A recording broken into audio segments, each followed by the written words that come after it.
προσβληθούμε από το συγκεκριμένο ιό ή από κάποια άλλη μορφή κολπίτιδα, νικητίαση. Βέβαια. Λοιπόν, όπως είπαμε, όλοι έχουμε το ανοσοποιητικό μας σύστημα που μας θωρακίζει, μας προστατεύει από χιλιάδες ιούς βακτήρια που έρχονται κάθε μέρα, είτε τα εισπνέουμε, είτε ερχόμαστε σε επαφή με αυτά με γυμνά χέρια, είτε στην ευαίσθητη περιοχή. Οπότε, θα σας πω ένα μυστικό, το οποίο μπορείτε να το προμηθευτείτε από οποιοδήποτε φαρμακείο και είναι πολύ πολύ ευεργετικό αν το βάλετε στη ζωή σας. Προβιωτικά. Προβιωτικά. Τα προβιωτικά έχουν σώσει κόσμο. Τι να σας πω για περιστατικά που είχαν αλλάξει 6-7 γυναικολόγους, δεν βρίσκαν λύση, χάπια από εδώ, θεραπείες από εκεί και τελικά, επειδή είδαμε ότι η φυσιολογική χλωρίδα είχε αποδυναμωθεί, η φυσιολογική χλωρίδα του κόλπου, πήρε η γυναίκα 2-3 μήνες καθημερινά προβιωτικά από το στόμα, τα οποία προβιωτικά γεμίσανε και αναζωογονήσανε τη χλωρίδα με γαλακτοβάκυλους. Αγαπάμε τους γαλακτοβάκυλους. Τι είναι οι γαλακτοβάκυλοι? Καλά μικρόβια που προστατεύουν την περιοχή εκεί. Γαλακτοβάκυλοι παράγουν γαλακτικό οξύ, σκοτώνουν μύκητες, σκοτώνουν βακτήρια, σκοτώνουν τον HPV. Τα αγαπάμε. Γιατί είναι η φυσική σου άμυνα. Οπότε τι πιο απλό να παίρνει μια γυναίκα που έχει τέτοια θέματα προβιωτικά, με τα οποία προβιωτικά θωρακίζει την περιοχή και το φυσικό της σύστημα θα νικήσει μια κολπίτιδα, θα νικήσει μια λίμωξη. Τα προβιωτικά μπορούμε να τα παίρνουμε κάθε μέρα, χωρίς συνταγή γιατρού, χωρίς τίποτα. Πας το παίρνεις και απλά είναι θέμα πειθαρχίας. Είναι να το παίρνεις κάθε μέρα. Έχω ασθενείς οι οποίες στάνταρ, ξέρω κάθε καλοκαίρι με το που θα πάνε για τα μπάνια τους, με το που θα πάνε στο ξοχικό τους ή στο νησί, θα με πάρουν τηλέφωνο. Α, γιατρέ, έχω αυτό. Α, γιατρέ, έχω εκείνο. Από τότε που ξεκίνησα προληπτικά να τους δίνω στην αρχή του καλοκαιριού προβιωτικά και θα τους πω Ιούνιο, Ιούλιο, Αύγουστο, κάθε μέρα θα παίρνετε προβιωτικά. Και μην με ξαναπάρει τηλέφωνο. Και όντως δεν με ξαναπήραν. Γιατί δεν είχαν μυκτιάσεις, δεν είχαν ορλιμόξει τα κορίτσια το καλοκαίρι, γιατί προστατεύανε την περιοχή με προβιωτικά. Οπότε βάλτε το στη ζωή σας, θα με θυμηθείτε. Να ρωτήσω κάτι άλλο, επειδή λέμε για τα προβιωτικά. Τα προβιωτικά τα οποία παίρνουμε από το φαρμακείο, που είναι στις κάψουλες, έχουν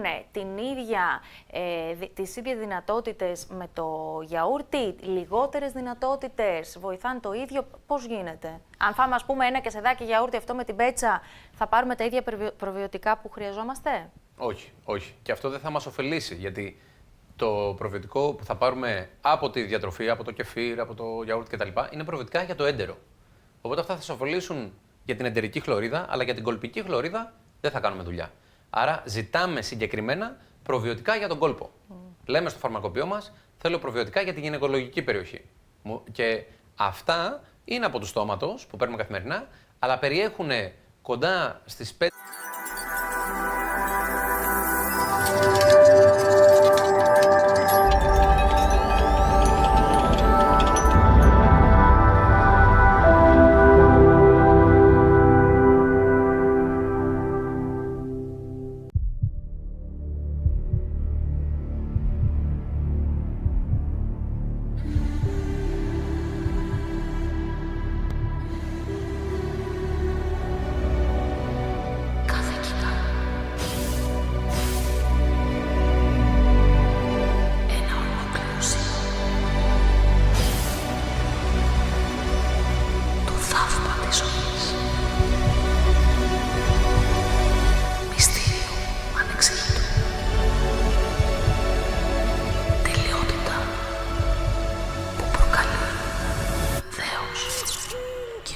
Και ο Θεός έπλασε τον άνθρωπο.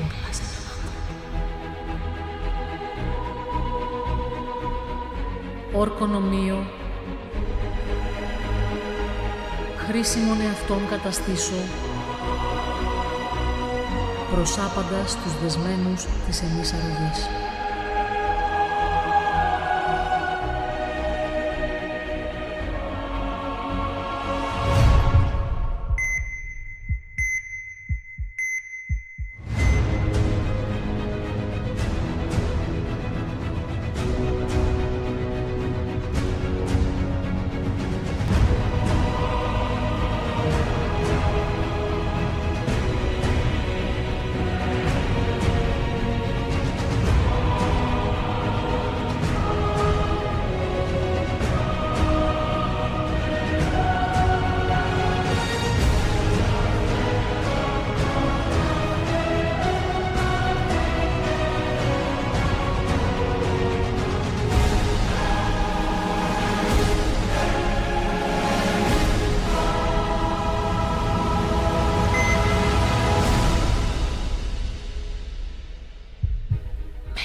Η υγεία ξεκινάει από μέσα μας. Είναι γενικά ό,τι κάνεις στη ζωή σου, το οποίο σε κάνει να νιώθεις καλά.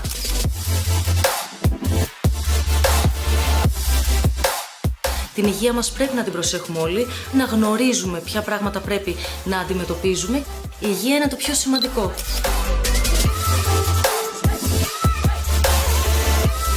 Το να έχω την υγεία μου για μένα σημαίνει να μην χρειαστεί να δώσω μάχη για την επιβίωσή μου.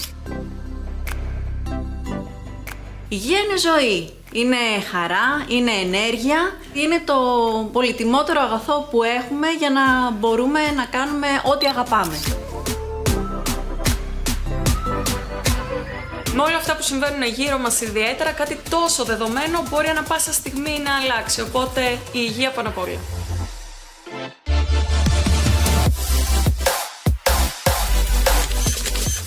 Από πολύ μικρό παιδί είχα μάθει να έχω ένα σωστό τρόπο ζωής. Είναι για μένα πολύ ψηλά στις προτεραιότητές μου. Τρώω υγιεινά, τουλάχιστον όσο μπορώ. Βέβαια, αυτό δεν σημαίνει ότι δεν θα βγω να ξενυχτήσω κάποια στιγμή για να διασκεδάσω, δεν θα πιω και κάτι, αλλά όλο με μέτρο. Γυμνάζομαι σχεδόν καθημερινά.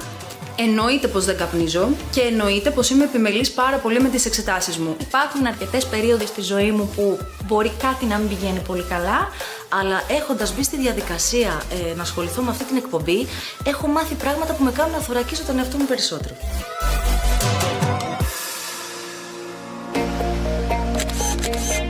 Όλοι οι κλάδοι της υγείας είναι πραγματικά αξιοθαύμαστοι, γιατί απαρτίζονται από ανθρώπους οι οποίοι έχουν αφιερώσει πάρα πολλά χρόνια από τη ζωή τους για να μπορούν να μας κάνουν καλά όποτε τους χρειαζόμαστε, αλλά φυσικά και να μας φροντίζουν και στην πρόληψη. Όλοι συντελούν στο να χαίρουμε άκρας υγείας.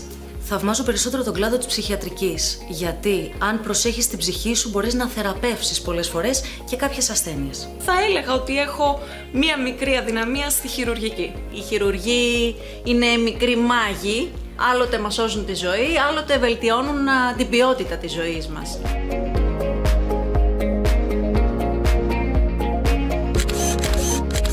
Θα άλλαζα αρκετά πράγματα, κυρίως στον τρόπο παροχής των υπηρεσιών μέσα στα δημόσια νοσοκομεία.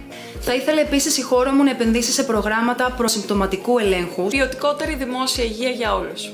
Θα ήθελα να υπήρχε ένα μάθημα στο σχολείο, η αγωγή της υγείας, και να διδάσκεται σε παιδική ηλικία. Να μάθουμε όλοι μας να προστατεύουμε τον εαυτό μας, να κάνουμε εξετάσεις περισσότερες, να ακούμε τους γιατρούς, να μην διαβάζουμε από το ίντερνετ, να εμπιστευόμαστε τους επιστήμονες.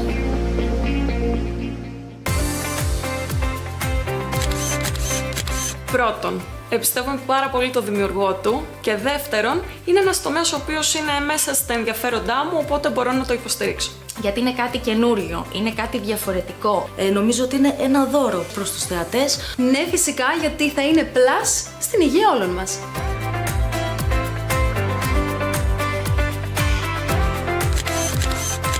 Έρχεται να καλύψει ένα κενό για θέματα υγείας και να ενημερώσει τον κόσμο με απλό και εύληπτο τρόπο.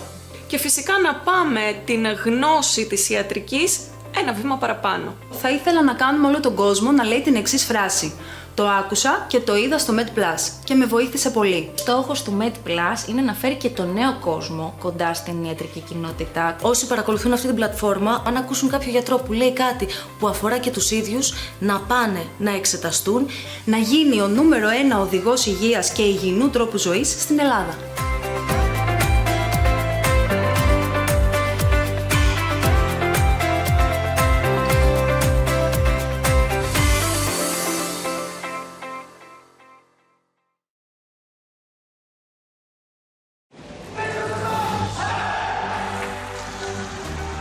Humans are... We've learned to face fear and use the power of faith. This series will explore some of the most incredible people on the planet. That has to be as I've ever had. To see what we can all learn from their lives. Body Hack.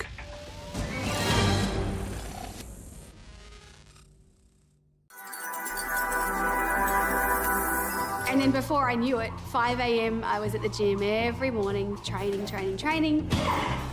And I changed my whole diet and the way I lived. There was a lot of personal sacrifice. You know what? I made it. I expected to feel like I had arrived at the place that I had worked all of my life to get to. You're on the wrong road.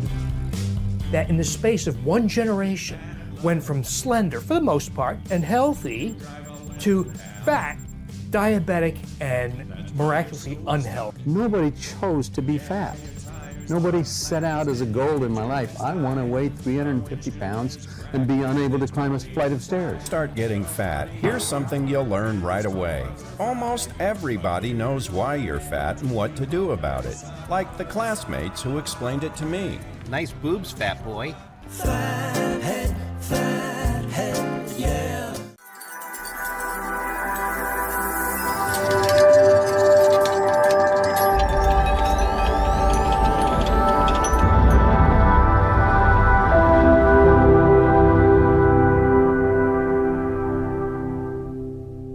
Η κύλη είναι ένα συχνό πρόβλημα υγείας που αντιμετωπίζουν άνδρες και γυναίκες κάθε ηλικίας. Υπάρχουν όμως πάντα συμπτώματα για να το αντιληφθούμε έγκαιρα. Πότε πρέπει να επισκεφθούμε κάποιο γιατρό? Αντιμετωπίζεται συντηρητικά ή χρειάζεται χειρουργείο? Ποια είναι η κατάλληλη τεχνική για κάθε ασθενή ανάλογα με το προφίλ του? Η αποκατάσταση μετά το χειρουργείο είναι εύκολη? Αυτά και άλλα πολλά ερωτήματα θα απαντηθούν σε λίγο στο MedPlus.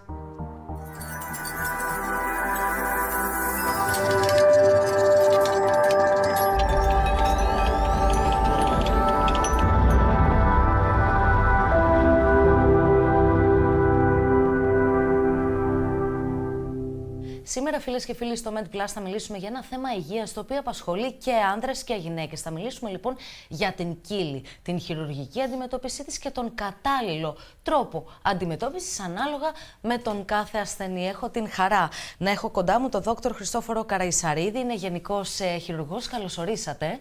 Καλώς σας βρήκα, ευχαριστώ. Και είστε και ένας άνθρωπος που εδώ και μία δεκαετία έχετε εφαρμόσει την ρομποτική τεχνική με το σύστημα Da Vinci. Ναι. Θα ήθελα να μάθω λίγα παραπάνω πράγματα πριν ξεκινήσω να σας ρωτάω για την κύλη. Κοιτάξτε, εμείς ξεκινήσαμε εδώ και μια δεκαετία το ρομπότ. Ήμασταν από τους πρώτους, όχι ο πρώτος. Πρώτος το ξεκίνησε ο Ντίνος ο Κωνσταντινίδης στην Ελλάδα, σαν γενικός χειρουργός. Το ρομπότ είχε θέση κυρίως για την ουρολογία, για τη ρομποτική προστατεκτομή. Και σιγά σιγά υιοθετήθηκε και στη γενική χειρουργική. Το ρομπότ είναι ένα σύστημα το οποίο μας δίνει τη δυνατότητα να χειρουργήσουμε, θα έλεγα, υπεράνθρωπα. Με ποια έννοια? Μας δίνει δυνατότητες που δεν έχει το ανθρώπινο χέρι, δεν έχει το ανθρώπινο μάτι. Μας δίνει δυνατότητα να βλέπουμε με πολύ μεγάλη μεγέθυνση, 15 με 20 φορές μεγαλύτερη μεγέθυνση από την πραγματικότητα. Μας δίνει τη δυνατότητα το φυσικό τρόμο του ανθρώπινου χεριού ηλεκτρονικά να τον σβήνει τελείως. Δηλαδή ένας χειρουργός μιας ηλικίας που έχει μεγάλη εμπειρία, που είναι ένας χειρουργός 60 χρονών, 65 χρονών, έτσι, που σε άλλη περίπτωση σιγά σιγά τον αφήνει οι δυνάμεις του, δεν μπορεί να χειρουργήσει όπως χειρουργούσε, το ρομπότ παίρνει αυτό το φυσιολογικό τρόμο του ανθρώπινου χειρουργού και το σβήνει ηλεκτρονικά. Μας δίνει τη δυνατότητα να κάνουμε κινήσεις που δεν κάνει το ανθρώπινο χέρι. Δηλαδή το ρομπότ κινείται, ο καρπός μας δεν μπορεί να κινηθεί 360 μοίρες, το ρομπότ κινείται 360 μοίρες με 2 σπαστούς βραχίονες. Άρα έχουμε δηλαδή υπεράνθρωπη κίνηση. Και το τελευταίο επίσης που κάνει και είναι εντυπωσιακό, ο άνθρωπος έχει 2 χέρια. Στο ρομπότ μπορεί να χρησιμοποιήσει ταυτόχρονα 3 βραχίονες. Δηλαδή απενεργοποιεί με το πόδι του τον έναν, έχει 2, κρατάει κάτι με τον έναν, το απενεργοποιεί ξανά, έχει άλλους 2. Ξέρετε, εμένα μου φαίνεται κάτι πολύ σύγχρονο. Εσείς έχετε μία πολύπλευρη και πολυετή εμπειρία μιας δεκαετίας που την εφαρμόζετε για το χειρουργείο της κύλης. Ναι. Αρχικά ήθελα να μου εξηγήσετε τι είναι η κύλη. Κύλη, στην κοιλιακή χώρα μιλώντας, είναι μία προβολή ενός σπλάχνου, οποιοδήποτε σπλάχνου, θα μπορούσε να ήταν το έντερο, θα μπορούσε να ήταν ακόμα και ο ουροδόχος κίστη, θα μπορούσε να ήταν η οθήκη, οτιδήποτε βγαίνει εκτός κοιλιακής χώρας. Η κοιλιά μας, έτσι πως μας έχει φτιάξει η φύση, είναι στεγανή. Έχει τα ισχυρά μυϊκά τυχώματα και από μέσα καλύπτεται από μία μεμβράνη συνολικά, το περιττόν. Σε κάποια σημεία, και συνήθως τα σημεία αυτά έχουν να κάνουν με τη γέννησή μας, όπως είναι ο ομφαλός που συνδυόμαστε με τη μητέρα μας, έχουμε κάποια σημεία τα οποία είναι πιο ευένδοτα. Αντίστοιχα, υπάρχει και η βουβονική περιοχή, γι' αυτό και έχουμε τη βουβονοκύλη. Στον ομφαλό μιλάμε για ομφαλοκύλη, στη βουβονική περιοχή μιλάμε για βουβονοκύλη. Που είναι και τα πιο συχνά, αν δεν κάνω λάθος. Ας πούμε, η βουβονοκύλη γιατί είναι συχνή? Γιατί στον 3ο μήνα της εμβρυϊκής ζωής του παιδιού, δηλαδή μέσα στην κοιλιά του, της μαμάς του, κατεβαίνει από το οπίστιο τείχομα της κοιλιάς ο όρχης για να βγει στο όσιο. Οι όρχης δεν είναι όπως τους ξέρουμε στη θέση τους, όπως τους έχουμε μέσα σαν παιδιά όταν γεννιούνται. Αυτό κατεβαίνει εμβρυϊκά, δηλαδή μετά τον 3ο-4ο μήνα κατεβαίνει από το πίσω μέρος της κοιλιάς και βγαίνει ο όρχης. Κατά την έξοδο του όρχη από την κοιλιά, περνάει από το μυϊκό τείχομα. Εκεί λοιπόν είναι ευαίσθητο σημείο. Εκεί περνάει δηλαδή το σωληνάκι του βουβονικού πόρου, που συνδέει τον όρχη, ο οποίος ξαναμπαίνει μέσα και περνάει από τον προστάτη κτλ. Εκεί λοιπόν σε αυτό το ευαίσθητο σημείο, όπως και στον ομφαλό, όπου είναι ευαίσθητο σημείο, όταν με τα χρόνια, σηκώνοντας βάρη, βήχοντας, κρυολογήματα κτλ., αυξάνουμε την ενδοκυλιακή πίεση, σε αυτό το σημείο θα γίνει και κύλη. Εκεί δηλαδή περνάει η μεμβράνη προς τα έξω, ο σάκος της κύλης, και μπορεί να βγει και έντερο, να βγει οτιδήποτε. Άρα, επειδή είπατε για τα βάρη και το βήξιμο κτλ., είναι η κύλη εκγενετής, μπορεί να υπάρχει αυτή η προδιάθεση ή προκαλείται κατά τη διάρκεια της ζωής μας? Υπάρχει μια γενετής προδιάθεση. Είναι αυτό που λέμε το ευαίσθητο σημείο σε όλους τους ανθρώπους, αλλά κάποιοι άνθρωποι είτε θέλεις δεν γυμνάζονται και τους έρχεται να γυμναστούν ξαφνικά στα 40 τους. Γιατί συνήθως κύλες δεν βλέπουμε σε μικρά παιδιά, βλέπουμε 35 και πάνω. Ναι. Είτε υπάρχει μια χαλαρότητα των ιστών από την αρχή στη ζωή αυτών των ανθρώπων. Δεν είναι απαραίτητο δηλαδή ότι θα κάνουν όλοι πολύ βαριές εργασίες. Ναι. Οτιδήποτε αυξάνει την ενδοκυλιακή πίεση, μην πάμε στο σήκος ένα βάρος. Ένας άνθρωπος που περνάει ένα κρυολόγημα και βύχει, φτερνίζεται συνέχεια. Μπορεί να δημιουργήσει ναι, αλήθεια. Γιατί η πίεση στην κοιλιά είναι πολύ μεγάλη. Ένα φτερνητό έχει τεράστια πίεση στην κοιλιά. Ναι. Οπότε αυτή η πίεση μεταφέρεται στο σύνολο της κοιλιάς και καταλήγει στα πιο ευαίσθητα σημεία. Στα σημεία που είναι πιο χαλαρό το μυϊκό τείχομα. Εκεί γίνεται κύλη. Και τα είδη της κύλης είπαμε είναι ομφαλοκύλη, βουβονοκύλη.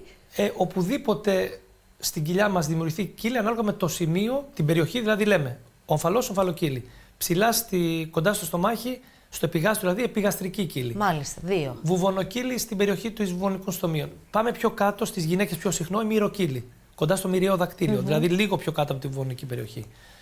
Μετά έχουμε κύλες που προέρχονται από μεταχειρουργικούς λόγους, δηλαδή έχει κάποιος κάνει ένα μεγάλο χειρουργείο, έχει μια τομή στη μέση της κοιλιάς, είτε ο γιατρός δεν τον έκλεισε πολύ καλά, είτε ο οργανισμός του δεν επούλωσε καλά, είναι μια ευαίσθητη περιοχή γιατί έχει σκιστεί η κοιλιά. Οπότε μετά από κάποια χρόνια μπορεί να κάνει κύλη μεταγχειρητική. Ναι. Κύλιο-κύλες, δηλαδή έχουμε όλων των ειδών τις κύλες που μπορεί να έχει ένας άνθρωπος ανάλογα με τη θέση στην κοιλιακή χώρα. Και κάθε μία αντιμετωπίζεται και διαφορετικά. Θα σας τα ρωτήσω αυτά και στη συνέχεια. Περισσότερο η δική μου εκτίμηση από αυτά που ακούω, δηλαδή έτσι που συζητάμε με φίλους, γνωστούς, οικογένεια, είναι ότι πλήττει περισσότερο τους άντρες. Ισχύει αυτό? Ισχύει. Ή και οι γυναίκες? Επειδή είναι οι πιο συχνές κύλες, οι βουβονοκύλες, στο σύνολο ναι, πλήττονται περισσότερο οι άντρες. Τα συμπτώματα τώρα, ποια είναι? Υπάρχει, είναι ασυμπτωματικό, ας πούμε, το να έχεις κύλη και κάποια στιγμή πετάγεται, ας πούμε, στην κοιλιά και το αντιλαμβάνεσαι? Οι περισσότεροι άνθρωποι το αντιλαμβάνονται ξαφνικά. Δηλαδή, αν μιλάμε για την ομφαλοκύλη και την βουβονοκύλη, που είναι τα πιο συχνά, για να επικεντρωθούμε λίγο σε αυτά, ξαφνικά βλέπουν ένα φούσκωμα στην αντίστοιχη περιοχή. Συνήθως δεν έχει πόνο στην πρώτη φάση. Πολλές φορές έχει πόνο και δεν έχει φούσκωμα. Δηλαδή, όταν είναι πιο μέσα η κύλη, επειδή τρίβεται κοντά στα νεύρα, δημιουργεί ένα πόνο. Ναι. Και ας μην τη βλέπει. Οπότε έρχεται ο ασθενής στο γιατρό γιατί νιώθει ένα πόνο στην περιοχή. Σου λέει τι είναι.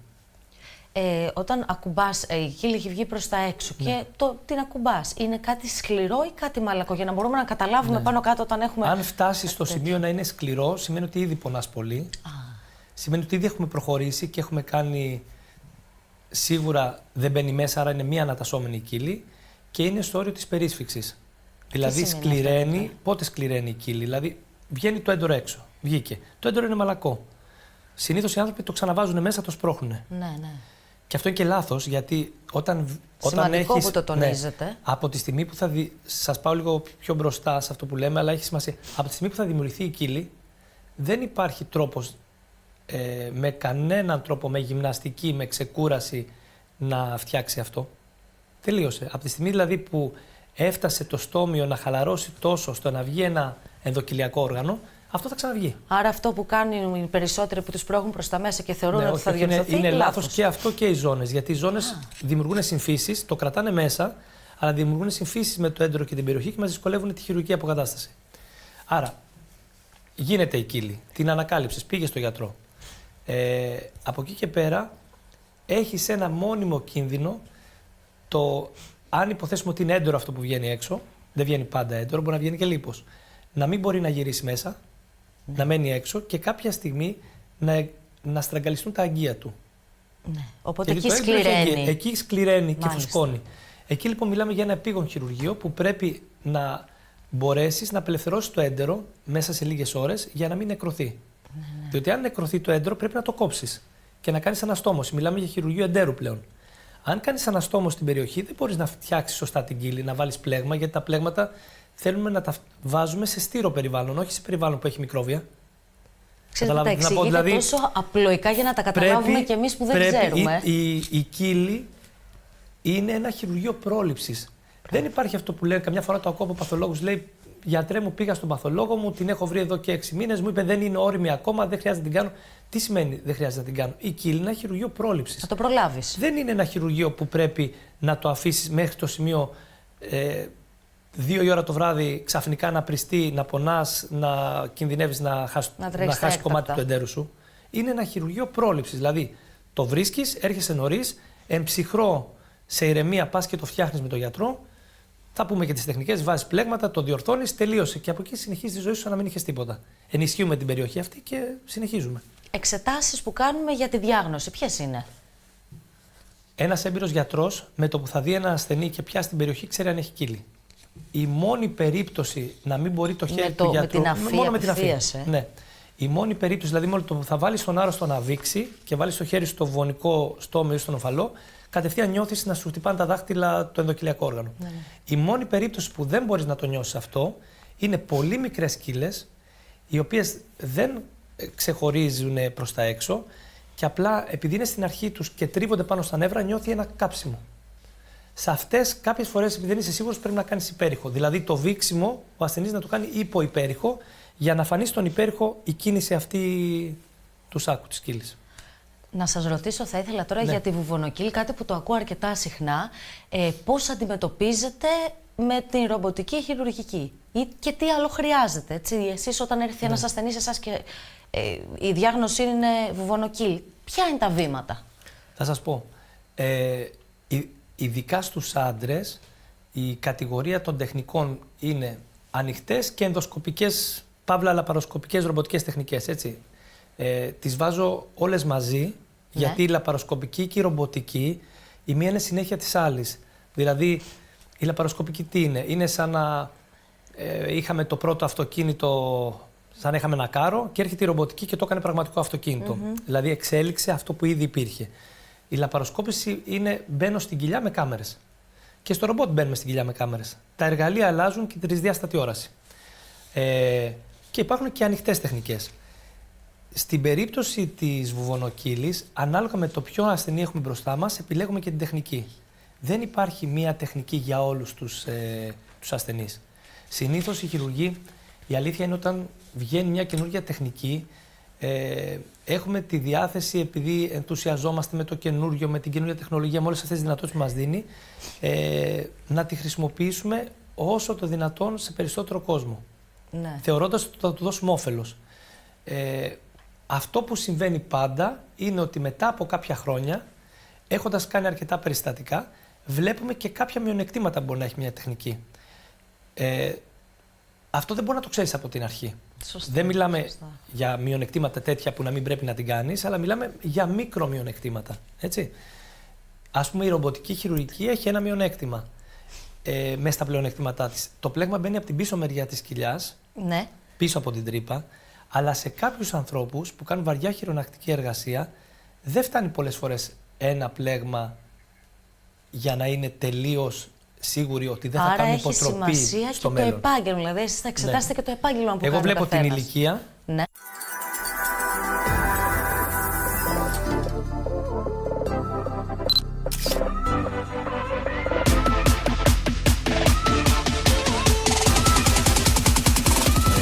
υγεία ξεκινάει από μέσα μας. Είναι γενικά ό,τι κάνεις στη ζωή σου, το οποίο σε κάνει να νιώθεις καλά.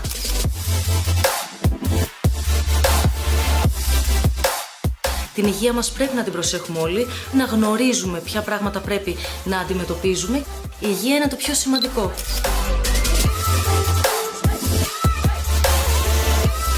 Το να έχω την υγεία μου για μένα σημαίνει να μην χρειαστεί να δώσω μάχη για την επιβίωσή μου. Υγεία είναι ζωή. Είναι χαρά, είναι ενέργεια, είναι το πολυτιμότερο αγαθό που έχουμε για να μπορούμε να κάνουμε ό,τι αγαπάμε. Με όλα αυτά που συμβαίνουν γύρω μας ιδιαίτερα, κάτι τόσο δεδομένο μπορεί ανα πάσα στιγμή να αλλάξει, οπότε η υγεία πάνω απ' όλα.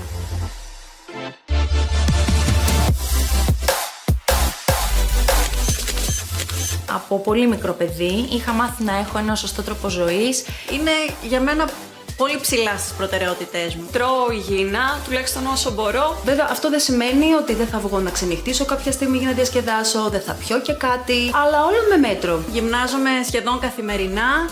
Εννοείται πως δεν καπνίζω και εννοείται πως είμαι επιμελής πάρα πολύ με τις εξετάσεις μου. Υπάρχουν αρκετές περίοδοι στη ζωή μου που μπορεί κάτι να μην πηγαίνει πολύ καλά, αλλά έχοντας μπει στη διαδικασία να ασχοληθώ με αυτή την εκπομπή, έχω μάθει πράγματα που με κάνουν να θωρακίσω τον εαυτό μου περισσότερο.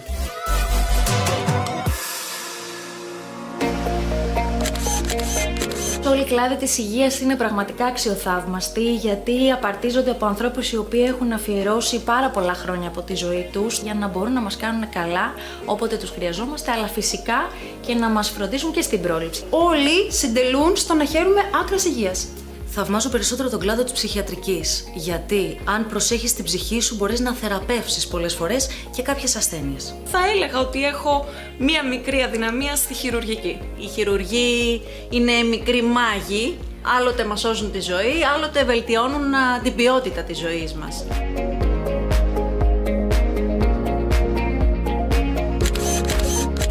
Θα άλλαζα αρκετά πράγματα, κυρίως στον τρόπο παροχής των υπηρεσιών μέσα στα δημόσια νοσοκομεία. Θα ήθελα επίσης η χώρα μου να επενδύσει σε προγράμματα προσυμπτωματικού ελέγχου. Ποιοτικότερη δημόσια υγεία για όλους. Θα ήθελα να υπήρχε ένα μάθημα στο σχολείο, η αγωγή της υγείας, και να διδάσκεται σε παιδική ηλικία. Να μάθουμε όλοι μας να προστατεύουμε τον εαυτό μας, να κάνουμε εξετάσεις περισσότερες, να ακούμε τους γιατρούς, να μην διαβάζουμε από το ίντερνετ, να εμπιστευόμαστε τους επιστήμονες.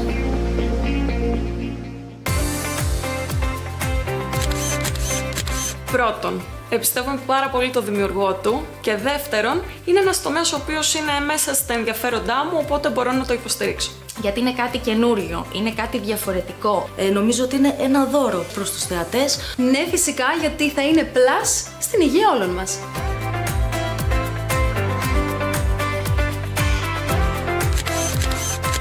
Έρχεται να καλύψει ένα κενό για θέματα υγείας και να ενημερώσει τον κόσμο με απλό και εύληπτο τρόπο. Και φυσικά να πάμε την γνώση της ιατρικής ένα βήμα παραπάνω. Θα ήθελα να κάνουμε όλο τον κόσμο να λέει την εξής φράση. Το άκουσα και το είδα στο Med Plus και με βοήθησε πολύ. Στόχος του Med Plus είναι να φέρει και τον νέο κόσμο κοντά στην ιατρική κοινότητα. Όσοι παρακολουθούν αυτή την πλατφόρμα, αν ακούσουν κάποιο γιατρό που λέει κάτι που αφορά και τους ίδιους, να πάνε να εξεταστούν, να γίνει ο νούμερο 1 οδηγός υγείας και υγιεινού τρόπου ζωής στην Ελλάδα.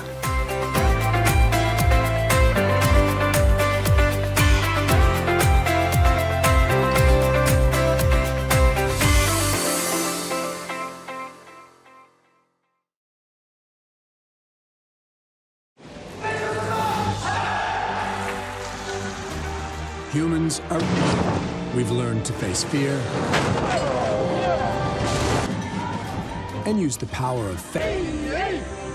This series will explore some of the most incredible people on the planet. That has to be as I've ever had. To see what we can all learn from their lives. Body Hack.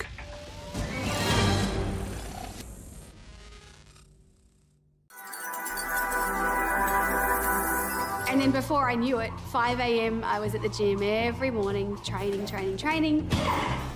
And I changed my whole diet and the way I lived. There was a lot of personal sacrifice. You know what? I made it. I expected to feel like I had arrived at the place that I had worked all of my life to get to.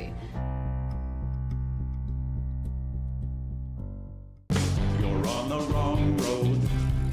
That in the space of one generation went from slender, for the most part, and healthy, to fat, diabetic, and miraculously unhealthy. Nobody chose to be fat. Nobody set out as a goal in my life. I want to weigh 350 pounds and be unable to climb a flight of stairs. Start getting fat. Here's something you'll learn right away.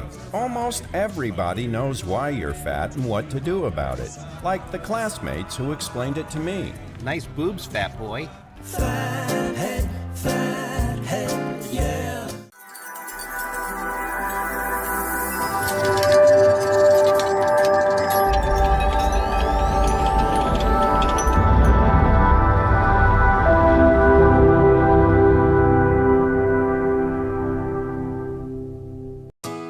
Το καλοκαίρι είναι πάρα πολύ όμορφο, αλλά ταυτόχρονα και πολύ επικίνδυνο. Οι κίνδυνοι είναι πάρα πολλοί στο σπίτι και έξω από το σπίτι. Ηλεκτρικά, κουζίνα, εγκάβματα, κατάποση ξένων σωμάτων, με αποτέλεσμα ακόμη και θάνατο. Αλλά το ίδιο πρόβλημα έχουμε και έξω από το σπίτι, γιατί τα παιδιά το καλοκαίρι έχουν υψηλές δραστηριότητες εκτός σπιτιού. Είτε είναι θάλασσα, είτε είναι η πισίνα, είτε είναι ο δρόμος, είτε είναι το χωριό. Η θάλασσα είναι πάρα πολύ επικίνδυνη γιατί χάνουμε αρκετά παιδιά, γιατί αυτός που έχει την επίβλεψη του παιδιού δεν πρέπει να έχει μάτια στραμμένα πουθενά αλλού. Το ίδιο ακριβώς συμβαίνει και στις πισίνες, όπου οι πτώσεις, οι κακώσεις και οι πνιγμοί είναι άκρο συνηθισμένοι. Και βέβαια στο δρόμο με τα ποδηλατάκια, τα οποία συμβαίνουν αρκετά ατυχήματα, γι' αυτό πρέπει να φοράμε ειδική στολή και κράνος, γιατί έχουμε πολλά και σοβαρά ατυχήματα.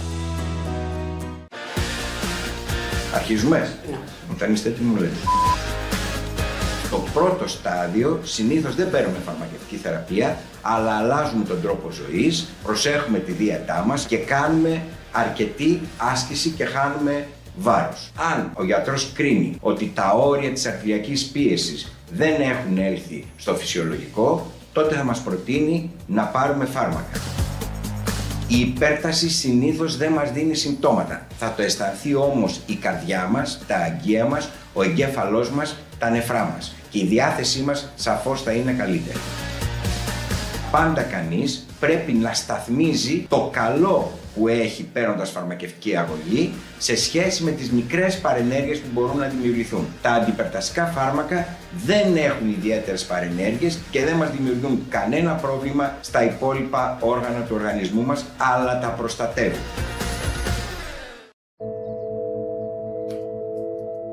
The reason I'm doing this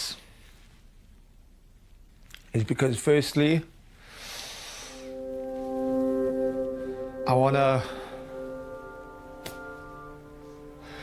remember what it's like to live again.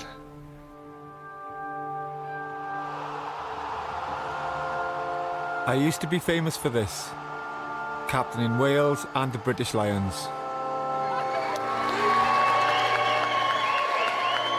All of my life has been lived in the public eye. I love what I do, and I've always been blessed by the love and support of the general public. But I'm truly afraid that this might be about to change. Because the real me is someone entirely different. The real me has for some time hidden the fact and the shame, the deep, deep shame that I live with HIV.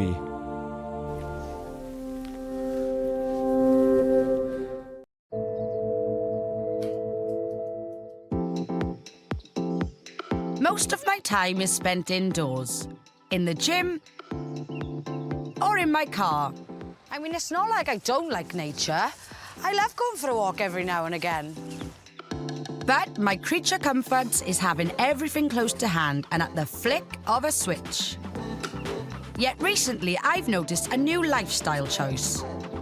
On social media, it seems like everyone is going green. To find out why, I'll attempt to embrace my inner Mother Earth. I'm not giving it a hug. I'll discover the damage my lifestyle is having on the environment and meet the people doing their bit to save it. We need to take action! action right now! So for the next 2 weeks, I'm going back to nature.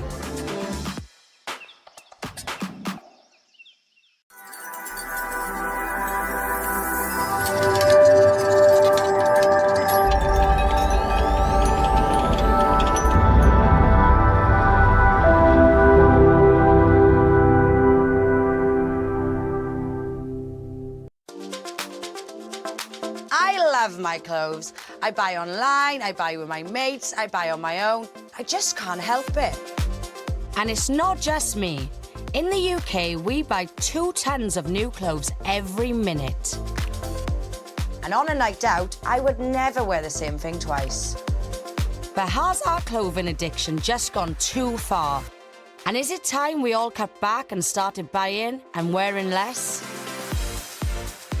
To find out, for the next 14 days, I'll be shrinking my wardrobe to just 14 items. I'll be discovering what happens to the clothes I chuck away. So what, all this now is going to be in landfill for what, thousands and thousands of years? The smell is so strong, I can't cope. Meeting one of the UK's most influential influencers, persuading us to buy even more. If it's a dress that I've worn out to an event, I probably won't wear it again. People have seen me in it. Well, this is the problem that we're living in. I'm trying to learn to love second-hand style. I cut into the top. I'll see. Right. This is why I'm not very good. I'm not gonna lie, this might be a little bit stressful for me as I go fashion conscious.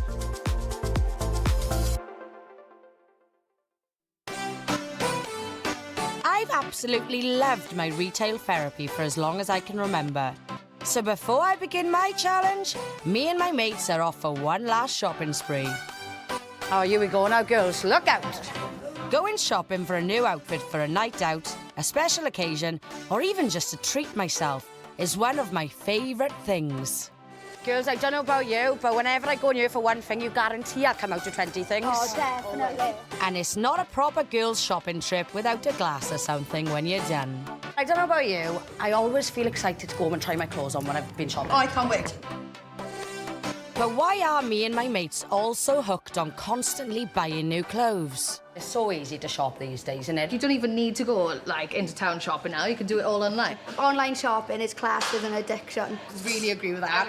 I am addicted as well. Social media back in the day was just like Facebook, Instagram, Twitter, but now people go on Instagram just to shop. But we're all guilty of buying new, because everything is so cheap now. I've got loads of nice clothes, but I've worn them once and I never wear them again. I'd never wear the same outfit twice on a night out. No, I couldn't. Do you think we could go out in second-hand clothes? No. I don't think I could. I don't know, when I think of charity shops, girls, I do think of old people's clothes. Yeah. I know! So you've never bought anything in a charity shop? No, I take clothes to them, but I've never bought clothes. Hayley in a charity shop.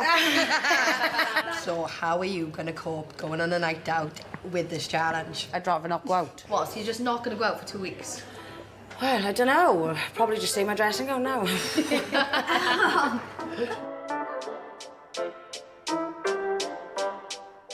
Back at home, it's time for a reality check. It's pretty extreme. I've got so many clothes, they've even taken over the spare bedroom. I'll be honest with you.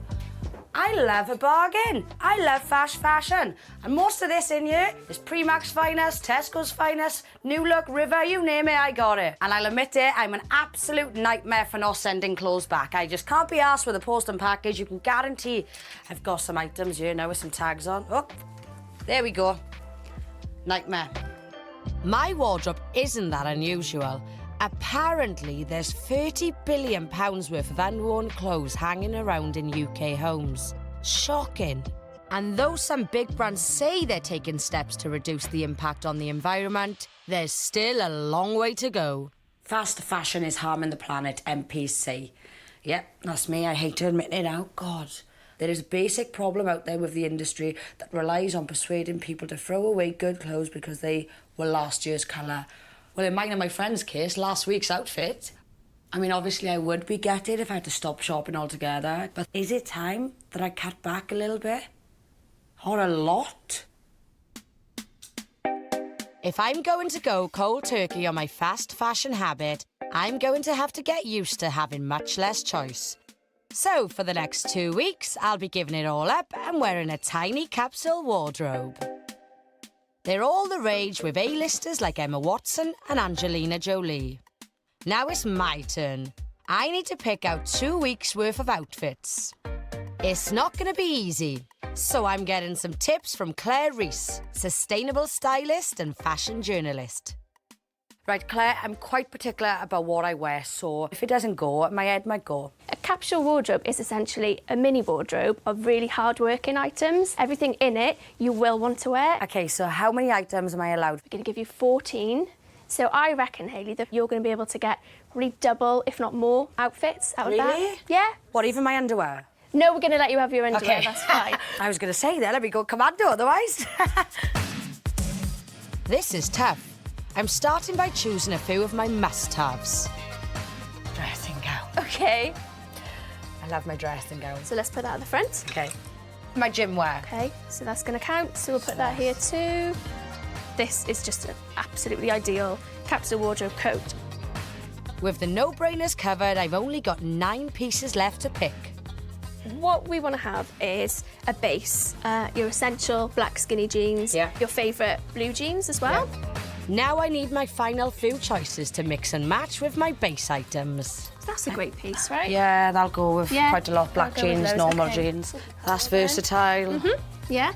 Can't go wrong with a black dress either. You can make this into 4 or 5 different outfits. Turning it backwards of course. is a way of doing that, yeah. And another way is turning a dress into a skirt. So getting an oversized jumper like perhaps this one, putting it over and then getting a skinny belt. So you'll put it around you and then you'll just feed the jumper through so that you get like a nice sort of cropped look. So that black dress is kind of good then? Yeah, definitely. Yeah. That's something I can really mix and match with. Yeah. This is a cert, I think. And this little dress here, you're obviously going to wear with all your polo necks. I'm going to be looking at these now thinking, shit, I'll be ringing you. Claire, what goes with what? And there's one other rule I've got to stick to for my fashion-conscious challenge. You can't buy anything new to add to it, but what you can do is you can get second-hand. So you can get second-hand, vintage, charity shop, or upcycled. Good luck. I know, I'm going to need it. With my rail paired back, I'm ready to try out mixing and matching my capsule outfits.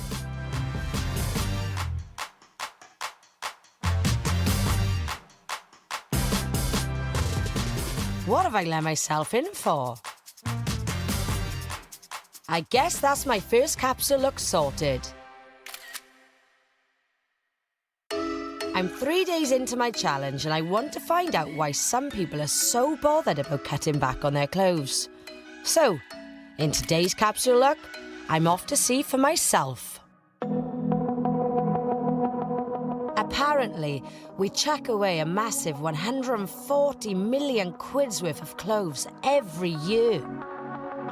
Most of it is incinerated, but a lot of it ends up at landfill sites like this. Operations Manager Lee McClone has agreed to show me around. Oh, it absolutely stinks, mind. I'm not going to lie, it's buzzing. Is that a pumpkin? Yeah, it's a pumpkin. Well, someone didn't put that in the food waste bin, did they? Well, look how much clothes are there. As soon as it's like that, we can't do anything with it. You can't recycle it. You know, we just have to put it in the landfill. All this just goes underground? Yeah. That's awful, isn't it? And believe it or not, some of it's brand new. What? In the past, we've had full skipfuls full of clothing returns to retailers. What, like with tags on and stuff? Yeah, I guess that's just easier to tip it here and, you know, let someone else deal with the issue.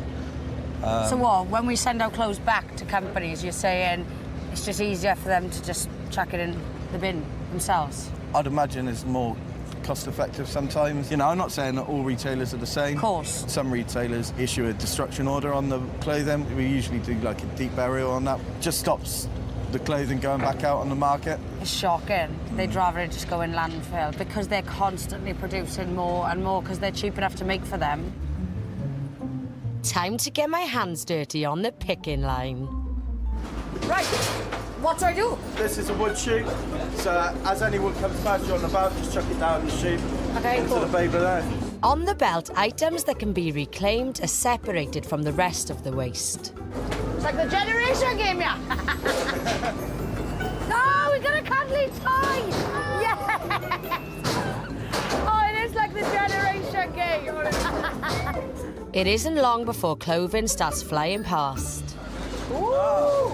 Someone's jacket, look. What you do there? That goes straight to landfill. Jeans. You got a little bit of lace. Oh, more trousers. I'm shocked of how many clothes are actually on the conveyor belt. Everything that can't be sorted for reuse is brought up here. It's bad. So bad. This I isn't feel too bad. the smell is so strong. The Well, smell- look at all the seagulls. They are like scavengers, loving their day out up here, aren't they? I can't cope. Up top, I'm helping with the final stage for the clothes and other waste. Oh. Compacting it all down with truck driver Chris. Oi, yay! Oh, here comes the Lord. Beep, beep, coming through, coming through. Up we go. Come on, boys. Flatten that shit. Flatten that waste. Ooh.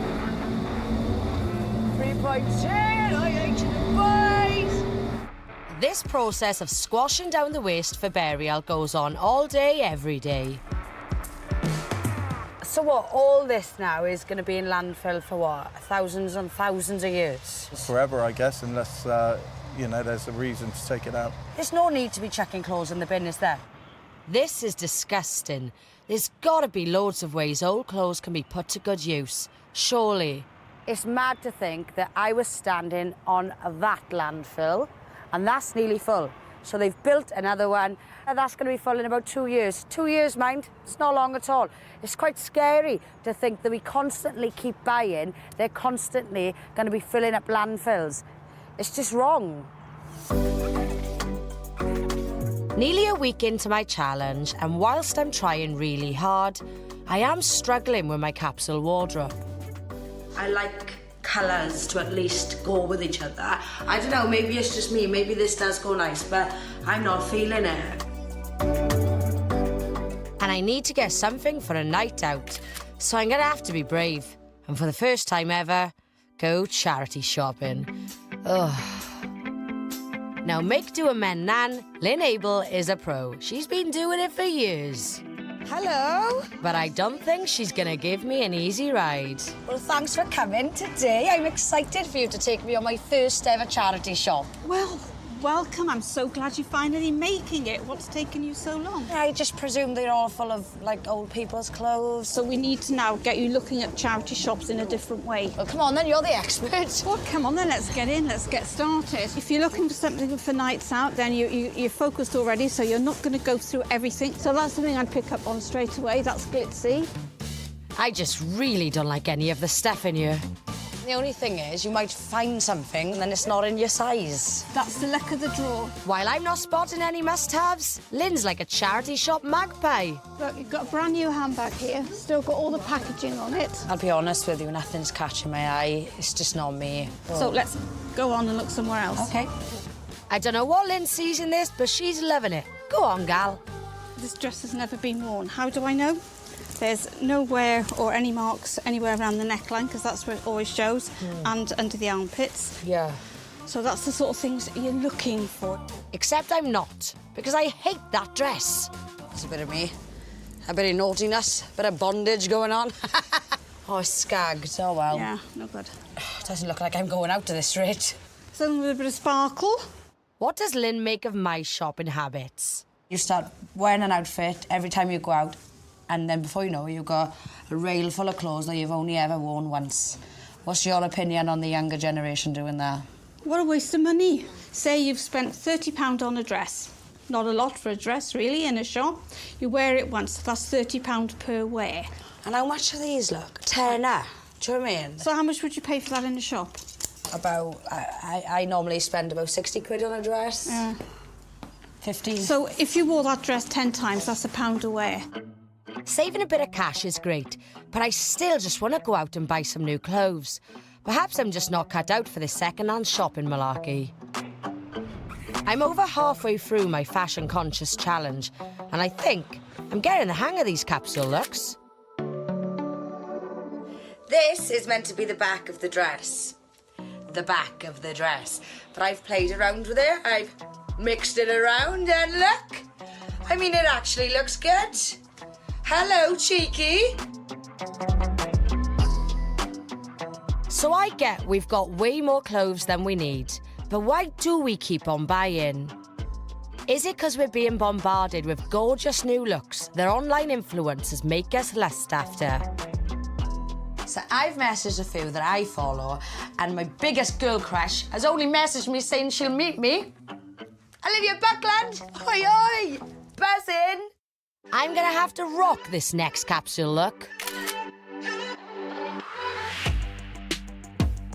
Model and former Love Island star Olivia regularly posts her looks to a huge 2.3 million followers.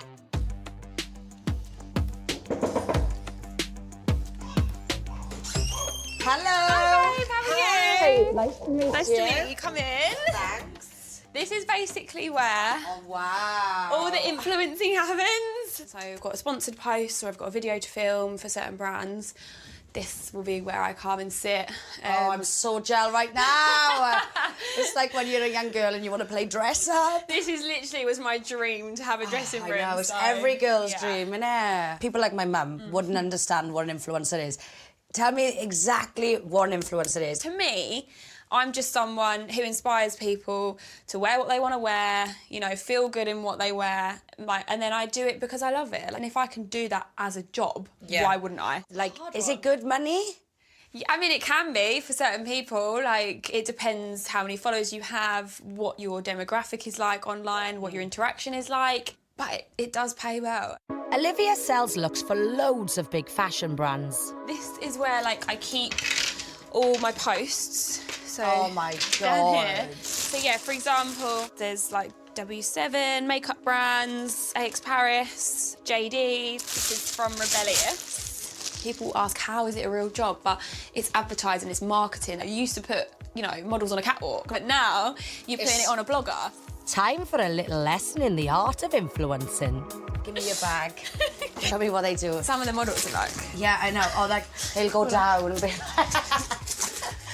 yeah, exactly. But they make it look so cool. I always stand like this, always point my toe. Joking aside, there's a lot more to it than just pulling poses. Most major brands now dedicate a big chunk of their marketing and advertising budgets to people like Olivia.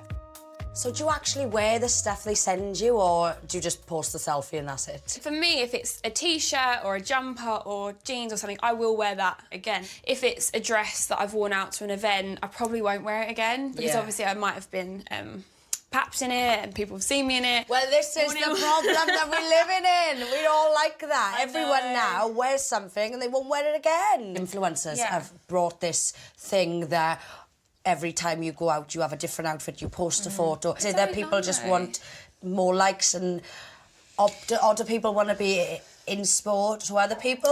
I think it's a mixture of everything. Sometimes it's for likes. Yeah. Sometimes it's because you want a new profile picture, and like the fact that we live in that. I know. But I am I'm part of it. After meeting Olivia, I'm not gonna lie, I still feel a little bit in love with her glam influencer lifestyle. But thinking about the mountains of waste our old clothes are creating, the whole fashion world is starting to feel a little less glossy. So with the end of the second week of my challenge looming, I'm determined to inject some new life into my old clothes and spice up my capsule wardrobe. Okay, so I keep hearing about this upcycling malarkey, and I've read a few articles online about it now, but I don't quite get it. I'm presuming it's to do with, like, recycling your clothes, maybe. And I would love to be more creative, I really would. But to be honest with you, I was shit at textiles in school. I've come to the Sustainable Studio in Cardiff. Hello, ladies. Hi, Hayley. To try my hand at a clothes upcycling workshop run by fashion designers Julia Harris and Sarah Valentin. I've got my old bag of clothes. Oh, wow, okay. This is something I used to wear when I was younger, back in my younger days. Hardly nothing, as you can see, shocking. Oh my God, it's got nothing on it. It's practically nothing. Plenty of fabric here we could use. Yeah, I would never go out like this now. I just love the fact that maybe I'm going to get something new out of something old. We're taking our inspiration from some high street styles. If we can make anything similar to these, like, that'd be awesome. Okay. We could take the sleeves off and then we can replace it with mesh arms and reuse the cuffs that we've got. Nice. Sarah reckons I should be able to make a new top within an hour. We want to cut before the seam. Yeah. She obviously haven't seen me with a pair of scissors before. Look, I cut into the top. I'll see. Right. This is why I'm not very good. No, it's okay. It's all right. We'll rescue it, okay? Great start, Hale. You know, I've never done anything like this before. With the new sleeves pinned on, it's time for the moment of truth. On the sewing machine. Right, hang on now, because obviously this right. is my top that I'm going to wear. Yeah, no, it's okay. We'll do it together first. Okay, ready? Okay. Hey, leave it on, man. People might start pouring orders in, you know what I mean? Like, I'm having a little taste of making my own clothes. well, I gotta be honest. I'm absolutely chuffed with this. Get the orders in now, boys, oi, oi! Hey! But Sarah and Julia have been making upcycle designs for years. Today they're having a photo shoot for their latest fashion range. And of course, I had to get involved. Oh no, I look buzzing next to the girls. I'm sitting next to top of the range, supermodels. And then you've got me just like, safe, bruv. Oh, that's awkward. Oh, I'm not comfy. Not meant to be comfy, I suppose. Modelling might not be my thing, but this DIY clothing, it ain't too bad. Check me out in my upcycle top that I made myself. But with the weekend round the corner, I still need something to wear. So I'm giving the charity shops one last try. I've got the girls looking for some trendy outfits for myself. How we doing, girls? Yeah, we're looking. Yeah? And today, oi, we have a winner. Charity shop.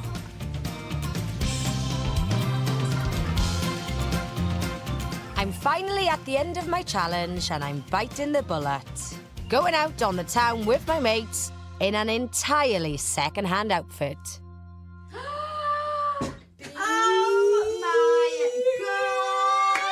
Not bad, is it? It's amazing. I know. You look so hot. And that bum, oh my God. Stop it. You're going to be twerking tonight, Neil. Stop it. You still got the tag on? Oh, yeah. $12.99. Yes, take it off. Oh my God. I know. Look. Charity shop. When I started this challenge, I was dreading only wearing 14 items for 14 days. But I really have learned to embrace being more fashion conscious. I really enjoyed being creative, mixing and matching the clothes I actually got. Because I've now realised, geez, I've got enough clothes. I don't need to keep buying. There's definitely no shame in wearing things twice. One thing's for sure, I feel fabulous in my outfit tonight. So you might even see me cruising a few more charity shops from now on. If you're confident in what you got on, it doesn't matter what you're wearing.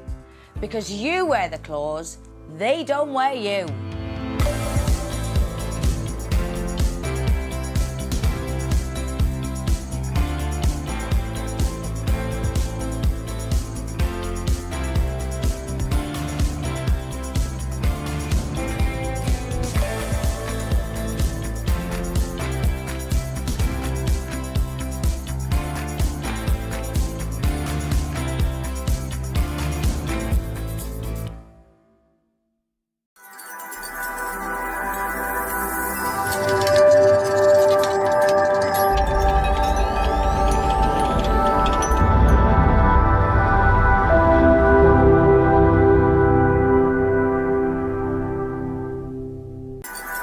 Ως χειρουργός μαστού έχω καταλήξει με τα χρόνια στο εξής συμπέρασμα. Ότι οι μαστοί έχουν προσωπικότητα. Δηλαδή, μας ακολουθούν από τα μικρά μας χρόνια όταν αναπτύσσονται, επηρεάζουν τη ζωή στη φάση της κύησης και της γαλουχίας και δυστυχώς μας βασανίζουν σε μεγαλύτερες ηλικίες όταν αρχίζει ο φόβος της καρκινογένεσης μαζί με τα συμπτώματα της εμεινόπαυσης. Οπότε το μήνυμα που πραγματικά θα ήθελα να περάσω είναι ότι όλες οι νέες γυναίκες πρέπει να έχουν γνώση των τρόπων που μεταβάλλονται οι μαστοί ανάλογα με την ηλικιακή φάση που περνάμε, τον τρόπο που πρέπει να τους φροντίζουμε σε επίπεδο υγιεινής και αισθητικής και τέλος, τι κινδύνους διατρέχουμε, πότε αυτή είναι μεγαλύτερη και τι μπορούμε να κάνουμε, ώστε να φτάσουμε σε αυτές τις ηλικίες, όπως λέμε, κοντά στα 40, που ουσιαστικά είναι οι ηλικίες που αρχίζει ο κίνδυνος του μαστού πλέον να μεγαλώνει και άρα εκεί να είναι έτοιμες να αγκαλιάσουν και να ακολουθήσουν το σωστό, στοχευμένο προληπτικό έλεγχο.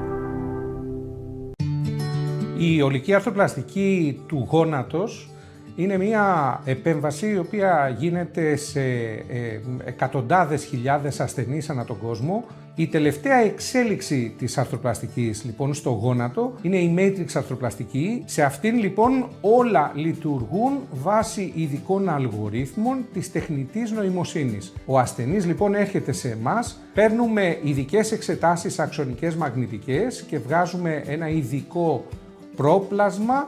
Αυτό μπαίνει λοιπόν το λογισμικό και όλο το πρόπλασμα το οποίο έχουμε φτιάξει είτε μέσα στα σύγχρονα ρομποτικά συστήματα τα οποία έχουμε, είτε μέσα σε ειδικά τρισδιάστατα γυαλιά μικτής πραγματικότητας, σαν ολόγραμμα και μπορεί ο χειρουργός να τα έχει μπροστά στα μάτια του. Το τελευταίο που ήθελα να πω είναι ότι μπορούμε πλέον με σύγχρονα μέσα να παρακολουθούμε τους ασθενείς σε απομακρυσμένα μέρη και να βλέπουμε πώς πηγαίνει η φυσικοθεραπεία τους, πώς είναι το τραύμα τους ή να αλλάξουμε το πρωτόκολλο φυσικοθεραπευτικής αποκατάστασης.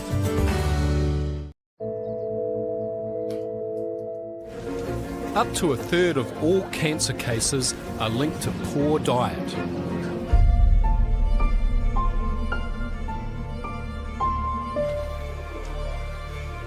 There is one diet that is the gold standard for cancer prevention. It's an ancient eating pattern that originated right here, the Mediterranean diet. How not to get cancer?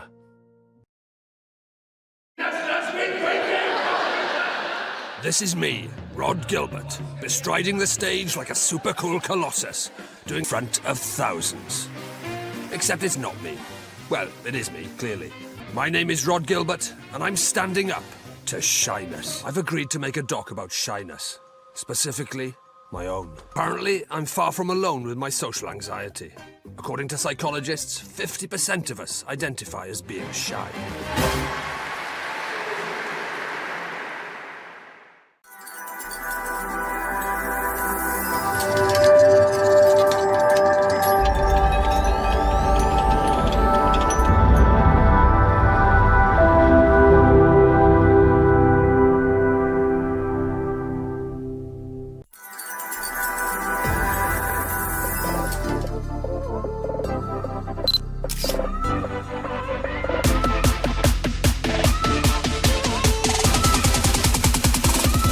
Η υγεία ξεκινάει από μέσα μας. Είναι γενικά ό,τι κάνεις στη ζωή σου, το οποίο σε κάνει να νιώθεις καλά.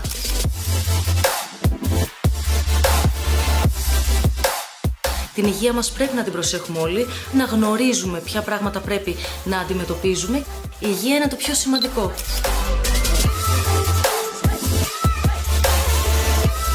Το να έχω την υγεία μου για μένα σημαίνει να μην χρειαστεί να δώσω μάχη για την επιβίωσή μου. Υγεία είναι ζωή, είναι χαρά, είναι ενέργεια, είναι το πολυτιμότερο αγαθό που έχουμε για να μπορούμε να κάνουμε ό,τι αγαπάμε. Με όλα αυτά που συμβαίνουν γύρω μας ιδιαίτερα, κάτι τόσο δεδομένο μπορεί ανα πάσα στιγμή να αλλάξει, οπότε η υγεία πάνω απ' όλα.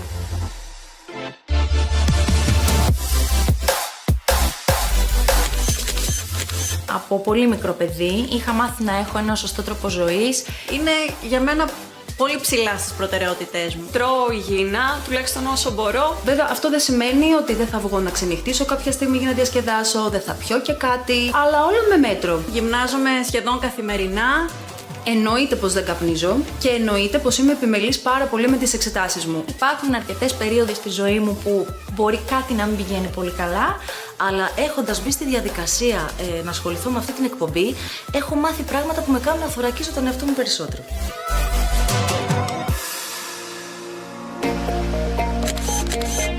Όλη η κλάδη της υγείας είναι πραγματικά αξιοθαύμαστη, γιατί απαρτίζονται από ανθρώπους οι οποίοι έχουν αφιερώσει πάρα πολλά χρόνια από τη ζωή τους για να μπορούν να μας κάνουν καλά όποτε τους χρειαζόμαστε, αλλά φυσικά και να μας φροντίζουν και στην πρόληψη. Όλοι συντελούν στο να χαίρουμε άκρας υγείας. Θαυμάζω περισσότερο τον κλάδο της ψυχιατρικής, γιατί αν προσέχεις την ψυχή σου μπορείς να θεραπεύσεις πολλές φορές και κάποιες ασθένειες. Θα έλεγα ότι έχω μία μικρή αδυναμία στη χειρουργική. Οι χειρουργοί είναι μικροί μάγοι, άλλοτε μας σώζουν τη ζωή, άλλοτε βελτιώνουν την ποιότητα της ζωής μας.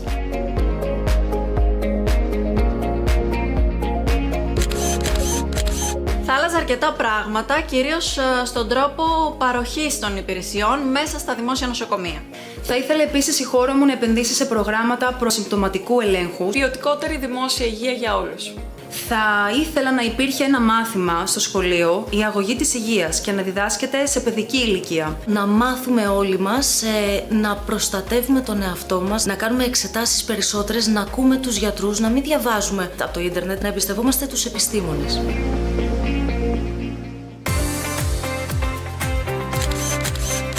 Πρώτον, εμπιστεύομαι πάρα πολύ το δημιουργό του και δεύτερον, είναι ένας τομέας ο οποίος είναι μέσα στα ενδιαφέροντά μου, οπότε μπορώ να το υποστηρίξω. Γιατί είναι κάτι καινούριο, είναι κάτι διαφορετικό. Νομίζω ότι είναι ένα δώρο προς τους θεατές. Ναι, φυσικά, γιατί θα είναι πλάς στην υγεία όλων μας.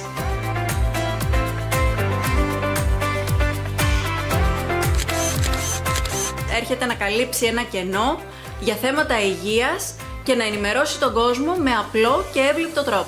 Και φυσικά να πάμε την γνώση της ιατρικής ένα βήμα παραπάνω. Θα ήθελα να κάνουμε όλο τον κόσμο να λέει την εξής φράση.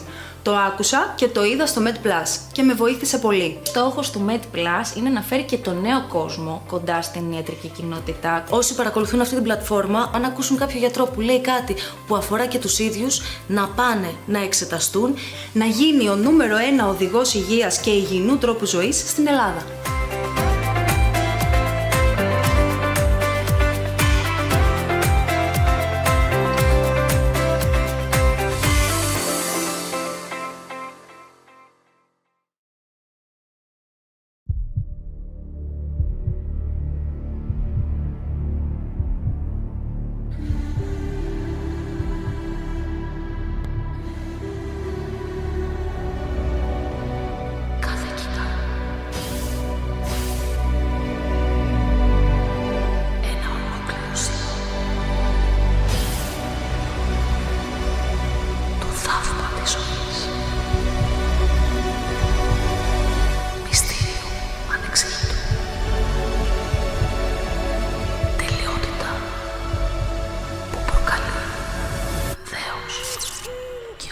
Και ο Θεός έπλασε τον άνθρωπο.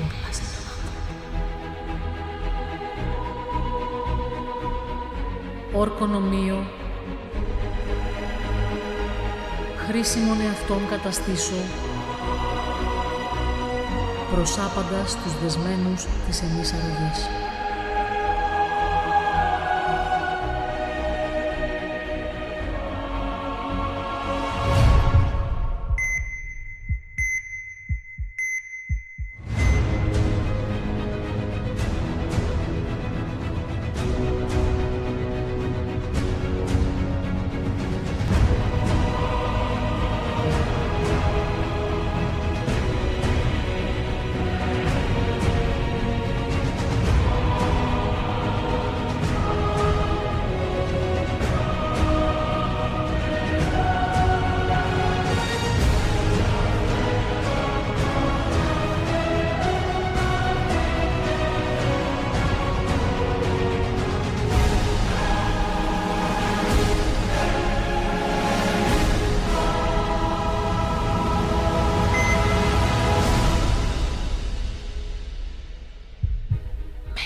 πρόληψη είναι η καλύτερη θεραπεία, δήλωσε στην αρχαιότητα ο Ιπποκράτης, ο πατέρας της σύγχρονης ιατρικής.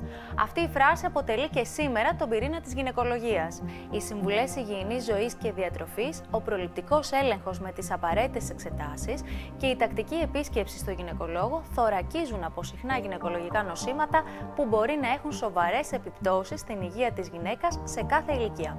Δείτε σε λίγο στο MedPlus.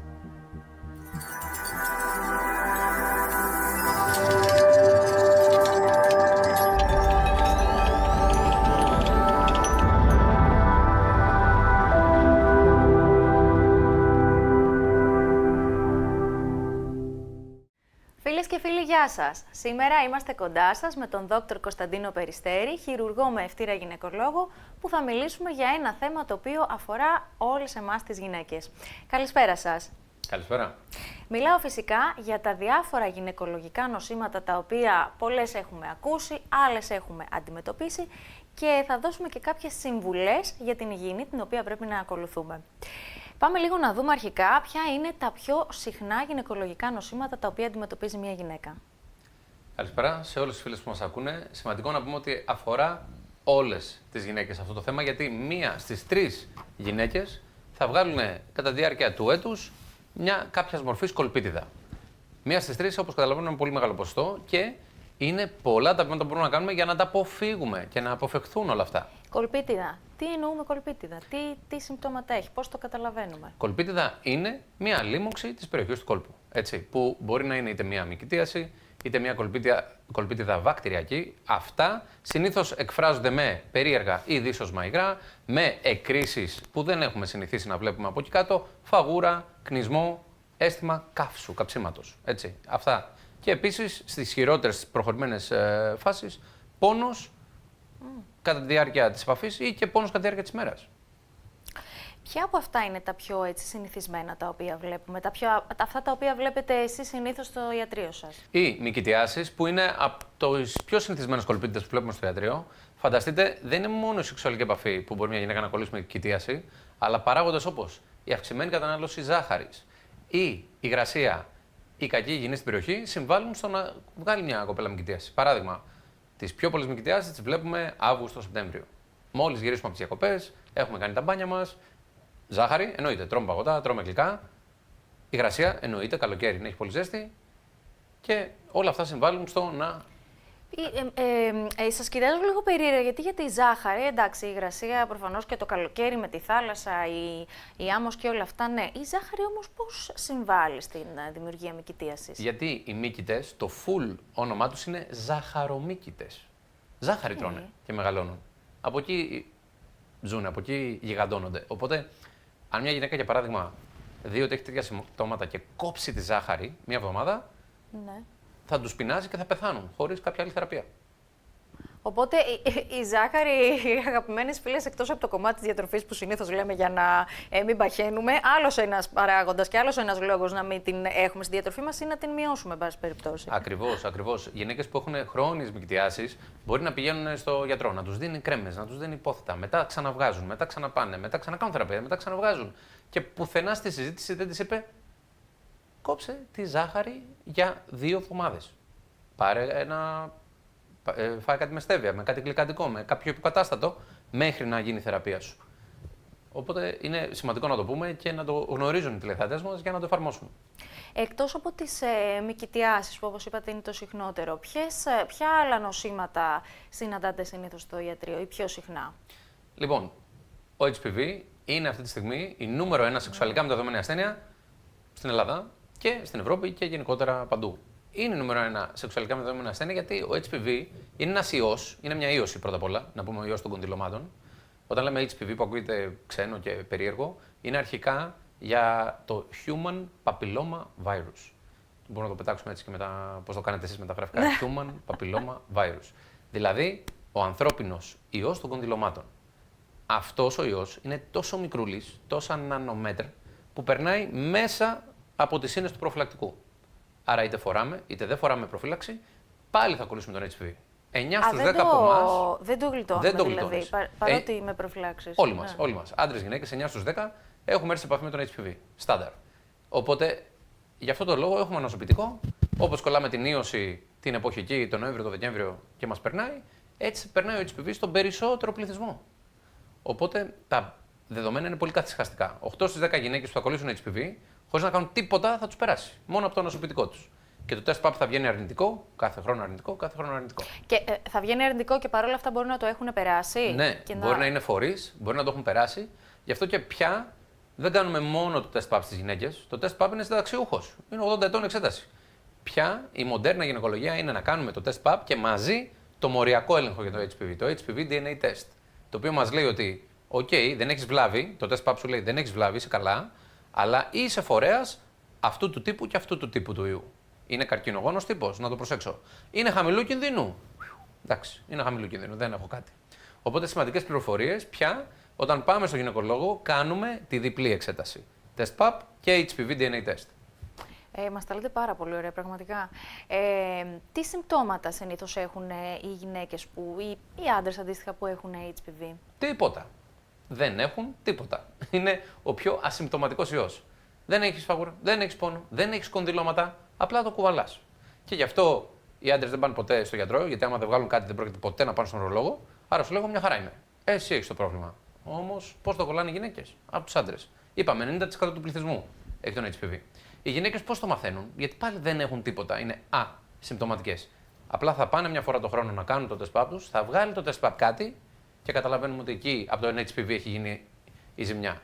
Και κάθε χρόνο πάει η γυναίκα, έχει αρνητικό PAP, αρνητικό PAP, πεθαίνει κάποιος στην οικογένεια, χάνει το σκύλο της, στεναχωριέται, πέφτει το νοσοποιητικό, εκφράζει το ιός, βγάζει το PAP κάτι εκείνη τη χρονιά.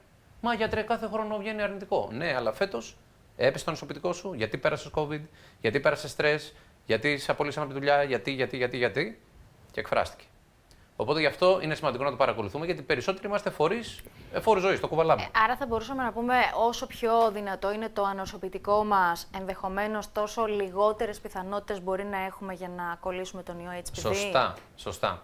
Και επίσης σημαντικό είναι και να είναι εμβολιασμένες οι γυναίκες. Τα νέα δεδομένα είναι όχι μόνο να εμβολιάζονται τα κορίτσια στο σχολείο όταν είναι στην εφηβεία, αλλά όλες οι γυναίκες μέχρι 45 ετών έχουν απόλυτη ένδειξη για εμβολιασμό κατά του HPV, για να έχουν αντισώματα να μην κάνουν βλάβες από τον ιό του HPV και να μην κάνουν εν τέλει καρκίνο τραχύλου.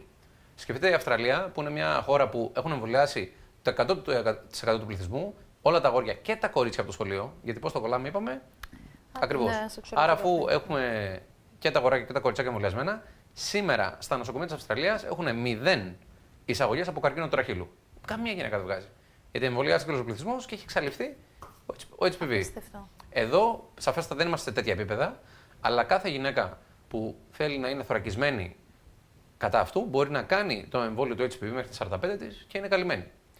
Λέγανε τώρα με τον COVID, με τα εμβόλια που περάσαμε τις πανδημίες, γιατί δεν έχουν βρει ένα εμβόλιο κατά του καρκίνου. Έχουμε βρει. Τουλάχιστον για τον καρκίνο τραχύλου. Είναι εμβόλιο κατά του καρκίνου τραχύλου. Όποια γυναίκα εμβολιαστεί κατά του HPV δεν κάνει καρκίνο τραχύλου. Έχει αντισώματα. Τέλος. Υπάρχει κάποιος λόγος που μπορεί κάποια γυναίκα να έχει ενδιασμό στο να κάνει το συγκεκριμένο εμβόλιο? Ναι, βέβαια.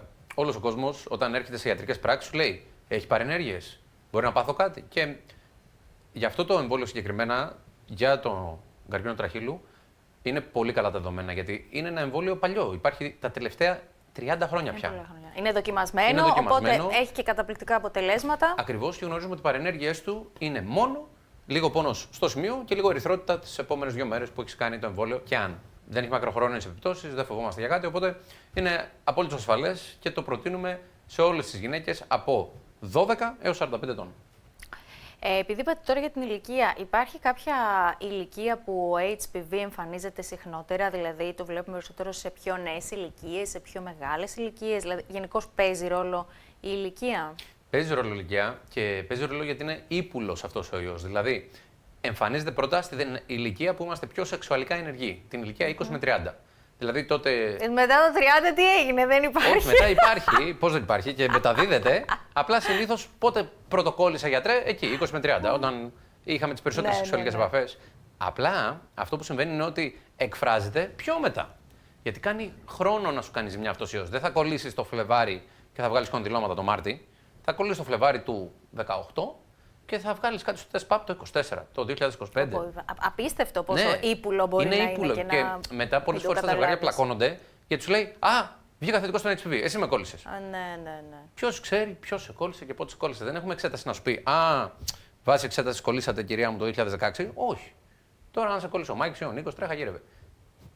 Πάντως υπάρχει θεραπεία, υπάρχει πρόληψη και σημαντικό είναι να εμβολιαζόμαστε και να τσεκαριζόμαστε τακτικά κάθε χρόνο για αυτό. Οπότε ναι, είναι όπως είπαμε οι μυκητιάσεις αυτό που βλέπουμε πιο συχνά και ο HPV το δεύτερο πιο συχνό που βλέπουμε στο ιατρείο. Ναι. Άρα λοιπόν, έτσι για να το πούμε πιο έτσι που τα λέμε ωραία εμείς με το τακ πιο επιγραμματικά, στα μέτρα πρόληψης ποια βάζουμε? Σίγουρα η επίσκεψη στον γιατρό, στη γιατρό μας. Μην αμελείτε το γυναικολογικό σας ραντεβού. Το 80% των περιστατικών που φτάνουν στο χειρουργείο στην Ελλάδα σήμερα, το 2023, είναι που δεν πήγαν στο γυναικολόγο 5 χρόνια, 6 χρόνια, 7 χρόνια, το αμελήσανε. Δηλαδή, είναι OK να μην πας μια χρονιά και να πας, ας πούμε, κάθε 2 χρόνια στο γυναικολόγο. OK. Αλλά μην αμελείτε τον τακτικό σας έλεγχο. Το νούμερο 1 είναι όταν έχουμε κάτι, νιώθουμε κάποιο σύμπτωμα, πάμε στον γιατρό να μας δει. Τι πιο απλό. Δεύτερον, η καθημερινή υγιεινή. Πολύ σημαντικό, παιδιά. Η καθημερινή υγιεινή. 2 όργανα στον ανθρώπινο οργανισμό αυτοκαθαρίζονται. Τα μάτια με τα δάκρυα και ο κόλπος με την περίοδο. Ο κόλπος είναι σχεδιασμένος, παράγει υγρά κάθε μέρα, μπορεί να διορθώσει και να ρυθμίσει το pH του μόνος του. Αφήστε τις ενδοκολπικές πλύσεις. Έχουμε δει πάρα πολλά κορίτσια με χρόνια προβλήματα. Έχουν αλλάξει 5-6 γυναικολόγους, έχουν συνέχεια μυκητιάσεις, συνέχεια κολπίτιδες, γιατί κάνουν ενδοκολπικές πλύσεις και έχουν καταστρέψει το pH. Αφήστε τα. Εάν υπάρχει πρόβλημα και έχετε διαγνωστεί, κάνατε καλλιέργειες κολπικές και έχετε βγάλει κάποιο μικρόβιο και σας γράψει ο γιατρός σας κολπικές πλύσεις, okay. Αυτό θα πω ότι οι ενδοκολπικές πλύσεις μπορείς να πάρεις από μόνος σου, από μόνη σου και να ξεκινήσεις να κάνεις έτσι, γιατί θεωρείς ότι κάτι έχεις, να πάρω να κάνω μια ενδοκολπική πλύση. Παίρνουν από το φαρμακείο συσκευή για ενδοκολπικές πλύσεις και κάνουν τακτικά, ξέρω, 2 φορές την εβδομάδα. Με χαμομήλι, με ξύδι, με κάποιο ειδικό ιατρικό. Έτσι, απλά γιατί ακούσανε κάπου. Γιατί ακούσαν ότι έτσι είναι για να μην κολλάω πράγματα. Και στην πραγματικότητα βλάπτουν το pH και την αυτορύθμιση που κάνει ο κόλπος τους. Είναι ένα όργανο το οποίο απολύτως κάνει αυτοίωση, κάνει αυτορύθμιση αν το αφήσεις. Οπότε θέλουμε καλή υγιεινή εξωτερικά. Δηλαδή να πλενόμαστε εξωτερικά, όχι εσωτερικά. Εκτός αν σου πει ο γυναικολόγος, αν σου πει ο γιατρός ότι πρέπει να κάνεις. Μόνο σε αυτή την περίπτωση. Ναι. Αν δηλαδή σε έχει διαγνώσει με μια κολπίτιδα που θέλει τέτοια θεραπεία, OK, κάντο για 3 μέρες που θα σου δώσει ενδοκολπική πλύση. Και stop. Άρα, ξεκινάμε προσέχοντας αρχικά την υγιεινή της ευαίσθητης περιοχής, έτσι ώστε να είναι τακτική. Χρησιμοποιούμε κάποια. Συγγνώμη, Μαρία, που σε διακόπτω. 3 πράγματα στο κομμάτι αυτό της υγιεινής. Νούμερο 1. Με ένα απλό σαπούνι εξωτερικά είμαστε καλυμμένοι. Δεν χρειάζεται να χρησιμοποιούμε ιδιαίτερα δύσκολα σκευάσματα. Ένα απλό σαπούνι στην εξωτερική περιοχή και είμαστε OK. Δεύτερον, σκουπιζόμαστε τόσο όταν κάνουμε την υγιεινή μας, όσο και μετά την τουαλέτα, από πάνω προς τα κάτω και όχι από κάτω προς τα πάνω. Από πάνω προς τα κάτω. Είναι σημαντικό γιατί φεύγουν τα μικρόβια μακριά από την ορύθρα, μακριά από τον κόλπο και πάνω προς τον προκτό. Δεν παθαίνουμε ορολιμόξη, δεν παθαίνουμε κολπίτιδες. Όσες κυρίες σκουπίζονται από κάτω προς τα πάνω, τις βλέπουμε κάθε μήνα στο ιατρείο. Είναι στάνταρ. Έτσι. Και το τρίτο, πάντα πλενόμαστε στην περιοχή μετά το σεξ. Μετά από κάθε σεξουαλική επαφή, πολλά βακτήρια, πολλά υγρά έρχονται στην περιοχή και μπορούμε να κολλήσουμε πράγματα. Πάμε και πλενόμαστε πάντα μετά από κάθε σεξουαλική επαφή. Νόμος.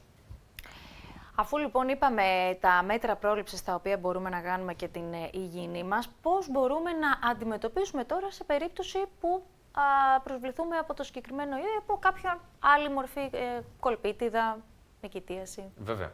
Λοιπόν, όπως είπαμε, όλοι έχουμε το ανοσοποιητικό μας σύστημα που μας θωρακίζει, μας προστατεύει από χιλιάδες ιούς βακτήρια που έρχονται κάθε μέρα, είτε τα εισπνέουμε, είτε ερχόμαστε σε επαφή με αυτά με γυμνά χέρια, είτε στην ευαίσθητη περιοχή.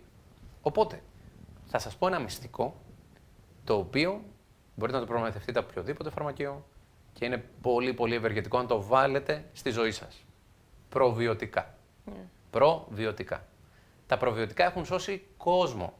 Τι να σας πω, για περιστατικά που είχαν αλλάξει 6-7 γυναικολόγους, δεν βρίσκαν λύση, χάπια από εδώ, θεραπείες από εκεί και τελικά, επειδή είδαμε ότι η φυσιολογική χλωρίδα είχε αποδυναμωθεί, η φυσιολογική χλωρίδα του κόλπου, πήρε η γυναίκα 2-3 μήνες καθημερινά προβιωτικά από το στόμα, τα οποία προβιωτικά γεμίσανε και αναζωογονήσανε τη χλωρίδα με γαλακτοβάκυλους.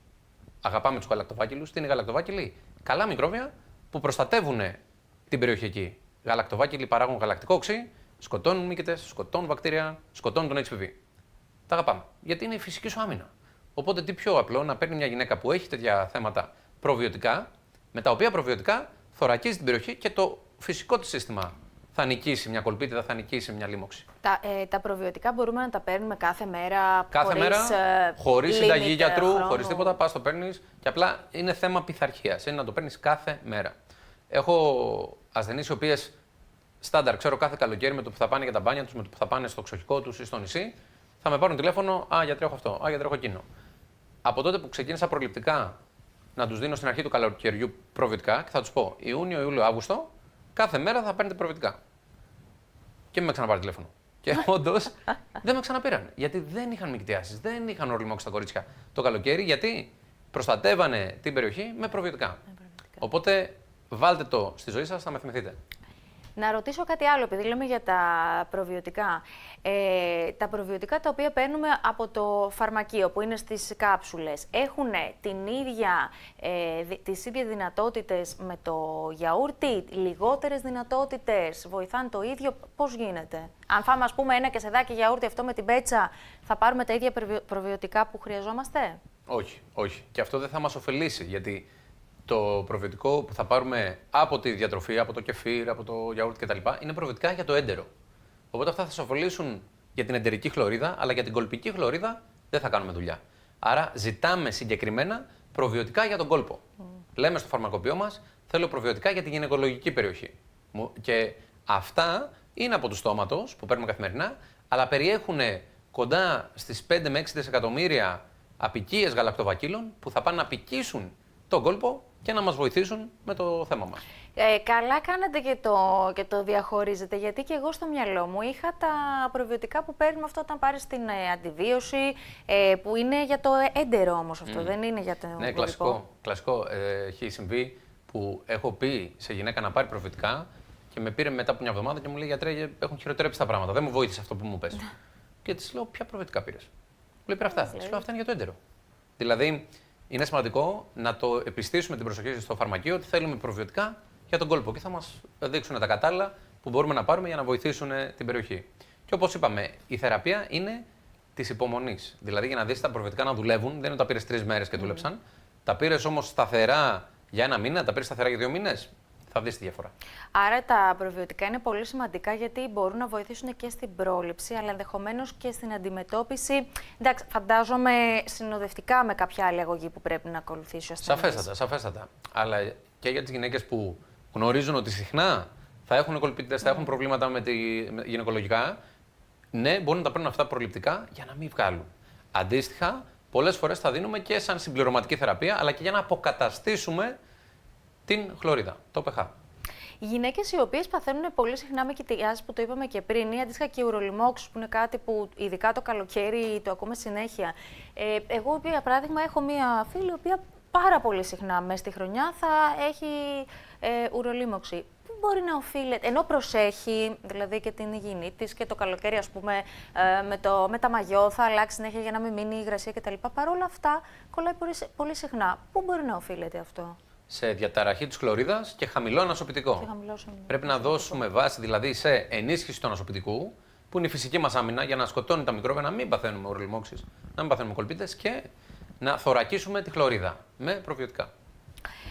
Πάμε λίγο σε ένα άλλο θεματάκι, καθώς ακούμε πολύ συχνά για την ενδομητρίωση. Συνέχεια τα τελευταία χρόνια και γίνονται και ολόκληρες καμπάνιες. Πώς συνδέεται με την υπογονιμότητα? Να πούμε ότι η ενδομητρίωση είναι άλλη μια υπουλή ασθένεια. Γιατί αργεί να τη διαγνώσουμε. Κάνουμε συνήθως 6 με 7 χρόνια να τη διαγνώσουμε οι γυναικολόγοι στη γυναίκα, γιατί δεν φαίνεται. Μα όλα πια αργούνε. Το ένα δεν φαίνεται, το άλλο δεν το καταλαβαίνεις, το άλλο δεν έχει συμπτώματα. Αυτό αργεί δηλαδή. Πραγματικά. Γι' αυτό είναι και πολύ σημαντική η ενημέρωση, ώστε μια γυναίκα, άμα δει ότι, εγώ έχω αυτά τα 3 από τα 5 συμπτώματα που λέει ότι έχει ενδομητρίωση. Μήπως να το πω εγώ στο γιατρό μου να το σκεφτεί να ψαχτεί? Ναι, πες το. Γιατί η ενδομητρίωση δεν είναι το πρώτο πράγμα που θα σκεφτούμε. Αλλά όταν 1 στις 10 Ελληνίδες πάσχουν από ενδομετρίωση, δεν είναι και λίγο, 10%. 1 στους 10 Έλληνες έχουν θηροειδή. 1 στις 10 Ελληνίδες θα έχουν και ενδομετρίωση.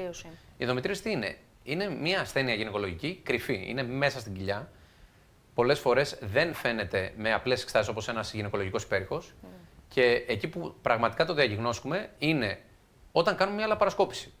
Αλλά μέχρι να πονάς εσύ 5 χρόνια και να έχεις αλλάξει ο γυναικολόγος και να πεις: Μα πονάω στην περίοδο, μα δεν με πιάνουν τα παυσίπονα. Και τελικά να σου κάνουν λαπαροσκόπηση, χειρουργείο με κάμερα και να δουν την ενδομετρίωση και να πούνε: Α, έχει ενδομετρίωση αυτή η γυναίκα. Είναι πολύ ταλαιπωρία για ένα ζευγάρι που προσπαθεί να κάνει παιδί, είναι πολύ ταλαιπωρία και στην ποιότητα της ζωής σου. Άρα, αν υποπτευόμαστε ότι έχουμε ενδομετρίωση, το συζητάμε, ρωτάμε τον γιατρό μας να μας κάνει τις ειδικές εξετάσεις. Μήπως και έχω ενδομετρίωση. Ποια είναι τα συμπτώματα που μπορεί να έχει μια γυναίκα, έτσι ώστε να σκεφτεί ότι ίσως έχει ενδομετρίωση και πρέπει να το ψάξει περισσότερο? Δυσπαρεύνοια. Πόνος στο σεξ. Πονάει δηλαδή η γυναίκα κατά τη διάρκεια της επαφής, πονάει στη διείσδυση, δεν μπορεί να ολοκληρώσει σεξουαλική πράξη γιατί πονάει τόσο πολύ. Άρα δεν είναι φυσιολογικό. Πάμε στον γιατρό να δούμε τι παίζει. Μπορεί να έχει ενδομετρίωση. Δεύτερον, δυσμηνόρια. Πονάμε δηλαδή στην περίοδο. Αλλά πονάμε ιδιαίτερα πολύ. Παίρνουμε αντιφλεγμονώδη, παίρνουμε παυσίπονα, δεν μας πιάνουν. Παίρνουμε αναρωτική από τη δουλειά 2 μέρες γιατί πονάμε τόσο πολύ. Δεν θα έπρεπε να πονάς τόσο πολύ στην περίοδο. Κάτι τρέχει, πήγαινε να το δεις. Μπορεί να έχει ενδομετρίωση. Τρίτον, πόνος στην τουαλέτα. Δηλαδή πάμε τουαλέτα. Γιατί κατά τις κενώσεις. Και κατά τις κενώσεις είμαστε. Δεν μπορούμε να κουνηθούμε. Πονάμε πάρα πολύ. Και αυτό πάλι μπορεί να είναι ενδομετρίωση. Που η ενδομετρίωση τι είναι? Το ενδομήτριο, αυτό που είναι μέσα στη μήτρα, πάει και κάθεται αλλού. Πάει και κάθεται στις οθήκες, πάει και κάθεται στις άλπικες, πάει και κάθεται στο έντερο. Εξού και πονάμε στην τουαλέτα. Άρα, επειδή η ενδομετρίωση είναι μια επεκτατική νόσος, πάει ιστός που είναι μέσα στη μήτρα, δεν θα πρέπει να ήταν πουθενά αλλού, πάει και κάθεται έξω από τη μήτρα. Στο έντερο, στην ουροδόχο κίστη, στις άλπικες. Οπότε, όταν έχουμε τέτοιους πόνους άκυρους, δηλαδή άμα έχει γυναίκα πόνους εκτός της περίοδου, στα μέσα του κύκλου, όταν λίγο έχει πριν. Λίγο πριν, αλλά πονάει πολύ. Υποπτευόμαστε την ενδομετρίωση και ζητάμε από τον γιατρό μας να μας το τσεκάρει. Γιατί? Γιατί περισσότεροι συνάδελφοι δεν έχουμε εκπαιδευτεί να ψάχνουμε την ενδομετρίωση. Τα νέα δεδομένα πια οι νέοι γιατροί το ψάχνουν. Αλλά οι περισσότεροι δεν είναι εκπαιδευμένοι να το ψάξουν. Άρα πες στο γιατρό σου, πες στη γιατρό σου. Πονάω, μήπως έχω ενδομετρίωση? Να μου κάνει τις ειδικές εξετάσεις να το δούμε. Σε περίπτωση που δούμε ότι δυστυχώς υπάρχει ενδομετρίωση, ποια είναι τα βήματα τα οποία πρέπει να ακολουθήσει μια γυναίκα για να το καταπολεμήσει? Η θεραπεία της ενδομετρίωσης είναι να κόψουμε την περίοδο. Άρα, πρώτη θεραπεία, μην έγκυος. Μην έγκυος. 9 μήνες. Δεν έχεις περίοδο 9 μήνες αφού είσαι έγκυος και πολλές γυναίκες βλέπουν βελτίωση της ενδομετρίωσης αφού μείνουν. Βέβαια, η ενδομετρίωση είναι και παράγοντας απογονιμότητας. Κάποιες γυναίκες δυσκολεύονται να μείνουν λόγω της ενδομετρίωσης. Οπότε εκεί πάμε στην άλλη θεραπεία, την χειρουργική θεραπεία. Λαπαροσκόπηση. Η λαπαροσκόπηση είναι που μπαίνουμε με μια κάμερα μες στην κοιλίτσα, έχουμε ένα λέιζερ και με την ενδομετρίωση και μετά και δεν μπορεί να γυναίκα και έχει καλύτερες περιόδους και μένει και έγκυος. Και τρίτη θεραπεία. Μου ακούγεται πάρα πολύ απλή σαν θεραπεία. Ναι, το θέμα είναι να τη τόσο βρούμε. Εύκολα ότι αν τη βρούμε, τη θεραπεύουμε. Το θέμα είναι να τη βρούμε. Το σημαντικό είναι ότι θεραπεύεται. Ακριβώς. Και όπως είπαμε, επειδή η θεραπεία είναι και το να κοπεί περίοδος, υπάρχει και η χημική θεραπεία, ας το πούμε, που κόβει την περίοδο για 8 μήνες, 1 χρόνο. Μπορείς να κάνεις μια ειδική ενεσούλα στην κοιλίτσα, η οποία αυτή η ενέση σου κόβει την περίοδο, δεν έχεις περίοδο για 9 μήνες. Οπότε ηρεμεί το σύστημα για αυτό το διάστημα, ηρεμείς από την νόσο, καταστέλλεται. Και μετά, μόλις επιστρέψει η περίοδος, τότε μπορεί να κάνει η γυναίκα πάλι προσπάθειες να μείνει έγκυος και πάει λέγοντας. Δεν είναι λίγο, δεν θα πω επικίνδυνο, αλλά όταν κάνεις έτσι μία παρέμβαση τώρα σε κάτι το οποίο έχει γυναίκα κάθε μήνα, ας πούμε, δεν είναι λίγο, δεν μπορεί να δημιουργηθούν άλλα προβλήματα? Δηλαδή μπορείς να κόψεις την περίοδο έτσι για 1 χρόνο και μετά να ξαναέρθει και να είναι πάλι φυσιολογική όπως ήταν? Ναι, σαφέστατα. Γιατί η περίοδος για αυτή τη γυναίκα δεν είναι φυσιολογική. Δεν είναι έρθει η περίοδος όλα καλά. Είναι πονάω, υποφέρω σε κάθε περίοδο. Οπότε της δίνεις μια λύση. Αμέσως ηρεμεί για αυτή την περίοδο των 8-9 μηνών που θα διακόψει την περίοδο με την ένεση. Γιατί δεν είναι αιμορραγή, δεν πονάει, έχει καλύτερη ποιότητα ζωής και παράλληλα ηρεμεί λίγο το γυναικολογικό σύστημα, καθώς δίνεις χρόνο να αντιμετωπίσει την ενδομετρίωση αφού δεν έχει έξαρση της νόσου.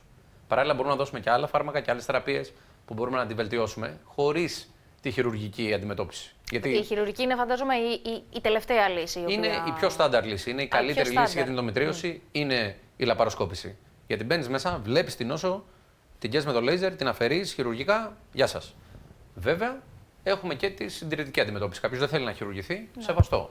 Του προσφέρουμε αυτή τη λύση. Να διακόψουμε την περίοδο, για παράδειγμα.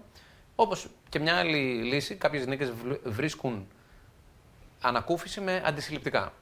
Γιατί με τα αντισυλληπτικά χάπια μπορούν λίγο να βρούνε ανακούφιση των συμπτωμάτων, αλλά αυτό, όπως λέμε, είναι ένα τσιρότο. Τα αντισυλληπτικά δεν κόβουν δεν την περίοδο. Ίσα-ίσα που βοηθούν και στην, αν δεν κάνω λάθος, όταν μια γυναίκα πια έχει δυσκολία και στην περίοδό της, τη βοηθούν έτσι ώστε να φτιάξει και ο κύκλος. Σωστά. Οπότε τα αντισυλληπτικά σε αυτή την περίπτωση μπορούν να βοηθήσουν με τα συμπτώματα, αλλά δεν μας θεραπεύουν. Δεν θεραπεύουν την ενδομητρίωση. Και επίσης, αν είναι μια γυναίκα με ενδομητρίωση που θέλει να μείνει έγκυος, τα αντισυλληπτικά επίσης δεν βοηθάνε ούτε με μια πιθανή εγκυμοσύνη. Οπότε πάλι αυτό το λέμε παράδειγμα για μια νέα γυναίκα 22 ετών, η οποία έχει ενδομητρίωση και υποφέρει και δεν θέλει να προβεί σε κάποιο χειρουργείο ακόμα ή σε κάποια άλλη πιο δραστικά μέτρα, όπως είπαμε, η διακοπή της περίοδου. Μπορούμε να της κάνουμε μια θεραπεία με αντισυλληπτικά, να δούμε λίγο πώς πάει και πάει λέγοντας. Έτσι, αυτές είναι οι θεραπευτικές μας επιλογές. Πριν σας αποχαιρετήσω, θέλω να πούμε έτσι για άλλη μία φορά τον βασικό έλεγχο που πρέπει να κάνει η σύγχρονη γυναίκα, έτσι ώστε να γνωρίζει τι ακριβώς της συμβαίνει, τι δεν της συμβαίνει, τι πρέπει να κάνει, τι δεν πρέπει να κάνει και να πούμε για άλλη μία φορά και τα tips για την καθημερινή υγιεινή. Βέβαια. Ο βασικός έλεγχος που πρέπει να κάνει μια γυναίκα είναι πρώτον ο ετήσιος γυναικολογικός έλεγχος που περιλαμβάνει γυναικολογικό υπέρηχο, τεστ Παπα-Νικολάου με HPV DNA τεστ που είπαμε μαζί, καλλιέργεια σκολπικού υγρού και βέβαια εξέταση του μαστού. Αν είμαστε πάνω από τα 35, μιλάμε και για μαστογραφία ή και υπέρηχο μαστού και σε πιο μικρές ηλικίες, άμα έχουμε πιο πυκνό μαστού ή άμα ψηλαφούμε κάτι στο μαστό μας. Από εκεί και πέρα, για το κομμάτι της γονιμότητας, είναι κάποιες έξτρα εξετάσεις που είναι ορμονολογικές. Που δεύτερη με πέμπτη μέρα του κύκλου, όταν έχουμε ακόμα το αιματάκι, όταν έχουμε ακόμα την περίοδο, παίρνουμε ορμονολογικές και βλέπουμε από τις ορμόνες πώς είναι τα γυναικολογικά, έχουμε ορυξία, έχουμε ότι δουλεύουν όλα καλά. Επίσης, μια σημαντική εξέταση είναι η άμμη. Η άμμη είναι μια ορμόνη που μας λέει πόσα ωράρια έχουμε στο ράφι. Πόσα ώρια έχουμε μέχρι να τελειώσουν. Γνωρίζουμε ότι κάθε γυναίκα γεννιέται με περίπου 2 εκατομμύρια οάρια και από τη στιγμή που θα ξεκινήσει η περίοδος της και θα φτάσει στα 18, θα έχουν μειωθεί αμέσως σε 800.000 οάρια. Και κάθε μήνα μειώνονται, όπου φτάνουμε πια στην ηλικία των 40 που έχουμε κοντά στα 10.000 οάρια. Και πια, όταν η γυναίκα φτάσει στην εμεινόπαυση, στα 52 της, στα 54 της, όποτε, είναι που πια έχει μηδενιστεί αυτός ο αριθμός. Όταν πια τελειώσει το απόθεμα, μπαίνουμε στην εμεινόπαυση.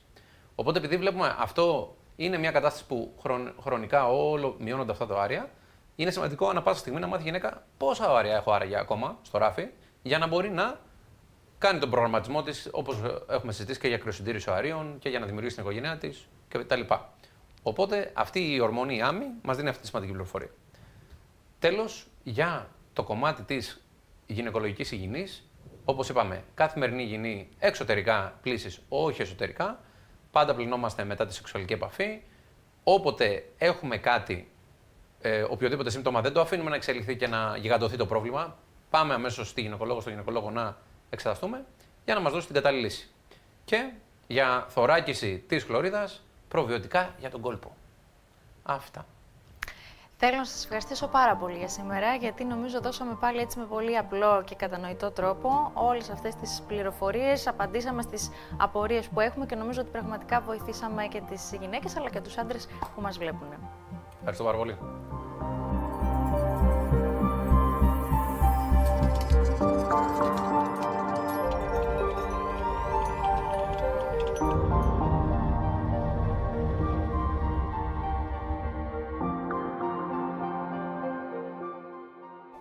Η εκπαίδευση των γυναικών στην υιοθέτηση καθημερινών υγιεινών συνηθιών είναι εξαιρετικά σημαντική. Ο ρόλος των καταρτισμένων ιατρών γυναικολόγων συνηγορεί προς την κατεύθυνση αυτή. Εκείνοι ενημερώνουν για πιθανούς γυναικολογικούς κινδύνους, παρέχουν μέτρα πρόληψης και ακολουθούν σύγχρονα πρωτόκολλα διάγνωσης και θεραπείας. Όλα προς όφελος της υγείας της γυναίκας.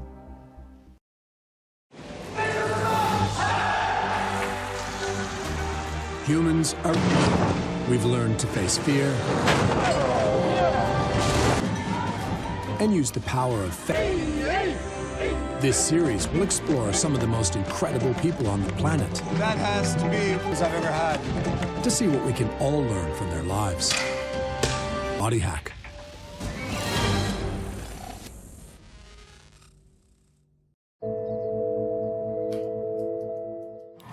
Runners to me look like freaks.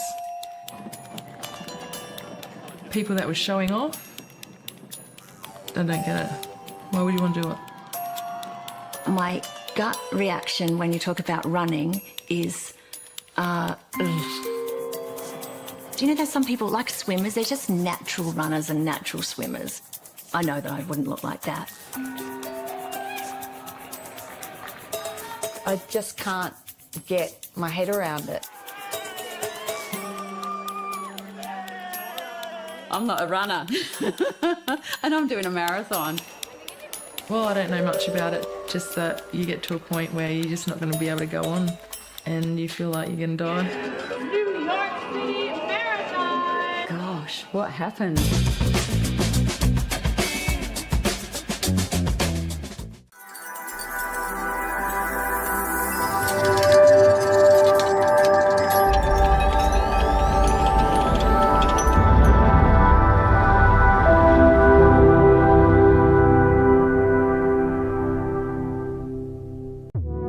Το DNA είναι το γενετικό μας υλικό. Είναι στην πραγματικότητα οι πληροφορίες που έχουν ρόλο στον οργανισμό μας, όπως το λογισμικό για τη λειτουργία ενός υπολογιστή. Το DNA σε κάθε άνθρωπο είναι διαφορετικό. Όπως λοιπόν διαφέρει η εμφάνισή μας, έτσι διαφέρουν και τα χαρακτηριστικά μας σε σχέση με τις πιθανότητες που έχουμε να αναπτύξουμε μια ασθένεια. Αναλύοντας το DNA, οι ασθενείς που έχουν καρκίνο μπορούν να επιλέξουν τις κατάλληλες θεραπείες που είναι εξατομικευμένες και προσαρμοσμένες στο δικό τους προφίλ. Επίσης, οι υγιεί άτομα μπορούν να διαγνώσουν εάν έχουν αυξημένες πιθανότητες να αναπτύξουν κάποια μορφή καρκίνου. Και βλέποντας αν υπάρχει αυτή η προδιάθεση, μπορούν να πάρουν τα κατάλληλα μέτρα. Δηλαδή, να κάνουν κάποιες εξετάσεις που δεν θα έκαναν αλλιώς και με αυτόν τον τρόπο να μειώσουν τον κίνδυνο για εμφάνιση καρκίνου ή να διαγνώσουν έναν καρκίνο νωρίτερα πριν να απειλήσει τη ζωή τους. Η αντιλιακή προστασία είναι κεφαλαιώδης στο κομμάτι της αντιγύρανσης και ενώ όλες οι γυναίκες θεωρούν ότι φορούν αντιλιακό, αυτό που συνήθως ξεχνάμε είναι η επανάληψη, γιατί το αντιλιακό μας προσφέρει την προστασία για 2-3 ώρες. Και βέβαια όλες οι γυναίκες κατανοούμε ότι είναι δύσκολο, αν είμαστε μακιγιαρισμένες, να επαναλάβουμε τη χρήση του. Ωστόσο, υπάρχουν προϊόντα ειδικά, όπως compact πούδρες αντιλιακές ή σπρέι, τα οποία μπορούμε να ψεκάσουμε πάνω από το μακιγιάζ και βέβαια τα ακάλυπτα σημεία του δέρματός μας, όπως τα χέρια στην οδήγηση, όπως ο λαιμός και φυσικά το πρόσωπο, θα είναι από τα σημεία τα οποία το αντιλιακό θα πρέπει να μπαίνει σε άφθονη γενναιόδορη ποσότητα. Μας ενδιαφέρει φυσικά πρώτα απ' όλα η υγεία του δέρματος, αλλά μας ενδιαφέρει και η ομορφιά και επειδή θέλουμε ο νούμερο 1 εχθρός του δέρματος, ο ήλιος, να αφήσει μακριά τα σημάδια του, χρησιμοποιούμε και προστατευόμαστε το αντιλιακό χειμώνα καλοκαίρι, ακόμα και όταν έχει συννεφιά.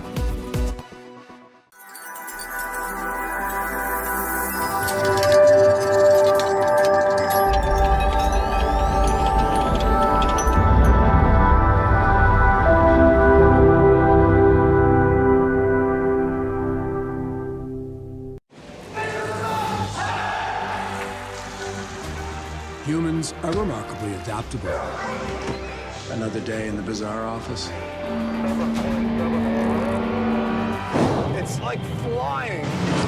We've learned to face fear. Whoa! That's whiplash. Master our minds. I didn't even see it. And use the power of faith to navigate the world. That was an experience.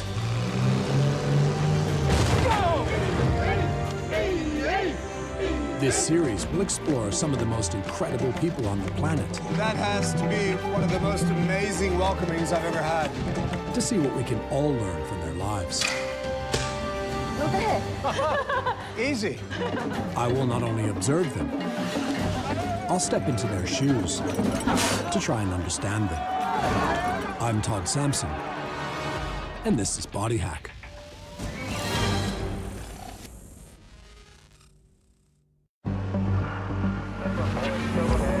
The car is one of the greatest driving forces of change in our human history. It's really going.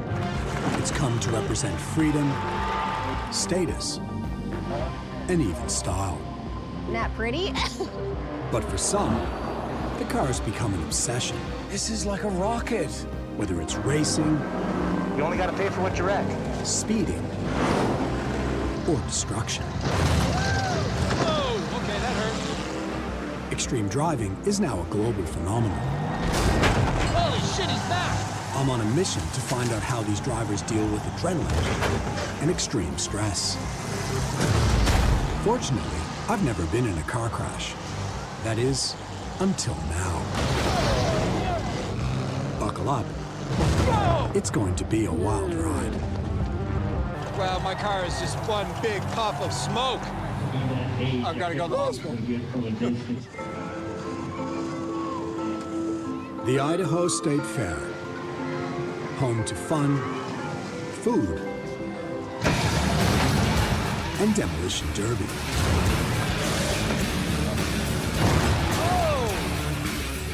It's loud, violent, and action-packed. The guy's head just bounced off the steering wheel. There are not many rules with demolition derby. You can't hit the driver's side, although I saw lots of those. You can't go 2 minutes without hitting someone. Other than that, it's fair game. The last car still driving takes home the prize. These cars are specifically designed to deliver and take a beating. It's like boxing with metal. But it's the people inside these vehicles that I'm curious about. I've come to Heartland America to try and understand the extreme driving phenomena, why they do it, and how they manage the fear and stress they inevitably feel. If all goes to plan, 1 week from now, I'll also compete in a demolition derby. And my instructors are out there.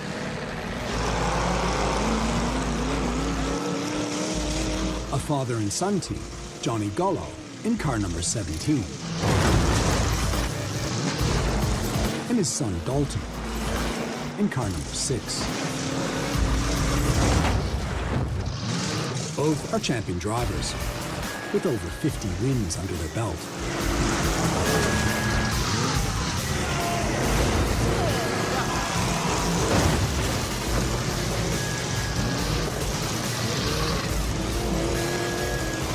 Johnny has taken a blatant, direct hit to his driver's side door.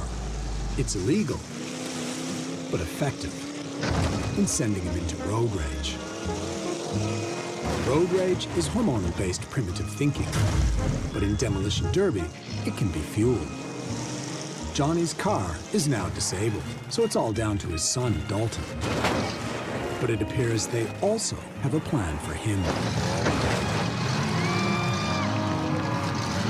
Trapped against the wall, he's getting needlessly smashed from all angles. Again, illegal, but apparently not today.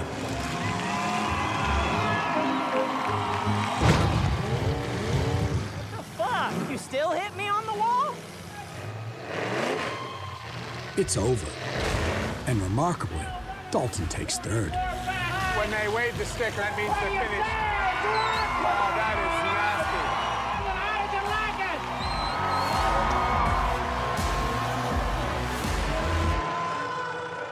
He hit you full on side door. I thought that's illegal. It is. You never know until you're in the moment of what you're gonna do. Yeah. Well done, Dalton. You got slammed up against that wall there. Multiple times. Not just once. Are you ready to run? Look, I'm scared, but I'm looking forward to it. Before I begin my training, Johnny suggests I experience a not-too-distant cousin of demolition derby. It's called figure-8 racing. Like demo derby, the rules are simple. Drivers need to navigate a figure-8 course. The first to complete 20 laps wins. The goal isn't to crash into other cars. Well, that's the theory anyway. If I've learned anything so far, it's that when it comes to extreme driving, rules are meant to be smashed. I'll rev it up. You're a racer. Yeah! Oh, yeah. One more time. Yeah! Wow, it does feel like it's got power. Todd! Todd! Yeah? If you win, you owe me dinner, right? I owe you more than dinner. It'll be More a than miracle. dinner, you heard that. Hookers, too. Wayne and Stacy have been kind enough to lend me one of their cars. The bullet holes on the side are a little disconcerting. The plan for me is to ride in the back seat, You guys are gonna win. which was welded to the floor only yesterday. Turns out, backseat driving this event is rare. And I'm about to find out why. Yeah, he's fucking stuck. But first, some words of encouragement from Spencer, And you always carry it loaded? Yes. the well-armed event organizer. Right there. The only thing that you have to worry about is don't ever stick any part of your body outside of the car if you like it. And if it rolls over, don't stick your arm out. If you stick your arm out, it's basically like smashing a toothpick. So, Has it the other happened? thing is, oh yeah, if for any reason your car dies, it catches on fire, whatever, don't ever get out of your car. Even if it's on fire? Even if it's on fire. Do they catch fire often? Did you bring a fire suit? Now that Spencer has put my mind at ease, it's time for the official safety briefing. Hey, guys! But worryingly, there's still no sign of my designated driver. Biggest thing for me is the safety end of it. Don't make it into a demolition derby. Let's try and get some racing out of it, please. Now, let's just be good sportsmen, have fun. That's what we're here to do. Okay, we kind of have a treat here tonight. We have a guy, a gentleman here from the great state of Australia. No, it's a state. He's gonna ride as a passenger. Do me a favor, don't kill him. He wants to go home. Yes. One of my pet peeves is during an actual... Well, the safety briefing didn't make me feel any safer. You do get the feeling that if they want to turn it into a demolition derby, they're going to do that. Some of those guys would look like they're going to turn it into a demolition derby. Even as I line up my car for the race, there is still no sign of my driver. Here's the national anthem. It shows some love to the United States Marine Corps. For the land of the free and the home of the brave.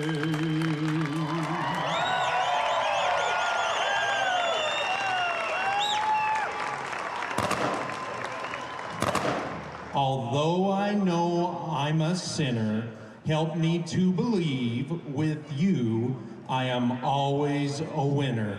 In Jesus' name, amen. With guns and God on our side, what could possibly go wrong?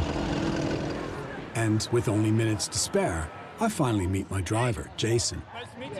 Anything I need to look out for? Just keep your arms and legs in the vehicle. And to my surprise, he's a demolition driver, and this is also his first figure-8 race. Well, here's how I feel. It's all so random and fast. Just arrived, and this is his first one. Although he's a demo driver, this is his first one as well. So, to say this is a little nerve-wracking and random would be an understatement. And my seatbelt they just put in last night, and they told me that the reason there's no roll bar in our vehicle is because they didn't have time to... Ready? Well, I'm as ready as I can be.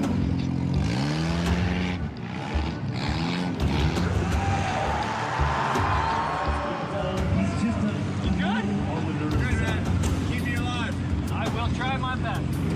5, 4, 3,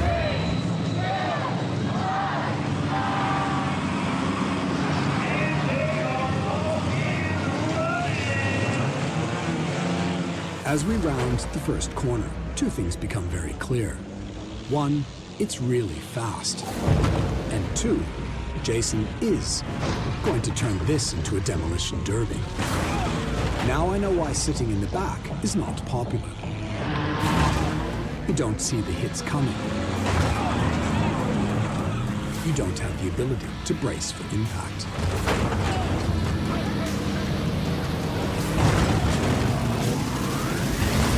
We've just been hit side on by a car traveling at over 50 kilometers an hour. When it comes to collisions, injuries come in threes. The first is vehicle impact. The second is body impact.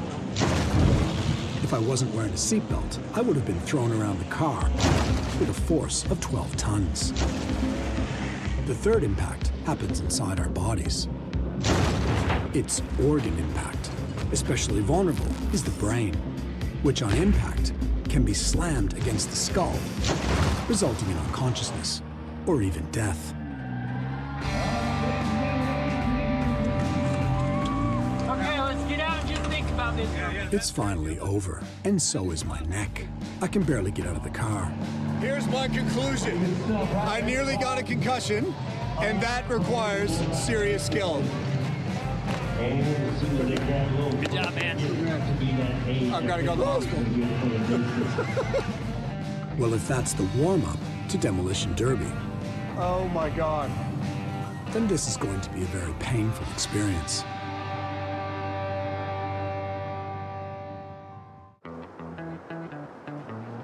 With the inability to move my head to the right and a healthy dose of fear, I'm off to meet my trainers just outside of Salt Lake City. By the looks of it, I wasn't the only one that got injured. Oh boy. Wasn't a good weekend. What happened? Remember that door hit we got? Yeah. Fractured my leg bone. From this side hit. That big side hit. I still drive if I could today. Let's look at that door. What are the rules? Don't hit the driver's door. That's where my leg was right there. But structurally, it stayed okay, didn't it? Yeah, absolutely. We build them for safety. You see the cages that are in there, and, you know, it's old Detroit iron. So I'm not driving this? No. What am I driving? Let's show you. Daniel Grange and his wife, Danny. Hey, Daniel. She's going to be driving with you, having a lot of fun. So you have a 79 Buick. It's got a Schrade 355 motor. We strategically weaken this car so they bend the way we want them to bend. That's not making me feel So better. basically, we're creating those crumple zones that are in the newer cars today. Oh, safety. So absorb the impact before it gets to me. So if you do this right, this should be about 3 feet shorter by the time he's done. Easy. Oh, this is the pep talk, Johnny? Because this is not really working as a pep talk. The thing about these cars is if I want to beat your car, I have to slow it down. And so how I'm going to slow that down is breaking something in the steering, because if you can't steer or your tires are going like this, you're not going to be able to hit me. Look at Dalton's car. Yeah, I mean, Dalton's front car right tires? here, See the front see tires full are both- tires are like that. He's not moving. He might still be able to move, but he's not going to be able to pick his shot on me. So if you were picking a shot on this car, what would you do? I would hit this driver's side tire because the steering box on a Chevy is on this side. If you hit this car on this angle, you stand a high chance of bending this frame rate. You look at a car and go, that's a Chevy. I know its weak spot. Exactly. Wow. Absolutely. Your head is on a swivel. You are constantly doing this, watching everybody. What happens is I see somebody in front of me, I'm gonna get him, but what I don't realize is Two guys are there's behind me. two guys coming in right behind me, so if I hit him, I'm what am I? stopped. I'm a sit and duck. Can we maybe not call it kill shot? The first part of this training is getting familiar with the car. Take it, the door doesn't open. No, doors don't open no more. Door's not okay. This is my old Dukes of Hazzard days. Oh, wow, this really is feeling real now. Okay. When you drive this, you drive with 2 feet. This isn't street driving. You have a left brake pedal with your left foot and your gas foot. You never take your feet off the pedals. This is super cool, but why is it like a disc? When you drive a car, how do you normally drive? Yeah, in. So when you get hit on a tire, it jerks the steering around. So your steering wheel goes like this, and what happens to your thumbs? Yeah. Wow, you guys are really good with the pep talks. And now, Danny, no pressure, but I just want you to try and protect me as much as possible. Before we get to work, Johnny has something he wants to get off his chest. Just having a lot of fun with you. Or off his leg. You're taking the piss? Oh, God, because let me tell you what was going through my mind. Right, I'm just gonna be honest with you, right? Let me tell you what was going through my mind. It's like, he's building the car I'm in, and he built his own car, and he broke his leg. There is no hope for me. It seems I don't only have to worry about my opponents when it comes to mind games. Helping build the car is a great way to understand it. The rules state you can't add any steel that wasn't already on the vehicle. So great care is taken to reinforce the vehicle's pressure points, with steel cannibalized from other parts of the car. They have a saying, it takes 3 weeks to build and less than 30 minutes to destroy. Although there is only one winner, you can team up with other drivers inside the arena. Danny will be competing in my match, and we've agreed to look out for each other. With over a dozen demolition derbies under her belt, she might be my best chance of survival. What were you like the first time you went out? Scared to death. And I was so nervous driving into the arena. But then they said go, and I just kept driving because I didn't really know what to do. And somebody hit me, and I was like, oh, it's That's on. not So then you happening. just go, yeah. But what do you get out of it? It's fun. Is it the fun? Is it the rush? Is it the rush? I think it's the rush. You can just go out there and hit someone as hard as you want, you know? I don't know. So just take a I don't know. good look at my car. This is the one not to hit. Okay. The one, this one here. Okay. For Danny and Daniel, Yep. Okay. demolition derby is a family affair. It's really good, huh? So now, 12-year-old Keegan is good enough to show me how to weld. I assume I need this? Is Yes, this mine? you need the helmet. You got advice for me? Put it on. Yes, thank you. Yeah, you're good. There you go. Why are we doing this, Keegan? So in the derby, the door doesn't just fly open and she falls out. There's not many mums racing No. around in demolition No, derby. there's not. Give you bragging rights at school? Yeah, pretty much. Get closer. Get a little closer. That looks better. That looks better. Yeah. This part was terrible, but that part was good.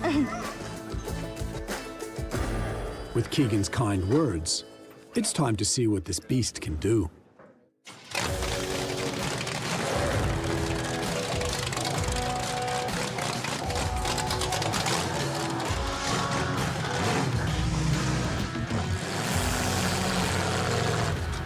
Oh, yeah! Feels great, though. I feel like I'm in a tank. When you hear the sound and you're outside the vehicle, it's quite an intimidating, you know, it's really going. When you're inside it, it's like your weapon. Yeah. It's comfort.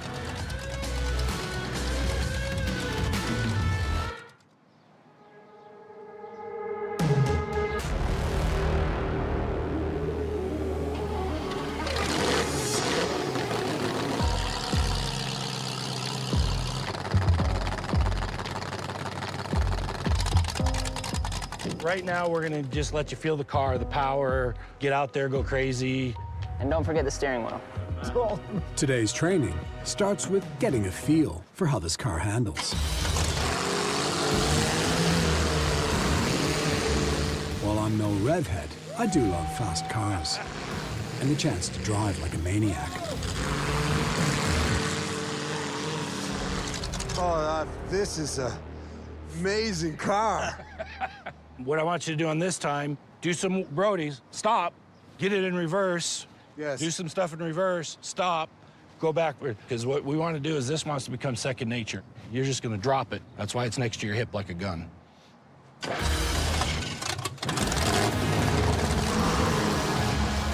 Whoa, whoa, whoa, whoa, whoa. Car that we have taught, and it's a lighter weight car. If you think of it in boxing terms, you got, you know, boxers that do a lot of jab, jab, jab, jab.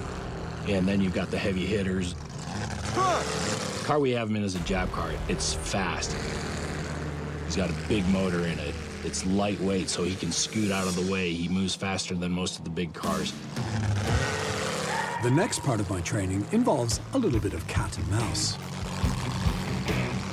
In this case, I think I'm the mouse.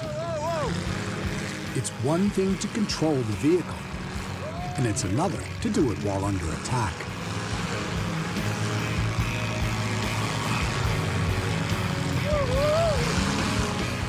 he's going to get the real feel. He's going to leave himself open. He's left himself open 3 times. One of the critical skills for demolition driving is the use of peripheral vision. Our central vision is in high resolution, but it only accounts for about 1% of total vision. The other 99% is peripheral vision, which is of lower resolution. Peripheral vision declines as we age, narrowing by 1 to 3 degrees every 10 years. But what's more concerning is it also reduces with stress. Stress produces a high amount of adrenaline, which can cause our field of vision to narrow, known as tunnel vision. Demolition drivers counter this effect through experience, calming their breath, and forcing themselves to constantly scan the environment. They refer to this as having your head on a swivel. So he always had a kill shot on you, and you were turning into it and giving him that kill shot. I thought we decided not to call them kill shots anymore. Now you a little sense of how fast it's going to be with 1 car. So imagine 10 cars in there. Head on a swivel. It's left turn, left turn, left turn. Because you want this door inside. There's a lot going on. The final part of my training today involves hitting. See that car down there? We want you to hit square, then throw it in first, come around, do your left-hand turn, come up, and then square on the rear tire. It spins, and you keep going. Has anyone ever said this is not normal? Has anyone like Oh, derbies are stupid.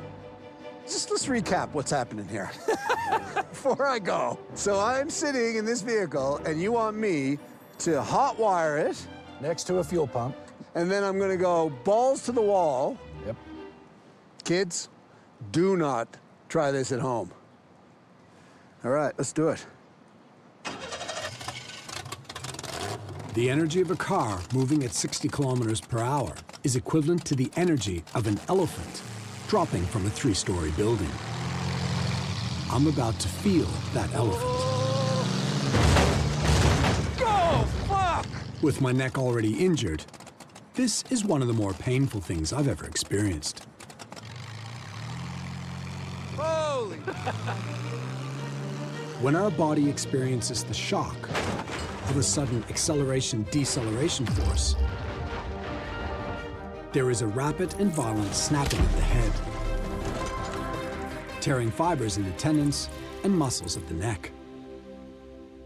This is known as whiplash.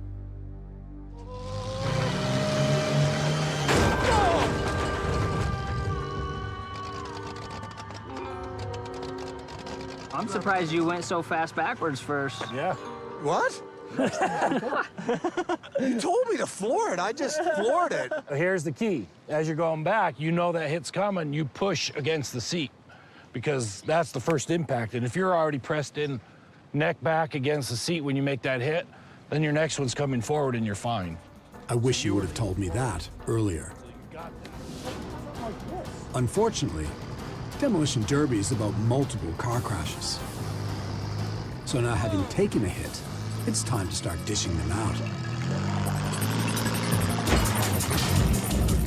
Johnny wants me to practice the strategic art of hit and move. Because a stationary car is an easy target. But in my concussed state, all I want to do is smash something. It's like focused road rage. Now he's having fun. I also need to practice my jab, the wheel shot, which is the most effective way of immobilizing an opponent. It's also He's having a ball now. meant to be the least painful in terms of impact. Well, most of the time. Oh, Jesus! I've now realized that as long as you can still move, you can still hit. Even if you're on your last leg. There goes the wheel! Hey, that's my tire! Whoa! He's on the tire! Whoa! Whoa, that was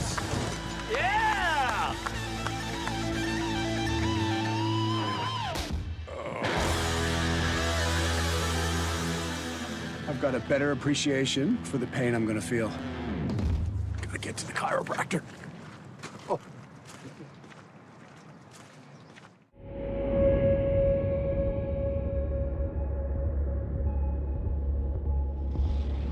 In Demolition Derby, the difference between a jab and a kill shot is speed.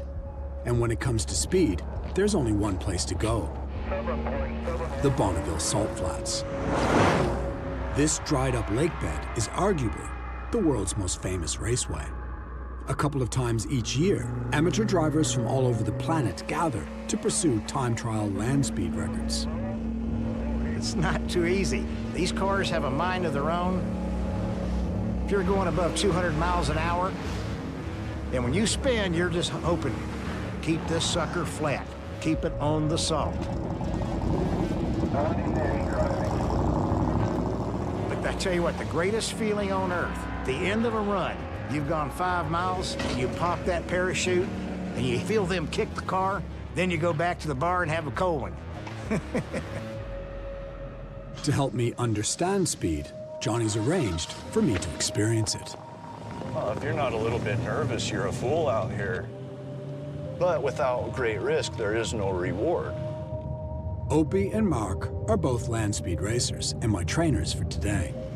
Okay, I can see it. We got about The human body did not develop to travel at high speed. The goal today is to stress test mine at over 200 kilometers per hour. Now, I'm relying on you experts to tell me when you think this car has had enough.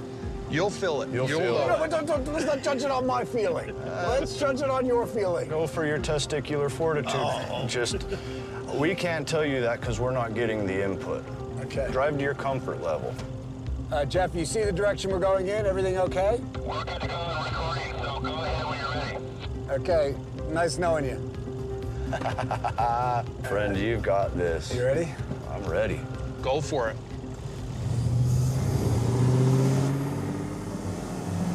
There are 2 rules.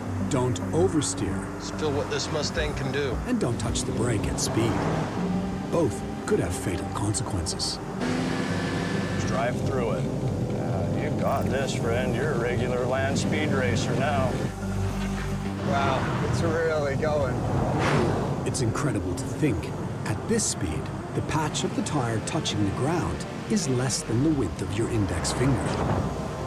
And with the slippery salt surface, one sudden move of the steering wheel, and we would spin out of control.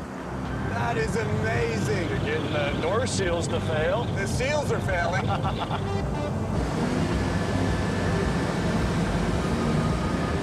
Oh, it's really rocky now.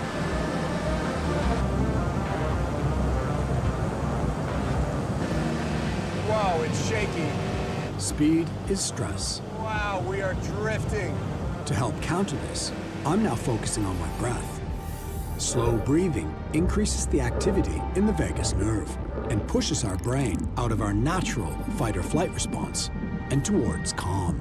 Oh, wow, okay. Okay. Okay. We just hit a bump at 200. Oh, it's really rocky now. Yeah, this is where I'd start to slow it up a Okay, if you're telling me to slow. Yep, slow her down. I'm gonna slow down. Whoa! Whoa! That was incredible. It was a massive adrenaline hit. That's what does it. You just right there experienced what it drives every land speed racer to do it. You did awesome right there. That was amazing. You just joined a 130 club. Yep. 130 miles per hour, I get it. or 220 kilometers per hour, was scary enough. Thank you. It's hard to imagine traveling at more than double that. This guy can. Bonneville's still sort of the last frontier where some guy can build something in his 2-car garage and go do something spectacular. Rob Freivogel and his team have certainly built something spectacular in his garage. This twin-turbo streamliner boasts a 2,600 horsepower engine. It's been specifically designed to beat the current land speed record in its category of 671 kilometers per hour. And it's been 10 years in the making. This is like a rocket. It's not like more like an airplane. Basically, this is a combination between racing cars and flying aircraft at 0 elevation. And what does it feel like when you pull the chute? Okay, I'm probably not gonna die. Things are gonna be okay. Rob is just about to do his first qualifying race. And while everyone is putting on a brave face, I can feel the tension rising. We're gonna go fast again this year, so let's do it safe. Anything a driver wants to add? Oh, no, just thank you guys very much for coming out. Really appreciate it. All right, let's go do it. This is not for everybody. No. And it's not because it's the driving thing. It's just the getting here, like designing the car, building the car. Other people come along to help, getting those guys to help, and I've just been blessed. I mean, I can't say enough. So you're emotional now, aren't you? I am. I really am. The car has always been a collective endeavor.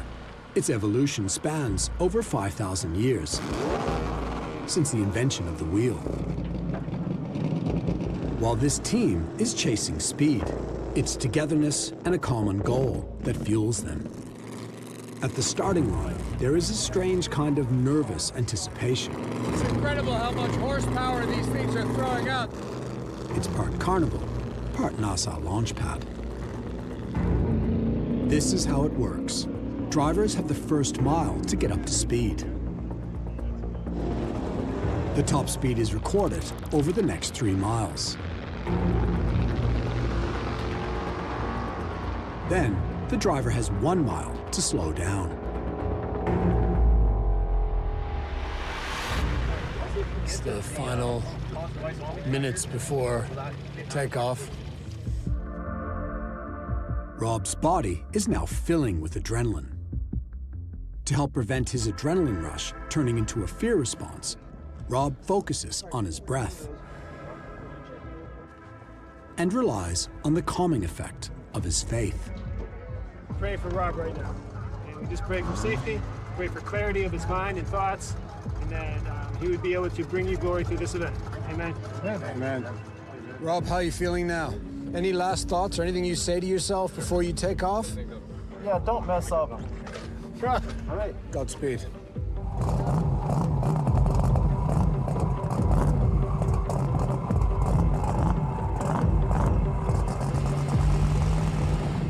Rob's Streamliner needs a push car to get him started, since his transmission is geared for high speeds only.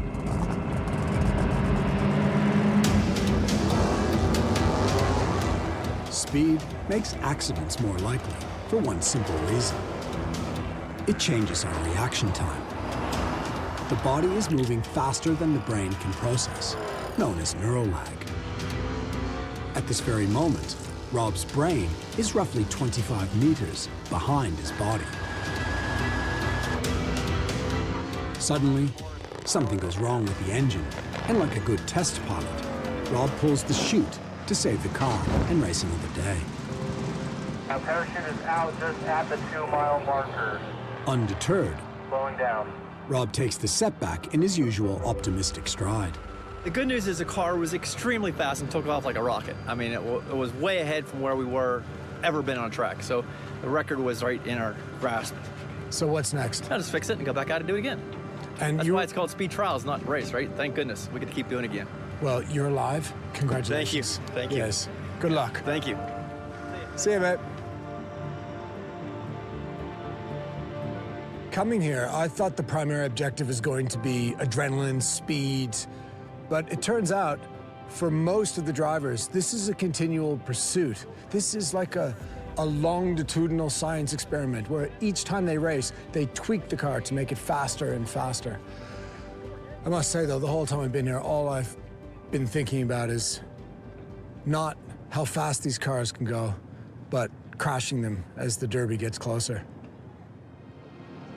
Little did I know how true my words would become. I leave Rob and his team to prepare for their next race.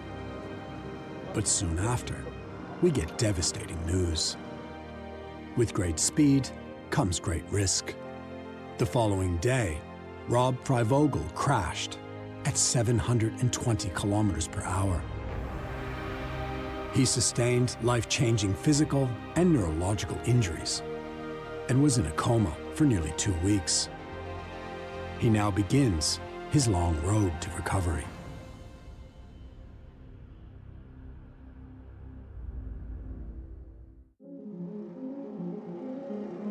I have one final driving lesson to help manage my nerves and improve my control at speed.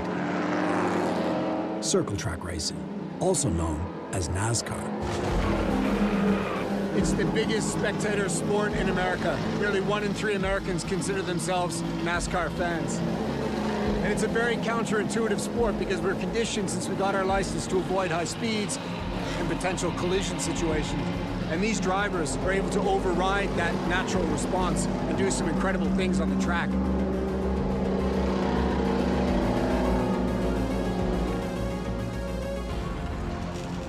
This was amazing. You know you're in a lot of danger when your armrest is a fire extinguisher. So this is it? This is it, yeah. I'll have you help me get the hood real quick. How long have you been doing this? Since about 2007. Chris McKean is a racing champion and my instructor for today. Why do you do it? Like, what do you get out of it when you're doing it? You feel like you're in a different world, and you get out and you just feel like you're walking on air. Were you scared the first time? If you're not scared, you don't have enough respect for the sport, and you probably shouldn't be in one of these cars. Let's give it a go. Okay, now I'm starting to feel like... Professional? Bananas in pajamas, really.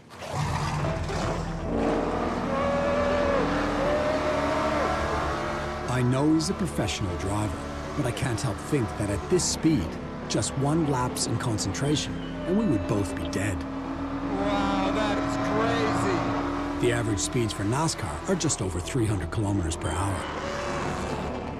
Wow. You certainly get an adrenaline hit from that. Adrenaline is released from the adrenal glands, which are above the kidney. And basically, they dilate or open our airways and blood vessels to give us an oxygen-rich flood of blood to the muscles, to the brain, and to the liver.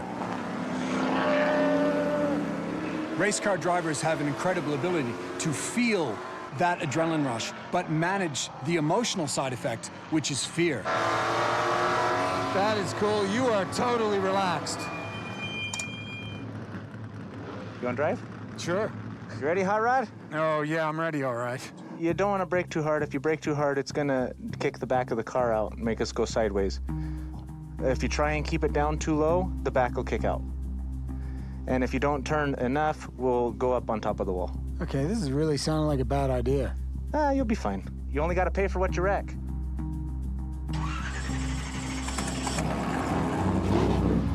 There you go, roll.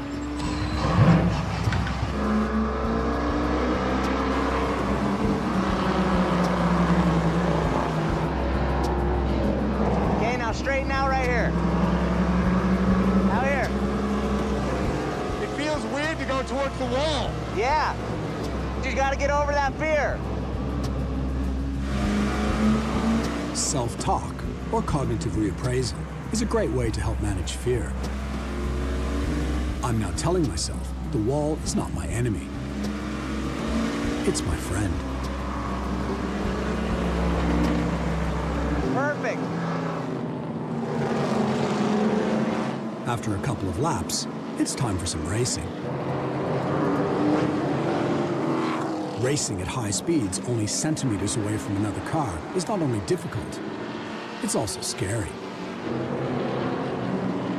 All the way down there. It's hard to control your fear when all you can think about is crashing. Spin. All the way down. Now go. Go, go, go, go, go. Stay all the way down, all the way down. Park it up here. Whoa. Whoa. I see what you mean. Wow. What do you think? They're pretty quick, huh? They're quick. Yeah? They're quick. So you have managed to keep the adrenaline, because you get it, as you said, but manage the fear response. Yes. Yeah, you learn to use it as a tool to make you better. All the good drivers, they've learned it a long time ago, and it's just to a point where they probably don't even know they're doing it anymore.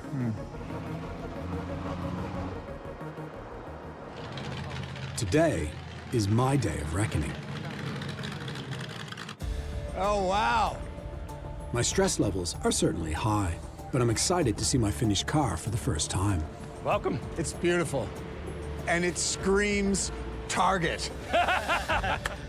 So, 49. They told me that's how old you were. Yes. Upside down, because you're from down under. Oh, God. We had to get your daughters on there. And they told me you got some kind of tattoo on your back. Yes. So we threw the wolf on there. You're the lone wolf. It's awesome. Johnny, I love it. I mean, I still feel shit scared, but thank you so much, Johnny. You're so welcome. We hope you have a lot of fun safely. Me too. Hey. My car isn't the only one with a fresh coat of paint. You ready? So did your kids do you? I mean, look at yours. I took my kids to Walmart. They picked out some colors, and we just let them go to town on it.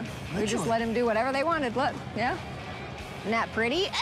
It's good. I like it. And you're gonna come after that pretty car, aren't you? I'm not coming after that car. Yeah, I come on. promise you. I'll be too busy hiding behind all the other cars. Okay, okay.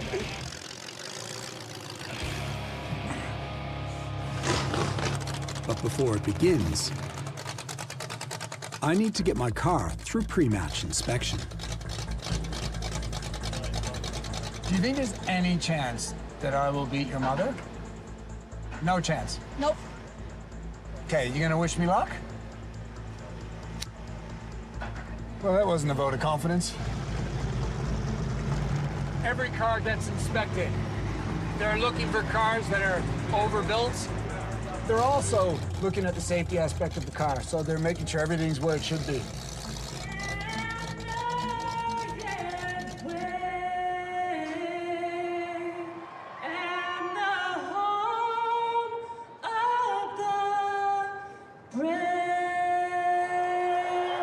Watching Demolition Derby triggers our survival instinct.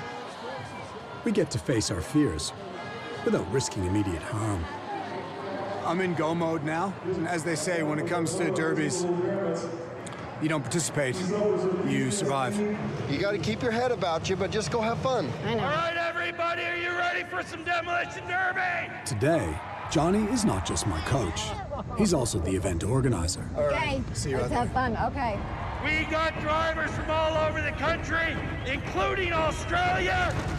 I always tell my kids, fear is a yellow light, not a red one. Now, I'm telling it to myself. This is no different than the Roman Colosseum. The adrenaline you get out of this is like no other. Stick to your instructions. When you pull through and see this crowd, and that cheer goes up. All the way from down under, Todd Sampson. The adrenaline starts flowing, and you are just scared shitless. What the hell am I doing? In 5, 4, 3, 2, 1, hit 'em all! Right away, it's chaos.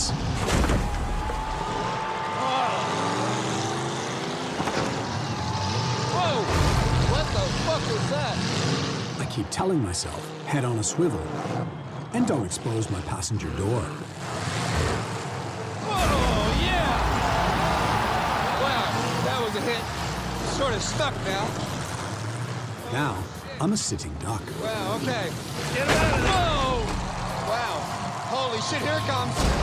Oh! Adrenaline is an amazing thing. Whoa! Jesus! I no longer feel any aches or pains, Shit! just hyper alert with an aggressive desire to survive.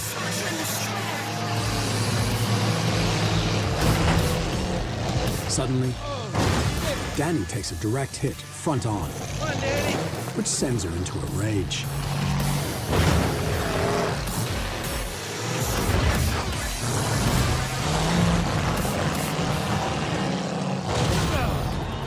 I have my own problems. It seems number 31 is on a mission to take me out. Fucking hell! I'm hit hard and spun in a 360, which exposes my passenger door. It doesn't take long for my nemesis to take advantage. Oh, yeah! We're down to 6 cars. It's now faster, and the hits are harder. Whoa! That's whiplash. But this is what my car was specifically built for. It's a jab car, so I'm going to jab. It seems my friend, Oh, that guy's following me.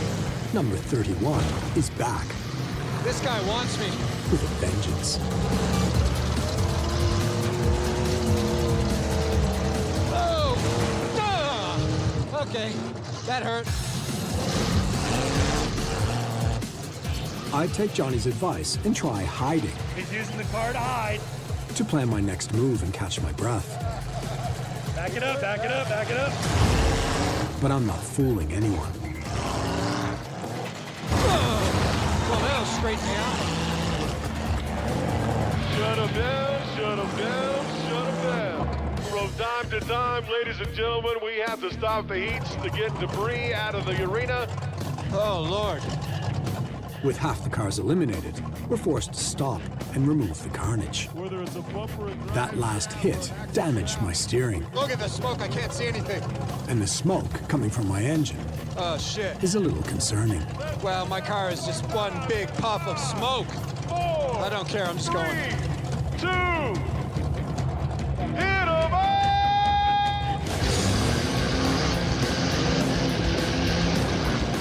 But as Johnny said, as long as you can move, you can hit.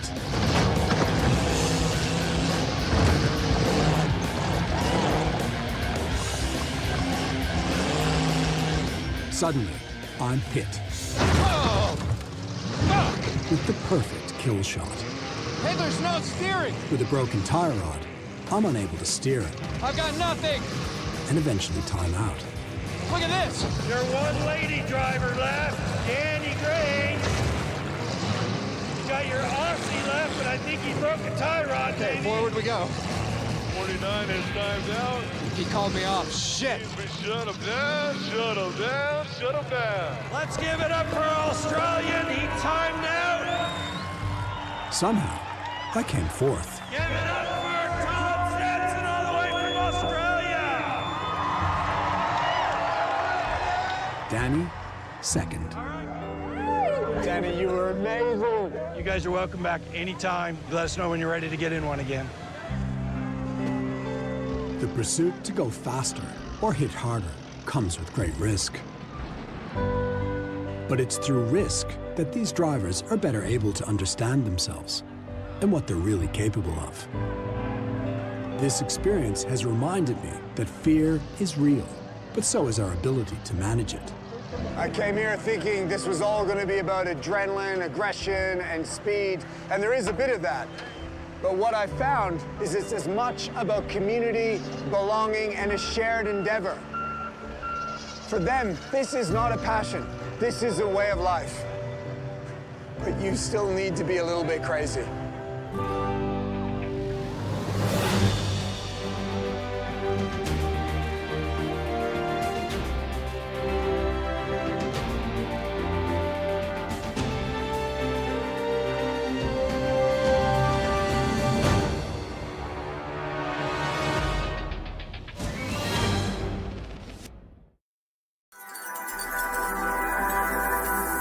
And then before I knew it, 5 a.m. I was at the gym every morning, training.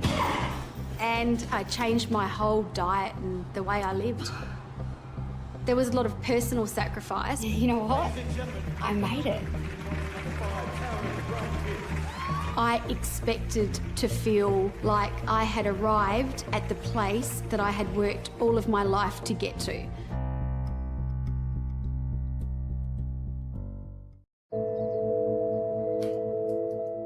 I've been a surgeon for almost 20 years. It's the only thing I've ever really wanted to do. Mostly, I operate on cancer patients. Surgery's not pretty, but at least it offers a chance of cure. Most patients I treat ask the same question: what could I have done not to get cancer? And I have to admit, I just don't know. No one's to blame for getting cancer, but we can all reduce our risk. I've decided to explore the other side of the cancer story. Prevention. How not to get cancer.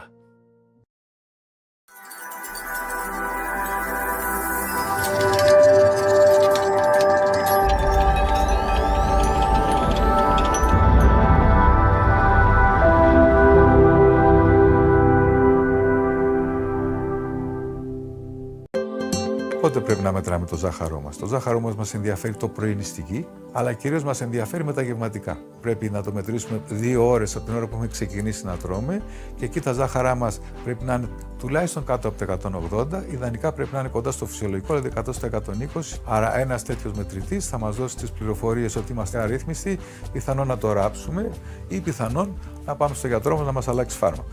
Ερώτημα. Όλοι οι μετρητές είναι το ίδιο? Η απάντηση είναι όχι. Δυστυχώς δεν είναι όλοι το ίδιο. Μπορεί το 100 να σας το δείχνει 115 και το 200 βέβαια θα σας το δείχνει 230. Έχουμε λοιπόν μετρητές πλέον οι οποίοι έχουν πετύχει αποκλίσεις, οι οποίες μπορεί να είναι στο συν-πλην 7. Όπως καταλαβαίνετε, το συν-πλην 7, ιδίως αυτό που θα αποφασίσει για να κάνει ινσουλίνη, είναι πάρα πολύ σημαντικό και θα πρέπει να πάρουμε τις πληροφορίες από τον γιατρό μας, πώς θα τους χρησιμοποιούμε, πώς θα τροποποιήσουμε την αγωγή μας και ποιους μετρητές θα διαλέξουμε. Η θρόμβωση είναι η δημιουργία ενός θρόμβου σε κάποιο αγκείο, είτε του σώματος, είτε του εγκεφάλου. Υπάρχει κάποιος άλλος όρος, ο οποίος συχνά αναφέρεται και είναι η θρομβοφιλία, η οποία εδώ δεν είναι η θρόμβωση ακριβώς, είναι η προδιάθεση για θρόμβωση. Στα παιδιά η θρόμβωση θεωρείται σπάνια κατάσταση, σπάνιο νόσημα. Συνήθως σε αυτές τις περιπτώσεις τα παιδιά που παθαίνουν θρόμβωση έχουν υποκείμενα νοσήματα όπως κακοήθειες, αυτοάνωσα νοσήματα. Αντίθετα στα αγκιακά κεφαλικά επεισόδια, ένα μεγάλο ποσοστό παιδιών δεν έχει υποκείμενο νόσημα, αλλά μπορεί να είναι μια κατάσταση η οποία συμβαίνει μετά από κάποια λίμωξη και ιδιαίτερα στους φλεβώδεις κόλπους του εγκεφάλου. Η θεραπεία της θρόμβωσης στα παιδιά γίνεται με τη χορήγηση αντιπικτικής αγωγής όπως σε όλους τους ασθενείς, με τις χαμηλού μοριακού βάρους ηπαρίνες και με τα κουμαρινικά αντιπικτικά. Στα εγκεφαλικά επεισόδια που δεν υπάρχει παράγοντας από την καρδιά ή δεν υπάρχει δυσπλασία αγκείου, στα παιδιά χορηγείται ασπιρίνη το περισσότερο διάστημα, την οποία την παίρνουν για 2 με 3 χρόνια.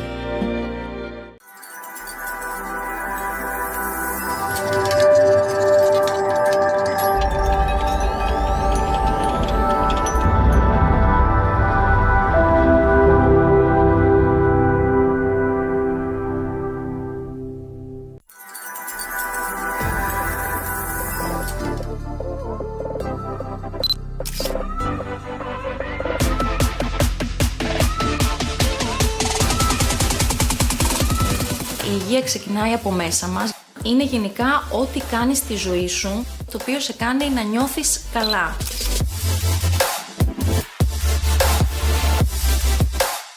Την υγεία μας πρέπει να την προσέχουμε όλοι, να γνωρίζουμε ποια πράγματα πρέπει να αντιμετωπίζουμε. Η υγεία είναι το πιο σημαντικό.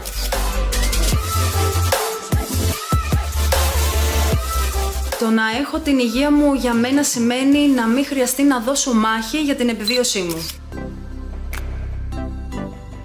Υγεία είναι ζωή, είναι χαρά, είναι ενέργεια, είναι το πολυτιμότερο αγαθό που έχουμε για να μπορούμε να κάνουμε ό,τι αγαπάμε. Με όλα αυτά που συμβαίνουν γύρω μας ιδιαίτερα, κάτι τόσο δεδομένο μπορεί ανα πάσα στιγμή να αλλάξει, οπότε η υγεία πάνω απ' όλα.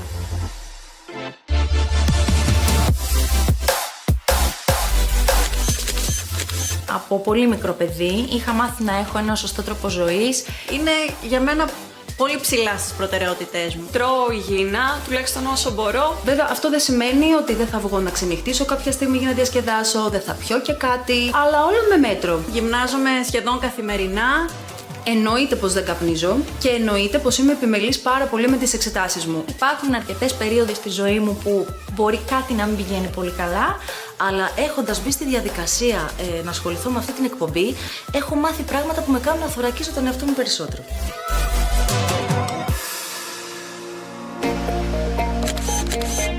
Όλη η κλάδη της υγείας είναι πραγματικά αξιοθαύμαστη, γιατί απαρτίζονται από ανθρώπους οι οποίοι έχουν αφιερώσει πάρα πολλά χρόνια από τη ζωή τους για να μπορούν να μας κάνουν καλά όποτε τους χρειαζόμαστε, αλλά φυσικά και να μας φροντίζουν και στην πρόληψη. Όλοι συντελούν στο να χαίρουμε άκρας υγείας.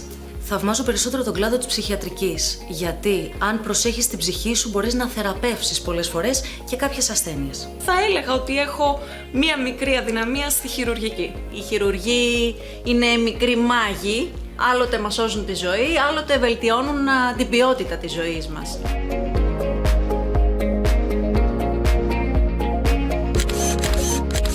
Θα άλλαζα αρκετά πράγματα, κυρίως στον τρόπο παροχής των υπηρεσιών μέσα στα δημόσια νοσοκομεία.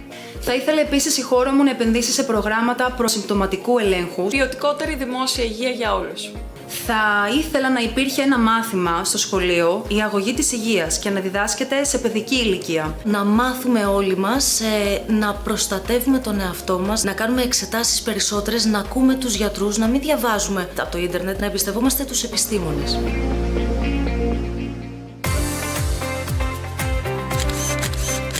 Πρώτον, εμπιστεύομαι πάρα πολύ το δημιουργό του, και δεύτερον, είναι ένας τομέας ο οποίος είναι μέσα στα ενδιαφέροντά μου, οπότε μπορώ να το υποστηρίξω. Γιατί είναι κάτι καινούριο, είναι κάτι διαφορετικό. Νομίζω ότι είναι ένα δώρο προς τους θεατές. Ναι, φυσικά, γιατί θα είναι πλάς στην υγεία όλων μας.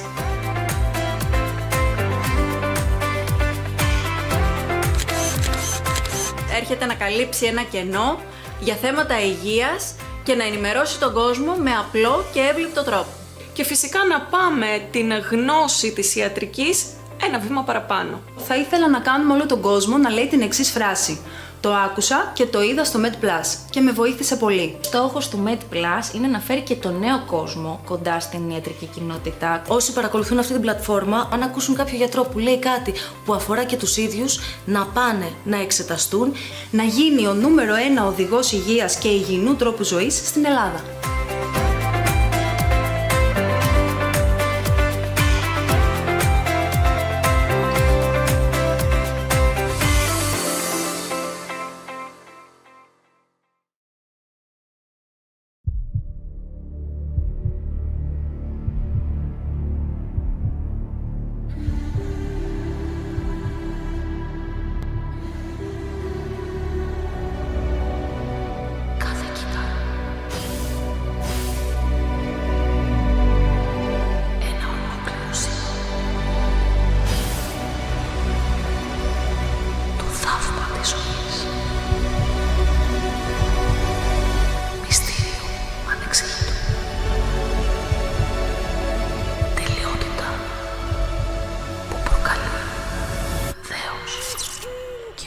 Και ο Θεός έπλασε τον άνθρωπο.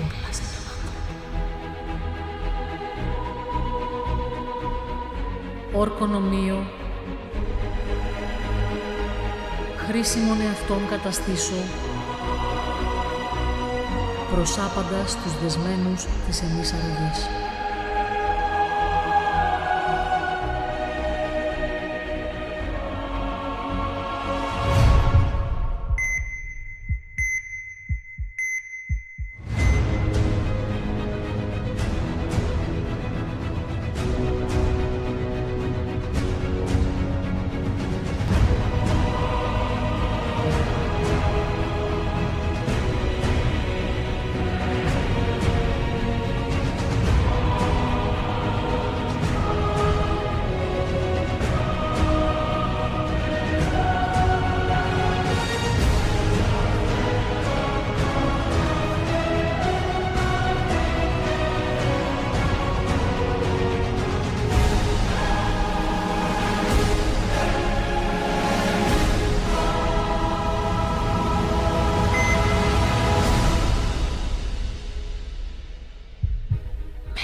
Κάθε μέρα στο πρόσωπό σας αυτά τα σημάδια που τόσο σας ενοχλούν.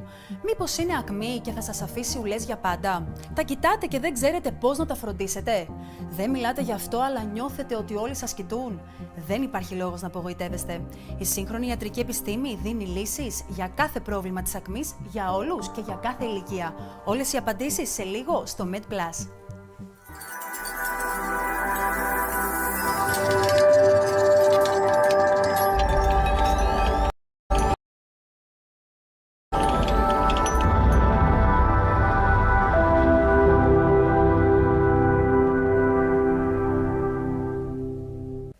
Για να συζητήσουμε το θέμα αυτό, φιλοξενούμε στη σημερινή μας εκπομπή τον Dr. Χριστόφορο Τζερμιά.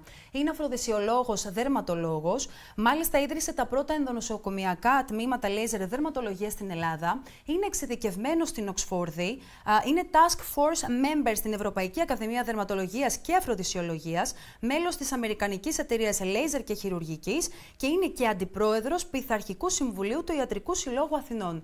Κύριε Χριστόφορο Τζερμιά, σας ευχαριστούμε πάρα πολύ που είστε κοντά μας. Σήμερα συζητάμε για την ακμή, μια ασθένεια δέρματος που ταλαιπωρεί πολλούς εφήβους αλλά και ενήλικες. Προτού μας δώσετε τις λύσεις για αυτό το πρόβλημα, θα ήθελα να μας πείτε γιατί εμφανίζεται στο δέρμα η ακμή.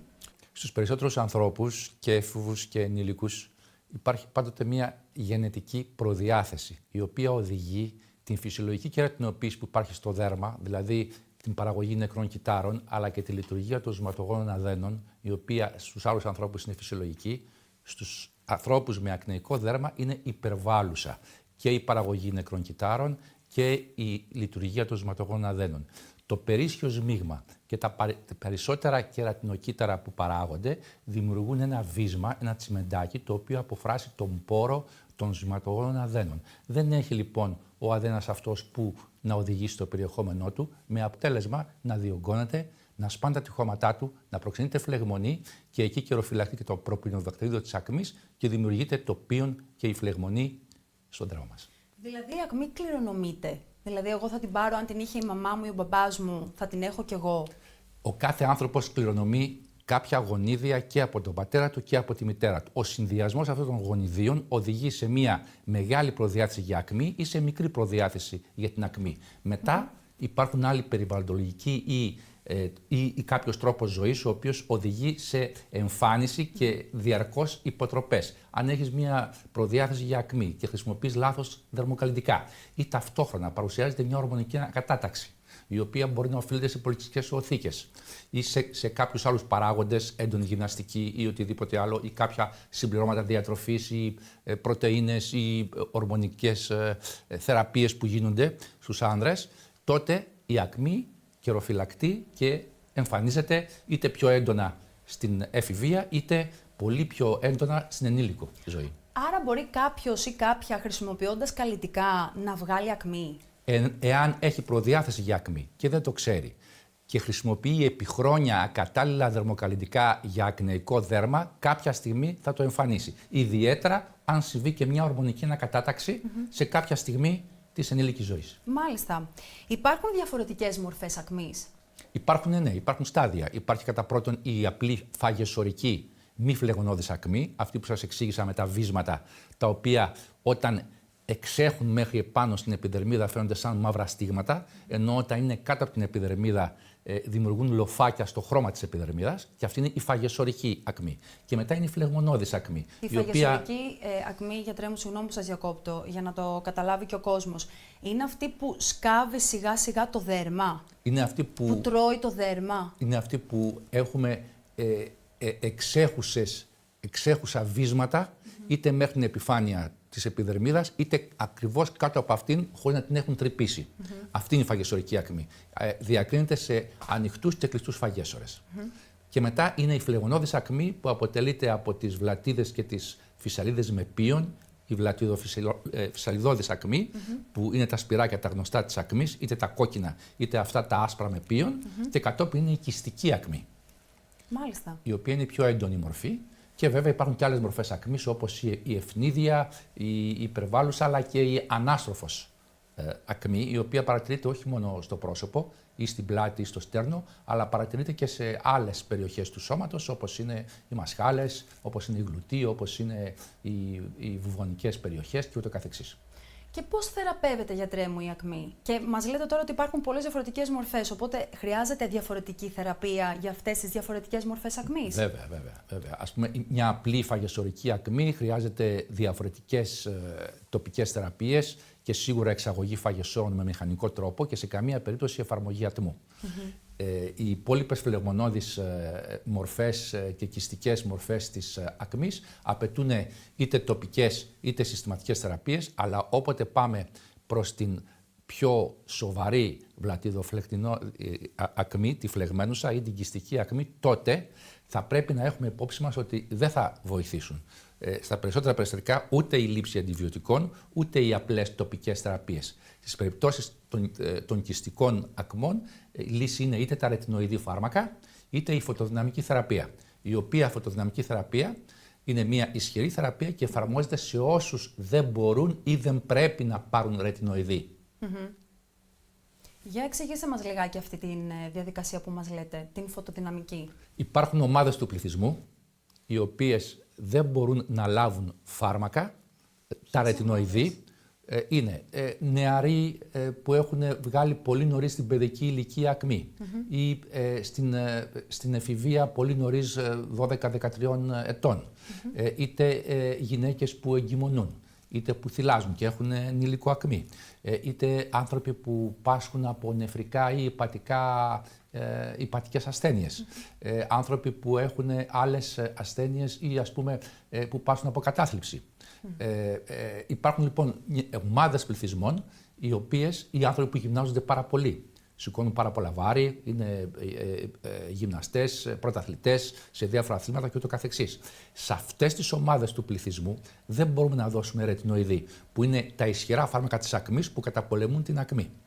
Σε αυτές τις περιπτώσεις χρησιμοποιούμε την φωτοδυναμική θεραπεία της ακμής, η οποία είναι μια θεραπεία η οποία έχει καταξιωθεί παγκοσμίως τα τελευταία χρόνια. Την εφαρμόζω στην Ελλάδα για περισσότερο από 15 χρόνια και με καταπληκτικά αποτελέσματα. Χρειάζεται πολύ μεγάλη εμπειρία του γιατρού για να βοηθήσουμε τις ομάδες αυτές του πληθυσμού που δεν μπορούν ή δεν θέλουν να πάρουν ρετινοειδή φάρμακα, αυτά τα καταπληκτικά φάρμακα για την ακμή, τα οποία όμως κάποιοι δεν μπορούν να πάρουν. Έχουν και κάποιες επιπτώσεις στον οργανισμό γι' αυτό? Ναι, πρέπει να ελέγχουμε ότι η υπατική και η νεφρική λειτουργία είναι φυσιολογική. Πρέπει να ελέγχουμε την CPK που μας δείχνει εάν έχουμε έντονη γυμναστική και μυϊκή κατάπτωση. Όλα αυτά πρέπει να ελέγχονται με εξετάσεις αίματος και όταν βέβαια υπάρχουν κάποιες παθήσεις ή όταν έχουμε εγκυμοσύνη ή όταν κάποιος περιμένει παιδί. Θέλει να κάνει παιδί. Δεν μπορεί να κάνει όσο παίρνει τα ρετινοειδή. Απαγορεύεται διότι δημιουργεί τερατογένεση. Έχει κάποιες σοβαρές παρενέργειες η φαρμακευτική αγωγή αυτή. Έχει. Αυτό σημαίνει ότι θα πρέπει να παρακολουθούνται στενά οι άνθρωποι που το παίρνουν, αλλά υπάρχουν ομάδες πληθυσμού που δεν μπορούν να τα πάρουν. Και γι' αυτό επεμβαίνουμε με τη διαδικασία που μας λέτε. Με τη φωτοδυναμική θεραπεία. Εκείνο που θέλω να τονίσω είναι ότι η ακμή, ιδιαίτερα η βλατιδοφλιτενώδης ακμή και η κυστική ακμή, εάν δεν αντιμετωπιστούν έγκαιρα και δραστικά, οδηγούν τη φλεγμονή σε βάθος με αποτέλεσμα να εγκαταλείπονται ουλές ακμής, ατροφικές ουλές. Άρα η φωτοδυναμική θεραπεία μας λέτε ότι είναι ασφαλής μέθοδος. Ασφαλής μέθοδος και τα ρετινοειδή είναι ασφαλή ως φάρμακα, αρκεί να γίνονται οι απαραίτητες εξετάσεις και η ιατρική παρακολούθηση και να μην τα παίρνουμε μόνοι μας χωρίς την καθοδήγηση γιατρού, έτσι, και χωρίς αιματολογικές εξετάσεις. Όλα είναι ασφαλή, αλλά πρέπει η ακμή, η σοβαρή ακμή, να αντιμετωπίζεται έγκαιρα και δραστικά. Η διαδικασία αυτή που μας λέτε μπορεί να θεραπεύσει και σοβαρή ακμή? Ναι, η φωτοδυναμική θεραπεία μπορεί να θεραπεύσει όλες τις μορφές της ακμής, σε συνδυασμό ή όχι με ρετινοειδή, σε συνδυασμό ή όχι με άλλες τοπικές θεραπείες, αλλά ακόμη και μόνη της μπορεί να θεραπεύσει και την βλατιδοφλιτενώδη και την βαριά κυστική ακμή. Μπορείτε να μου περιγράψετε λιγάκι τη διαδικασία, γιατί πολλοί θα θέλουν να μάθουν πώς δηλαδή δρά η φωτοδυναμική θεραπεία. Χρησιμοποιούμε ένα φωτοευαισθητοποιό παράγοντα που μπορεί να είναι ο μεθυλεστέρας του άμυνο-λεβουλινικού οξέως. Αυτή η ουσία τοποθετείται στις βλάβες της ακμής, ακόμη και στους φαγέστορες τους οποίους εκείνη τη μέρα εξάγουμε. Εξαιτίας της τοποθέτησης του παράγοντα αυτού, οι βλάβες όλες αυτές είναι πιο ευαίσθητες στο φως. Δηλαδή, είτε στο 4-15 νανομέτρ μπλε φως, είτε στο 6-30 ερυθρό φως, με αποτέλεσμα με την έκθεση στο φως αυτό, το οποίο είναι το ορατό φως, είναι το ζωογόνο φως της ηλιακής ακτινοβολίας. Χωρίς το ορατό ζωογόνο φως δεν θα υπήρχε ζωή στον πλανήτη.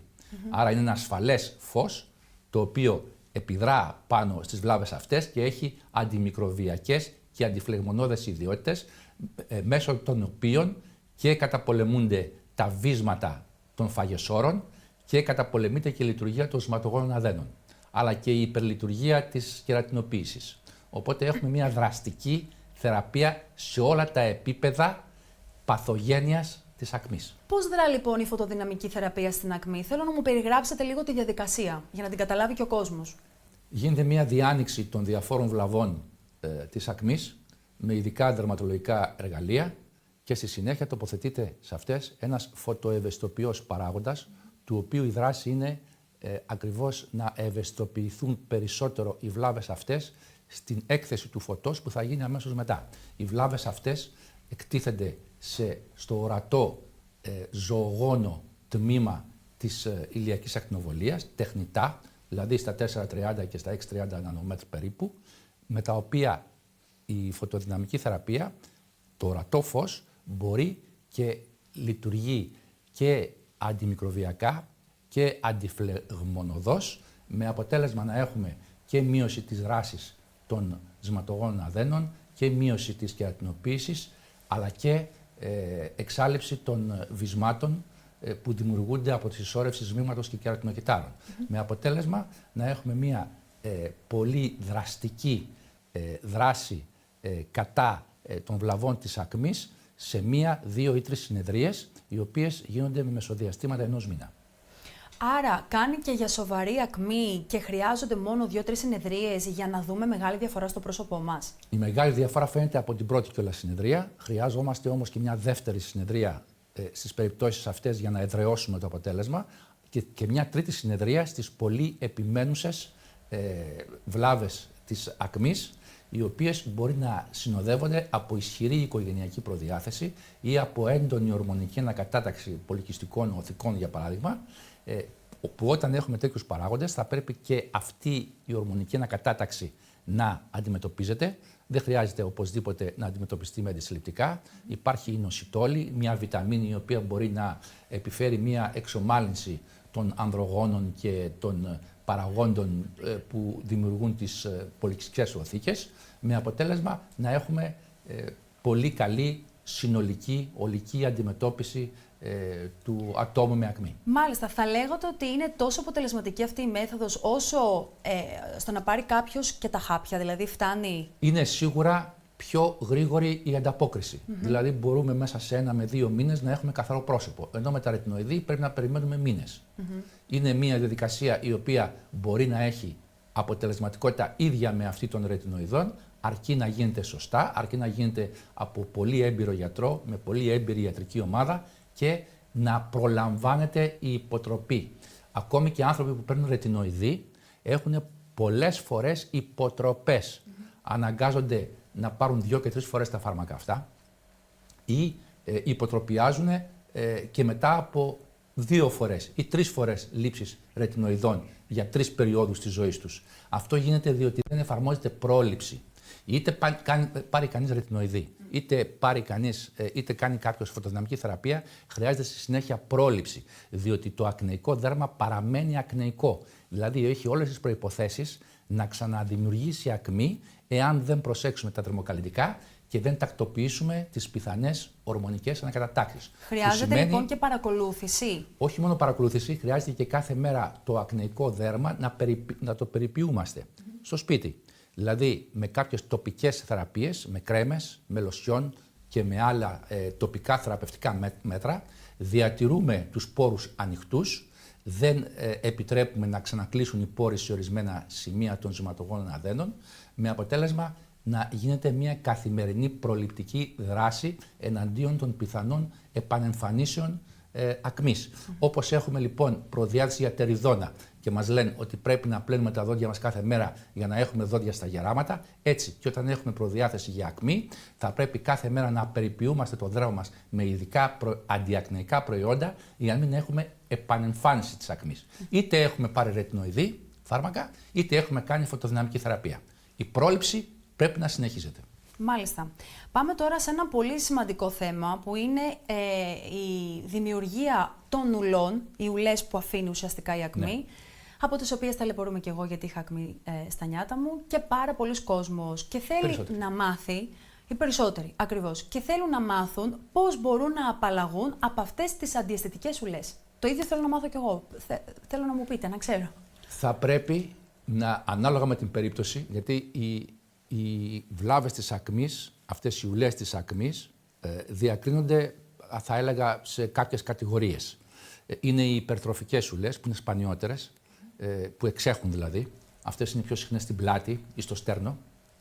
Είναι οι ατροφικές ουλές, οι οποίες διακρίνονται σε αυτές που είναι, λέγονται ice peak, είναι σαν αυτές που εμφανίζονται στον πάγο, όταν χτυπούμε τον πάγο με το μαχαίρι, οξύεχμες. Ουλές οξύεχμες. Είναι άλλες που είναι κυλινδροειδείς και είναι άλλες που είναι σαν box, που είναι κάθετες και μοιάζουν με ένα κουτί. Μάλιστα. Και υπάρχουν και άλλες βλάβες, σημάδια της ακμής, που μπορεί να είναι κόκκινες ή μπορεί να είναι υπερμελαγχωτικές, καφέ δηλαδή. Ωραία. Όλες αυτές αντιμετωπίζονται η κάθε μία με διαφορετικό τρόπο. Ωραία. Κάποιος λοιπόν πρέπει να έρθει στο σωστό άνθρωπο, σε εσάς για παράδειγμα, για να μάθει από τι ουλές πάσχει το δέρμα του. Σωστά. Εγώ θα ήθελα να μου πείτε από τι ουλές έχω αυτή τη στιγμή, αν μπορείτε να διακρίνετε. Δηλαδή, τι κατηγορία είμαι εγώ. Έχετε και τις roller, δηλαδή αυτές τις, και τις box car. Διακρίνω και κάποιες ice peak scars. Όσο μπορείτε βέβαια κάτω από το make-up αυτή τη στιγμή. Οπότε, σε κάθε μία από αυτές τις διαφορετικές ουλές εφαρμόζουμε διαφορετική αντιμετώπιση. Αν έχουμε μία πολύ εκτεταμένη και σκαμμένη ουλή, η οποία είναι, παραδείγματος χάρη, μία τύπου box car, τότε μπορεί να επιλέξουμε ακόμη και την χειρουργική αφαίρεσή της με πολύ λεπτό νηστεράκι, να κάνουμε μικροχειρουργική και να βάλουμε πολύ λεπτά ραματάκια, έτσι ώστε να μην αφήσουμε κανένα σημάδι. Σε άλλες χρησιμοποιούμε τη λεγόμενη υποσκαφή. Δηλαδή σπάμε τις σύνες του συνδετικού ιστού που τραβάμε προς τα κάτω την περιοχή μιας ρόλερ ακμής. Σε άλλους χρησιμοποιούμε την τεχνική cross με TCA, τριχλοριστικό οξύ, με ειδική βελόνα, πάνω στις πολύ μικροσκοπικές αυτές ουλές, αλλά βαθιές, τις οξύεχμες. Σε άλλες μπορεί να εφαρμόζουμε και ηλεκτρονικό οξύ, να κάνουμε filler δηλαδή, να κάνουμε γεμίσματα. Α, μάλιστα. Υπάρχουν πάρα πολλές στις ερυθρές περιοχές που δημιουργούνται ή συνυπάρχουν, εφαρμόζουμε pulse dye laser με καταπληκτικά αποτελέσματα.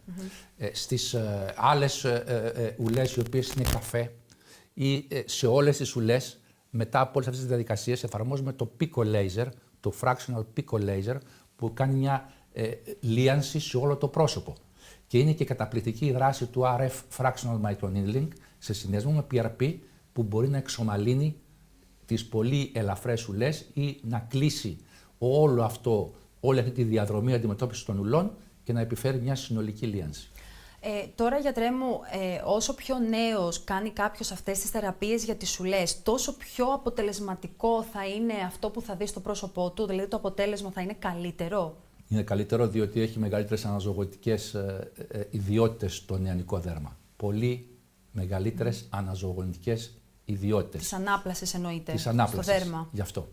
Στις περιπτώσεις αυτές έχουμε πολύ πιο γρήγορη αποθεραπεία και πολύ γρηγορότερη και πολύ καλύτερη αποθεραπεία. Όσο πιο νωρίς, τόσο καλύτερα. Άρα παίζει ρόλο η ηλικία. Βεβαίως. Μάλιστα. Εγώ θα ήθελα τώρα να πάμε σε ένα άλλο θέμα που μας απασχολεί, τη ροδόχρους ακμή. Και απασχολεί πολύ κόσμο. Πώς μπορούμε να εντοπίσουμε αν κάποιος έχει ροδόχρους ακμή? Η ροδόχρους ακμή, όπως λέγεται το όνομά της, εμφανίζεται με ένα ροδαλό χρώμα στις παριές ή και στη μύτη. Αυτό είναι που κινητοποιεί. Ή και με έντονες ευριαγγείες. Αυτό είναι που κινητοποιεί έναν άνθρωπο να έρθει στο δερματολόγο. Αυτή είναι και η πρώτη φάση, το πρώτο στάδιο της ροδοχρόου ακμής, δηλαδή το ερυθυματοαγγειακό. Κοκκινίλα και αγγεία. Θα έχει δηλαδή ό,τι μας είπατε πριν, η ακμή, αλλά θα έχει και την κοκκινίλα, αυτό που μας περιγράφετε? Μπορεί να έχει μόνο την κοκκινίλα και τις ευριαγγείες. Είναι το πρώτο στάδιο. Στο δεύτερο στάδιο αρχίζει και βγάζει αυτές τις βλάβες που μπορεί να μοιάζουν με τις άλλες ακμής, δηλαδή βλατίδες και φυσαλίδες. Και υπάρχει και ένα τρίτο στάδιο, το οποίο είναι πολύ άσχημο, διότι είναι οικοκυματώδης ροδόχρους, η οποία αφορά μια μεγάλη διόγκωση των σηματογόνων αδένων, με αποτέλεσμα ιδιαίτερα στους άντρες η μύτη να υπερτρέφεται σημαντικά και να εμφανίζει μια υπερβολική διόγκωση που παραμορφώνει το πρόσωπο. Αυτή είναι η οικοκυματώδης φάση της ροδοχρώου. Μπορεί να εμφανιστεί και στο μέτωπο και σε άλλες περιοχές. Και σε γυναίκες και σε άντρες εμφανίζεται. Η οικοκυματώδης εμφανίζεται και στους δύο, ιδιαίτερα όμως αυτή που εμφανίζεται στη μύτη, το λεγόμενο ρινόφυμα με γιώτα και ύψιλον, είναι πιο συχνή στους άντρες. Μάλιστα. Μπορεί ο τρόπος ζωής και η διατροφή, δηλαδή το φαγητό που καταναλώνουμε, να επηρεάσει την ακμή αλλά και τη ροδόχρους ακμή? Κοιτάξτε, όσον αφορά την ακμή, εκείνο το οποίο γνωρίζουμε ότι οι τροφές με αυξημένο γλυκαιμικό δείκτη επηρεάζουν. Σοκολάτες δηλαδή και γλυκά. Ναι, αλλά όχι σε όλους τους ανθρώπους. Επίσης, είναι ένα θέμα το οποίο υπάρχουν και αντιτιθέμενες έρευνες που έχουν γίνει παγκοσμίως για το αν επηρεάζει το λίπος ή όχι. Πάντως, καλό είναι όταν δεν υπάρχει μέτρο σε κάποια τροφή, όπως τα λίπη ή τα σαχαρόδι και όλα αυτά, να αποφεύγονται σε έναν άνθρωπο με προδιάθεση για ακμή. Το δυνατόν.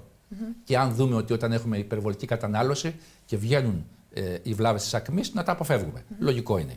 Τώρα, όσον αφορά τη ροδόχρου, η οποία επιδεινώνεται από το στρες, τη γυμναστική, την υψηλή θερμοκρασία και τα καρικεύματα ή το κόκκινο κρασί, και εκεί έχουμε αυτούς τους παράγοντες, όπως είπαμε, καρικεύματα και κόκκινο κρασί, που επιδεινώνουν. Όπως επίσης επιδεινώνεται, όπως σας είπα, από στρες, έντονη γυμναστική, υψηλή θερμοκρασία περιβάλλοντος. Και έχουμε μεγάλη αγκίωση, γίνεται αγκιοδιαστολή δηλαδή. Μπορεί να επιδεινωθεί και με την αλλαγή των εποχών. Ναι, όταν έχουμε πολύ μεγάλη έκθεση στον ήλιο, όταν έχουμε υψηλές θερμοκρασίες, και υπάρχουν και άνθρωποι που και σε όλες τις ακραίες θερμοκρασίες έχουν επιδείνωση, και στο πολύ κρύο και στην πολύ ζέστη. Ιδιαίτερα όταν στο πολύ κρύο εκτίθενται και στον ήλιο, έχουμε μια επιδείνωση της ροδοχρώου. Για τη θεραπεία της ροδόχρου ακμής, τι προτείνετε? Η ροδόχρους ακμή αντιμετωπίζεται με τοπικές κρέμες, οι οποίες λειτουργούν αντιφλεγμονωδώς, ή με κάποια περίοδο λήψης κάποιων φαρμάκων από το στόμα, που μπορεί να είναι και μόνο για 15 μέρες. Όπως είναι η μετρονιδαζόλη για μόνο 15 μέρες. Κατά τα άλλα, εκείνο το οποίο προασπίζει την μη υποτροπή, την μη επανεμφάνιση της ροδοχρώου, είναι δύο παράγοντες. Το πρώτο είναι η τυχόν διερεύνηση, η διερεύνηση και τυχόν ύπαρξη κάποιων παρασίτων που λέγονται Demodex folliculorum. Είναι παράσιτα τα οποία υπάρχουν στο δέρμα μας και πολλαπλασιάζονται όταν αλλάξει η σύσταση των λιπαρών οξέων μας, και επειδή αυτά πιθανόν αρέσκονται στη νέα γεύση, αρχίζουν και υπερτρέφονται, υπερπολαπλασιάζονται, και στη συνέχεια όταν πεθαίνουν σε μαζικές ποσότητες, γιατί έχουν περασμένο χρόνο ζωής, τότε απελευθερώνονται βακτήρια τα οποία δημιουργούν την φλεγμονή στη ροδόχρου ακμή. Άρα το πρώτο θέμα είναι αν η ύπαρξη παρασίτων είναι σε υπερβολικές ποσότητες, να αντιμετωπιστεί. Το δεύτερο είναι να αντιμετωπιστεί η ευρυαγκίωση, η οποία οδηγεί σε υπερτροφία, σε πολύ μεγάλη αιμάτωση των σωματογόνων αδένων, και έτσι και στη φλεγμονή όταν αυτοί πάσχουν στη ροδοχρό ακμή, και αυτή η αντιμετώπιση γίνεται με τα αγκιακά εξελιγμένα λέιζερ, όπως είναι το Pulse Dye Laser ή το Long Pulse and Young Laser, με αποτέλεσμα να έχουμε εξάλειψη της ευρυαγκίωσης, και με τον τρόπο αυτό προασπίζουμε καθαρό δέρμα και μη επανεμφάνιση της ροδοχρόου ακμής. Προληπτική δράση. Μάλιστα. Πρωτού σας αποχαιρετήσουμε, Dr. Τζερμιά, θα θέλαμε να δώσετε μία συμβουλή στο κοινό που μας παρακολουθεί ως ο πλέον ειδικός στο θέμα της ακμής. Η συμβουλή μου είναι να μην παραμελούμε την ακμή, ακόμη και στα πρώτα στάδια, διότι αν την παραμελήσουμε θα εξελιχθεί. Εάν εξελιχθεί, θα πρέπει να αντιμετωπιστεί δραστικά και έγκαιρα, έτσι ώστε η φλεγμονή να μην προχωρήσει σε βάθος, γιατί μετά θα έχουμε κάποιες ουλές ή σημάδια στο δέρμα μας, που αν δεν τα αντιμετωπίσουμε και αυτά έγκαιρα, θα μας συνοδεύουν για όλη μας τη ζωή. Άρα και έγκαιρη θεραπεία, και όμως πρόληψη για την μη επανεμφάνισή της, είτε λόγω χρησιμοποίησης ακατάλληλων δερμοκαλλιντικών, είτε λόγω ύπαρξης ορμονικών ακατατάξεων. Μάλιστα. Σας ευχαριστούμε πάρα πολύ για όλες τις πληροφορίες. Ήταν πάρα πολύ σημαντικές. Ευχαριστώ πολύ και εγώ. Τιμή μου.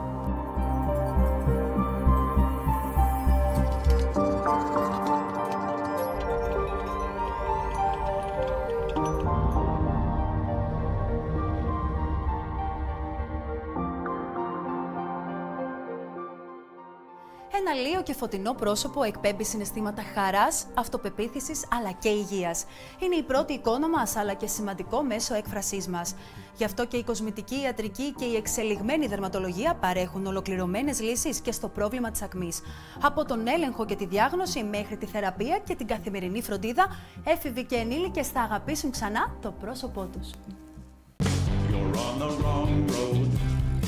That in the space of one generation went from slender, for the most part, and healthy, to fat, diabetic, and miraculously unhealthy. Nobody chose to be fat. Nobody set out as a goal in my life. I want to weigh 350 pounds and be unable to climb a flight of stairs. Start getting fat. Here's something you'll learn right away. Almost everybody knows why you're fat and what to do about it. Like the classmates who explained it to me. Nice boobs, fat boy. Fat head, yeah. The reason I'm doing this is because firstly,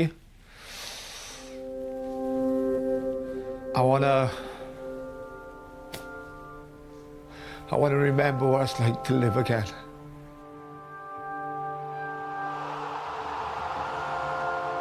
I used to be famous for this, captain in Wales and the British Lions.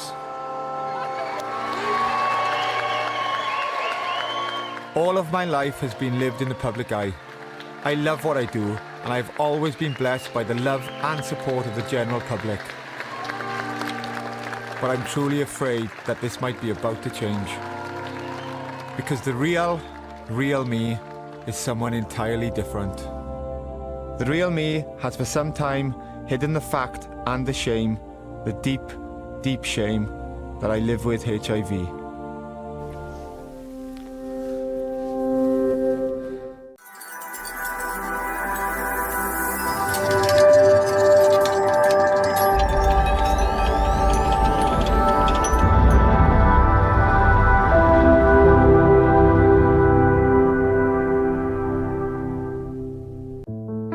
Προσέρχονται περισσότερες γυναίκες από ποτέ σήμερα στη δική μας βοήθεια για να μπορέσουν να διαφύγουν του κακοποιητικού κύκλου. Υφίστανται είτε την συναισθηματική κακοποίηση με υποτιμητικά σχόλια από έναν σύντροφο που τις υποβιβάζει συστηματικά ή τις ζηλεύει υπερβολικά. Υπάρχει επίσης καμιά φορά η διάθεση της οικονομικής κακοποίησης, δηλαδή του περιορισμού πρόσβασης σε οικονομικούς πόρους ή του περιορισμού στην εργασία ώστε να μην έχει αυτονομία μια γυναίκα. Η σωματική κακοποίηση που μπορεί να εκδηλώνεται με σπροξήματα, χαστούκια ή ακόμη πιο σοβαρές ενέργειες που θα απασχολήσουν δυνητικά και την επικαιρότητα στο μέλλον αν κλιμακωθούν, και οπωσδήποτε μας ενδιαφέρει οι γυναίκες να βρίσκουν έναν ασφαλή τρόπο για να διαχειριστούν αυτή την ενδοοικογενειακή βία, να διασώσουν το γάμο αν είναι δυνατόν, εφόσον ο σύντροφος δεν είναι ένας συστηματικός κακοποιητής, αλλά επίσης να διαφύγουν με ασφάλεια από τον κακοποιητικό κύκλο, που σημαίνει να έχουν ενημερώσει συγγενείς και να φύγουν χωρίς εκείνος να προλάβει να αντιδράσει, ώστε να μην γίνει υπερβολικά βίαιος. Η πρόβλεψη της βίας στο μέλλον εξαρτάται από την ύπαρξη βίας στο παρελθόν. Η αορτική βαλβίδα είναι η βαλβίδα από την οποία εξέρχεται το αίμα με κάθε συστολή της καρδιάς για να πάει σε όλο μας το σώμα. Η στένωση της αορτικής βαλβίδας είναι αρκετά συχνή, ειδικά μετά τις ηλικίες των 60-70 ετών. Μέχρι πριν 15 περίπου χρόνια η μόνη θεραπεία ήταν το ανοιχτό χειρουργείο καρδιάς, όπου είναι μια μεγάλη καρδιοχειρουργική επέμβαση. Εδώ και 15 χρόνια όμως, η μέθοδος η οποία ήρθε και έχει αλλάξει τελείως το τοπίο είναι η διαδερμική αντικατάσταση της αορτικής βαλβίδας, η οποία γίνεται με ένα καθετήρα. Η καινούργια βαλβίδα εισάγεται διαδερμικά από την αρτηρία του ποδιού, όπως μια στεφανιογραφία. Σταδιακά ήρθε και επεκτάθηκε αυτή η μέθοδος, πάντοτε εδρεωμένη από πολύ μεγάλες κλινικές μελέτες. Ο κίνδυνος είναι απειροελάχιστος σε σχέση με το ανοιχτό χειρουργείο και ο ασθενής μπορεί να κινητοποιηθεί άμεσα την ίδια μέρα και πολλές φορές ακόμα και την επόμενη μέρα παίρνει εξιτήριο. Σιγά σιγά έρχονται και οι παθήσεις των άλλων βαλβίδων να μιμηθούν, όπου διορθώνονται τα προβλήματα και των άλλων βαλβίδων διαδερμικά.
35-year-old Taryn Brumfitt is making waves online for her series of post-baby body photos. She learned to love her own body, and now she's on a mission to help others do the same. She's bearing all to encourage women to accept and appreciate their bodies. Taryn posted the pictures as part of her campaign to tackle negative body images. She says that after the birth of her third child, she became obsessed with getting back to her pre-pregnancy body. It was just this ordinary Sunday and I was hanging out with some girlfriends and we were talking about our bodies, and they were saying that they were struggling with their changing body and their ageing body. And as I was driving home, I was thinking, what can I do to help them? So later that night, I put a before and after photograph on Facebook. Well, traditional before and after photographs, there's a woman before, she's heavier than the after photograph and she's not very happy, and then she loses weight and then she's miraculously happy. So my before, I swapped them. I knew as soon as I posted it that it, hit a note, because all the computers and the phones in the house were going ping, ping, ping, ping, ping. And my husband, Matt, who was in the lounge room, yells out, "What's going on?" I'm like, "Oh, nothing. Nothing's happening." Yeah, the next minute, like, Taryn screamed out, "It's going viral." I'm like, "What do you mean it's going viral?" So, yeah, I ran into the office, and I saw the picture. I'm like, "What have you done with that?" And she's like, "Oh, well, I put it on Facebook and now it's gone viral." I mean, like, what do you mean you put it on Facebook and what do you mean it's gone viral? So there was thousands of people liking it and sharing it and commenting it. I'm like, are you serious? Like, you put that, because essentially it was, Taryn in Starkers, essentially, like, tastefully Starkers, but Starkers nonetheless. That before and after photograph, it went everywhere. It was headline news in Paris, in London, it was in Lebanon, it was in Canada, it was in the US, it was in Korea, it was everywhere. It broke people's brains to think that a woman could love her body afterwards. I mean, for me, living this really normal life, with my 3 kids, working as a photographer, and then having a Russian film crew rock up and spend 2 days with me, I mean, that's weird. Hi, I'm Taryn Brumfitt. Привет, я Тарин Брамфит, и я хочу, чтобы и вы, русские женщины, делали как я. To the outside world, it appeared like I was in a media whirlwind. Were you shocked at the reaction that you got when you posted that before and after? I was. But what no one saw was what was happening behind closed doors, and that was me on my email until 2 and 3 in the morning, just trying to read through the thousands of emails that I received from women and from men too. And their stories were quite heartbreaking. I have a 4-year-old daughter and I've never spun with her because I don't want to wear a pair of bathers. I've not been intimate with my husband for 3 years because I think I look disgusting. He tells me he loves me, but I just can't bring myself to be naked in front of him. I was sexually abused as a child and never told anyone. I've eaten as a way to numb the pain, but now I'm just fat. And no one knows my story, and everyone judges me as if I'm a lazy pig. And I'm not. I'm just trying to survive. So many people ask me the question, how did you learn to love your body and what did you do? And for me, I guess it wasn't always like that. I didn't always love my body. I grew up like most women, dieting, losing weight, gaining weight, thinking, oh, I wish I didn't have that cellulite, or I wish I was smaller here, whatever it was. But it was always a relatively healthy body image that I had. But after I had my first child, it all changed for me. Being pregnant was the best thing ever. I loved growing a baby. I loved everything about it. 23?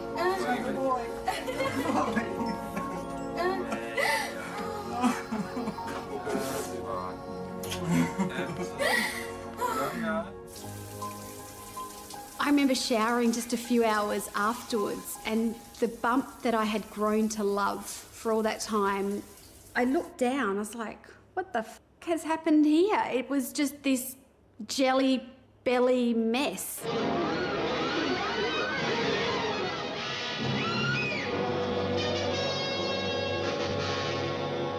Yeah, well, at first when I saw it, I thought, Taryn, you've just given birth.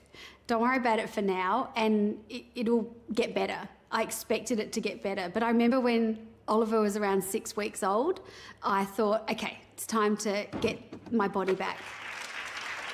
Yeah, jumped on the court and played pretty hard. And then there was this one intercept that I took where I felt something warm running down my legs. I was like, oh my God. And I'd wet myself. It was devastating. Over the next 3 years, I had another 2 beautiful and healthy children. But in terms of my body, things went from bad to worse.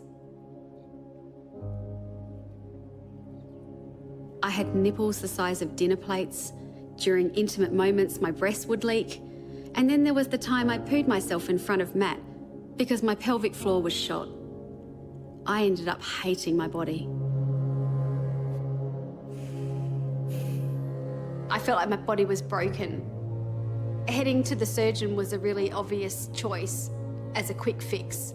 And we booked in the surgery, and everything I'd been through, the hating and the loathing of my body, it was all going to be fixed. So exciting.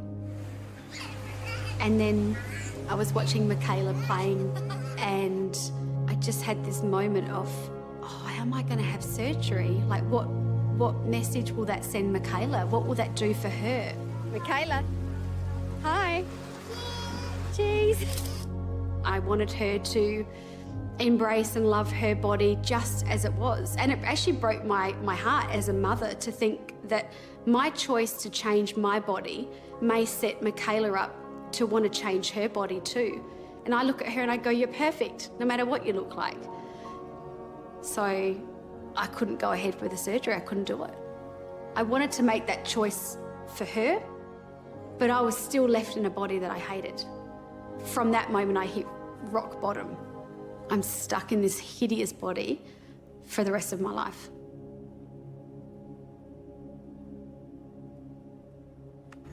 I had a friend who was a personal trainer, and I said to her one day, I just can't get this thought out of my head.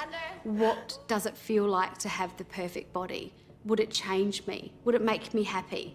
And she said, why don't you train and enter a bodybuilding competition? I was like, are you kidding me? And then before I knew it, 5 a.m, I was at the gym every morning, training. And I changed my whole diet and the way I lived. There was a lot of personal sacrifice, but there was a lot of sacrifice from Matt and the kids too. For 15 long weeks, I watched what I ate and I trained hard. And then, you know what? I made it.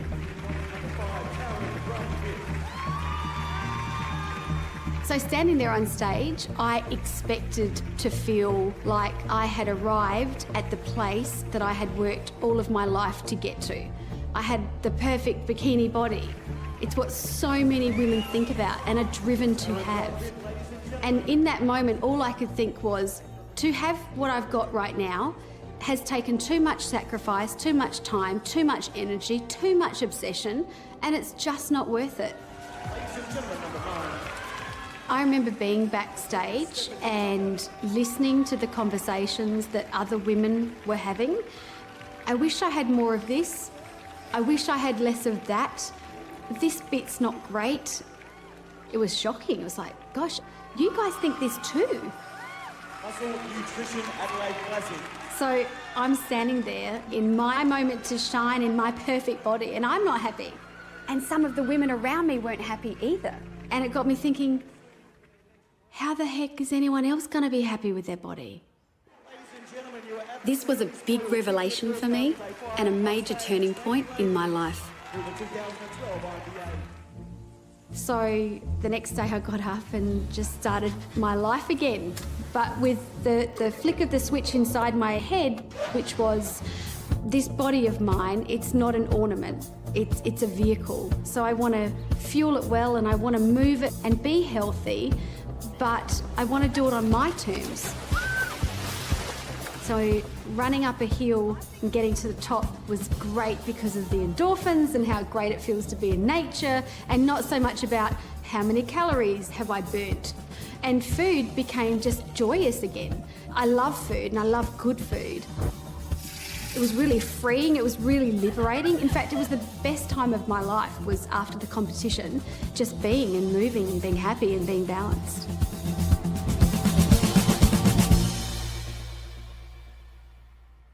By this stage, the before and after photo had been seen by over 100 million people. The response was overwhelming, and it became clear to me that this issue was much bigger than I ever realised. Can you give me a couple of words to describe your body?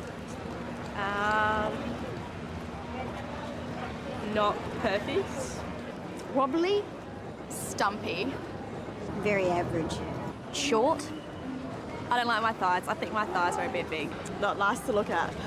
It's very, I don't like this body like now, really. Wish I could cut this off or something.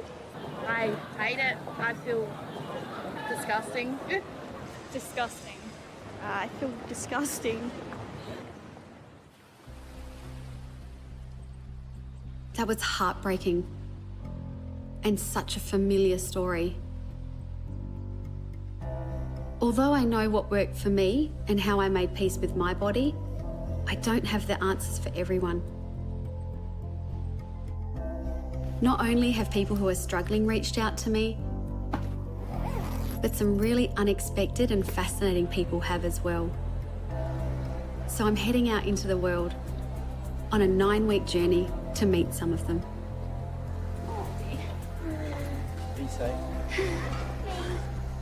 I feel compelled to try and understand why so many people are hating their body and what we can do about it. First stop, Sydney. I've come to see Mia Friedman. She was the youngest editor of Cosmopolitan magazine and has been tackling the issue of body image for years. I was always obsessed with magazines. I absolutely loved them because in the 70s and the 80s, that's the only kind of women's media there was, and that was the only kind of place that you could read about women's issues and see pictures of women outside of men's magazines, I guess. I knew what it felt like to get to the end of this magazine that I loved and feel like I wasn't enough. I wasn't tall enough, I wasn't skinny enough, I wasn't blonde enough, I wasn't anything enough. I just wasn't enough. And then when I became an editor myself, I really wanted to make some changes. So the first thing I did was get rid of diets. Then I started using models of different shapes, sizes and skin colours. The first thing I did was a lingerie fashion shoot with a model who was about a size 16. At that time, women's magazines did maybe one token big girl shoot per year, and it would be usually some girl dressed in frumpy cardigans. And I was the editor of Cosmo. I wanted to dress her in the Cosmo way. I wanted to make her look sexy in the same way that the girl on the cover would be dressed, in the same way that a size 8 girl would be dressed. My fashion editor was horrified. And then she kept coming to me and saying, I can't get any clothes. And I went, what, they don't make clothes for size 16s? I think that they do. And she said, no, they do. But clothing designers don't want their brand associated with anyone larger than a size 8. So I was so shocked by the hypocrisy of that they were happy to take the money of women of all sizes up to size 22 or even beyond, but they didn't want anyone to know. That was their dirty little secret. So I just said, we'll find someone who will send us clothes. And eventually she did it, and the photographer didn't want his name on the shoot, the makeup artist didn't want her name on the shoot. It was a real battle, and it continued to be a real battle throughout the next 7 years as I edited that magazine. So Mia, why was bringing body diversity into your magazine so important? You know, if you just look at women's magazines in the last 30, 40, 50 years, you could be forgiven for thinking that there's only one type of woman who exists in the world. And she is 6 foot tall, about 17 years old, usually blonde, blue-eyed, skin like plastic, and in fact she's an alien because she's created on a computer. And women consciously and subconsciously compare themselves. And if you're always comparing yourself to something that doesn't actually exist, how can you possibly feel good when you look in the mirror or when you look down at yourself?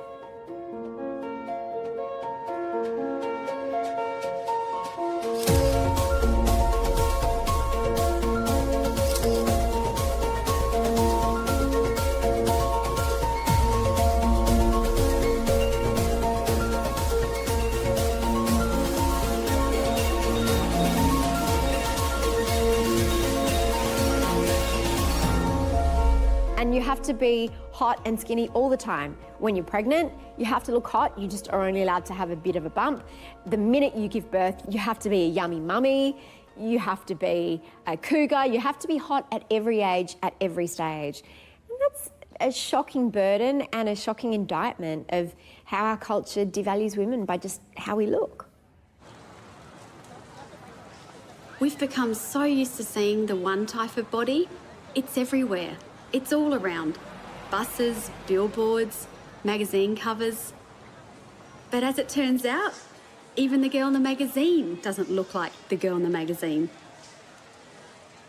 It's no wonder so many women are dissatisfied with their bodies. Maybe we've forgotten what the average body looks like.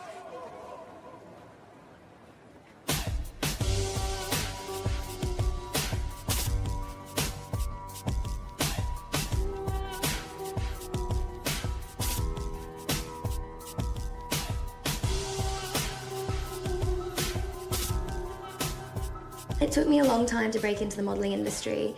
My size had a big thing to do with it because I was considered too big.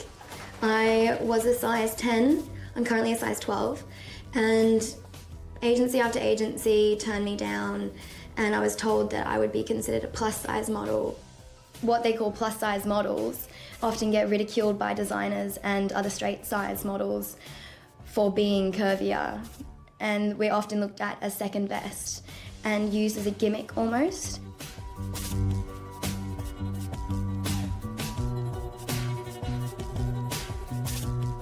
People outside the modelling industry that see models like myself and of bigger dress sizes all labelled as plus size sends a skewed body image perspective, because then a young girl will look at that woman that's the same size as her labelled as plus size, and that's sending the message that she's not slim enough. It's extremely damaging, especially with the mannequins they use in stores, which are impossibly tiny. Very few women are naturally that size. So for a woman walking to store and seeing the clothing on the mannequin looking beautiful and she's wanting to wear it, and she goes and tries it on in the changing room and it doesn't hang on her properly, it doesn't flatter her figure, it's very damaging, it's very upsetting, it's frustrating. You end up thinking you're the problem. The woman trying the clothes on is not the problem, it's the clothing and the designers. I have seen so many women struggle with body image. When you hate your body, it eats away at every aspect of your life. It eats away at your work, it eats away at your schooling, it eats away at your family, your relationships. That is the main thought so many girls have is, I hate my body, and so they can't focus on anything.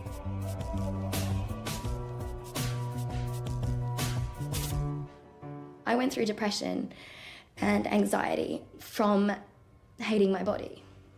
I didn't leave my room. I tortured myself by looking at girls in magazines. I wanted to get an eating disorder. I wanted to get anorexia. I wanted to be skinny. And in the modelling industry, there's so much pressure, even for the smaller size girls, to stay within those tiny measurements. And I've seen crazy things. I've seen girls faint behind stage. I've seen girls, they eat cotton balls to fill up their stomachs. You've seen girls eat cotton balls? Cotton balls. They put them in Gatorade and eat them. Yeah. You've seen that with your own eyes? Yeah, they do it. They do it and they faint as well, and they're angry, and their main topic of conversation is food. They're so obsessed with it. Because when they start out modelling, you know, they're naturally very slim because they're 14, 15, say, and then they hit puberty and they start getting hips and they start getting curves. But, you know, their only options to stay within the modelling industry is to get an eating disorder because they're not naturally going to stay that size they were when they started.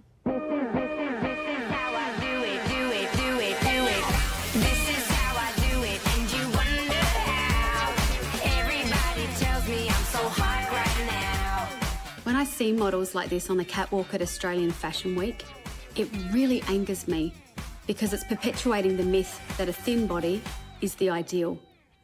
And if models have to go to such extreme measures to stay this size, is it any wonder so many women are unhappy with their body?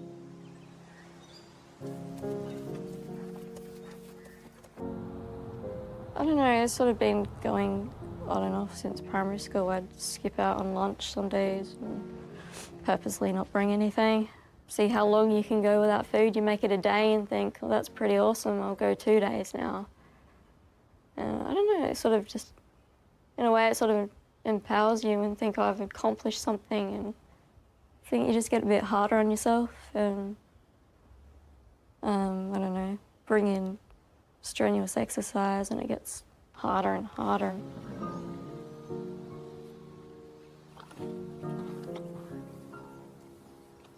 My eldest brother talking with his mates about girls that they saw at a party, talking about them and being, oh, it's her, she's a fat chick. You know, you don't want to be that one.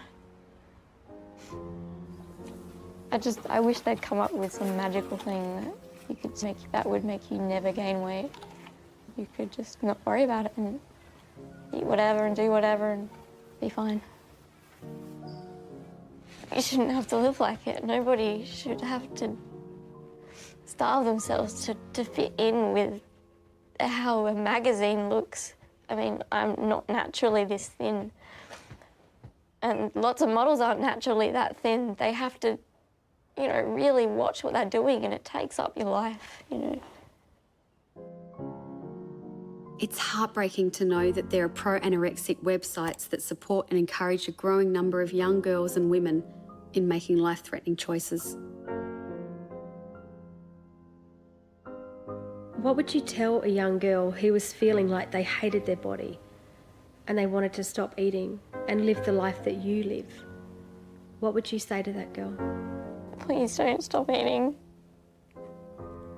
Just don't put yourself into it because it's too hard to get out of and it just gets worse.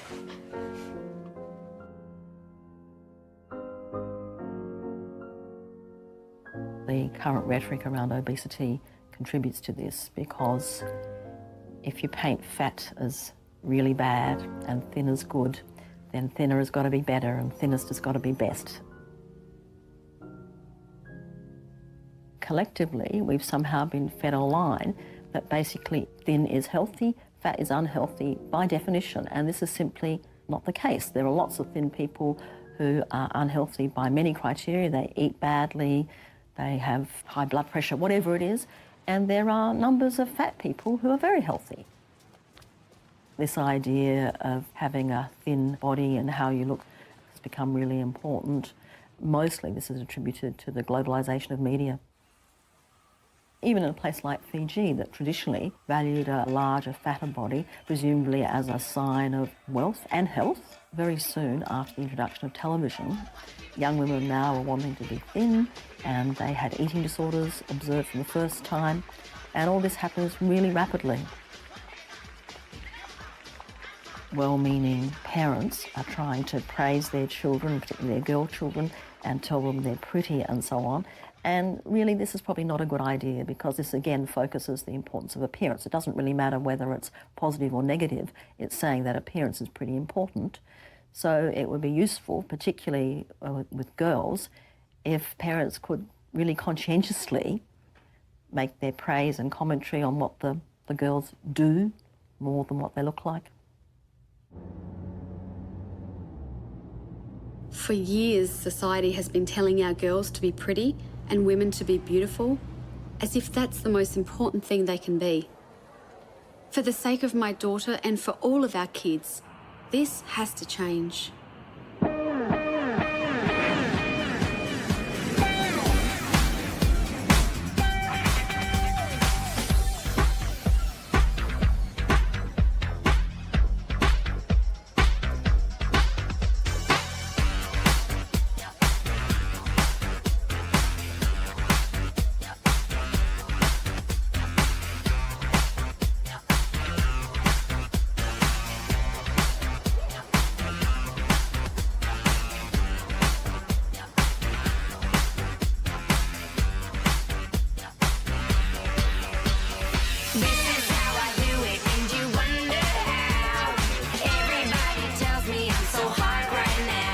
I've come to the States to meet a few people, and the first person I'm meeting is a cosmetic surgeon. I'm going to ask him what he thinks of my body. The normal breast shape is more like that. In other words, the nipples are at the center of the breast. So typically, in order to give you that youthful look, a little bit of a projection, what we need to do is place an implant to give you the volume that you need, and also a small nipple lifting, what we talk about, to bring the nipple up to where it's supposed to be at the center of the breast rather than on the lower part of the breast. So you need a breast augmentation plus what we call a nipple lifting. Probably about 65% of my practice is body work. And then the remaining is face, eyes, nose, fillers, Botox, eyelash transplants. We can easily remove all this fat from the sides, upper abdomen, lower abdomen, and give you more of a slimmer and trimmer look. Definitely able to put that fat into the lips if you want to have a little bit more fuller lips, especially when you look closely in the mirror, which I'm sure you're going to do when you get home tonight. Your upper left lip is a little bit smaller than your right side. So we can put a little bit more in there to give you, actually let me give you a mirror so I can show you. Give a little bit more fullness. So we can take some of this fat that we talk about and actually inject it inside your buttocks area to give you more of an uplift. We can definitely get rid of these areas, the inner thigh, to kind of get rid of that and give you more of a smaller, shapelier legs. So the thighs may not be able to be gapped, but definitely will not be touching like they are now. We've had a lot of ladies that they came in and said, you know what, oh my God, I was watching certain movies and mine doesn't look like that. And they want to look a little bit better down below. A lot of young females that we've had never had any intercourse because they felt self-conscious. They have little extra tissue. And we've had some ladies that probably about maybe 5 or 6 times more than what you have here. And the goal is to basically make that extra skin go away and make it look less bulky, so to speak. Women never get to see their own vulva, or rarely anyway. Men get to see their penises, they play with them and do whatever they need to do with them, but women never see another woman's vulva.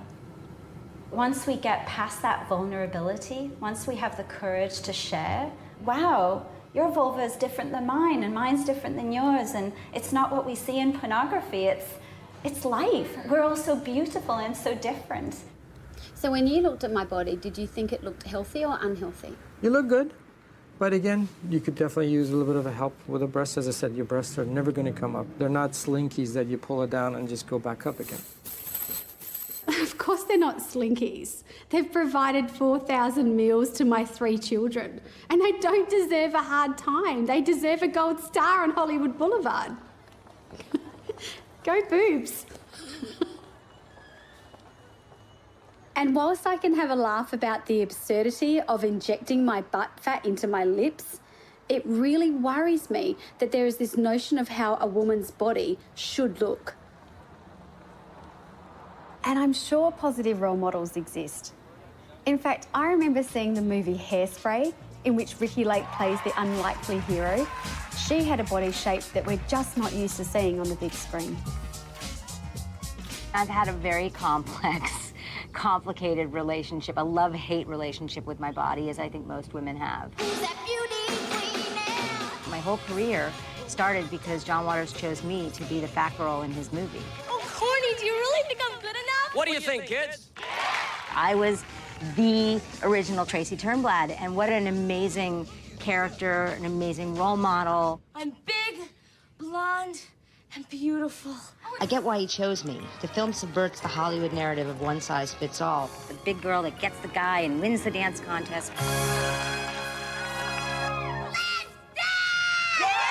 But I also had all these sort of internal, insecurities about my body and what I looked like. And I was, I was very young, and I was not someone that boys were drawn to. And, I was a sexual abuse survivor, so I had all that, mixed up, that I didn't want to be attractive to men. So I think I was, eating as a way to kind of protect myself, and I felt like I was a walking contradiction. On the one hand, publicly, I became a star as like this adorable fat girl. But yet, inside, I was still trying to find myself and feel comfortable in my skin. And I think much of my adult life has been about that. And being a famous person and having that struggle be so public is really a mixed bag, too. And I felt for a long time, because I got skinny, I'd get big again, I'd have a baby, I'd get, it was a roller coaster. I mean, I've been 120 pounds and I've been 260 pounds. Right now, today, I'd love to lose 20 pounds. I just turned 46 a couple of days ago, and I have it all. I really have it all, but it's still, You know, I look in the mirror and I, you know, pinch my arm and I, you know, it's like, I wish that I could be like one of those women that can just get over it and not, you know, and just be okay with what I have today. And I felt implicated for a long time because here I was, you know, when I lost all the weight and I'm on the cover of a magazine in a bathing suit. I mean, what message am I sending? You know, but I was really proud of myself. It's a huge, huge accomplishment for me. And that was one of their #1 selling covers of all time, was me. I mean, I wasn't even that famous. But I get it. Like there was part of me that wasn't totally surprised because I'm that person too that wants to know, how did she do it? But I also wonder if it's doing a disservice by being so public about something that's really so trivial. We should be talking about, you know, the environment and world peace. So, Ricky, have you ever wondered what it would feel like to not worry about your weight? I have no idea what that would feel like because that is just not my existence. I can't even think, you know, my mother was so food and diet obsessed, you know, that's what I grew up with. I was always self-conscious about eating that extra, you know, plate of food or having dessert, you know, felt like such a guilty pleasure. You know, but that's my norm, and that's most women's norms. It's a real struggle, and I resent the fact that so many days and hours and time has been spent hating what I look like when I look in the mirror. I'm still striving to get to a place where I'm completely 100% comfortable in my skin, you know? I'm almost there, you know? I'm getting better. And I better hurry up because I'm not getting any younger, you know? It's refreshing to hear someone with such a public profile sharing experiences everyone can relate to.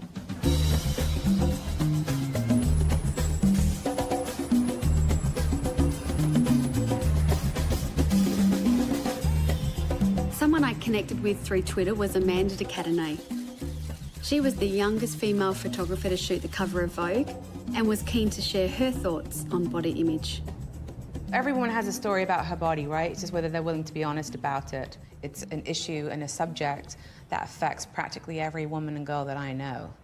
When my body started changing from being a girl into a young woman, and literally within 3 months, I went from being a completely boy body to having like double D boobs and curves.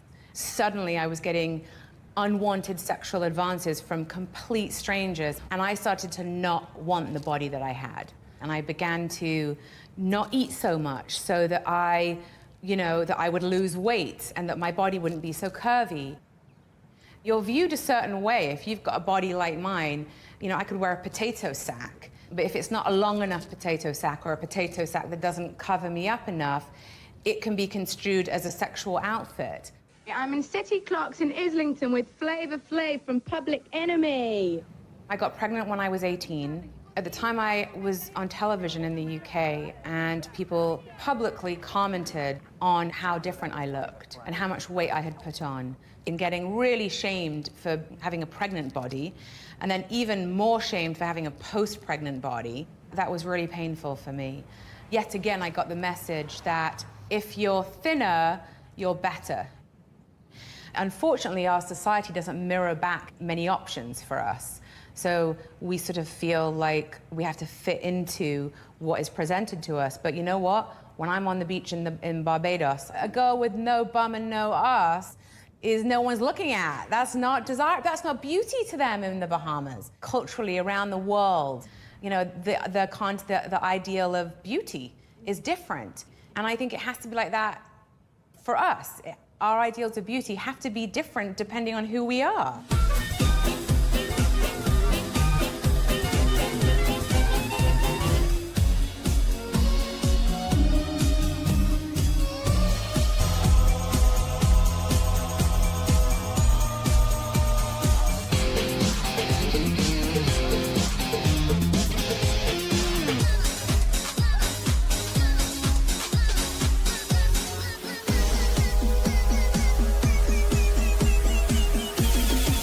Every time I have to do something that's super public, whether it's like launching a new TV show or I have a big, like, you know, round of press to do, a bunch of photo shoots, I know it's going to be a nightmare for me because none of the clothes will fit. I will get body shamed by whoever's on the shoot of like, oh, can you try that sample size on? Don't try to get me to put on a top that is a size 32 because I'm 38 double D. So my nipples are not even gonna, one of my nipples will not fit in that thing. I know what's gonna happen and I think, I should just drop some weight.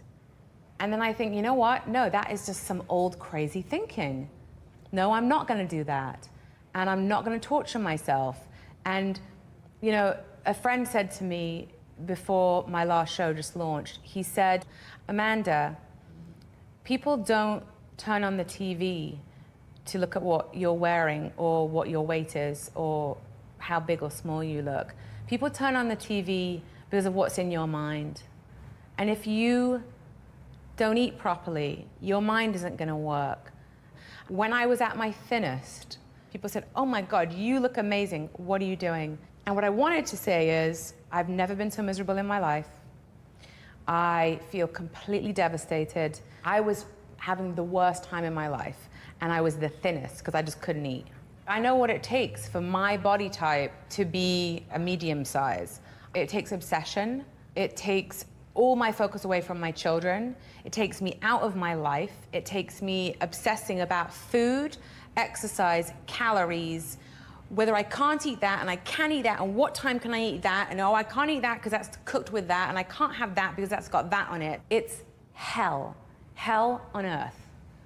So, you know what? If I want to eat a fucking cookie that my kid bakes, I'm gonna eat the fucking cookie my kid bakes. I couldn't agree more. You know, we've been fed this idea that if you diet and have a thin body, then you are healthy and you must be happy. But that simply isn't true. I couldn't believe the things people wrote about my body when I posted the before and after photo.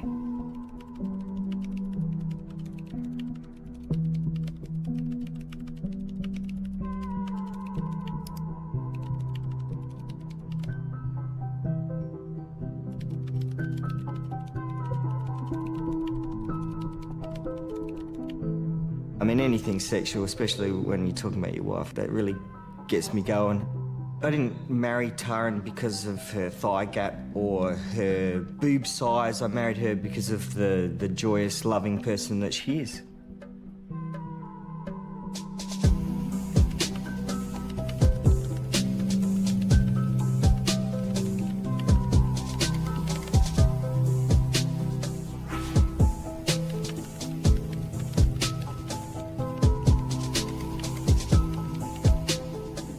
Even begin to tell you how wrong the body shamers are. Just because my body doesn't conform to society's narrow ideals of how a body should look doesn't mean I'm unhealthy.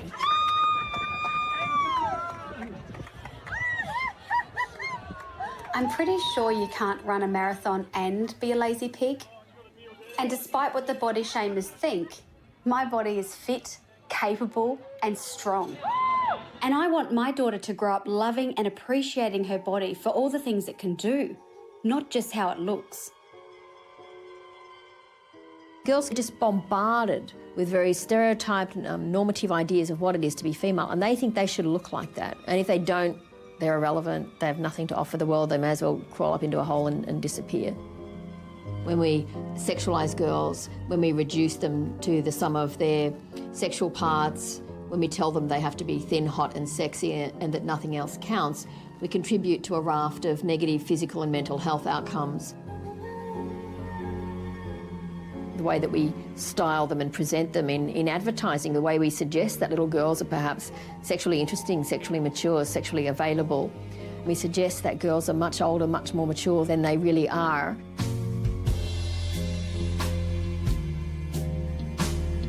And boys are being trained to have a sense of entitlement to the bodies of women and girls.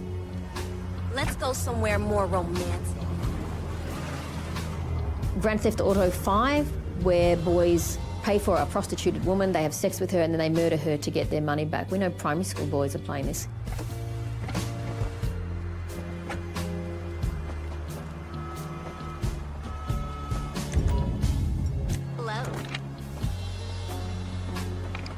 And the thing with a game like Grand Theft Auto 5 is that it's not passive. The boy's not passively watching something, he's engaging in it, he's doing it, he's acting it out, he's feeling the car rock back and forth during the sex.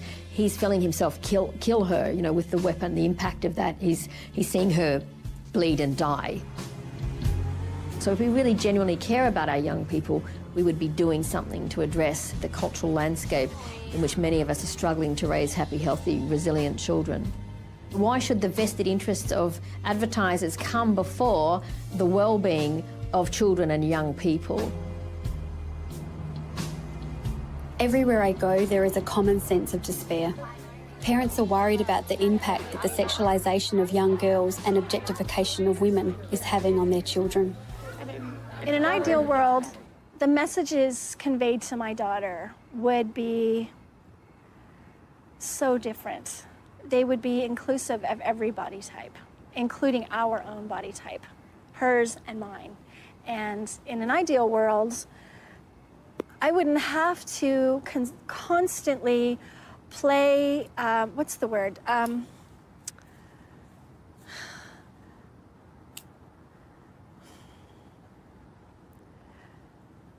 Damage control. Damage control. I feel like I'm getting emotional, but I feel like I'm putting out 1,000 fires every day. Just by the media, the messages, television, all of it. I'm drowning in a sea of media. You suck me in, I'm hooked on you, I can't win. No matter what I do, you're all around me, everywhere I look, it's not fair. You're a snake, setting traps all over the place. Never showing your face, you're killing us slowly, sometimes quickly, don't you care? And that's how you wanna live your life. You want me hungry and horny, crawling up to you and begging for another spoon of it. You want me stupid and lonely, but I think we've all had just about enough of it. As demoralising as all of this is, there is hope. People like Jess Baker, who are pushing back against these toxic ideals of how we should look, feel, and behave. A few years ago, I was just starting out blogging, and the media was all abuzz about Abercrombie & Fitch's CEO. He had said some quotes about how they didn't sell extra large clothing for women.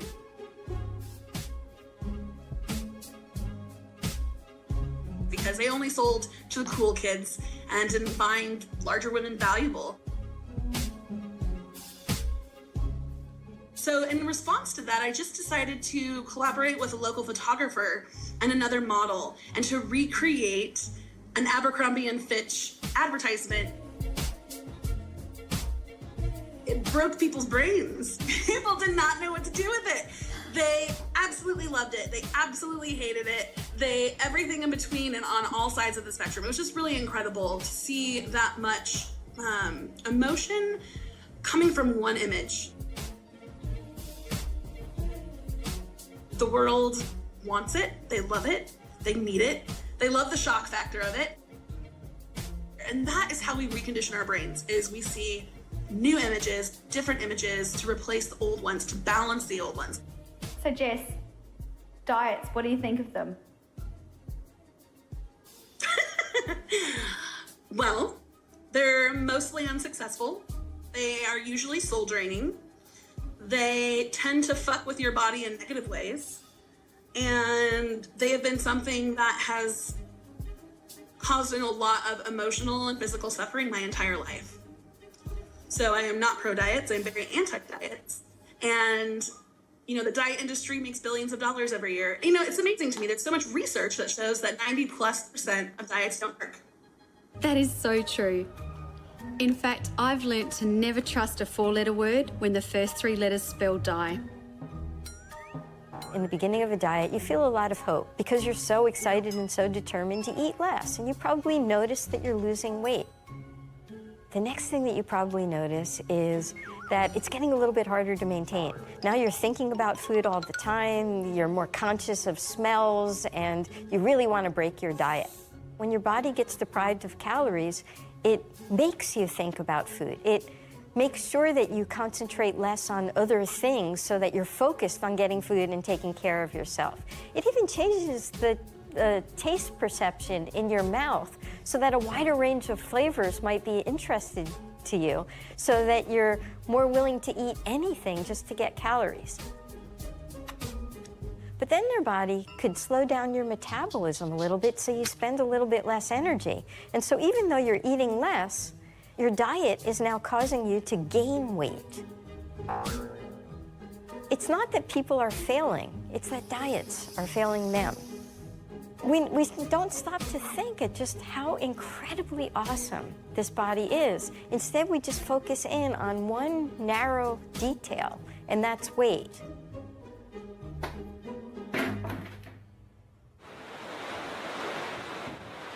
I have to say, throwing the diet book away was one of the most liberating things I've ever done.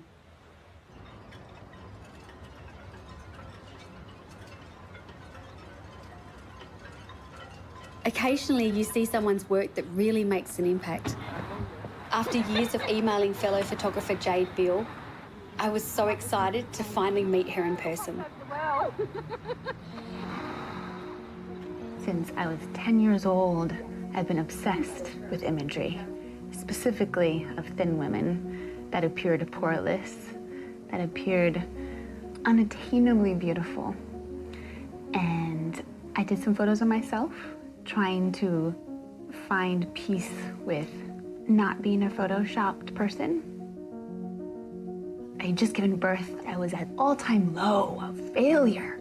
I was fat, I was ugly, I was suffering from pretty severe postpartum depression, and I took some images of myself nude, and I called them beautiful. Revolutionary. I posted them on my website and on my Facebook photography page, and people loved them just as they were, highlighting my cellulite, highlighting the dark circles from trying to figure out this new life, from feeling scared and sad and joyous, and not erasing away all the details of that moment. Those little details, they're beautiful. They make us irreplaceably beautiful. I was a teenager with pretty severe acne, and oh, how I craved to see a girl, a teenager, with some blemishes on her skin on the cover of 17 being called beautiful. I couldn't look at myself in the mirror for 3 years because of these blemishes, and I felt disgusting, absolutely disgusting, just because of the texture of my skin. The first woman I photographed after I did my self-portrait that I put out there, she never had shown her belly before. She's a dancer, and she revealed her embarrassing stretch marks. And her kids love their mama so much, and it was just like this perfect moment. And she was very proud of that photo, and that photo went everywhere, all over the world. I also like to call kind of photography therapeutic photography because it's a process. It's a practice, kind of like yoga. You got to practice at it to really start to feel the pose. You got to practice seeing yourself in many different lights, with your wrinkles, with the pimple of the day. So many people are like, oh, Jade, can you just remove that pimple because, and I get it, it's temporary. But it's also just a sign of how life is constantly changing. And no, I'm not gonna take the pimple away. The majority of them have looked really joyous, maybe email me the next day and like, I feel a little vulnerable, a little vulnerability hangover happening. Some women immediately, they leave and like, for the first time, I love myself. And they wanna come back. They're like, let's do another shoot. Yeah, they're pretty awesome. We definitely don't see it celebrated. Body diversity, ethnicity, body shape, limbs, no limbs, you know, all the different ways that we arrive on this planet or that we become, how we change on this planet, and how amazing that is. No two bodies are alike, and all these little things make us unique. to be seen is incredibly empowering. When we look at photoshopped imagery, we're like, oh my, I want to look like that, but I have no idea how to get there. Instead of, oh wow, she looks like me, and that's beautiful.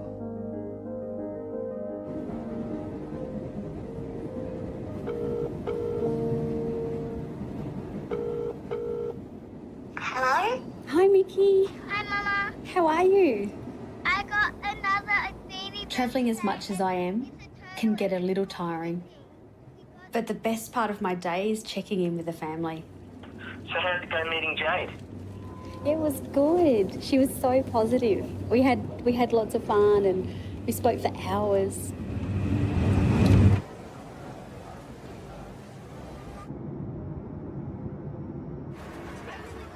One thing that really puzzles me is the amount of time and money women spend attempting to defy their age. And in a world where so many are trying to eradicate their lines and wrinkles, I've come to meet someone who has grown to love them. And Renee, I'm going to ask you to make several movements of your face, and I'm going to ask you to do each movement twice. I want you to hold each position until I tell you to release it. Okay. Ready? Yep. Okay. The first one is raise your eyebrows. I started modeling when I was 12. It was my aspiration, really, to be a supermodel, like the Linda Evangelistas and the Cindy Crawfords and the Claudia Schiffers.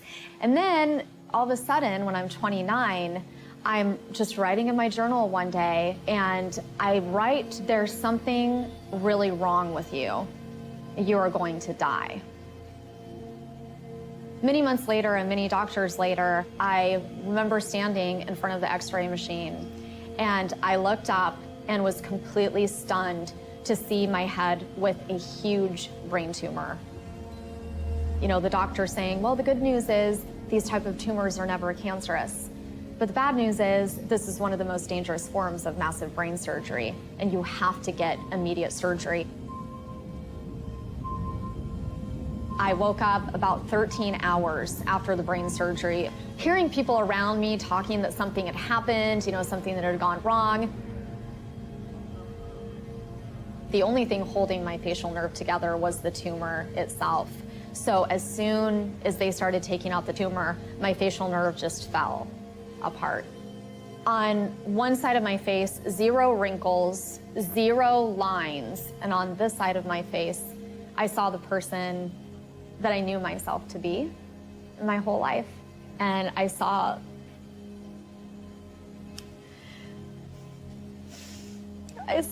like my smile lines that I had worked very hard to get those smile lines because I had lived so much, and I just felt all of my life experience on one side of my face, and on the other side of my face was just nothing. And release. Down and together. Try it once more. Down and together, hold. Every day, I just got in front of the mirror and I would just stare in my own eyes and tell the right side of my face to act like the left-hand side of my face. And then just gradually, you know, I would be able to see like part of one little tooth first when I smiled, and then like another one would come, and then finally 2 teeth would come. When I would run into people and they're like, oh my God, it's a miracle. And I would say, yes, oh my God, it is a miracle. And then I would kind of retreat and say, it's a miracle and I'm grateful, but I don't feel that good about it. You know, like I miss myself. I miss, you know, walking into a room with a group of friends and just how I would feel when my smile would beam. And I just thought, Renee, you can either be depressed about this, you know, the rest of your life, or you can figure out a way to still continue to shine the brightness that you are inside. I started actually making social media videos. I mean, to me, that was one of the gutsiest things that I could do, just boom, share my face, you know, on camera. At the beginning, I thought that I was just doing it for myself. And through the process of me sharing so openly and vulnerably, I could see people's hearts starting to open. I could see my story and my flaws touching them. You know, flipping the flaws is great, accepting them is wonderful, and then actually celebrating. When we do that, we allow the same space for others. We stop judging other people so much. Other people stop judging us so much. It's really a path to peace. I love that idea of not judging. And on my travels, I've heard so many stories of inspiration and defiance and determination. But not everyone is on that path to peace. Imperfecto. I'd like to be thinner. I don't like too big, too fat. Maybe I'm a little bit fat. Grasso. There's some days when I want to cry. It seems unbelievable that so many of us have lost perspective on what matters. It reminds me of a woman I met who sets the story straight on what's really important. At 24, this bright mining engineer signed up for a 100-kilometre outback marathon. This is Taria on the course in September 2011. She's powering through the Kimberley. But just a few hours later, she'd be fighting for her life after being trapped in a raging bushfire.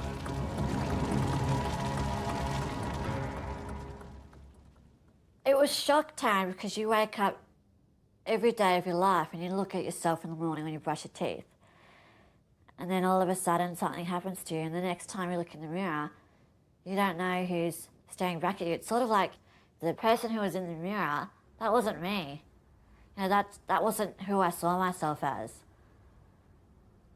But now when I look in the mirror, I see me, which sounds really ridiculous because who else would I be? Maybe it was the best thing to ever happen to me, you know, because I've been able to create a life for myself that I'm really passionate about. You know, my accident gave me a voice, and it gave me the opportunity to be heard, and it gave me the resources to put my energy into something that I was passionate about, you know, like working with Interplast and my foundation. So it could be the worst thing that ever happened to me, or it could be the best thing. I don't know. I don't think anyone does. I remember someone stopped Michael in town and they asked him why he was still with me. After I found that out, I was really crushed. Because I thought, well, is that all anyone ever thought of me? Like, was I just a pretty girl? You know, like I'm so much more than just what I look like. I'm really lucky to have him. I suppose it's not really luck though, I'm pretty awesome.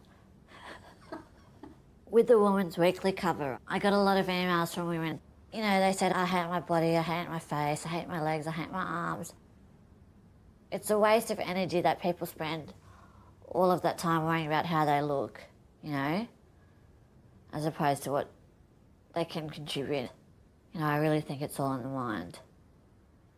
If you're self-conscious about something, other people will notice it. But if you just own it, people don't care. People are too busy being wrapped up in their own lives to actually care about what you're doing. And I've gone through something so huge that most people don't go through, so I think, well, if I've managed to start my life again from scratch, I'm not sure why other people can't. And that probably sounds a little bit harsh, but it's just how I feel.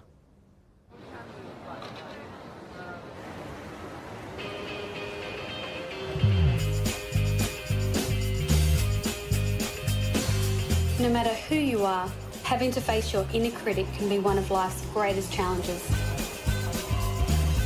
I've come to London to meet someone who has managed to overcome the criticism and accept and love themselves just as they are.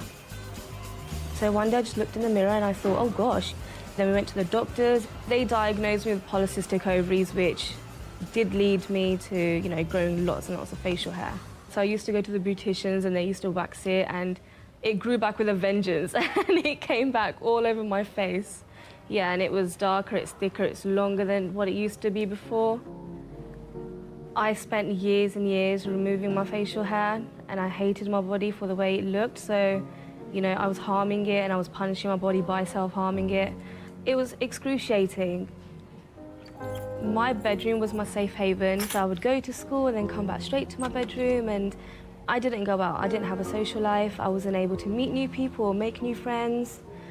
My turning point was the day that I decided to actually end my life. I don't think people realize how much strength it takes for you to one day wake up and say, do you know what, today I just want to end myself. It takes a lot of energy. And for me, it was a lot of negative energy. And I thought, well, you know, literally I was sat there on my bed and I was ready to go ahead with this act. And I thought, in a split second, I thought, well, why don't you turn this negative energy into positive energy and actually grasp hold of your life and actually learn to be happy?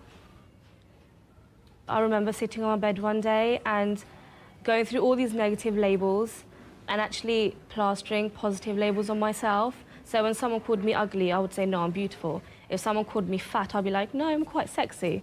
You know, I think that's what women need to do. I think women need to start finding positive words about their bodies and actually embedding them in their heart. You have to feel beautiful. You have to feel love for yourself. You have to feel compassion for yourself. That's the turning point. Internally, you have to change first. I love my beard. Yeah, I get all different reactions. You know, some are quite intrigued and some are quite nasty. They call me things like she-man or she-male, or they just tell me straight up to my face that you need to shave, you look ugly. But to me, I don't feel ugly, I feel really beautiful. So when people do come to me with comments like that, I just sort of brush them away because I know they're not true. And I know that's their opinions of me. And for them, that opinion might be true, but to me, it's not. You know, I live a different life to them and it's fine. I'm happy with it. There's no definite answer to what beauty is. Beauty is what you make it. You know, we're all so different. We need to celebrate the fact that we are different. And that in itself is beauty. Love your bodies for the way that they are. Because your body is the only body that you have. And why are you complaining about such a beautiful body?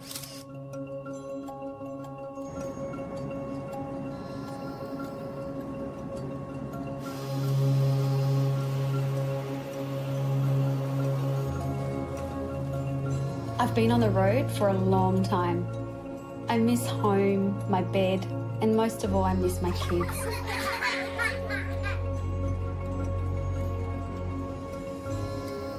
Through social media, I've been able to connect with some amazing people.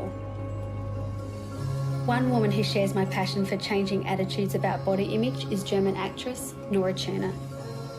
She's invited me to Vienna to attend a red carpet event. And I'm excited to go behind the scenes and to hear her insights into this world. I think, I'm not sure, but I think you're supposed to have a long dress. Bonnie and Tell me Clyde. it was long dress. It's a robe. Isn't that a ball gown thing? Isn't that a... That's kind of ball gownish.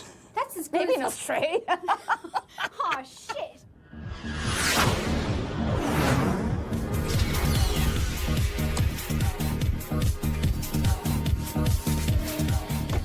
To focus so much on your looks, it's a race that you can win for a couple of years, and then that's it, because then you start to age. But like, I have not heard of a person winning it so far.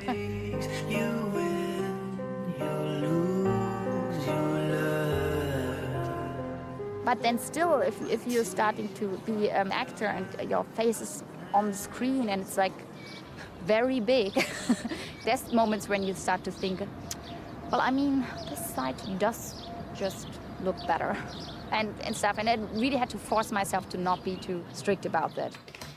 No, but seriously, I really try to not go on these events a lot because it's so much, oh my God, have you seen who's over there?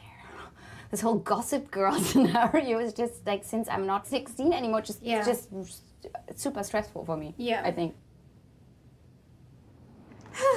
I've done photo shoots where I thought it was funny to, oh my God, I didn't look like I've never smiled in my whole life and everything is just super intense and I have pain all over my body and stuff. I know how to do that and I've done it, but I was super young and now I'm also like, holy shit, why did I like that so much? If I look at it now, I feel like a bit stupid.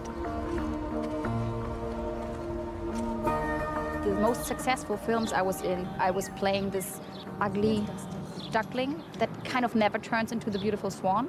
And she's an amazing character. I love her, Anna Gotzlowski. And she's this kind of this nerd who wears this big knitted jackets. Such a nerd. and these glasses but she chose that style, and I was talking in the beginning to let her change during that story and to make her wear contact lenses. But then we got rid of that idea and let her stay the same, and every time she's starting to dress up and becomes another person for a date or something, everything goes wrong, so that was kind of cool. Die Geheimwaffe für uns von der Natur weniger reich beschenken.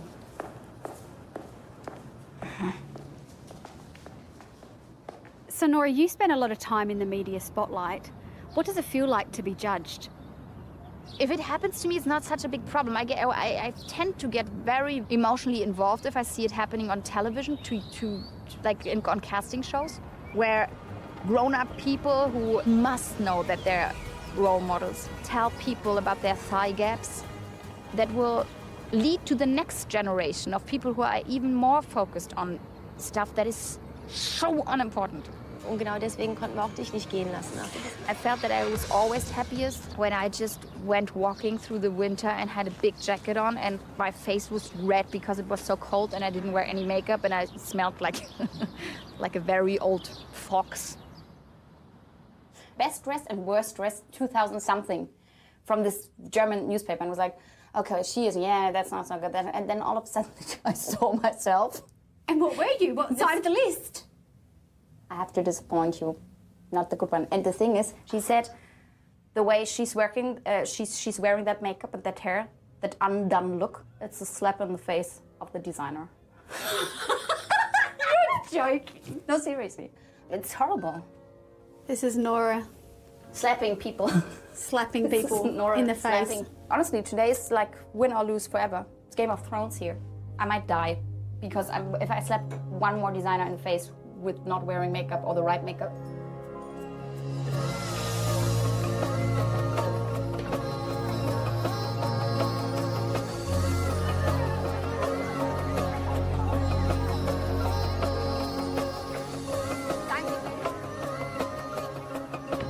Nora!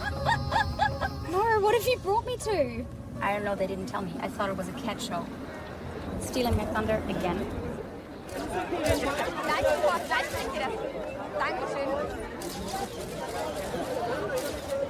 You're standing there and 20 people are shouting at you and trying to make you do something, and you're trying to do it and you're like, left, right, and then it ends with them being like, oh man. So I always feel that like I let them down.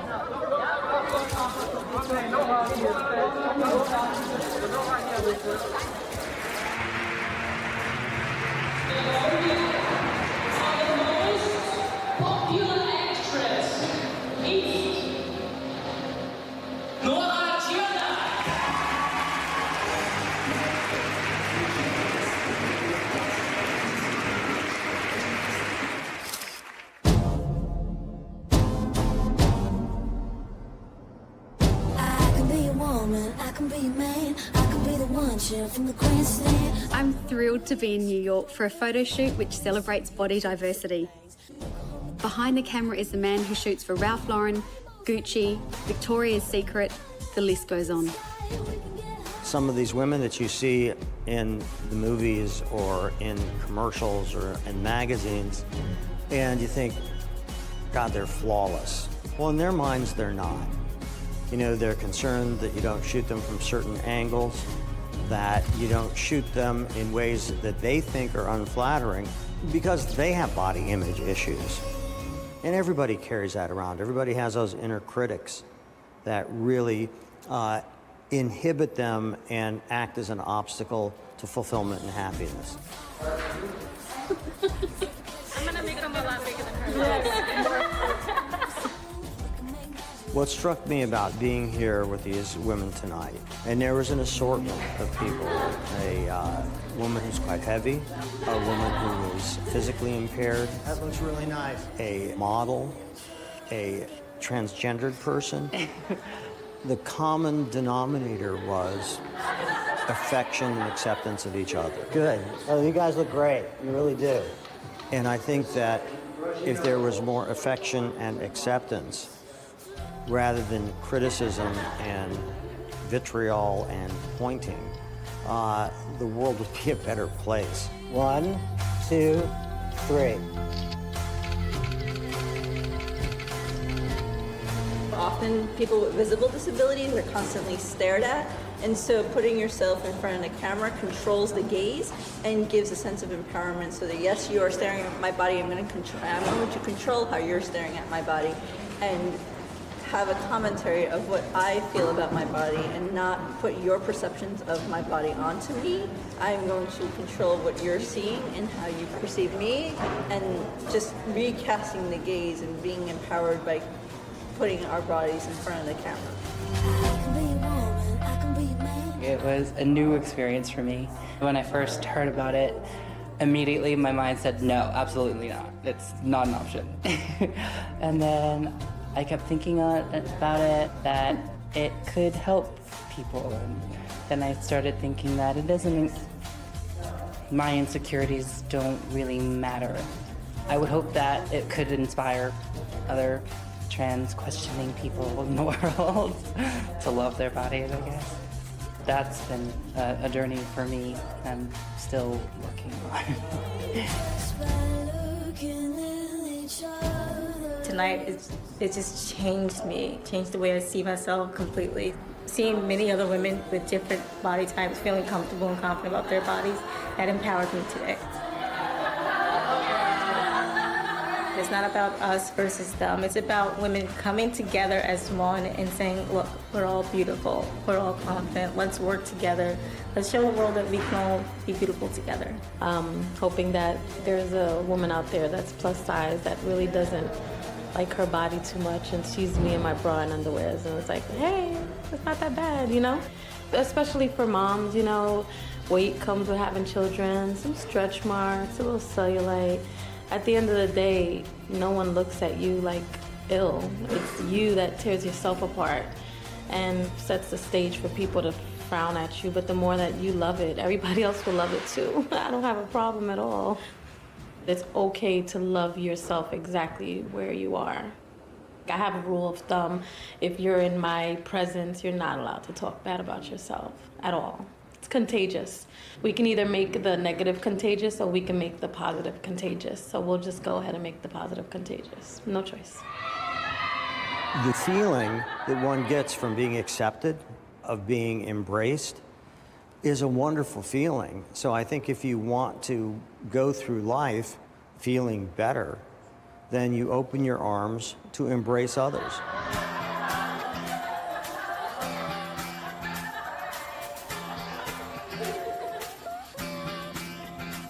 So I'm heading back to Australia.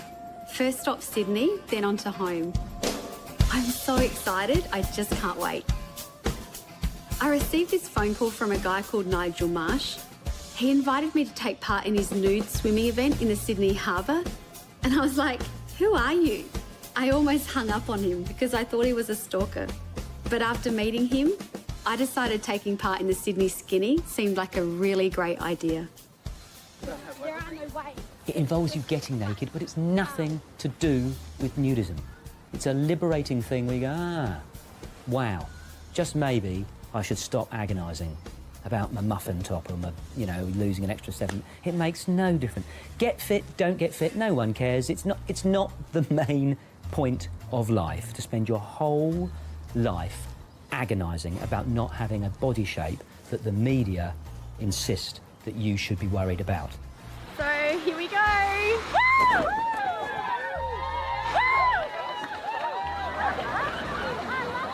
People don't properly reflect on what's important to them, not because they're nasty, they're rushed. You know what it's like to have kids and jobs and things. And it takes one of the big 4 before they properly reflect. So death, disease, divorce, redundancy. And we all know people who've been, had tragedy in their life, and then they go, do you know what, I've had a think, and what's important really is these things. But if they hadn't had those events in their life, they wouldn't have stopped and paused. And the point of the swim is it might help somebody do the reflection without having to get to the big 4. Don't wait until your wife has left you or you get some awful illness or whatever. How about have a think, am I living the type of life that I want?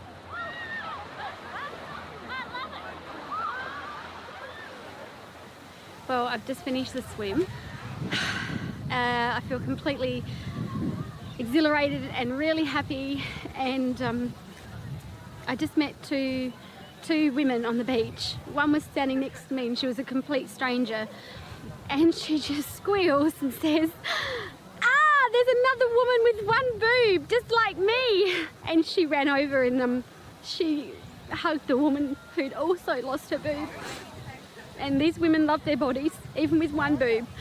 And they were courageous and they were beautiful, beautiful women. And that for me was gold. I was diagnosed with breast cancer 4 years ago when I was pregnant with my second baby. I'm turning 40 this year, and it was just the perfect opportunity to embrace who I am and my body now as a mum and a woman, and this is the kind of new me, and I don't care. A lot of it was my husband. He said, "What does it matter? It's just a boob." And my kids don't care. I've got 2 boys. They think it's kind of funny and a bit kind of cool that their mum's only got one boob, and it's a bit of a bragging. And we've got a saying, like if I get out of the shower or something at home, I say, "Oh, where's my boob gone?" And they say, "Oh, it's in a jar somewhere in the science lab."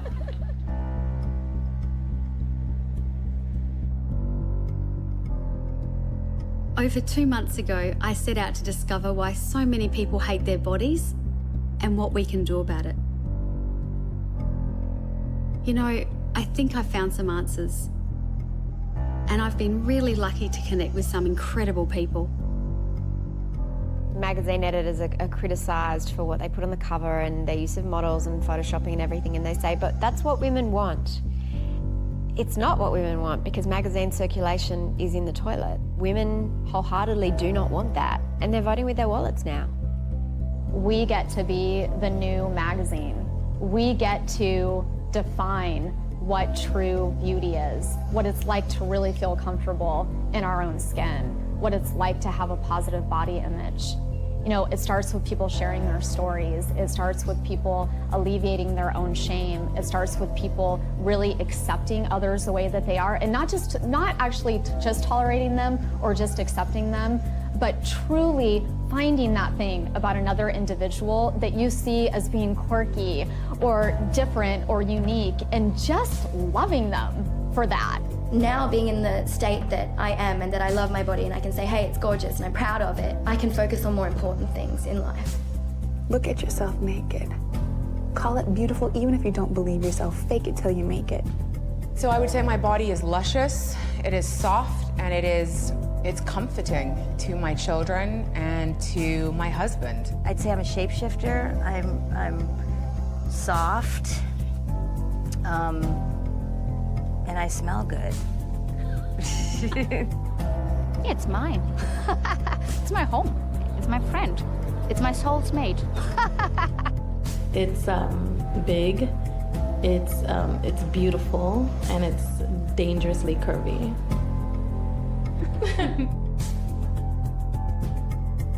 There is so much goodness in the world, and I can't wait to share with you everything I've learnt. In your lifetime, there will be people who will try to tell you that you need to change, but you don't. The purpose of your life is not to be an ornament to be looked at, but rather to do and feel and accomplish and contribute. Darling girl, don't make my mistakes.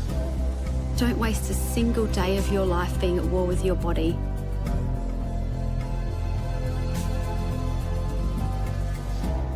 Just embrace it.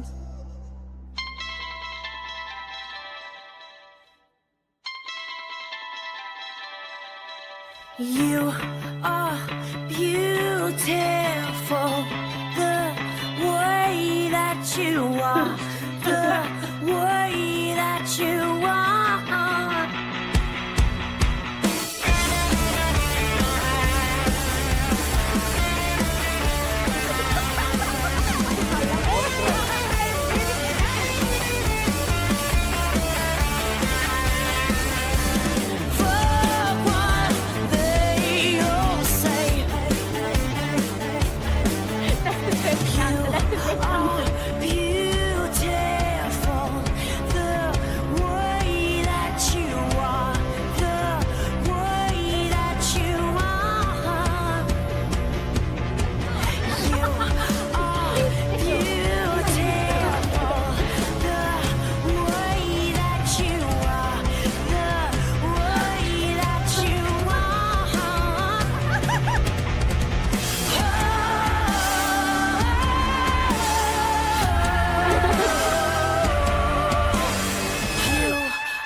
voices inside my head. Where did they come from? And why do I believe the things they said? They always tell me I'm not good enough, so I'm not listening anymore, unless the voice is love. 'Cause I am the best that I could ever be. When I say I love every single part of me. How long have I been trying to be like someone else, when the only thing I have to change is the way I see myself? When the magazine's open, perfection is all we see. Who decided that's what beauty really means? We're always striving to be something that's not even real, so I'm not looking there anymore. That's not how I want to feel.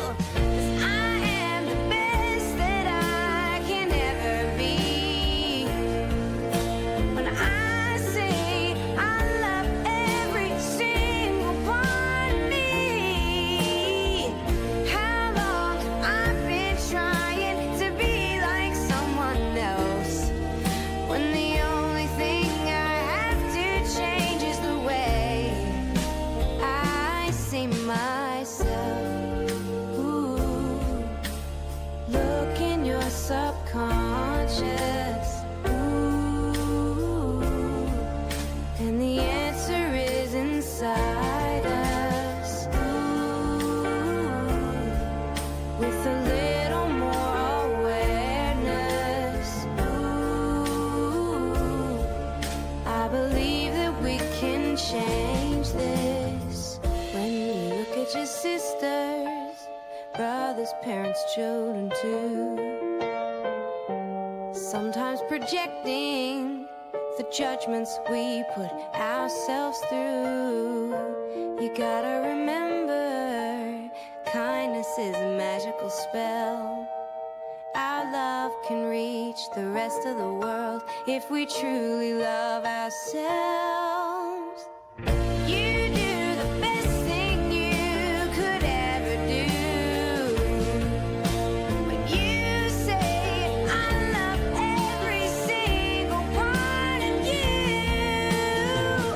How long have I been judging everybody else, when the only thing I have to do is learn to love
Up to a third of all cancer cases are linked to poor diet.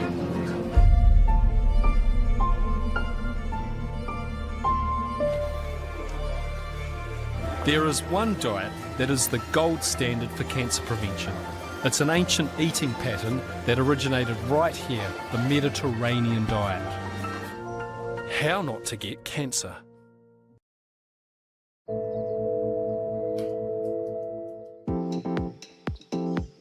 Most of my time is spent indoors, in the gym or in my car. I mean, it's not like I don't like nature. I love going for a walk every now and again. But my creature comforts is having everything close to hand and at the flick of a switch. Yet recently, I've noticed a new lifestyle choice. On social media, it seems like everyone is going green. To find out why, I'll attempt to embrace my inner Mother Earth. I'm not giving it a hug. I'll discover the damage my lifestyle is having on the environment and meet the people doing their bit to save it. We need to take action right now! So for the next 2 weeks, I'm going back to nature.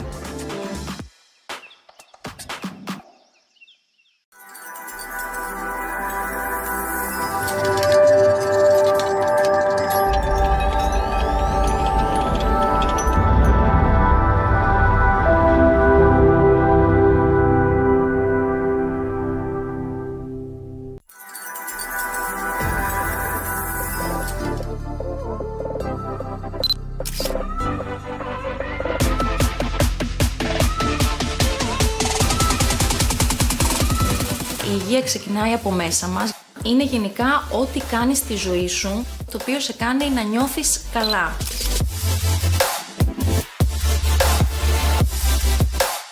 Την υγεία μας πρέπει να την προσέχουμε όλοι, να γνωρίζουμε ποια πράγματα πρέπει να αντιμετωπίζουμε. Η υγεία είναι το πιο σημαντικό.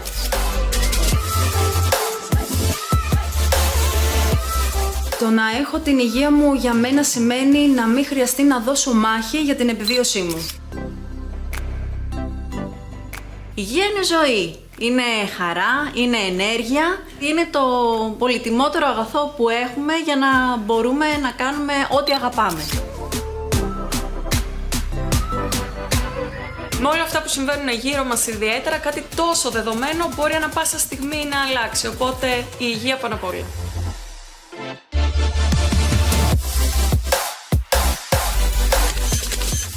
Από πολύ μικρό παιδί είχα μάθει να έχω ένα σωστό τρόπο ζωής. Είναι για μένα πολύ ψηλά στις προτεραιότητές μου. Τρώω υγιεινά, τουλάχιστον όσο μπορώ. Βέβαια, αυτό δεν σημαίνει ότι δεν θα βγω να ξενυχτήσω κάποια στιγμή για να διασκεδάσω, δεν θα πιω και κάτι, αλλά όλο με μέτρο. Γυμνάζομαι σχεδόν καθημερινά.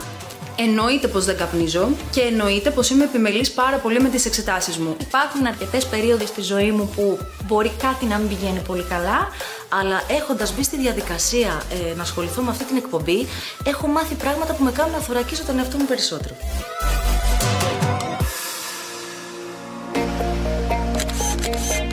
Όλη η κλάδη της υγείας είναι πραγματικά αξιοθαύμαστη, γιατί απαρτίζονται από ανθρώπους οι οποίοι έχουν αφιερώσει πάρα πολλά χρόνια από τη ζωή τους για να μπορούν να μας κάνουν καλά όποτε τους χρειαζόμαστε, αλλά φυσικά και να μας φροντίζουν και στην πρόληψη. Όλοι συντελούν στο να χαίρουμε άκρας υγείας.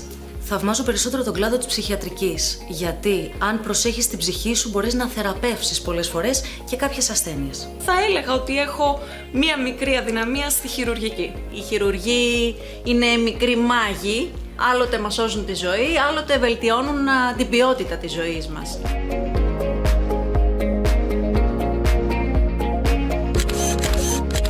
Θα άλλαζα αρκετά πράγματα, κυρίως στον τρόπο παροχής των υπηρεσιών μέσα στα δημόσια νοσοκομεία.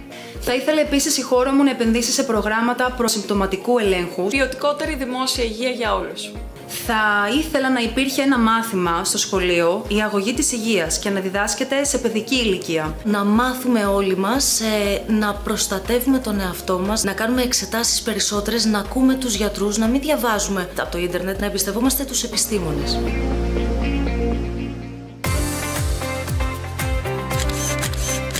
Πρώτον, εμπιστεύομαι πάρα πολύ το δημιουργό του και δεύτερον, είναι ένας τομέας ο οποίος είναι μέσα στα ενδιαφέροντά μου, οπότε μπορώ να το υποστηρίξω. Γιατί είναι κάτι καινούριο, είναι κάτι διαφορετικό. Νομίζω ότι είναι ένα δώρο προς τους θεατές. Ναι, φυσικά, γιατί θα είναι πλάς στην υγεία όλων μας.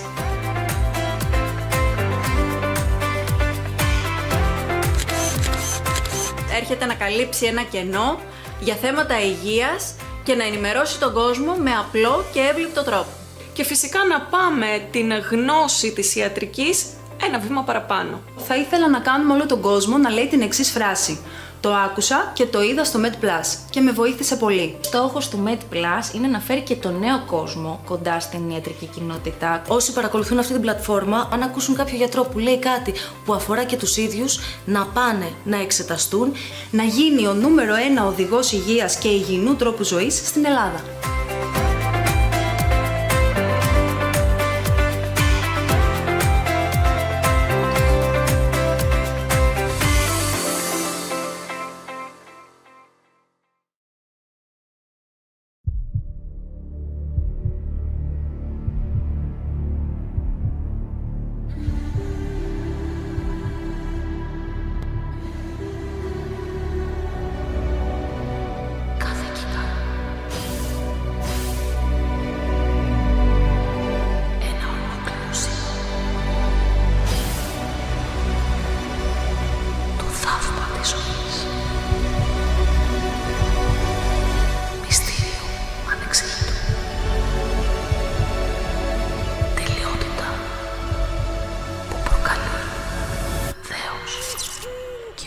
Και ο Θεός έπλασε τον άνθρωπο.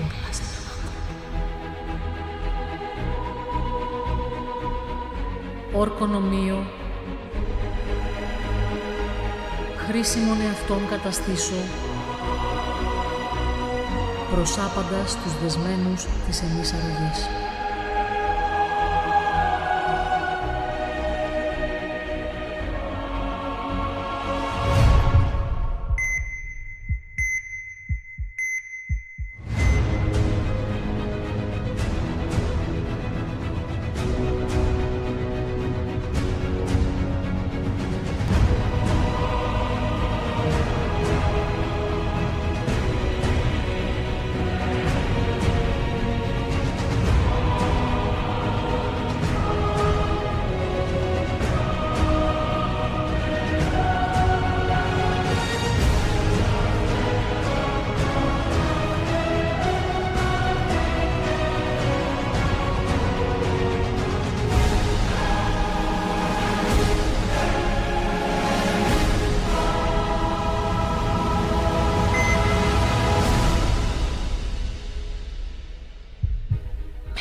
Η αιμορροιδοπάθεια είναι μια πολύ συχνή πάθηση που ταλαιπωρεί περίπου το 50 με 60% των συνανθρώπων μας. Δεν είναι επικίνδυνη, αλλά μιλάμε για μια συχνή ταλαιπωρία, για μια αλλίωση πραγματικά της καθημερινότητας των ανθρώπων μας. Το σημαντικότερο σε αυτή την περίπτωση είναι να μπορούμε να προλάβουμε την εξέλιξη της αιμορροιδοπάθειας. Και αυτό έχει να κάνει με την καθημερινότητα, έχει να κάνει με την ποιότητα ζωής, άρα με τη διατροφή μας, έχει να κάνει με τον τρόπο που πάμε τουαλέτα και με την υγιεινή της περιοχής. Αυτά όμως που θα μπορούσα να πω και θα ήθελα να πω στους συνανθρώπους μας είναι οι βασικές αιτίες οι οποίες μπορούν να προλάβουν την εξέλιξη της αιμορροιδοπάθειας. Απαραίτητα θέλουμε καλή διατροφή με πολλές φυτικές ίνες για καλή υγεία του εντέρου, καλή λειτουργία χωρίς δυσκολιότητα. Απαραίτητα σύντομος χρόνος στην τουαλέτα.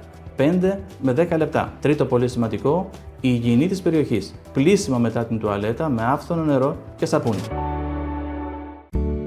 Η κρίση πανικού είναι ευνίδια επεισόδια με πολύ έντονα συμπτώματα, όπως για παράδειγμα η ταχυκαρδία, η δύσπνοια ή το αίσθημα ότι μπορεί να παθαίνω ανακοπή, να λιποθυμάω ή ότι δεν έχω συγκέντρωση στο περιβάλλον και μοιάζει ολοψεύτικο σαν να μην συμμετέχω, τα οποία τρομάζουν πάρα πολύ τους ανθρώπους που τα βιώνουν, διότι φοβούνται πως κινδυνεύουν να χάσουν τη ζωή τους ή ακόμα τη λογική τους. Μολονότι συμβαίνουν στην ηρεμία πιο πολύ, για παράδειγμα τις παθαίνουμε στον καναπέ μας, οι άνθρωποι πιστεύουν ότι συμβαίνουν επειδή κάτι έντονο γίνεται στο περιβάλλον και γι' αυτό υιοθετούν συμπεριφορές ασφάλειας, όπως να αποφεύγουν μέρη με πολύ κόσμο, τη χρήση του μετρό, των μέσων συγκοινωνίας και αλλάζουν τη ζωή τους. Αυτό επιτείνει τον κύκλο των κρίσεων πανικού αντί να τον αναχαιτίζει και τότε χρειάζονται μια ειδική βοήθεια μέσω της γνωσιακής συμπεριφορικής ψυχοθεραπείας, ενίοτε και φαρμακευτική βοήθεια, ώστε να μην είναι η κρίση πανικού πλέον διαταραχή πανικού που θα απασχολήσει έναν άνθρωπο και θα τον ταλαιπωρήσει για πολλά χρόνια.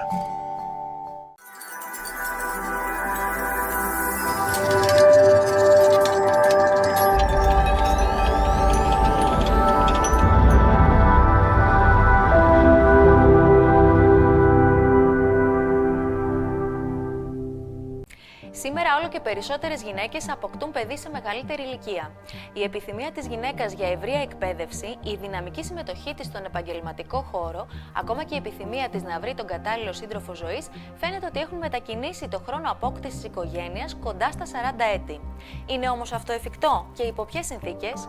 Η ιατρική επιστήμη της γυναικολογίας δίνει τις απαντήσεις για τη συντήρηση γονιμότητας, την κατάψυξη οαρίων και την εξωσωματική γονιμοποίηση. Σε λίγο στο Med Plus.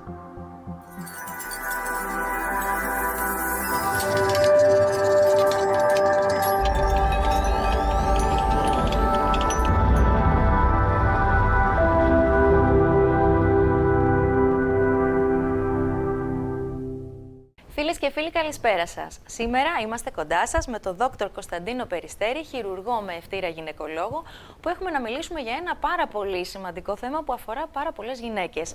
Μιλάω φυσικά για την κατάψυξη οαρίων στην εξωσωματική γονιμοποίηση. Κύριε Περιστέρη, καλησπέρα σας. Χαίρετε, χαίρετε.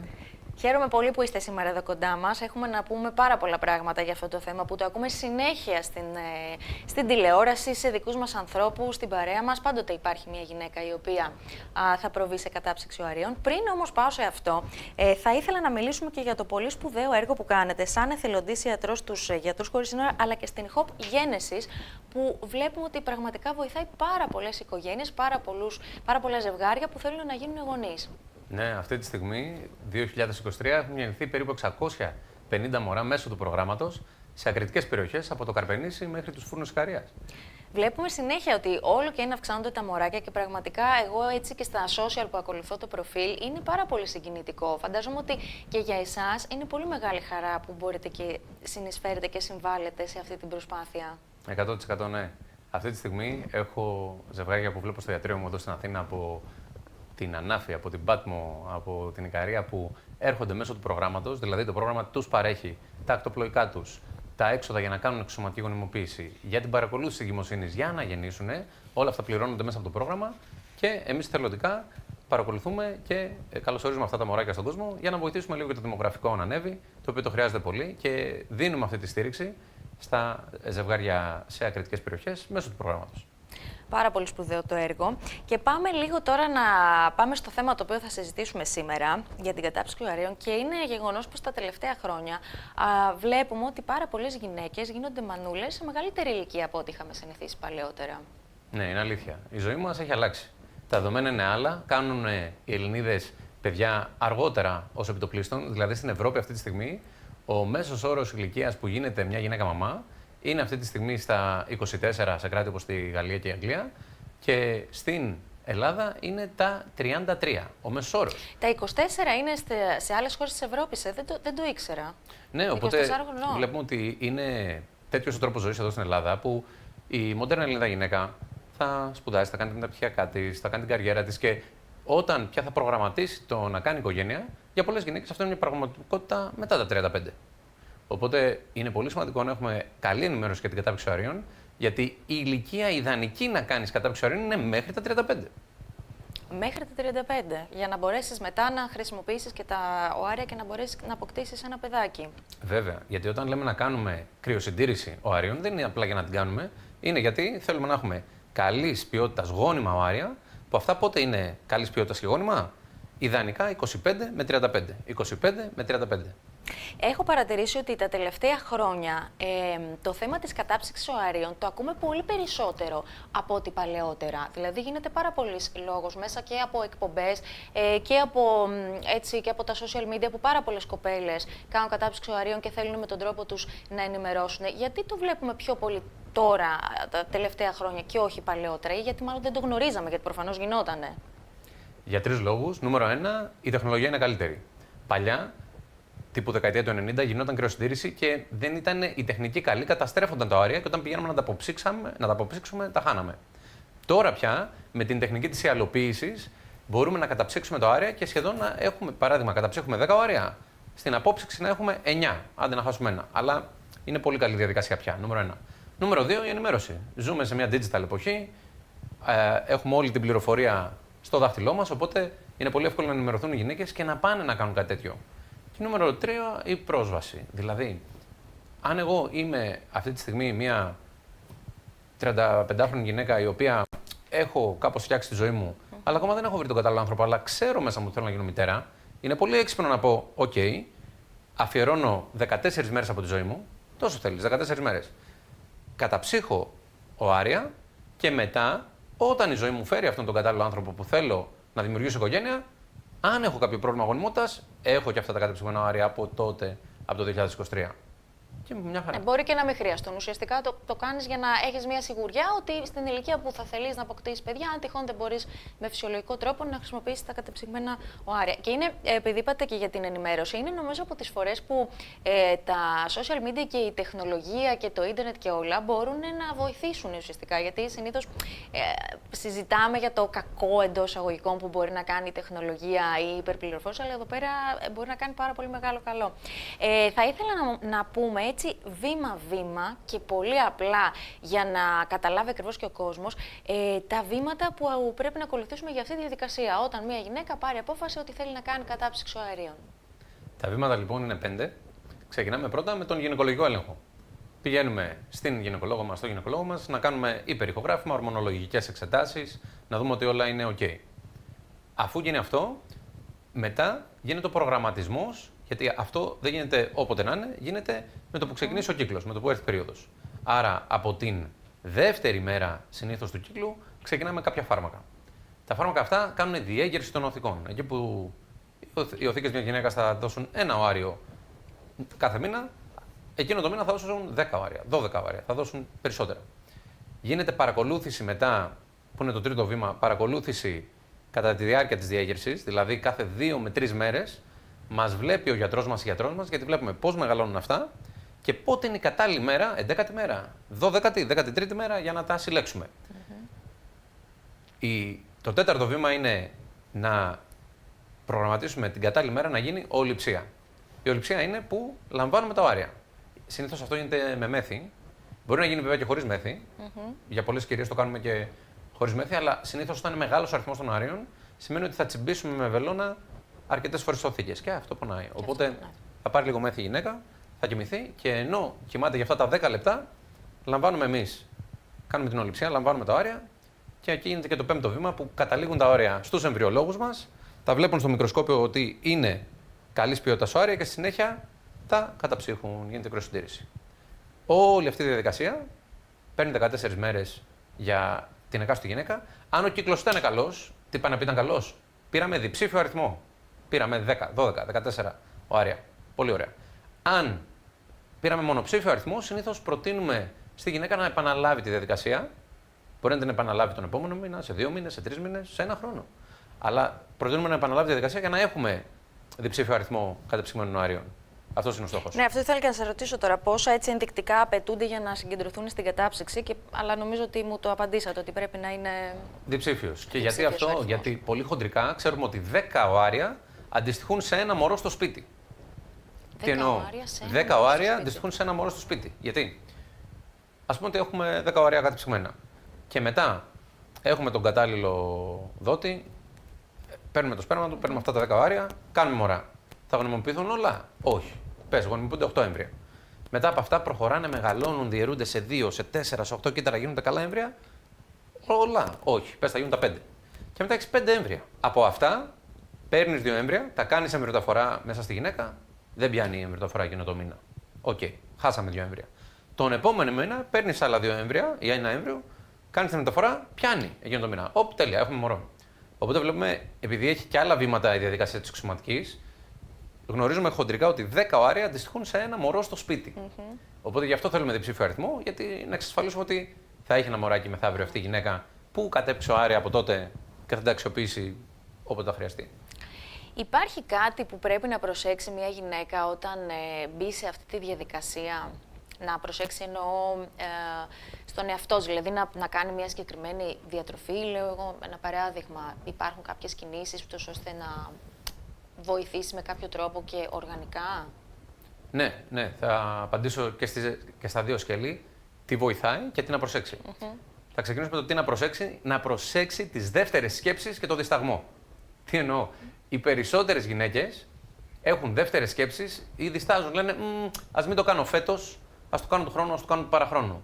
Αλλά επειδή ο χρόνος είναι αμήλικτος, όσο περνάνε τα χρόνια, πέφτει ο αριθμός των αερίων και η ποιότητα των αερίων της γυναίκας. Η καλύτερη στιγμή να κάνεις κρυοσυντήρηση αερίων ήταν χθες. Η καλύτερη στιγμή ήταν χθες. Οπότε, πραγματικά, αυτό που βλέπω πάρα πολύ στο ιατρείο αλλά και στα κέντρα οξυματικής είναι οι γυναίκες διστάζουν, λένε μήπως να το κάνω το Φλεβάρι, μήπως να το κάνω του χρόνου, μετά τα γενέθλιά μου, να γίνω πρώτα 38. Αυτό το δισταγμό που λέτε, συγγνώμη που σας διακόπτω, αλλά επειδή το αναφέρετε, τον αισθάνομαι κι εγώ γενικά στην περιραίουσα ατμόσφαιρα και όταν το συζητάω με κόσμο, ότι δηλαδή ακόμα χρειάζεται περισσότερη ενημέρωση και περισσότερη συζήτηση για το πόσο σημαντικό είναι να κάνεις κατάψυξη αερίων. Κάπως δεν έχουν πιστεί ακόμα οι γυναίκες και δεν καταλαβαίνω πού οφείλεται αυτό. Γιατί το νιώθουν αυτό? Επειδή είναι μια ιατρική παρέμβαση. Οπότε, όταν κάποιος αισθάνεται, θα κάνω κάτι με το σώμα μου, θα πάρω ενέσεις, θα πάρω φάρμακα, να το ξανασκεφτώ. Όταν αντίστοιχα μου βγαίνουν στον Αργυρό και στον Οικονομόπολο και μου παίρνουν 3 μπουκάλια που περισσότερο θα επιβαρυνθεί ο οργανισμός με ένα τέτοιο ξενύχτη παρά με τις ενέσεις που θα κάνεις για την κρυοσυντήρηση αερίων. Δηλαδή, ας σοβαρευτούμε λίγο. Φωνάζω να πάρω. Ακούς, δεν έχω πάει ακόμα. Σταματήστε. Αλλά όντως, δηλαδή, το έχουμε στο μυαλό μας ότι θα επιβαρύνω το σώμα μου όταν το επιβαρύνουμε με πολλούς άλλους τρόπους και δεν υδρώνει φρύδι. Ρε παιδιά. Έχει να κάνει και με το ότι είναι αυτό μια ιατρική παρέμβαση. Δηλαδή δεν το καταλαβαίνεις. Ενώ εκεί ξέρεις ότι είναι ένας άνθρωπος από πάνω σου που θα σου κάνει κάτι και λες τώρα τι θα συμβεί και τι θα γίνει. Αλλά εντάξει, πάντοτε παίζει ρόλο και ο γιατρός στον οποίο είσαι ή η γιατρός και η εμπιστοσύνη που έχει στο συγκεκριμένο άνθρωπο. Σαφέστατα. Και να πούμε ότι πια η κρυοσυντήρηση είναι μια απολύτως ασφαλή διαδικασία. Δηλαδή, 199 στα 200 κορίτσια που κάνουν κρυοσυντήρηση είναι απίστευτα ομαλή διαδικασία. Μπαίνουν, το κάνουν, βγαίνουν και το μόνο που νιώθουν είναι ίσως ένα λίγο φούσκωμα κοντά στις μέρες της ολιψίας. Δεν έχει πόνο η διαδικασία, δεν έχει παρενέργειες. 1 στα 200 μπορεί να έχει παραπάνω φούσκωμα, είναι κάτι που λέγεται υπερδιέγερση των οθικών, που και πάλι άμα πάει να γίνει το προλαβαίνουμε, δίνουμε τα κατάλληλα φάρμακα και ηρεμεί το σύστημα και οκ. Είπαμε λοιπόν τι δεν πρέπει να κάνει μια γυναίκα, τι πρέπει να αποφύγει. Πάμε να δούμε τώρα τι μπορούμε να κάνουμε, ούτως ώστε να βοηθήσουμε για το καλύτερο αποτέλεσμα, να προετοιμάσουμε τον οργανισμό μας. Αυτό που βοηθάει πάρα πολύ στην ποιότητα των αερίων πριν από μια κρυοσυντήρηση ή μια σύλληψη είναι να μειώσουμε το οξυδωτικό στρες. Έχουμε πολύ οξυδωτικό στρες στον οργανισμό μας αυτές τις μέρες. Οι εξετάσεις 8 στις 10 από τις γυναίκες που έρχονται στο ιατρείο δείχνουν ανεβασμένο οξυδωτικό στρες. Πώς μειώνεται το οξυδωτικό στρες? Με άσκηση. Με ήπια άσκηση, έστω και 30 λεπτά την ημέρα περπάτημα, επιτυχάνει αυτό το στόχο. Δεύτερον, με σωστή διατροφή. Θέλουμε να αποφύγουμε όσο μπορούμε τις άσπρες σκόνες. Ζάχαρη, αλάτι, αλεύρι. Ζάχαρη, αλάτι και αλεύρι δεν βοηθάνε γενικά και η μείωση αυτού έχει πολλαπλά ωφέλη στην πίεση, στο ζάχαρο αλλά και στη γονιμότητα. Και στη γονιμότητα, Τρίτον, βιταμίνες. Υπάρχουν συγκεκριμένες βιταμίνες που αποδεδειγμένα βοηθούν σε αυτή την κατάσταση. Όπως 400 μονάδες βιταμίνης Ε κάθε βράδυ, 2.000 μονάδες βιταμίνης D3 μετά το μεσημεριανό φαγητό και άλλα τέτοια. Με βλέπετε, παρακολουθώ έτσι με πάρα πολύ ενδιαφέρον, γιατί δεν το γνώριζα ότι υπάρχουν έτσι κάποιες βιταμίνες που μπορούν να βοηθήσουν στη γονιμότητα και η συγκεκριμένα για τη βιταμίνη Ε που εγώ την έχω πιο πολύ συνυφασμένη με όλα τα ευεργετικά που έχει στο δέρμα. Δεν ήξερα. Σωστά. Γι' αυτό έτσι αλλά σας κοίταξα. βοηθάει και στις οδηγίες. Και στις οδηγίες. Βέβαια. Επίσης, είναι το άλλο που είναι πολύ σημαντικό, είναι τα παράπλευρα συστήματα. Δηλαδή, ο οργανισμός μας είναι συγκοινωνούντα δοχεία. Αν είναι καλά ένα σύστημα, βοηθάει και το δίπλα. Το σύστημα που ρυθμίζει πολύ καλά τις οθήκες είναι ο θηροειδής. Και όταν 1 στις 10 Ελληνίδες έχουν θηροειδή, πολύ σημαντικό να τσεκάρουν το θηροειδή τους να είναι ρυθμισμένος, γιατί θα είναι ρυθμισμένος ο κύκλος και θα κάνουν καλύτερα οάρια. Ήθελα να σας ρωτήσω, μιας και λέμε και για τη διατροφή, άρα μια γυναίκα η οποία έχει μια πιο σωστή διατροφή, μια καλή διατροφή, μια ισορροπημένη άσκηση, έχει καλύτερες πιθανότητες για γονιμοποίηση σε σχέση με μια γυναίκα η οποία δεν προσέχει τόσο πολύ, έχει παραπάνω κιλά, έχει ας πούμε κάποιες συνήθειες που μπορεί να καπνίζει, ας πούμε, μπορεί να καταναλώνει περισσότερο αλκοόλ. Άρα εκείνη η γυναίκα έχει μικρότερες πιθανότητες το να γίνει η μαμά, ας πούμε. Ναι, όλα αυτά παίζουν ρόλο. Όλα παίζουν ρόλο, αλλά ο πιο σημαντικός παράγοντας σε όλα αυτά είναι η ηλικία. Δηλαδή, άμα έχω μία 25άρα που καπνίζει, πίνει, είναι 140 κιλά, Έχει καλύτερο άρια από την 38 μαραθωνοδρόμο που προσέχει τα πάντα για τη χολυστερίνη της και όλα και όλα και όλα. Δηλαδή, ο νούμερο ένα παράγοντας σε όλα αυτά είναι η ηλικία. Για το οποίο δεν μπορούμε να κάνουμε κάτι. Αυτό δεν μπορούμε να κάνουμε. Είναι απλά να ενημερωθούμε και να φροντίσουμε να κοιτάξουμε την γονιμότητά μας και την πιθανότητα κρυοσυντήρησης εκεί 25 με 35. Που, αν το σκεφτείτε, είναι η διαδικασία 14 μέρες από τη ζωή σου και τα λεφτά για κάποιες διακοπές. Δηλαδή, είχες βάλει 2.000 ευρώ στην άκρη να πας στο νησί με τις φίλες σου να κάνετε ζωάρα. Άστο εκείνο το 5ήμερο, βάλτε στην άκρη και πήγαινε να κάνει κρυοσυντήρηση. Κάνε αυτό το δώρο στον εαυτό σου. Γιατί δεν ξέρεις πώς θα φέρει η ζωή. Τις προάλλες είχα ένα κορίτσι το οποίο βρέθηκε σε τροχαίο και έχασε και τις 2 της οθήκες σε χειρουργείο επίγον από το τροχαίο. Αλλά είχε κάνει κρυοσυντήρηση και έχει οάρια κατεψυγμένα για να γίνει μαμά μεθαύριο. Γιατί τη σώσαμε τη μήτρα. Καλά, εγώ ανατρίχιασα, ρε παιδιά. Ναι, τώρα, δηλαδή αυτό που δεν λέτε. ξέρεις πώς θα φέρνει η ζωή. Αυτή η γυναίκα πόσο καλό το ότι κατάφερε και είχε κρυοσυντηρήσει οάρια 1 χρόνο πριν τη συμβεί αυτό το κακό. Σκέψου, η κρυοσυντήρηση οαρίων ξεκίνησε αρχικά για τέτοια ακραία περιστατικά. Πώς ξεκίνησε ιατρικά η κρυοσυντήρηση? Για ογκολογικούς ασθενείς. Παθαίνει καρκίνο γυναίκα και πριν ξεκινήσει χημειοθεραπείες θα κάνει κρυοσυντήρηση για να πάρει μερικά οάρια, γιατί γνωρίζουμε ότι με τη χημειοθεραπεία μπορεί να έχουμε καταστροφή ακόμα και άλλα προβλήματα με τη γονιμότητα. Οπότε έτσι ξεκίνησε η έρευνα πάνω σε αυτό το τομέα, αλλά πια σήμερα το 90% της κρυοσυντήρησης είναι αυτό που λέμε κοινωνική κρυοσυντήρηση, social freezing. Social freezing, το ακούμε πάρα πολύ. Γιατί το λένε social freezing? Γιατί έχει αλλάξει η κοινωνία μας. Δεν κάνετε παιδιά. Γιατί ακούγεται λίγο έτσι και σαν τάση όταν το λέμε social freezing, αλλά εγώ, δική μου άποψη, εντάξει, δεν είναι μια τάση αυτό το πράγμα. Δηλαδή δεν μπορώ να το δω σαν μια τάση. Δεν είναι κάποιο trend, ας πούμε, της εποχής. Είναι κάτι το οποίο αφορά όλες τις γυναίκες που θέλουν να γίνουν μαμάδες.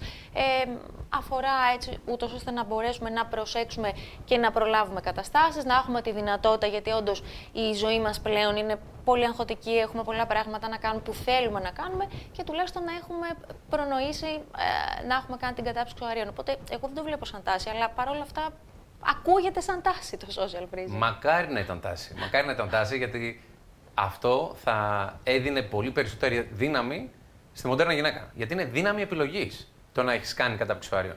Δηλαδή, άμα αυτή τη στιγμή είχε την κατάλληλη, ας πούμε, τον κατάλληλο προγραμματισμό ένα Υπουργείο Υγείας, ας πούμε, σε αυτή τη χώρα, θα μπορούσαν να είχαν ένα hashtag και εγώ κατέψυξα. Και να δίνουν 3.000 ευρώ σε κάθε γυναίκα στην Ελλάδα να καταψύξει οάρια από μικρή ηλικία και να είναι επιδοτούμενο από το κράτος. Αυτό θα ήταν φανταστικό. Αν πάμε τώρα στο τι θα έπρεπε να είναι θα ήταν τέλειο. Γιατί μετά η γυναίκα έχει την επιλογή αφαιρώντας το βιολογικό άγχος. Ναι. Πόσες γυναίκες γνωρίζουμε στη ζωή μας που έχουν κάνει λάθος επιλογή άντρα, λάθος γάμο. Επειδή είμαι σε μια ηλικία που πρέπει να δερευτώ, πρέπει να κάνω παιδιά. Τι να κάνω. Και τώρα αυτόν έχω στη ζωή μου. Τι να κάνω, πρέπει να γίνω μάνα. Έχω αυτή τη βιολογική ανάγκη. Και μετά τις βλέπουμε στους παιδικούς σταθμούς με τον χωρισμένο άντρα. Και ναι, είναι η δικιά μου εβδομάδα να πάρω τον Νικολάκη. Όλοι το ζούμε. Αυτό που λέτε, ναι, είναι πολύ. Όντως, και εγώ γνωρίζω περιπτώσεις που μπορεί να είναι έτσι εγκλωβισμένοι. Εντάξει, τώρα πάμε και σε λίγο άλλους παράγοντες. Κοινωνικούς, ψυχολογικούς κτλ. Αλλά όντως είναι ένα έξτρα άγχος στη γυναίκα που ήδη έχει τόσα πολλά πράγματα να κάνει και που μπορεί να είναι εγκλωβισμένη σε μια σχέση και είναι ότι πρέπει να γίνει τώρα. Ενώ αν έχεις προνοήσει και έχεις κάνει την κατάψυξη οαρίων, έχεις αυτή την ελευθερία του να μπορέσεις να κάνεις τη ζωή σου όπως εσύ θέλεις και όχι όπως μπορεί να σου επιβάλλει η κοινωνία ή μια σχέση οποιοδήποτε. Συμφωνώ απόλυτα. Και θεωρώ ότι το πιο σημαντικό στη ζωή δεν είναι να κάνεις παιδιά. Το πιο σημαντικό στη ζωή είναι να ζεις τη ζωή όπως θέλεις εσύ. Και καλά, σίγουρα. αυτό μπορεί να το κάνει μια γυναίκα σε κάτι τόσο κομβικό στη ζωή της όπως είναι να γίνω μητέρα, να μην γίνω μητέρα. Δικιά της επιλογή. Αλλά όταν έχει κατεψυγμένο άρια, μπορεί να κάνει αυτή την επιλογή με τον εκάστοτε, με τον επόμενο ή και με τον ανώνυμο. Με δότη σπέρματος. Ισχύει, βέβαια. Είχα προχθές μια κυρία η οποία ήρθε στα 39 της, μου λέει: Γιατρέ, δεν έχει τύχει, δεν έχω βρει τον κατάλληλο. Θέλω να γίνω μητέρα. Ήρθα να γίνω μαμά με δότη σπέρματος. Πολύ ωραία και προχωρήσαμε στις διαδικασίες. Επέλεξε ανώνυμα ένα δότη που μπορεί να επιλέξει τα χαρακτηριστικά. Παράδειγμα, ήταν μελαχρινός με πράσινα μάτια μέχρι εκεί. Προφανώς και τεσταριστεί ότι δεν έχει κάποια ασθένεια, είναι όλα καλά κτλ. Και προχωρήσαμε σε εξωματική γονιμοποίηση με τα δικά της οάρια, με δότη σπέρματος. Και πρόσφατα τώρα το καλοκαίρι γέννησε το κοριτσάκι της μια χαρά και το μεγαλώνει μόνη της. Δικιά της επιλογή. Και αυτό είναι η μοντέρνα γυναίκα. Δεν είμαστε πια στις εποχές που η γυναίκα πρέπει να μένει σπίτι και να κάνει παιδιά από τα 25 πάνω αυτά.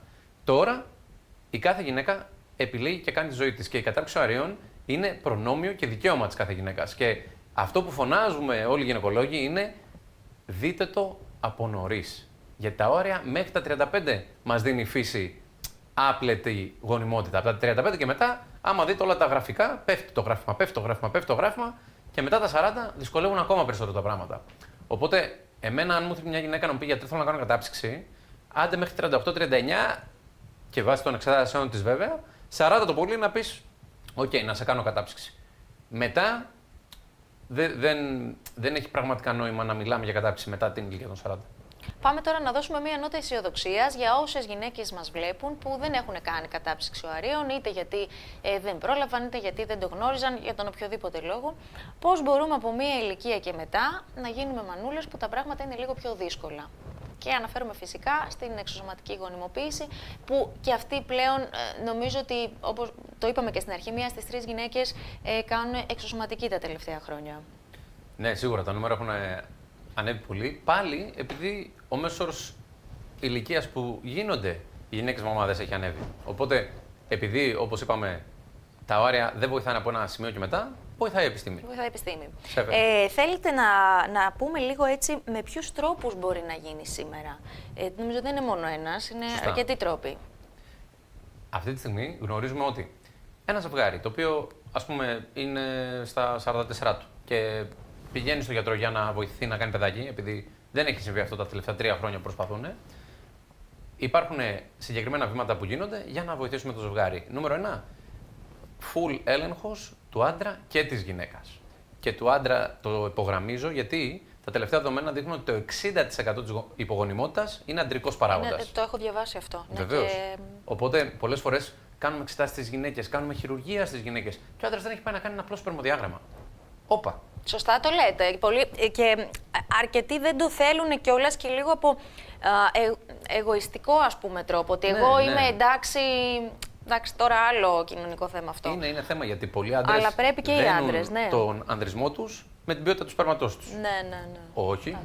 Δεν σημαίνει ότι είσαι λιγότερο άντρας επειδή δεν είναι κινητικό το σπέρμα σου, δεν έχει τόσο πλήθος. Σαφέστατα. Έχει να κάνει με πάρα πολλούς παράγοντες. Φτιάχνετε, σαφώς και φτιάχνετε. Κάνουμε την κατάλληλη θεραπεία, βελτιώνεται το σπέρμα, πιάνουμε παιδάκι.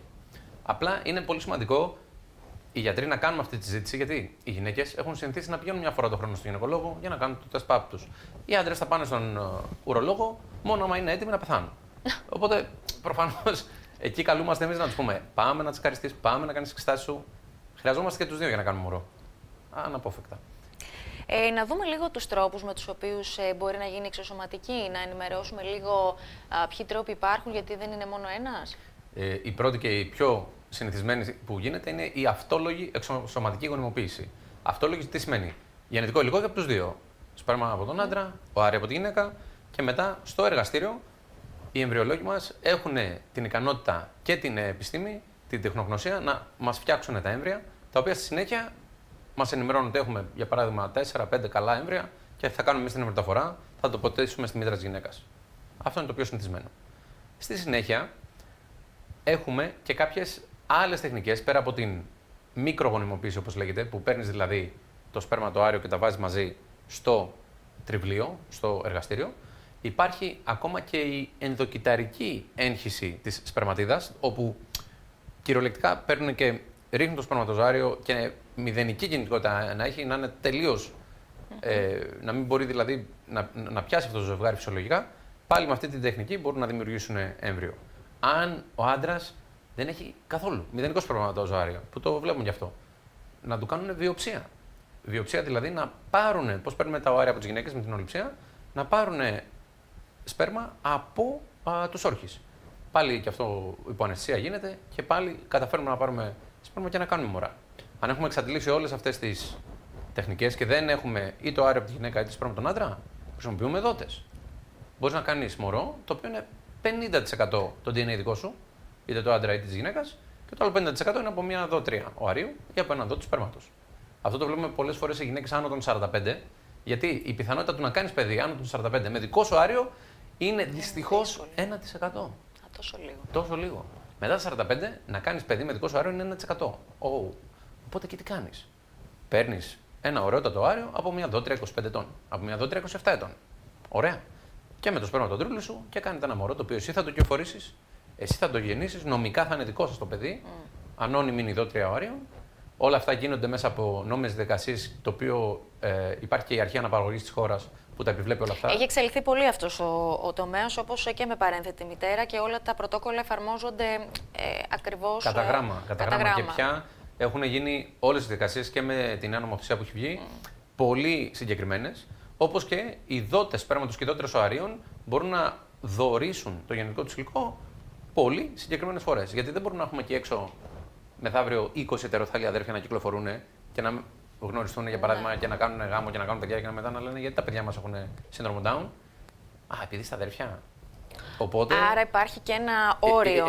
Υπάρχει πρόβλεψη και γι' αυτό το σενάριο, οπότε υπάρχει όριο.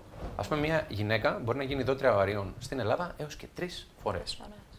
Γιατί μπορεί εγώ και η γυναίκα μου να χρησιμοποιήσουμε τα όρια της, εσύ ο Κατρούλης να χρησιμοποιήσει τα όρια της και άλλο ένα ζευγάρι. Όπα. Ναι. Μέχρι εκεί.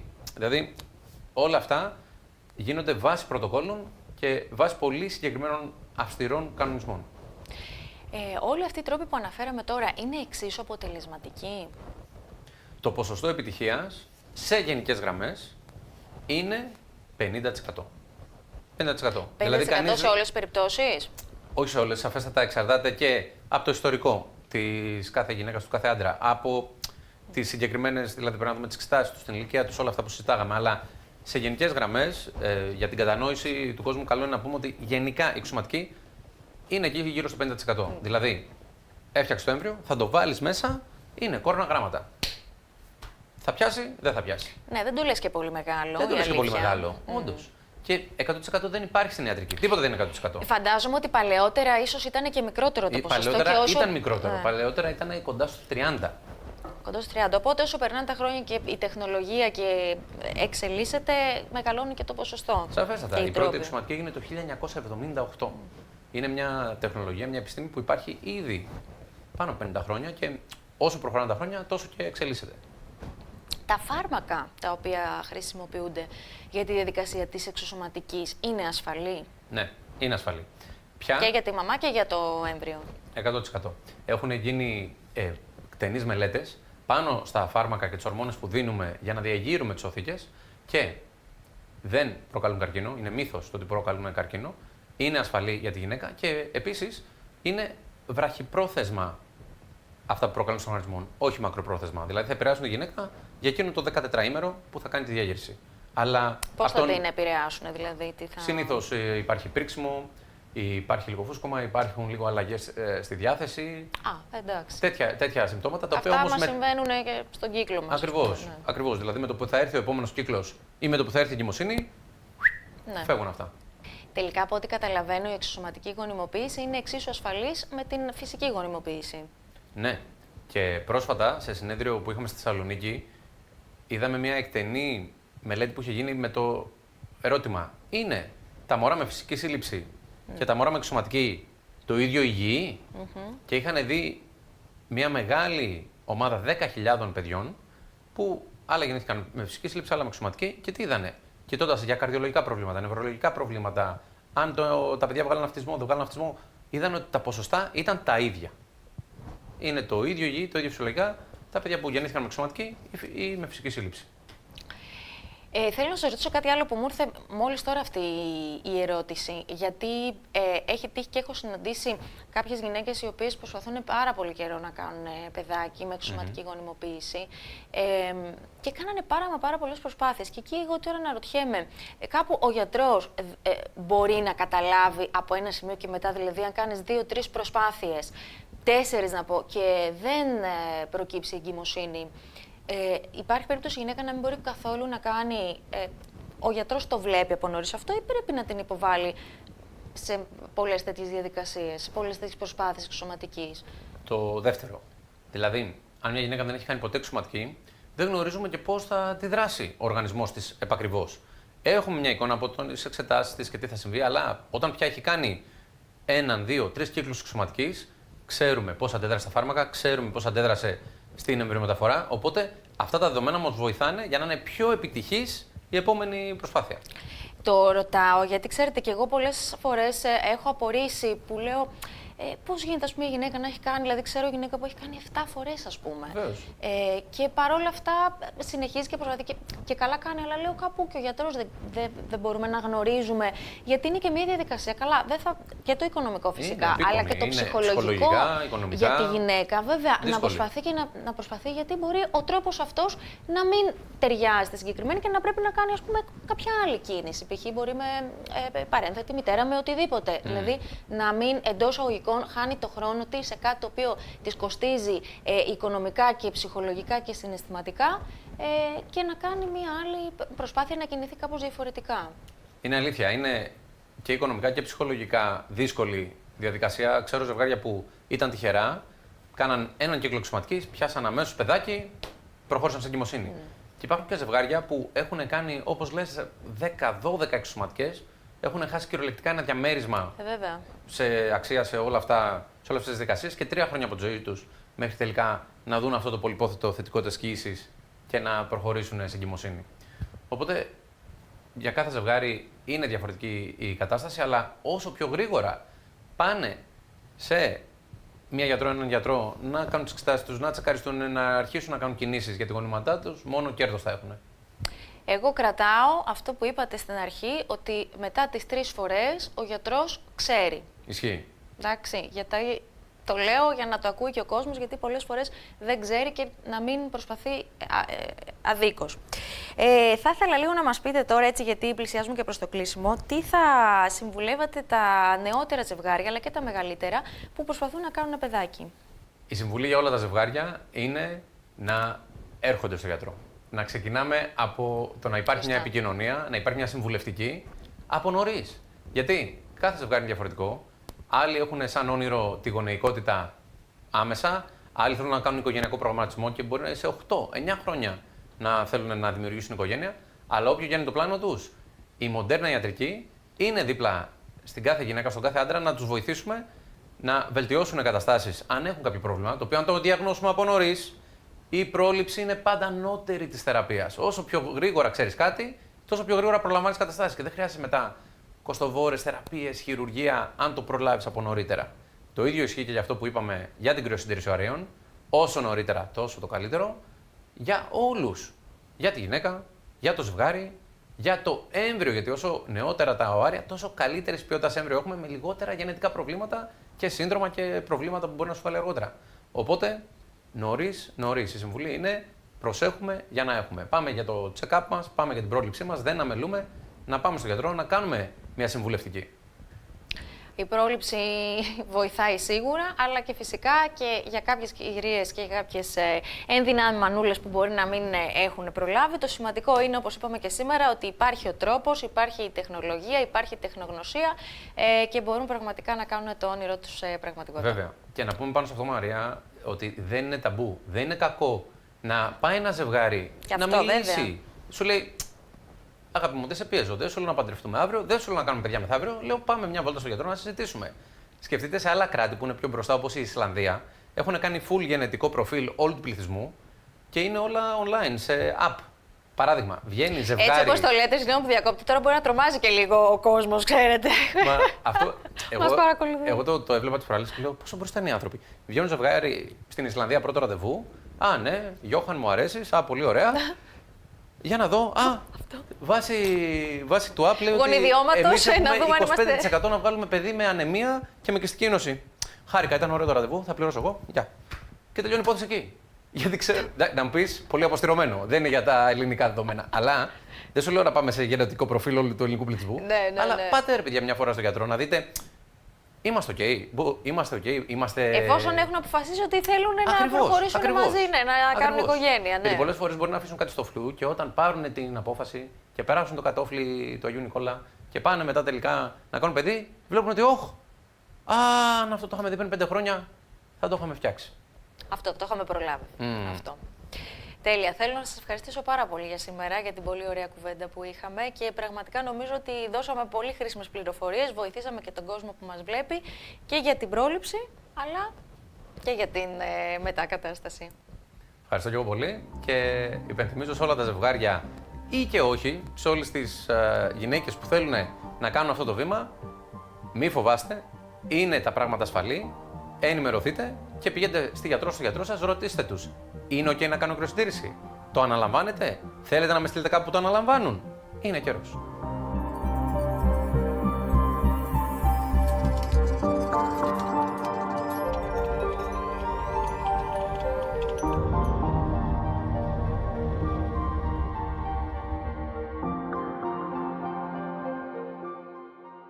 Η ιατρική επιστήμη πλέον δίνει μεγαλύτερη έμφαση στην πρόληψη.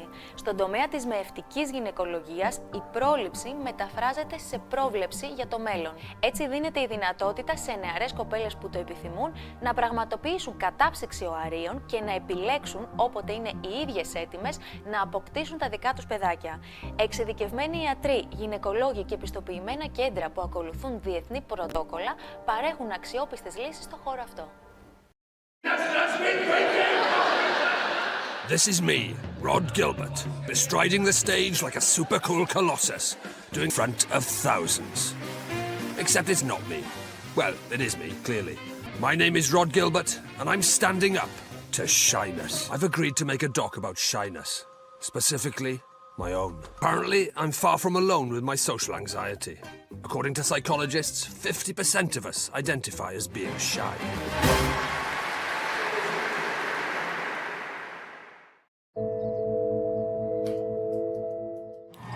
Runners to me look like freaks. People that were showing off. I don't get it. Why would you want to do it? My gut reaction when you talk about running is, do you know there's some people like swimmers, they're just natural runners and natural swimmers. I know that I wouldn't look like that.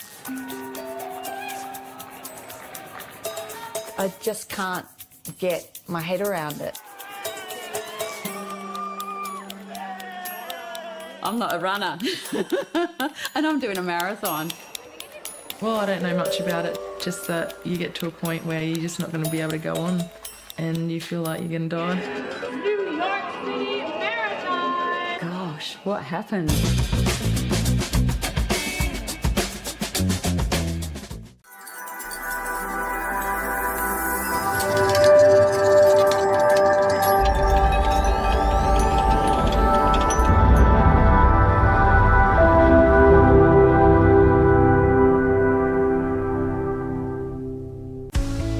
Αν κάνετε διατροφή με μικρά συχνά γεύματα, τότε προσπαθήστε στα πιο μικρά γεύματα, δηλαδή στα ενδιάμεσα, τα λεγόμενα snack, να κάνετε συνδυασμούς τουλάχιστον 2 διαφορετικών ομάδων τροφών και όχι μία μόνη της. Δηλαδή, αντί να τρώτε ένα σκέτο μήλο, προσπαθήστε να συνδυάσετε και μια φυτική ή ζωική πρωτεΐνη με αυτό, οπότε αμέσως να είναι ένα μήλο με λίγους ξηρούς καρπούς ή ένα μήλο με ένα γιαούρτι. Ή πάρτε ένα γιαούρτι και χρησιμοποιήστε ένα κράκερ. Ή πάρτε το κράκερ και βάλτε μαζί και ένα τυρί. Ή με το τυρί βάλτε μαζί ένα φρούτο ή λίγους ξηρούς καρπούς και ούτω καθεξής. Έτσι θα πετύχετε και καλύτερη θρέψη αλλά και καλύτερο κορεσμό. Δηλαδή θα χορταίνετε πιο εύκολα και με λιγότερες θερμίδες.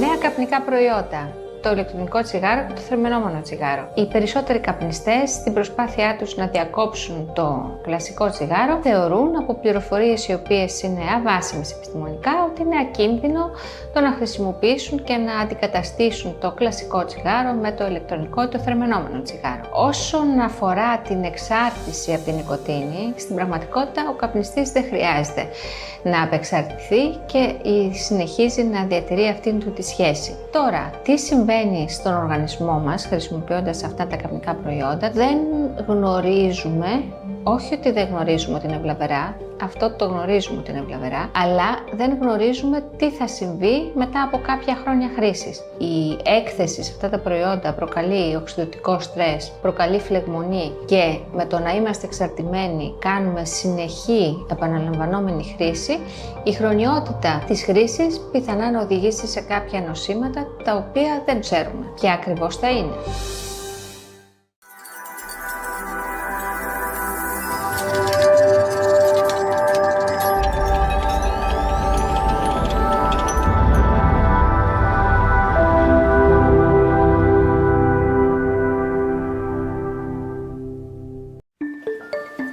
Richard Bavor.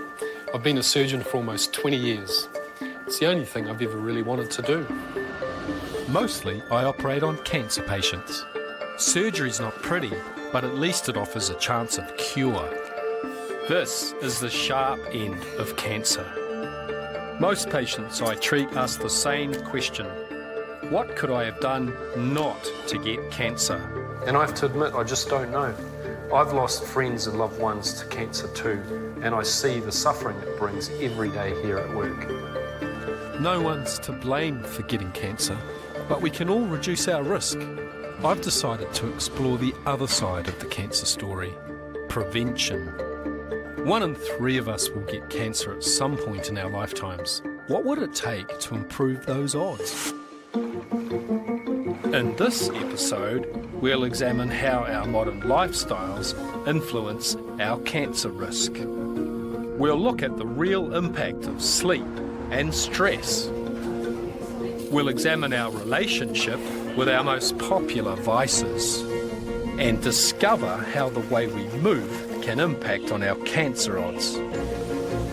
40% of cancer can be prevented through lifestyle changes. I'd like to get a sense of how not to get cancer. Imagine this pill could prevent cancer. Not only that, it has no negative side effects, only positive ones. It can improve your mood, help you sleep, manage your weight, and even help cope with stress. Would you take it? I'd certainly prescribe it. But this pill doesn't exist. There is something else I can offer you, though, that does have the same cancer-preventing magic. Exercise. That daily walk, run, or workout is doing much more for you than making you fit and feel good. Exercise helps prevent at least 13 different types of cancer, including the big killers, breast, bowel, and lung cancer. The American Cancer Society studied 1.4 million people over 20 years, and its landmark report reveals that exercise is a major pillar of cancer prevention. So, how could it work? Exercise can help repair damaged DNA. It lowers hormone levels like estrogen, the female hormone that drives breast and womb cancer. Exercise speeds up the process of food through the bowel, so more trips to the loo, less contact with toxins. And it reduces inflammation, which drives tumour growth. However, for many of us, exercise can feel like a chore. If you go to your average gym and look around, a bulk are punishing themselves. And to me, it's sad. They're not going to be able to sustain it. You'll fall off that wagon because it hurts and it's no fun. You know, I often want to go up to people on the street or on the gym and say, hey, you know, grab them by the scruff of the neck and go, hey, there's a better way of doing this. It's just that that's socially inappropriate and I wouldn't really work to do that. No, I can see that wouldn't work out for you, Grant. But Grant, I'm starting to wonder about the way that I exercise. Is there a way of exercising that optimises cancer prevention? Yeah, there's a level of exercising where you're not huffing and puffing that's gentle aerobic exercise. It stimulates all the cells in the body to stop dividing and undertake a sort of cellular recycling process. So this is the kind of optimal cancer preventative pace. This is it, which is pretty bloody easy, really, isn't it? Yeah. We can slow down if we want to. We're at our maximum. Like for someone who perhaps is a bit overweight, they'd be even going slower. Yeah, they'd be walking. And still be getting all the benefits of exercise. Yeah. We're giving our cells a bit of stress where they're going to actually want to tidy themselves up. We're going to elevate our mood and we're not going to be shattered, so we'll do it again. Across pretty much all cancers, there's about a 20% reduction in getting cancer if you're fit. And I think probably the best evidence we have is for something like colorectal cancer. You're about a third less likely to get it if you're active and fit. You know, animals living in the wild cancer is a very small disease. And then you look at, well, any other animals that start to get cancer like us? Well, there's only two, actually. It's dogs and cats. Oh, no. And if those animals adopt our lifestyle and our environment, they end up just like us.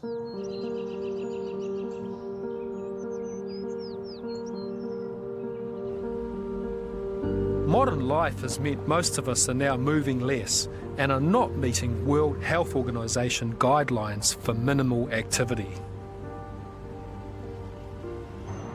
We choose to sit when we could stand. We drive when we could walk or cycle. And the richer you are, the worse it is. The most affluent countries have increased levels of inactivity and cancer. We're no longer the mobile animals we were designed to be. What are we evolving into? The good news is you don't have to exercise like an athlete to reduce your cancer risk. Low intensity exercise offers a protective effect, and it's less inflammatory and ultimately more sustainable. But I'm keen to know if there is still value in doing high-intensity workouts. Can you benefit from some very short, hard stuff? Absolutely. But let's do it in a way that is short, doesn't exhaust us. 5 30-second bursts, very short, sharp bursts with a good rest between. And that's it. You know, it's really only 2.5 minutes worth of work, and the workout, that's a full workout. Get those legs up, up, up, up, high, high, high, high. Okay? Nice work. Here we go, 25, go. 3, 2. Right, well, that's the whole workout. The trick is not to do it for too long. We're designed to do this for short periods of time, 30 seconds or less. Yeah, 2.5 minutes. That's it. Once a week. Entire workout. Yeah, nice. Yeah. Can you give me a prescription that is going to be my best recipe to avoid or how not to get cancer? So you're going to move every day in some form of exercise. Slow down, walk up the hills, have a chat with the people you're with, and then once or twice a week give it this real maximal stuff for just 5 times 30 seconds or something around that 2.5 minutes of work. Find something that you're going to enjoy and just go at it. Be a real live animal. That's my prescription. Low intensity is different for everyone, but there is a universal formula. Take a maximum heart rate of 180 and minus your age. My optimal heart rate is 130. For me, that's a gentle run. For others, it'll be walking. Before surgery and before pharmaceuticals, doctors used to prescribe exercise. For millennia, the focus was on prevention. We know that exercise is good for us, but for many of us, it's not been enough to get us off the couch. Exercise could be the free cancer-preventing medicine for the masses. It cuts through age, fitness, health, and wealth. And for me, it really helps with stress. But can stress cause cancer?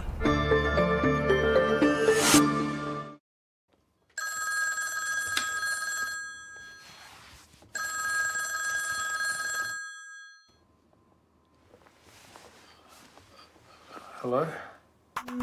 What is stress, and does it cause cancer? Stress is a physical response to danger. Heart rate goes up, blood pressure rises. We release adrenaline and our insulin spikes in case we have to run for our lives. It helps us cope with imminent threats. It's a defense mechanism designed for survival. It just doesn't feel that way. Stress feels like it's kind of, you're not quite in control. It feels like you're sort of scrambling for some degree of order. It feels unhealthy and it's deeply unpleasant. When I'm called into the hospital in the middle of the night, it's usually because there's something bad. Someone is dying.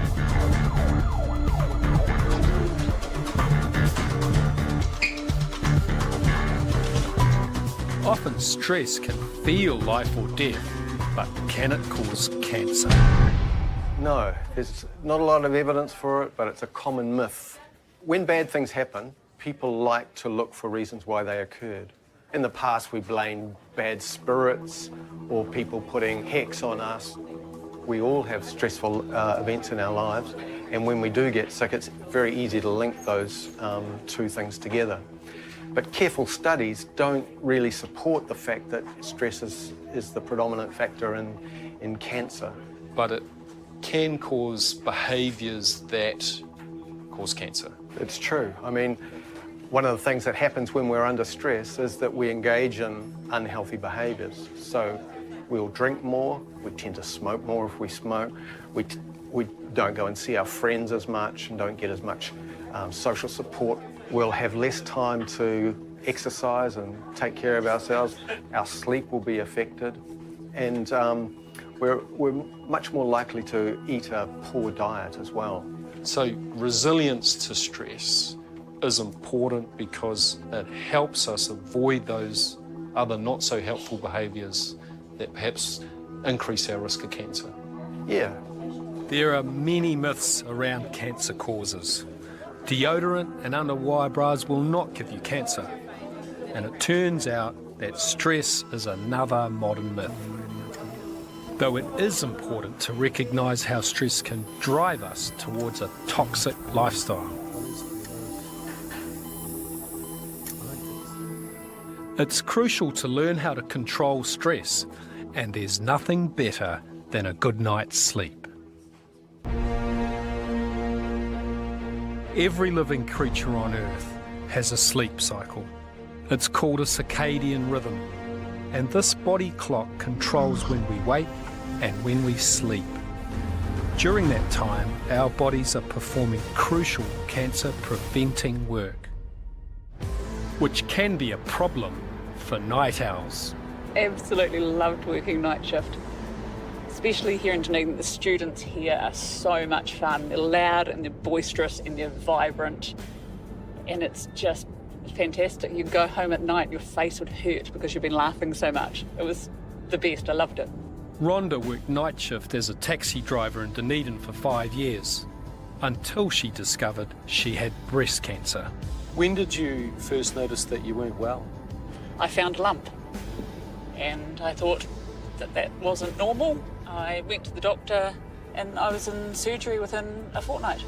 I proceeded to chemotherapy, and then I had radiotherapy. Shift work is classed as a probable carcinogen, and it's worse for women because the risk is for breast cancer.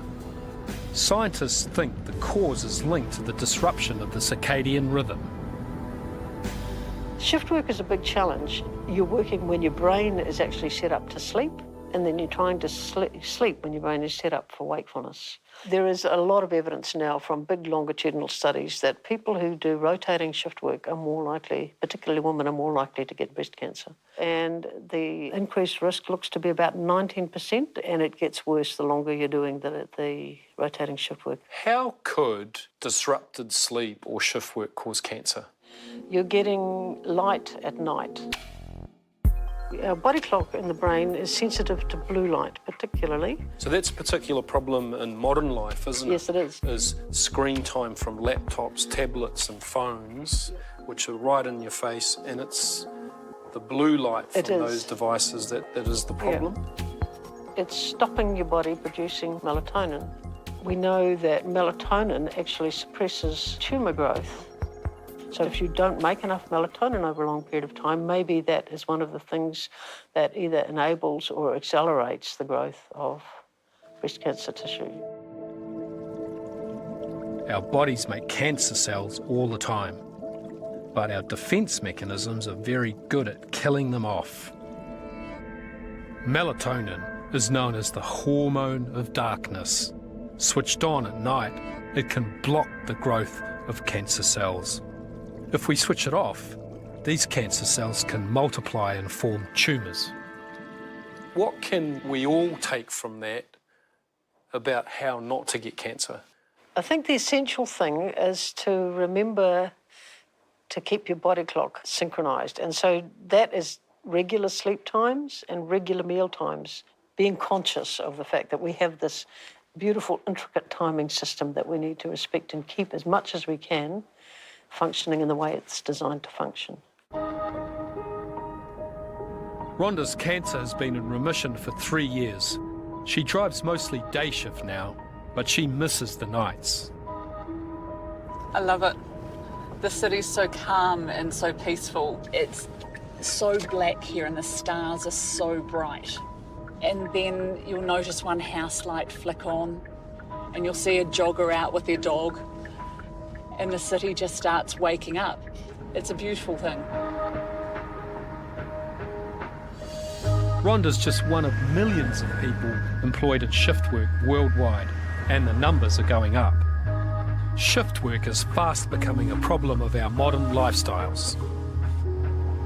Night workers have increased health risks such as obesity, diabetes, and heart disease. They are more likely to have an unhealthy diet and more likely to smoke.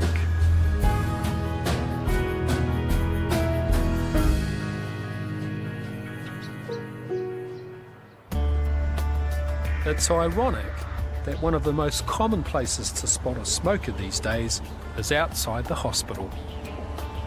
But more and more I've noticed people using e-cigarettes. Is vaping the new smoking? And can it cause cancer? For people who smoke, vaping is far and away a much, much safer thing to do than to smoke cigarettes. And personally, I support it. Tobacco, when it's smoked, that's an addictive poison. And what we realised quite a while back was that most of the addiction in smoking is from nicotine, but most of the poison in smoking is from the smoke itself. Vaping, it actually offers the availability of nicotine, which is what smokers want, without the health harm that's associated with it. You know, we still got to be sensible. I think it's appropriate to have an eye on, you know, proper sort of standards of products. People are, you know, inhaling stuff, so it's still correct that as a society we have an eye on the ingredients that go into the e-liquids, they're called. Yeah, we can do that. It's not a fixed technology, it's not a static technology. No. It's actually got what's called a product improvement pathway. In contrast to smoking, there is not a way to make a smoked cigarette more safe. It doesn't take much of an online search to get the impression the world is full of exploding vapes and poisonous gases and teenagers being gatewayed into cigarette smoking. As a society, we should be cautious, but vaping could offer smokers a way to give up. Smoking is still the leading preventable cause of cancer, and it often goes hand in hand with drinking.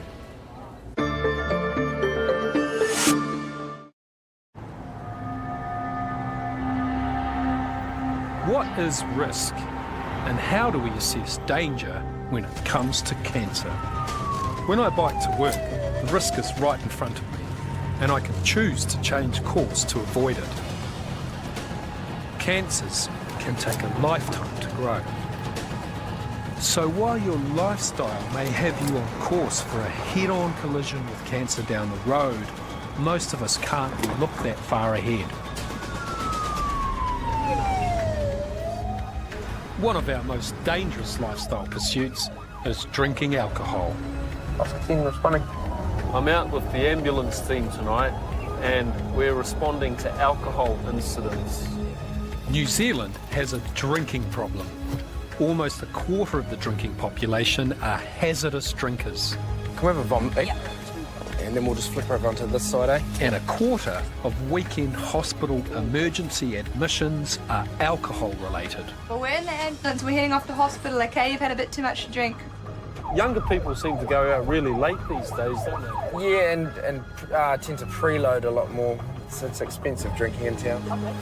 Ooh. Sit down there. Okay. And what have you had to drink tonight? Everything. Oh, watch out, watch out. Here you go. Okay. Binge drinking, domestic violence, physical assaults, car crashes. That's the way that we think about injury from alcohol. Can you open your mouth as wide as you can for me? But how often do we think of the more boring suburban version of alcohol injury? Barbecues, long lunches, work drinks. Alcohol certainly causes hangovers, but it also causes cancer. Globally, the cancer statistics are not great if you're one of the world's 2 billion drinkers. Daily consumption of a pint of beer or a large glass of wine increases the risk of liver cancer by 20% and bowel cancer by 18%. I'm fine with being 30,000 feet in the air, but long-haul flights make me think of other risks. Have we normalised drinking to the point where we're anaesthetised to the harm it's doing? When it comes to cancer risk, I'd like to know if there's a difference between the weekend binge drinker versus the daily moderate drinker. So I'm heading to Cancer Research UK, which is on the cutting edge of alcohol research. So far, its studies have confirmed that alcohol can cause 7 different cancers. How does alcohol cause cancer? So firstly, when we drink alcohol, it gets broken down into a toxic chemical called acetaldehyde, and it's really nasty stuff. It can damage our DNA and it can stop our cells from repairing themselves. Secondly, it can increase the level of hormones in your body. So that's what we think is happening with breast cancer. And thirdly, alcohol can kind of give other cancer-causing chemicals a bit of a helping hand and make the cells in the mouth and throat more likely to absorb those chemicals. So if you're smoking and you're drinking as well, all of the nasties that are coming out of that cigarette are getting into your body just that much easier if you're drinking. I know quite a lot of people probably that would like to think that red wine is good for you. Is there any evidence that suggests one type of alcohol is better or worse than another? Unfortunately not. In fact, no type of alcohol is better or worse for your health. It's just the amount of alcohol that you're consuming. So if the risk is around the cumulative dose, there's no difference between the ladies who lunch and the lads who binge. Well, for cancer, if they add up to the same amount of alcohol over the week, no, there's no difference between the two. I think people find that hard to believe in terms of how maybe drinking alcohol makes them feel in the short term. So you might be able to have a couple of drinks every day and end up drinking the same amount, but maybe you don't have as much of a hangover, or you feel fine and you can go about what you're doing. But for cancer, it doesn't work like that. You can't feel the alcohol kind of having that effect on you. The silent damage to DNA builds up over a lifetime, meaning every drink you've ever had adds to your cumulative risk. And unfortunately, there's no way to undo the damage. However, even cutting back a little can have a big impact on your cancer risk over time. To get a bit more perspective on what increased risk really means, I'm off to meet Sir David Spiegelhalter, who is a professor of risk at Cambridge University. He's going to help me crunch the numbers to get to grips with the real dangers of a pint of lager. We've got to distinguish between what sounds frightening and what is actually dangerous. And we're not very geared up to doing that, because as humans we respond to what we find frightening, especially the word cancer, for example, something the idea that might cause cancer, then it evokes an emotional response in us, a very negative response in us. But we really have to try to put things in perspective. Some of the strongest evidence around alcohol increasing the risk of cancer is around breast cancer. And one of the figures that comes out is that if you drink, the average amount of alcohol that people drink, that will put up your risk of breast cancer by 5%. What does that mean? Okay, let's put that in perspective. Let's say very roughly about 10% of women will get breast cancer. Now, we're looking at an extra 5% over that baseline 10%. What that actually means that if you've got 200 women, you would expect around 20 to get breast cancer during their lifetime. Now, that 20 will go up by 5%, which is a 20th. It'll go from 20 to 21. So imagine 200 women, every one of them would have to have an extra drink every single day of their lives to get one extra case of breast cancer. That's what the official data says. Now, when you tell it in that story, you get a very different emotional response to, I think, the issue. And people might think, well, you know, I get a lot of pleasure from having a glass of wine every day. You know, it's really relaxing, it really improves my life. They might just consider, yeah, the risk is worthwhile. You can't live life without some degree of risk. Yeah, well, the greatest risk of all is because we're all going to die. And as humans, we do work with that very well indeed. The fact that we not only are we going to die, but we don't know when we're going to die. What do you do personally to avoid cancer? Yes, a bit late. I've got cancer. I got prostate cancer. I got found it a couple of years ago. It's been treated. And so now what I try to do is try to help myself prevent it come back again. Has it changed the way you drink? No, I try not to drink too much, but I enjoy having a drink. The only way to avoid risk completely is to be dead. I prefer life, so I'm cautious about risk. There's plenty of risk-taking going on around me. People stepping out onto the street to take selfies, punting on the river, smoking a cigarette, drinking, biking. You have to take risks to live. But also to live, you have to minimise your risk. It's a tricky one.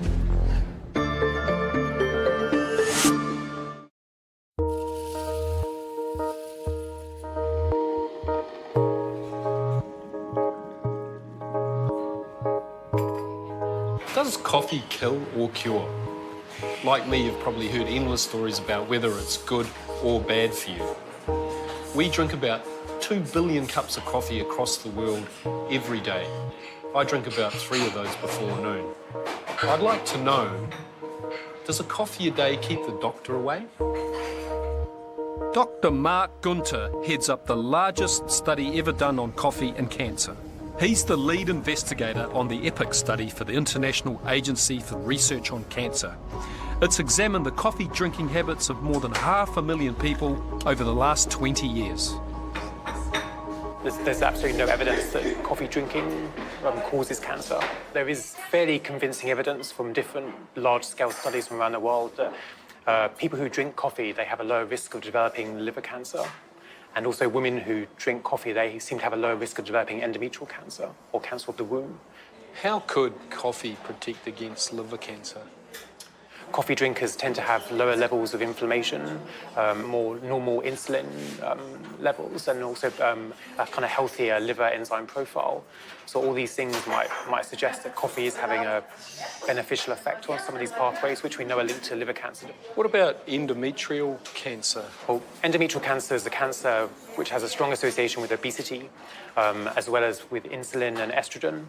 And one observation is that coffee drinkers tend to have more normal levels of insulin and estrogen.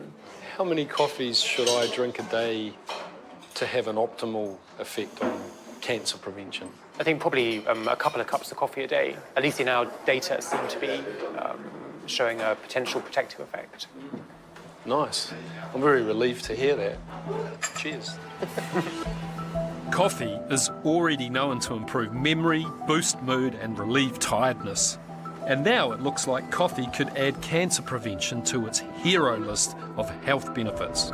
I'm pleased to know my coffee habit is an indulgence that I can keep.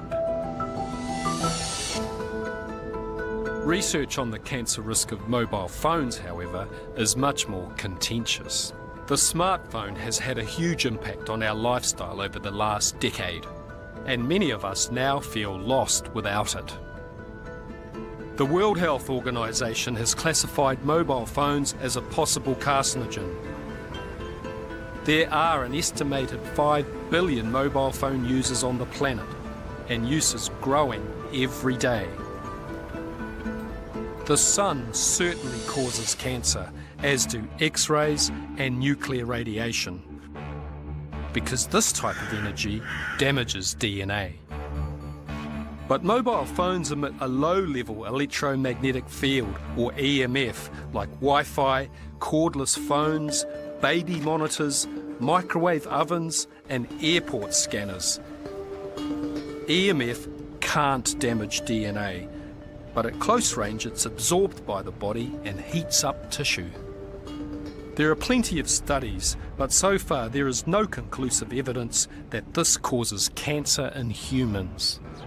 The French use the precautionary principle, which means that if a thing could harm our health, they act to limit it.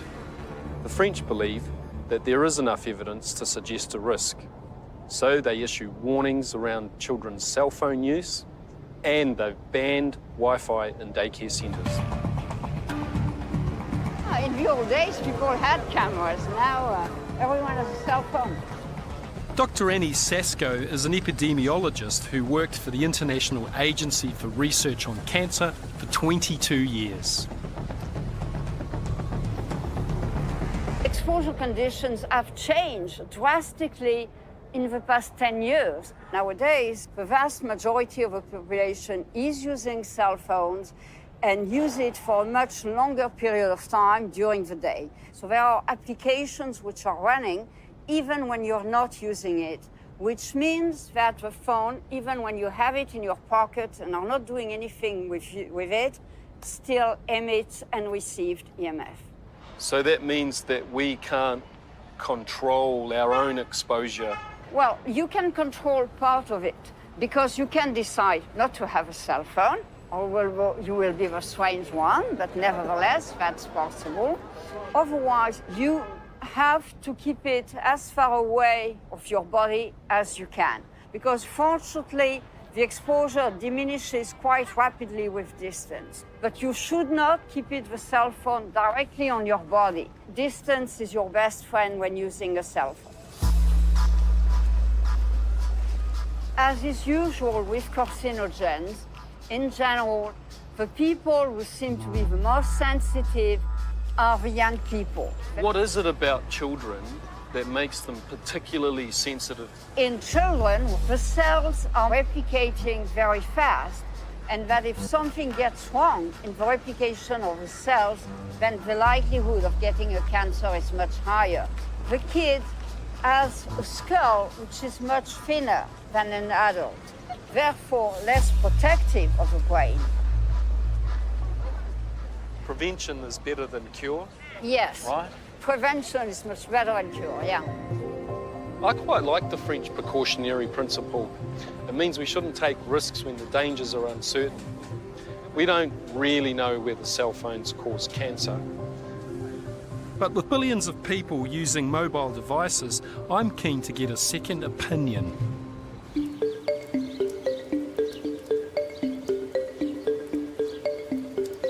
I've arranged to talk with Martin Gledhill, who's an expert advisor on EMF emissions to both the New Zealand Government and the World Health Organisation. We meet out in the suburbs of Auckland, where Martin's monitoring radiation emissions coming from cell phone towers. What's our exposure here? Okay, well, as we've been walking here, the exposure has gone up gradually. Yeah. So it's about 10 times higher here than it was down the road. Because we're right in line with that. Yeah, we're in line with one of the antennas. Yeah. Is this a dangerous level of exposure? No, this is very low. If you decided to stand here forever, you'd do far better to worry about protection from the sun. So why have we got this sign here that says RF exposure area, do not climb the structure? Yeah, if you do get right up to the antennas, which are at the very top, then you might actually get exposures which are sort of beyond the limit that's recommended for the public. What we've seen from the readings that we've taken around the suburb today is that there is RF radiation around, very low level, very low energy, very low exposure. Yeah. You're probably going to get higher exposures off a mobile phone because although it's a weaker transmitter, you hold it much closer to your head. But typically they're 50 to 100 times lower than what you used to get from mobile phones 10 or 15 years ago. So this is my phone, and it also says that I should keep it more than 5 millimetres away from my body. That's worrisome, isn't it? That under the legal section of the phone, they've got RF exposure and don't hold it close to your head. I mean, you have to use the phone, don't I? Yep. And don't put it in your pocket, you know. Really? Is that? Yeah. Here, for example, they're saying that they did the test with it 5 millimetres away from the body, and to be absolutely certain of compliance, you should keep that distance. In practice, it's highly unlikely that you would ever be overexposed, even with it in your pocket.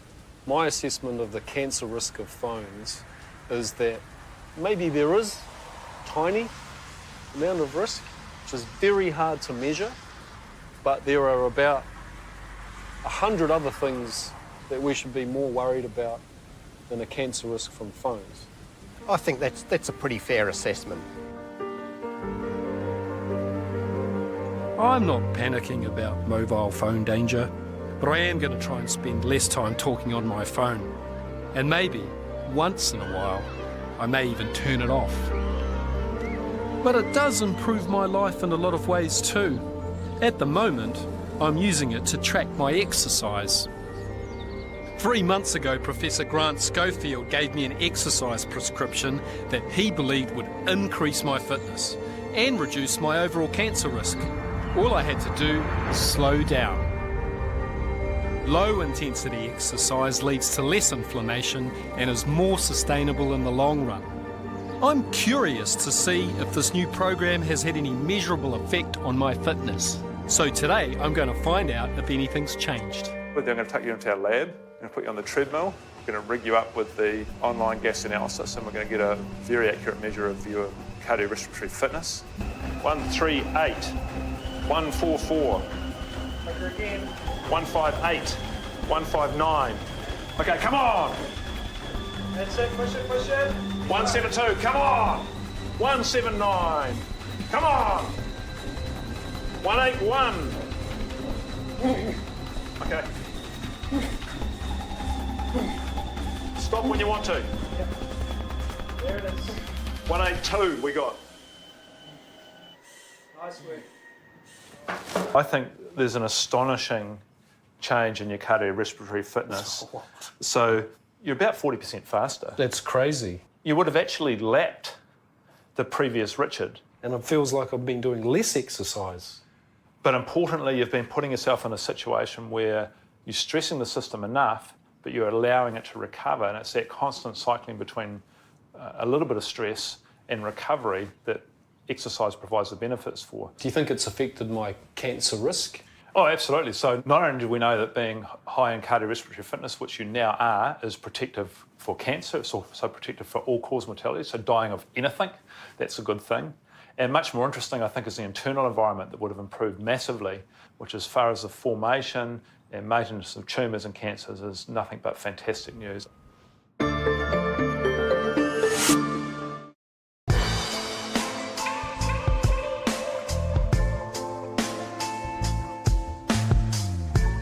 Cancer diagnosis can be a journey, not a life sentence. In developed countries, over 60% of patients can expect to survive when diagnosed with the common cancers: breast, prostate, bowel and melanoma. So for survivors like Robin, life becomes a question of how not to get cancer again.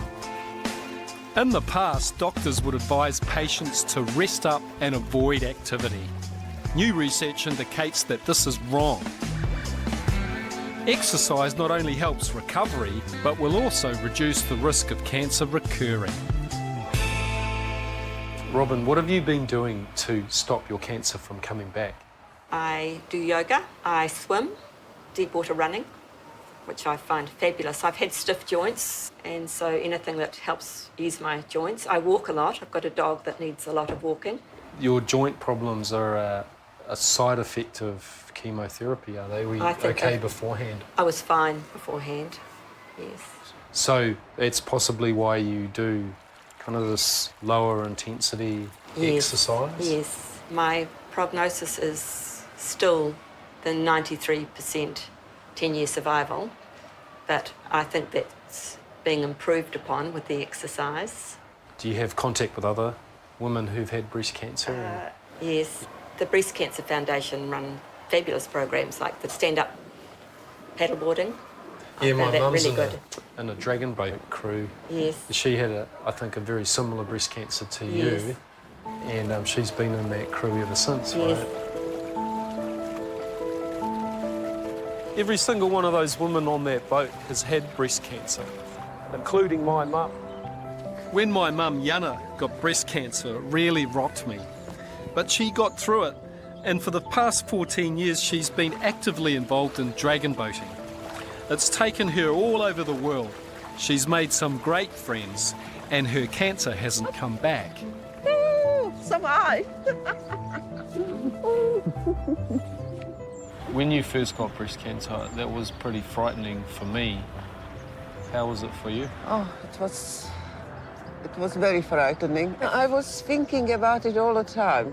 Why me? Because it wasn't in our family. That depression and anxiety after having treatment for breast cancer, what did you do that did help? One of my friends suggested dragon boating. I wasn't very keen. I said, no, I can't do that. Person from a landlocked country going on a sea on a boat. But yes, I went for first training, and since then I actually got hooked, and it's 14 years now. 14 years since your diagnosis of cancer. How does that feel? Oh, it feels fantastic that I'm still alive and healthy.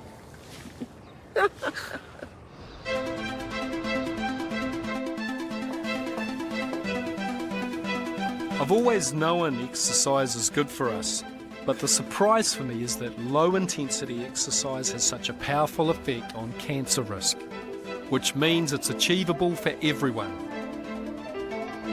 I've decided to start prescribing exercise to patients in my own clinic.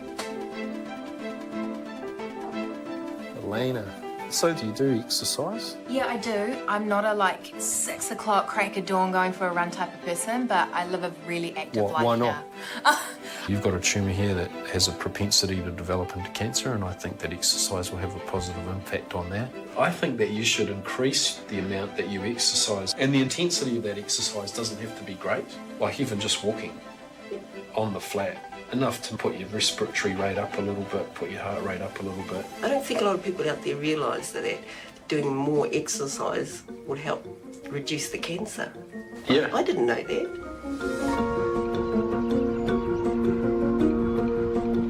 We are human animals. Evolution has hardwired us to react to immediate danger, not the long-term risk of cancer. It's hard to perceive our everyday lifestyles have such long-term impacts. I don't believe we need to rewrite our ways of living, but knowing what the risks are means that we can make more informed choices. Time is our friend when it comes to lifestyle choices. Small steps every day can add up to a marathon, and for cancer prevention, that's a lifetime win.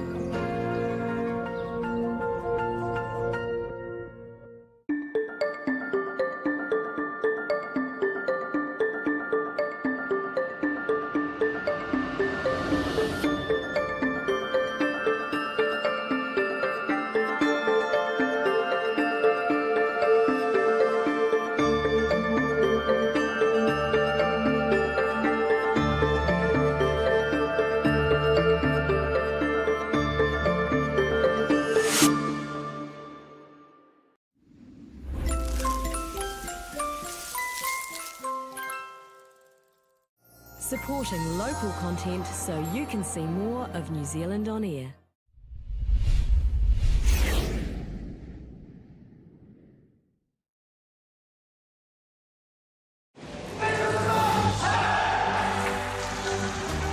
Humans are...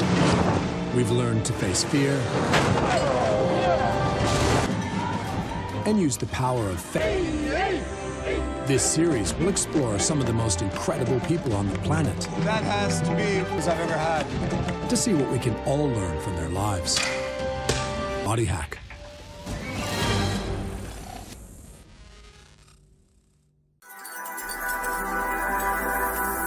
And then before before I knew it, 5 a.m. I was at the gym every morning, training.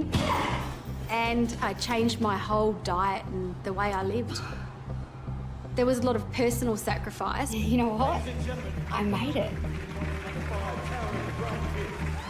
I expected to feel like I had arrived at the place that I had worked all of my life to get to.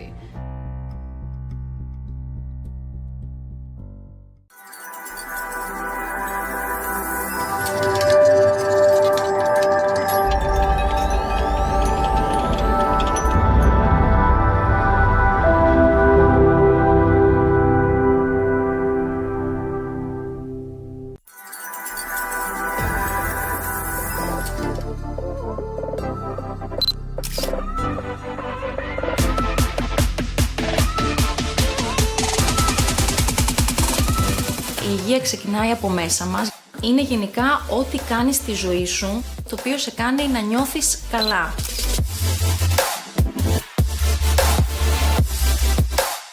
Την υγεία μας πρέπει να την προσέχουμε όλοι, να γνωρίζουμε ποια πράγματα πρέπει να αντιμετωπίζουμε.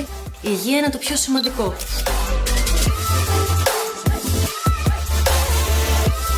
Το να έχω την υγεία μου για μένα σημαίνει να μην χρειαστεί να δώσω μάχη για την επιβίωσή μου. Υγεία είναι ζωή. Είναι χαρά, είναι ενέργεια. Είναι το πολυτιμότερο αγαθό που έχουμε για να μπορούμε να κάνουμε ό,τι αγαπάμε. Με όλα αυτά που συμβαίνουν γύρω μας ιδιαίτερα, κάτι τόσο δεδομένο μπορεί ανα πάσα στιγμή να αλλάξει. Οπότε η υγεία πάνω απ' όλα.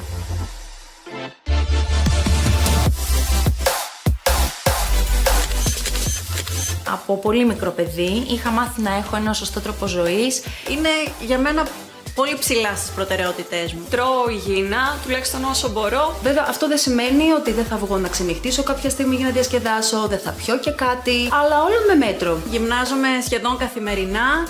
Εννοείται πως δεν καπνίζω και εννοείται πως είμαι επιμελής πάρα πολύ με τις εξετάσεις μου. Υπάρχουν αρκετές περίοδοι στη ζωή μου που μπορεί κάτι να μην πηγαίνει πολύ καλά, αλλά έχοντας μπει στη διαδικασία να ασχοληθώ με αυτή την εκπομπή, έχω μάθει πράγματα που με κάνουν να θωρακίσω τον εαυτό μου περισσότερο.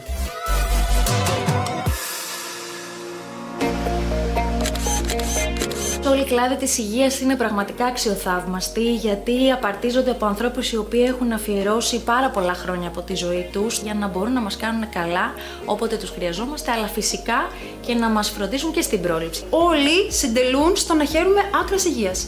Θαυμάζω περισσότερο τον κλάδο της ψυχιατρικής, γιατί αν προσέχεις την ψυχή σου μπορείς να θεραπεύσεις πολλές φορές και κάποιες ασθένειες. Θα έλεγα ότι έχω μία μικρή αδυναμία στη χειρουργική. Οι χειρουργοί είναι μικροί μάγοι, άλλοτε μας σώζουν τη ζωή, άλλοτε βελτιώνουν την ποιότητα της ζωής μας.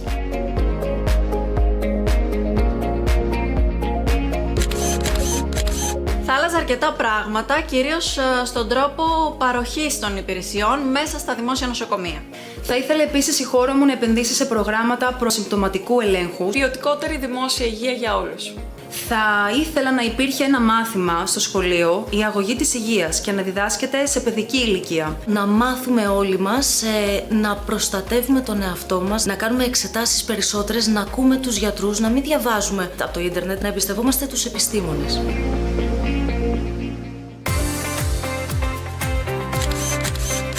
Πρώτον, εμπιστεύομαι πάρα πολύ το δημιουργό του και δεύτερον, είναι ένας τομέας ο οποίος είναι μέσα στα ενδιαφέροντά μου, οπότε μπορώ να το υποστηρίξω. Γιατί είναι κάτι καινούριο, είναι κάτι διαφορετικό. Νομίζω ότι είναι ένα δώρο προς τους θεατές. Ναι, φυσικά, γιατί θα είναι πλάς στην υγεία όλων μας.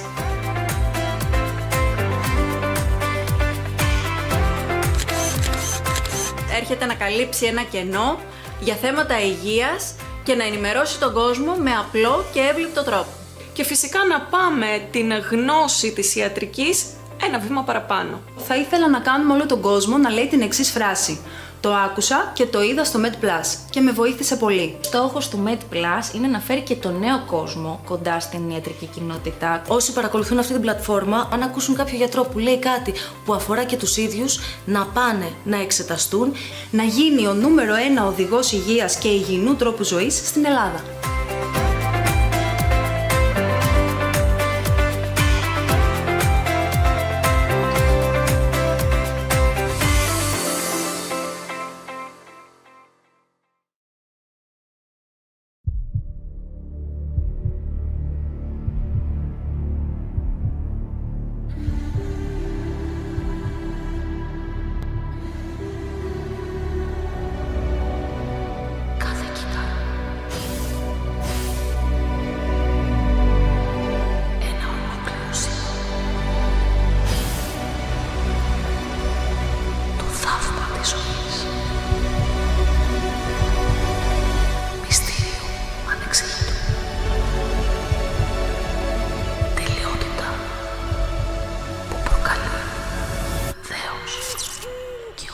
Και ο Θεός έπλασε τον άνθρωπο.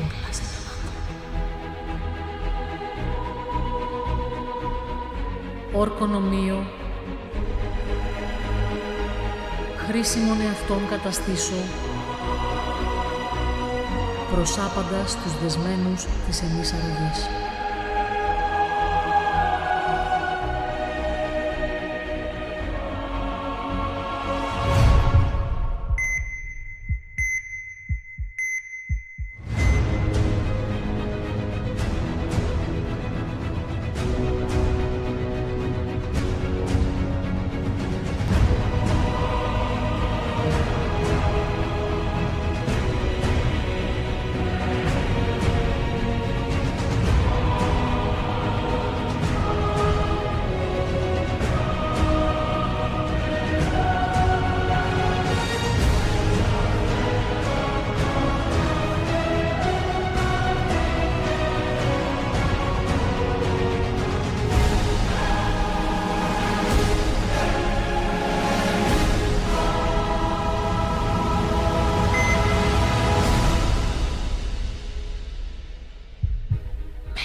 Η μαστή είναι σύμβολο ομορφιάς, θηλυκότητας και γυναικείας φύσης. Γι' αυτό και πρέπει να φροντίζουμε τόσο την εμφάνιση όσο και την υγεία των μαστών μας σε όλη τη διάρκεια της ζωής μας. Πώς μπορούμε να το πετύχουμε αυτό, ποιες συνήθειες ζωής είναι βοηθητικές, πόσο συχνά πηγαίνουμε στο γιατρό, τι εξετάσεις κάνουμε, η αυτοεξέταση των μαστών είναι σημαντική. Όλες οι απαντήσεις σε λίγο στο MedPlus.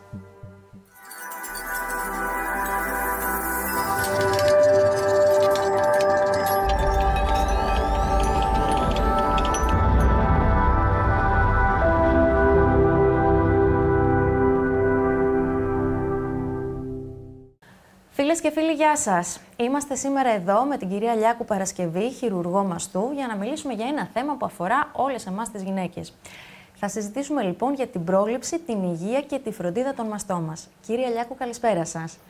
Χαίρομαι πολύ που είστε εδώ μαζί μας, γιατί έχουμε να συζητήσουμε ένα θέμα που μας απασχολεί όλες τις γυναίκες. Ξέρω ότι έχετε να πείτε πάρα πολλά πράγματα για αυτό το θέμα και όχι μόνο για την πρόληψη, γιατί τα λέγαμε και λίγο πριν ξεκινήσουμε, αλλά και πώς είναι η σωστή φροντίδα των μαστών μας, έτσι ώστε να έχουμε και την υγεία που θέλουμε. Και θα σας ξεκινήσω με μία έτσι έκφραση, την οποία την ακούμε συνέχεια και νομίζω όμως ότι είναι και αλήθεια. Η πρόληψη είναι η καλύτερη θεραπεία. Καταρχάς, ευχαριστώ και εγώ πολύ για την παρουσία μου εδώ σήμερα. Το θέτετε εξαιρετικά, γιατί το ότι η πρόληψη είναι η καλύτερη θεραπεία. Γιατί ακριβώς η σύγχρονη τάση στην ιατρική είναι να μην ερχόμαστε να θεραπεύουμε μία σοβαρή νόσο, αλλά να δούμε τι μπορούμε να κάνουμε ώστε να την προλάβουμε. Γιατί όταν την προλάβουμε, είτε καταφέρουμε να την αποτρέψουμε, να μην εμφανιστεί δηλαδή, είτε την προλάβουμε σε ένα πρώιμο στάδιο, τότε οι πιθανότητες της πλήρους ίασης από αυτή την νόσο είναι εξαιρετικά σημαντικές. Οπότε το μεγάλο στίχημα της σύγχρονης ιατρικής είναι ακριβώς αυτό, η πρόληψη σε όλα τα επίπεδα. Αυτό το στίχημα που λέτε, πώς βλέπετε την εξέλιξή του μέσα στα χρόνια, γιατί κι εγώ από πολύ μικρή θυμάμαι συνέχεια να ακούω αυτό, ότι η πρόληψη είναι η καλύτερη θεραπεία, η πρόληψη είναι η καλύτερη θεραπεία. Παρόλα αυτά όμως υπήρχε πάντοτε πολλοί κόσμος ο οποίος δεν ήταν σε αυτή τη φιλοσοφία, αλλά επειδή ο καιρός περνάει, θέλω να μου πείτε αν έχει αρχίσει σιγά σιγά ο κόσμος και ασχολείται περισσότερο με την πρόληψη. Η αλήθεια είναι ότι υπάρχει σημαντική αύξηση της ενημέρωσης. Όντως, πάρα πολλές γυναίκες δείχνουν ενδιαφέρονται. Παρ' όλα αυτά, υστερούμε. Είμαστε λίγο πίσω σε ορισμένα θέματα. Θεωρώ ότι έχει να κάνει και με το επίπεδο της, θα γίνω λίγο αυστηρή εδώ πέρα, της ιατρικής παιδείας που μεταλαμπαδεύουμε στα νέα άτομα, ώστε μεγαλώνοντας και στην ενήλικη ζωή τους να γνωρίζουν πώς πρέπει να προστατεύσουν τον εαυτό τους και τι παραπάνω πρέπει να κάνουν. Στο πλαίσιο λοιπόν αυτό και ειδικά όσον αφορά την υγεία των μαστών που συζητάμε σήμερα, σαφέστατα υπάρχει χώρος ακόμα να ενημερώσουμε σωστά όχι μόνο τις μεγαλύτερες γυναίκες, όπου ο κίνδυνος της ανάπτυξης μιας κακοήθειας είναι σημαντικός, αλλά και τις νεαρότερες για το τι πρέπει να κάνουν, πώς μπορούν να βοηθήσουν οι ίδιες τον εαυτό τους. Δηλαδή, από τη μια η ιατρική έρχεται να προσφέρει πράγματα, αλλά από την άλλη πρέπει και οι ίδιοι να προσπαθήσουμε να βοηθήσουμε με τον καλύτερο τρόπο που μπορούμε. Και για να το κάνουμε αυτό πρέπει να γνωρίζουμε. Αν δεν γνωρίζουμε τι πρέπει να κάνουμε, νιώθω ότι περισσότερες γυναίκες χάνονται μέσα στην πληροφορία. Υπάρχει δηλαδή και αρκετή πολυφωνία σε αυτό. Και αυτό είναι ένα θέμα που λέτε πολύ σημαντικό, γιατί ακούς τόσες πολλές διαφορετικές απόψεις και κάπου λίγο μπερδεύεσαι. Πώς μπορεί μια γυναίκα να βάλει σε τάξη, ας πούμε, όλη αυτή την πληροφορία που ακούει? Αυτό ακριβώς είναι που αναφέρω σε ιατρική παιδεία και που φυσικά περιλαμβάνει και άλλα στάδια και άλλους φορείς που πρέπει να το κάνουν αυτό, αλλά είναι και από τη δική μας την πλευρά των γιατρών και στην προκειμένη περίπτωση των χειρουργών μαστού, των κλινικών δηλαδή γιατρών που ασχολούνται με την υγεία, την παθολογία και την καρκινογένεση του μαστού, να εξηγούν όσο πιο κατανοητά γίνεται και τους κινδύνους που υπάρχουν και τους τρόπους που μπορούμε να αντιμετωπίσουμε αυτούς τους κινδύνους και σε ποιες περιπτώσεις πρέπει να απευθυνθούμε ακριβώς στην ιατρική για να έχουμε το καλύτερο δυνατό αποτέλεσμα για την υγεία μας.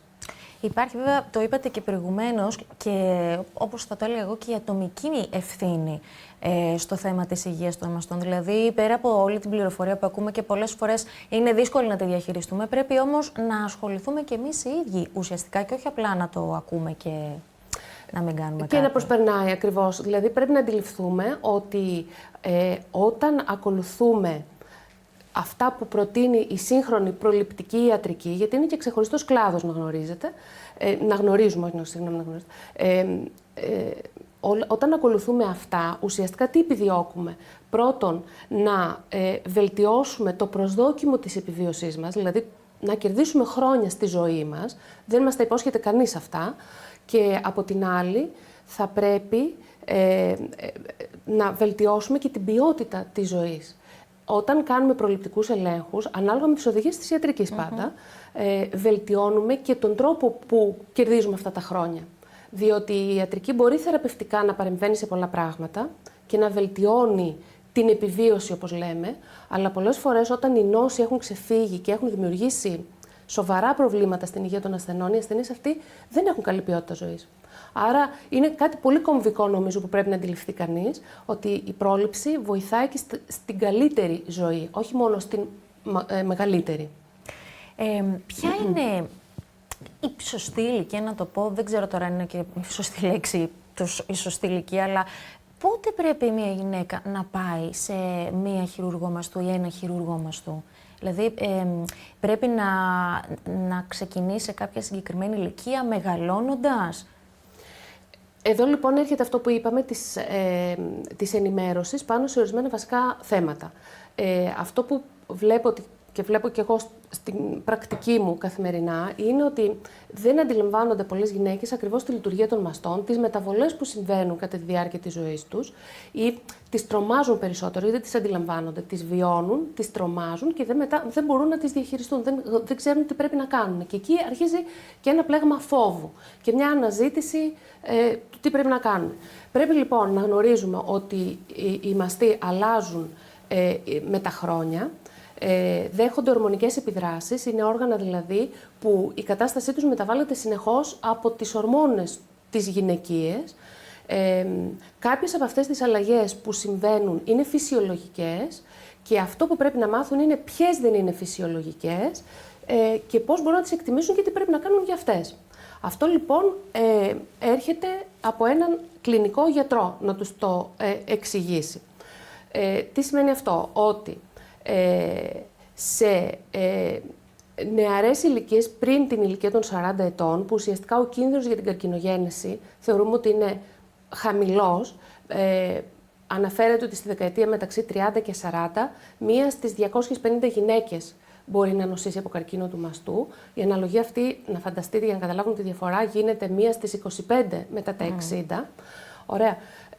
Οπότε, σε αυτή λοιπόν την ηλικία των 30 με 40, ο κίνδυνος είναι χαμηλός.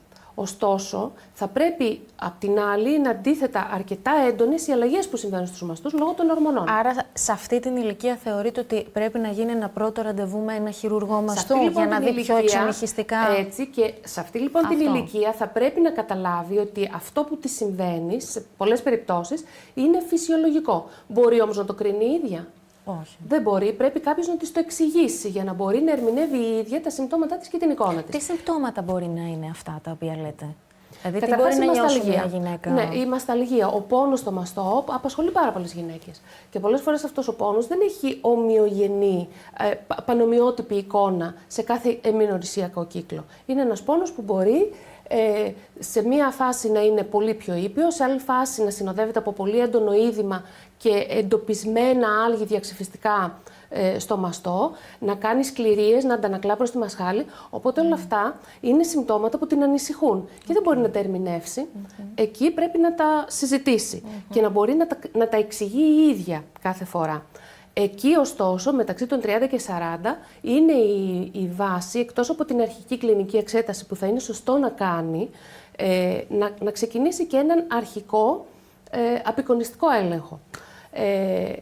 Μπορούμε να πούμε τις πιθανότητες, μάλλον τις δυνατότητες του απεικονιστικού ελέγχου που έχουμε, αλλά ωστόσο είναι το χρονοδιάγραμμα αυτό που συζητάμε τώρα, ότι εκεί μεταξύ 30 και 40 πρέπει να έχει οπωσδήποτε την πρώτη επαφή με χειρουργό, με κλινικό γιατρό που ασχολείται με τις παθήσεις του μαστού. Εάν δεν έχει κάποια ενόχληση και είναι σε αυτό το ηλικιακό γκρουπ 30 με 40, θεωρείτε καλό ότι πρέπει να πάει μία φορά να κάνει ένα ραντεβού να εξεταστεί? Ασχέτως αν έχει κάτι, στο κομμάτι της πρόληψης. Αυτό είναι δεδομένο. Γιατί εγώ δεν ακούω πολλές γυναίκες να πηγαίνουν σε χειρουργό μαστού, γι' αυτό και όλα σας ρωτάω. Γιατί εάν κάποια πάει χωρίς να νιώσει κάτι, γι' αυτό θέλω να το... Ακριβώς, γιατί γι' αυτό και συζητάμε, κάνουμε τη σημερινή συζήτηση, γιατί η χειρουργική του μαστού έρχεται σαφέστατα να παίξει το ρόλο της στο θεραπευτικό κομμάτι. Εκεί, μπράβο, το έχεις στο μυαλό σου ότι θα πάω όταν έχω ήδη κάτι. Ακριβώς, αλλά δεν έχει να κάνει μόνο με την θεραπεία, όπως είπαμε. Η χειρουργική του μαστού, που σε κάποιες χώρες της Κεντρικής Ευρώπης αναφέρεται και ως μαστολογία, ουσιαστικά αφορά όλη αυτή τη συμπτωματολογία που μπορεί να προβληματίζει μια γυναίκα και που δεν είναι κατά ανάγκη παθολογική, δεν είναι κατά ανάγκη νόσος. Ωραία. Οπότε εκεί ποιος θα την κατευθύνει στο τι να κάνει. Σωστά. Και ποιες εξετάσεις πρέπει να κάνει και με τι ρυθμό πρέπει να τις κάνει αυτές κτλ. Ένα δεύτερο στοιχείο που ήθελα όμως πολύ έντονα να επισημάνω είναι το γεγονός του οικογενειακού ιστορικού. Του ατομικού, όταν μιλάμε για αυτές τις νεαρές ηλικίες του τύπου 30 με 40 και 25 θα έλεγα με 40, το ιστορικό παίζει επίσης ρόλο. Διότι όταν έχουμε βεβαρημένο ιστορικό, αλλάζει η προσέγγιση που πρέπει να έχουμε στα νεαρότερα άτομα. Όχι δραματικά, αλλά αυξάνεται η ένταση της παρακολούθησης. Ναι, είναι πιο πιθανό να εμφανίσει κάτι, αν υπάρχει και κάποια προδιάθεση. Ακριβώς. Και επειδή λέμε έτσι για νεαρά άτομα, για νεαρές κοπέλες, μου λέγατε προηγουμένως ότι γενικώς έχει αλλάξει πάρα πολύ εποχή και έρχονται πολλές κοπέλες μαζί με τις μαμάδες τους στο ιατρείο και σας επισκέπτονται. Και είναι πιο πολύ οι μαμάδες που παίρνουν τις κόρες από το χέρι ή και οι κόρες που μπορεί να πούνε στη μαμά, «Μαμά, πάμε γιατί θέλω να εξεταστώ, να δω τι μου συμβαίνει». Ισχύει, είναι όντως αμφίδρομη αυτή η διαδικασία. Ναι, δηλαδή υπάρχουν όντως μαμάδες που. Εννοούμε δηλαδή γυναίκες που έχουν μπει στον επίσημο προληπτικό έλεγχο που συστήνεται μετά τα 40 και που έχουν νεαρά κορίτσια και αναρωτιούνται πότε πρέπει να ξεκινήσουν και τα κορίτσια τους στον έλεγχο.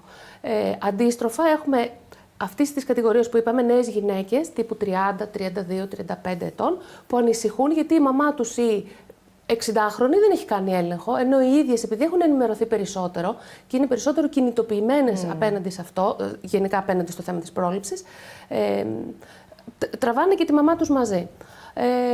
Οπότε αυτό που σας είπα, θεωρώ ότι υπάρχει αρκετός δρόμος για να διανύσουμε ώστε όλοι να καταλαβαίνουμε τι πρέπει να κάνουμε. Πάντως είναι ένας δρόμος ο οποίος από ό,τι φαίνεται σιγά σιγά βελτιώνεται και αυτό είναι έτσι για να περνάμε και ένα αισιόδοξο μήνυμα ότι σιγά σιγά είμαστε πιο ευαισθητοποιημένες, ασχολούμαστε περισσότερο. Αυτό που θέλω να πω είναι ότι είναι ένας καρκίνος που πλέον είναι θεραπεύσιμος, οπότε κάπως. Γιατί πιο συχνά πάει μια γυναίκα και κάνει τη μαστογραφία ή κοιτάζει το στήθος της από ότι θα κοιτάξει κάποιο άλλο όργανο αν έχει καρκίνο. Και εκεί θέλω να εστιάσω στο ότι μήπως αυτή η αλλαγή, το ότι πιο συχνά οι γυναίκες εξετάζονται, γιατί έχουν δει ότι πλέον είναι και πιο ιάσιμος, θεραπεύεται, οπότε δεν τις φοβίζει ίσως τόσο. Έχετε δίκιο. Αυτό που είπαμε στην αρχή, η ενημέρωση έχει βοηθήσει. Σαφέστατα, βλέπουμε περισσότερο γυναίκες να προσέρχονται και να ακολουθούν τον προληπτικό τους έλεγχο. Ωστόσο, εξακολουθούμε να βλέπουμε περιπτώσεις γυναικών με προχωρημένες κακοήθειες. Αυτό σημαίνει ότι τις έχουν παραμελήσει. Ή έχουν παραμελήσει ένα σύμπτωμα, ή έχουν παραμελήσει τον τακτικό τους έλεγχο, τον απεικονιστικό. Άρα, δεν έχουμε καταφέρει ακόμα να μειώσουμε σημαντικά το ποσοστό των προχωρημένων καρκίνων. Εκεί είναι το νόημα της πρόληψης. Γιατί η πρόληψη, ουσιαστικά τι μας υπόσχεται η πρόληψη, αυτό είναι το υπόσχεση, ότι αν γεννηθεί μια κακοήθεια θα την πιάσουμε νωρίς. Αυτό δεν το έχει συλλάβει ο κόσμος. Νομίζει ότι επειδή οι περισσότερες γυναίκες, ότι επειδή δεν ψηλαφούν κάτι, εντάξει, δεν έχω τίποτα. Υπάρχει ένα ποσοστό που κάνει την εξέτασή του. Εξακολουθεί να υπάρχει ένα ποσοστό που λέει δεν ψηλαφώ κάτι, είμαι καλά. Αν ψηλαφίσουμε κάτι, να δώσω μια τάξη μεγέθους. Στον προληπτικό έλεγχο, και αυτό καταγράφεται σε πάρα πολλές μελέτες, με τις μαστογραφίες, τις μαγνητικές που κάνουμε κτλ. Όταν κάνουμε προληπτικούς ελέγχους, το ποσοστό των κακοηθειών που βρίσκουμε σε πρώιμο στάδιο, δηλαδή κάτω από 1/100 και χωρίς να έχουν προσβληθεί οι γειτονικοί λεμφαδένες, που θεωρείται πρώιμο αυτό το στάδιο, το θεραπεύσιμο που είπατε, ωραία, το ποσοστό εκεί είναι πάρα πολύ υψηλό. Δηλαδή, 70-80% βρίσκουμε τέτοιες κακοήθειες στον προληπτικό έλεγχο. Αντίθετα, όταν έχουμε σύμπτωμα ή κακοήθεια, έχει φτάσει σε ένα τέτοιο μέγεθος που έχει δώσει σύμπτωμα. Άρα, είναι μια κακοήθεια που, κατά πάσα πιθανότητα, δεν θα τη χάσουμε στις εξετάσεις, θα τη βρούμε γιατί την ψηλαφούμε. Τη βλέπουμε, έχει δώσει σημάδια. Και επίσης είναι μια κακοήθεια που ενδεχομένως θα θέσει σε κίνδυνο τη ζωή της γυναίκας στα επόμενα χρόνια και επίσης είναι μια κακοήθεια που θα χρειαστεί περισσότερα φάρμακα, περισσότερες θεραπείες. Είτε χημειοθεραπείες, είτε μεγαλύτερα χειρουργία, γενικά δηλαδή πιο ισχυρή θεραπευτική παρέμβαση. Με βάση τις διεθνείς τώρα κατευθυντήριες γραμμές, πόσο συχνά πρέπει να γίνονται οι προληπτικές εξετάσεις? Λοιπόν, θα ήθελα να τα ταξινομήσουμε με βάση τις ηλικίες και με βάση το ιστορικό που είπαμε. Οπότε, να αναφέρω εδώ ότι θεωρούμε ότι υπάρχουν κάποιοι κίνδυνοι που αυξάνουν, λέγονται risk factors, που αυξάνουν τον κίνδυνο της καρκινογέννησης στο μαστό. Άρα αυτούς πρέπει να τους γνωρίζουμε και να κατατάξουμε τη γυναίκα σε μία κατηγορία κινδύνου με βάση τι ισχύει για την ίδια. Ποιους παράγοντες στο ιστορικό της ποιοι παράγοντες ισχύουν στο ιστορικό της που ενδεχομένως να της αυξήσουν τον κίνδυνο να πάθει καρκίνο του μαστού. Άρα πρέπει να την ταξινομήσουμε σε κάποιες κατηγορίες. Αδρά θα σας πω ότι υπάρχουν 3 κατηγορίες. Είναι ο μέσος και χαμηλός κίνδυνος του γενικού, όπως λέμε, πληθυσμού, ο μέσος υψηλός και ο πολύ υψηλός κίνδυνος. Οπότε όλη η παρακολούθηση και η πρόληψη γίνεται με βάση αυτό τον κίνδυνο. Πάμε. Ποιες είναι οι γυναίκες που έχουν μέσο προς χαμηλό? Είναι οι γυναίκες που έχουν ακολουθήσει στη ζωή τους όλους τους κανόνες που λέμε ότι ενδεχομένως τις βοηθήσουν. Δηλαδή, γυμνάζονται, ας πούμε, τακτικά, προσέχουν τη διατροφή διατηρούν ένα σωστό σωματικό βάρος, γυμνάζονται συχνά, δεν έχουν πάρει ορμόνες, έχουν τεκνοποιήσει πριν τα 30, έχουν θυλάσει πριν τα 30. Ναι, χαμογελάμε γιατί έχει ανέβει λίγο το ποσοστό. Οπότε, θέλω να πω ότι όταν τα έχουμε όλα αυτά ιδανικά, ναι, ο κίνδυνος μπορεί να είναι χαμηλός. Τότε εκεί ο έλεγχος μας ξεκινάει μετά τα 40. Με τι? Με μία κλινική εξέταση και με μία μαστογραφία. Τη μαστογραφία μας. Αυτό που ακούμε συνέχεια λοιπόν το μετά τα 40 μαστογραφία, είδατε και εγώ δεν το ήξερα, το είχα ότι είναι κάπως σαν παγιωμένο ανεξάρτητα σε τι κατάσταση είσαι. Ότι από τα 40 και μετά, ότι πριν εντάξει δεν και να μην κάνεις... Αφορά τις μεγάλες γυναίκες και ειδικά στα 20-25 μετά τα 40 είναι πολύ μεγάλες οι γυναίκες. Ναι. Λοιπόν, σεβαστό και κατανοητό, αλλά η ουσία είναι λοιπόν ακριβώς ότι το ιστορικό μας παίζει ρόλο. Αντίθετα, μια γυναίκα η οποία έχει κάνει εξωσωματικές και έχει γεννήσει στα 38 της μετά από κάποιες προσπάθειες. Έχει πάρει πολλές ορμόνες στη ζωή της. Διατηρεί αυξημένο βάρος, δεν κάνει αυτό το δυτικό τρόπο ζωής που λέμε, τότε ο κίνδυνος της ενδεχομένως να είναι παραπάνω από το μέσο. Αυτή τη γυναίκα θα τη βάλουμε νωρίτερα σε έλεγχο. Ενδεχομένως θα κάνει μία μαστογραφία νωρίτερα, στα 35, και θα μπει σε έναν έλεγχο με υπερηχογραφήματα από τα 30 και μετά. και μια ετήσια κλινική εξέταση. Αν έχει γεννήσει όμως, όπως είπαμε, από τα 38-40 και μετά, πώς θα τη βάλουμε? Δεν μπορούμε να τη βάλουμε νωρίτερα. Εννοώ, ναι. Σωστή ερώτηση. Είναι η λογική ότι η γυναίκα αυτή δεν έχει γεννήσει μέχρι τα 30 της. Δεν έχει γεννήσει. Αυτό σας λέω, αυτό που θεωρείται ευνοϊκός παράγοντας είναι να γεννάμε πριν τα 30. Πόσες γυναίκες σύγχρονα. Εντάξει, ναι, πλέον δεν είναι. Ναι, αλλά είναι πολύ μικρό. Αλλάζει τελείως η δόμηση πλέον της ζωής μας. Οπότε όλες μπαίνουμε σε έναν αυξημένο κίνδυνο. Αυτό θέλω να πω. Και σε σχέση με τα διάφορα άλλα στοιχεία της καθημερινότητάς μας που επίσης μπορεί να επηρεάσουν αυτό το κίνδυνο. Αν τώρα μια γυναίκα είναι αυξημένου κινδύνου, αυτό που σας είπα, η διαβάθμιση, που θεωρείται ότι έχει πάνω από 20 με 25% πιθανότητα να κάνει καρκίνο μαστού κατά τη διάρκεια της ζωής της, αυτός θεωρείται υψηλός κίνδυνος, αυτή η γυναίκα θα μπει σε πολύ νεαρότερη ηλικία σε προληπτικό έλεγχο. Ποιες είναι αυτές οι γυναίκες? Είναι οι γυναίκες που έχουν ήδη νοσήσει από καρκίνο του μαστού. Λογικό, ναι. Ναι, αλλά συμβαίνει. Βλέπουμε δηλαδή. Είναι οι γυναίκες οι οποίες έχουν ακτινοβοληθεί στο θώρακα, έχουν περάσει δηλαδή μια άλλη κακοήθεια. Είναι επίσης οι γυναίκες οι οποίες φέρουν γονιδιακές μεταλλάξεις. Δεν είναι μεγάλο το ποσοστό των γυναικών που έχουν αυτό το πολύ υψηλό κίνδυνο, αλλά δεν είναι και αμεληταίο. Οπότε σε αυτές με υψηλό κίνδυνο για ανάπτυξη καρκίνου του μαστού, ο προληπτικός έλεγχος ξεκινάει μπορεί και από τα 25 και εκεί συνήθως ξεκινάει με μαγνητική μαστογραφία. Επειδή μιλήσαμε προηγουμένως και για την ατομική ευθύνη, αλλά γενικώς είπαμε ότι πρέπει και η κοινωνία γενικότερα να βοηθήσει σε αυτό το κομμάτι, θα σας πάω λίγο σε κάποιες περιοχές που οι δυνατότητες δεν είναι τόσο εύκολες για να γίνει αυτός ο έλεγχος. Δηλαδή σε κάποιες απομακρυσμένες περιοχές που δεν υπάρχουν ούτε τα σωστά ιατρεία, ούτε τα σωστά νοσοκομεία. Εκεί τι πιστεύετε, πώς μπορεί η πολιτεία να βοηθήσει σε αυτό το κομμάτι, ούτως ώστε οι γυναίκες να έχουν πιο άμεση πρόσβαση σε έναν ειδικό γιατρό που θα τις βοηθήσει? Δεν πρέπει να είμαστε άδικοι ότι υπάρχουν πολλές δυνατότητες, υπάρχουν και δίνεται η δυνατότητα και η μαστογραφία να γίνει και καλούνται πλέον κάποιες, τους έρχεται μήνυμα και καλούνται για έλεγχο, που είναι έλεγχος προληπτικός, οργανωμένος από την πολιτεία αυτός. Ωραία. Ωστόσο, όπως είπατε, υπάρχουν περιοχές που δεν έχουν πρόσβαση, οι γυναίκες δεν έχουν πρόσβαση σε υψηλού επίπεδου υγεία.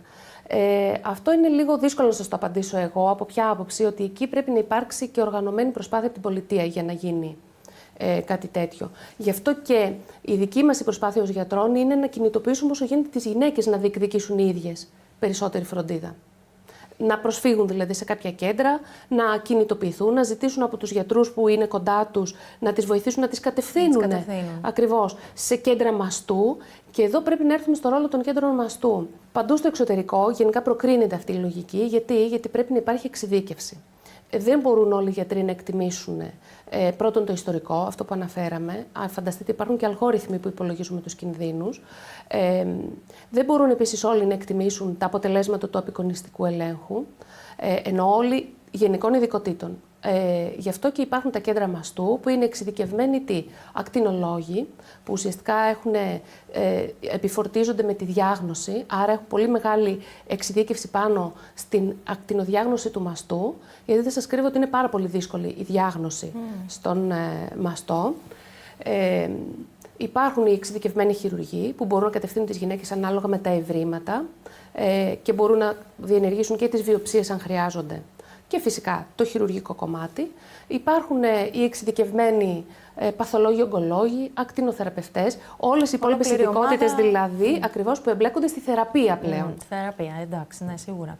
Εκτός από τη μαστογραφία που είναι η πιο συνηθισμένη εξέταση προληπτικού ελέγχου, η οποία γενικώς κάθε φορά έτσι που ακούω και από γυναίκες στον περίγυρο, ακούω πρέπει να πάω να κάνω τώρα και μαστογραφία λίγο, γιατί εντάξει.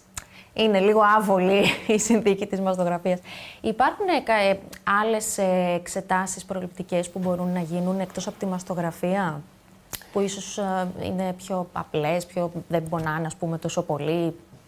Λοιπόν, η μαστογραφία έχει κερδίσει, είναι στο βάθρο, ας πούμε, πάνω στο υψηλότερο κομμάτι της απεικόνησης του μαστού. Γιατί έχει βρεθεί από τη δεκαετία του 70 που εφαρμόζεται ότι μπορεί να δει στοιχεία πολύ αρχόμενης καρκινογένεσης. Οπότε δεν μπορεί να βγει από την απεικονιστική, από τη διάγνωση. Και όντως θα συμφωνήσω μαζί σας ότι είναι μια δύσκολη εξέταση, ακριβώς γιατί περιλαμβάνει πίεση των μαστών, είναι και άβολη και ενοχλητική. Ωστόσο, σε ένα κέντρο μαστού υπάρχουν πάντα άτομα που είναι πιο εξειδικευμένα και μπορούν να την κάνουν την εξέταση πιο σωστή. Αυτό κρατήστε το. Για τη γυναίκα. Δηλαδή, αν μπορούμε λίγο πίεση... να μην είναι τόσο ενοχλητική. Ακριβώς. Δηλαδή, πόση πίεση είναι ανεκτή, γιατί πρέπει να πάμε στα όρια του πόνου της γυναίκας, ταυτόχρονα να πάρουμε την εικόνα που θέλουμε με τη σωστή ευκρίνεια κτλ. Άρα εδώ έρχεται πάλι και η εξειδίκευση. Πόσο καλό μηχάνημα, πόσο καλός τεχνολόγος, δηλαδή πόσο γνώστης της διενέργειας της εξέτασης είναι, και τρίτον είναι και η διάγνωση που έρχεται ο γιατρός να μας πει αν βλέπει ή δεν βλέπει κάτι. Όσον αφορά τώρα άλλες εξετάσεις, οι υπόλοιπες θεωρούνται συμπληρωματικές. Ποιες είναι το υπερηχογράφημα, το οποίο φυσικά είναι ανώδυνο, δεν έχει ακτινοβολία και βοηθάει πάρα πολύ στη διάγνωση, ιδιαίτερα στην περίπτωση των πυκνών, όπως λέμε, μαστογραφικά μαστών. Και η τρίτη εξέταση που υπάρχει είναι η μαγνητική μαστογραφία, η οποία ωστόσο μαγνητική, αν και έχει πολύ μεγάλη ευαισθησία, είναι μια πιο χρονοβόρα εξέταση. Έχει και αυτή τις δυσκολίες της, είναι πιο επεμβατική διαδικασία γιατί περιλαμβάνει και τη χορήγηση σκιαγραφικού, οπότε είναι μια εξέταση πιο εξειδικευμένη που θα πρέπει να τη συστήσει σίγουρα ο κλινικός γιατρός. Ενώ ας πούμε μια πρώτη έτσι απλή εξέταση μπορείς να κάνεις, να ξεκινήσεις με ένα υπερηχογράφημα. Το πρώτο που πρέπει να κάνεις είναι να ξεκινήσεις με ένα γιατρό να σε κατευθύνει. Να πας στο γιατρό. Έτσι. Καλά, ναι. Όχι, το λέω, δεν λέω, λέμε χειρουργός μαστού, εννοούμε τον κλινικό γιατρό. Ξέρετε, στην ιατρική υπάρχει ο διαχωρισμός. Υπάρχουν οι εργαστηριακές ειδικότητες. Οι εργαστηριακές είναι οι γιατροί που ακολουθούν κομμάτια που δεν έχουν να κάνουν με την επαφή με τον ασθενή. Δηλαδή δεν χειρίζονται κλινικά τον άρρωστο. Εκεί ανήκουν και οι ακτινολόγοι, των οποίων ο ρόλος είναι εξαιρετικός, πώς να το πω, δεν μπορούμε να τον παρακάψουμε σε καμία περίπτωση. Ωστόσο, ο κλινικός γιατρός είναι αυτός που θα εξηγήσει όλα αυτά που συζητάμε αυτή τη στιγμή και θα κατευθύνει. Και μπορεί να είναι είτε γενικός χειρουργός, μπορεί να είναι και γυναικολόγος. Υπάρχουν και περιπτώσεις γυναικολόγων που έχουν όμως εξειδίκευση στο αντικείμενο. Μπράβο, γιατί συνήθως ακούμε πάντοτε τους γυναικολόγους και πολλές φορές μπορεί να παρακάμψουμε την ειδικότητα, ας πούμε, τη δική σας ή κάποιου πιο ειδικού όσον αφορά το μαστό. Και αυτό εμείς θέλουμε να δείξουμε σήμερα, ότι πρέπει σε όλα να υπάρχει εξειδίκευση και ειδικά σε κάτι τόσο ευαίσθητο. Ακριβώς. Δηλαδή, σαφέστατα υπάρχουν. Δηλαδή, δεν είναι η ειδικότητα μέσα από την οποία θα προσεγγίσει την εξειδίκευση. Το ζητούμενο είναι η εξειδίκευση. Γιατί έτσι μπορεί να κατευθύνει σωστά τη γυναίκα με ποια εξέταση πρέπει να ξεκινήσει, πόσο συχνά πρέπει να κάνει την κλινική της εξέταση. Αν έχουμε ένα έβριμα, πάμε στην περίπτωση που υπάρχει ένα έβριμα. Στην περίπτωση αυτή τι κάνουμε? Είναι ύποπτο, χρειάζεται βιοψία, είναι κάτι καλόηθες, θέλει παρακολούθηση, είναι κάτι που το ξεχνάμε? Είναι λοιπόν πολλά τα ερωτήματα που πολλές γυναίκες δεν τα έχουν απαντημένα. Παίρνουν μια εξέταση, τη διαβάζουν μόνες τους, έχει συμβεί αυτό. Τη βάζουν στο σιρτάρι και λένε όλο καλά. Ναι. Έχει συμβεί αυτό. Και μετά, όταν αρχίζουν τα προβλήματα, ψάχνουμε να βρούμε και μα δεν μου είπε εμένα κανένας τίποτα κτλ. Το οποίο όταν προσπαθείς από μόνος σου να βγάλεις συμπεράσματα από μια οποιαδήποτε εξέταση και μια απλή αίματος, ας πούμε, παθαίνεις το εξής. Ή που αυτό που είπατε, δεν έχω τίποτα, τη βάζω στο σιρτάρι, ή που αρχίζεις μετά και έχεις σκεφτεί, δηλαδή ένα δίχτυ να δεις λίγο πιο υψηλό, ότι έρχεται το τέλος. Παθαίνεις άλλο. Έρχεται το τέλος και πάει το Google Search και διαβάζω. Αυτό, ναι. Οπότε έρχεται και μπορεί να βλέπεις πανικό, βλέπει μια γυναίκα γιατί βρέθηκε μια μικρή κίστη. Ναι. Άνευ σημασίας, ναι. Ή όντως να υπάρχει κάποιο έβριμα. Συνήθως η ορολογία, η ιατρική είναι σκόπιμα τοποθετημένη ώστε να μην δημιουργεί και μεγάλη ανησυχία.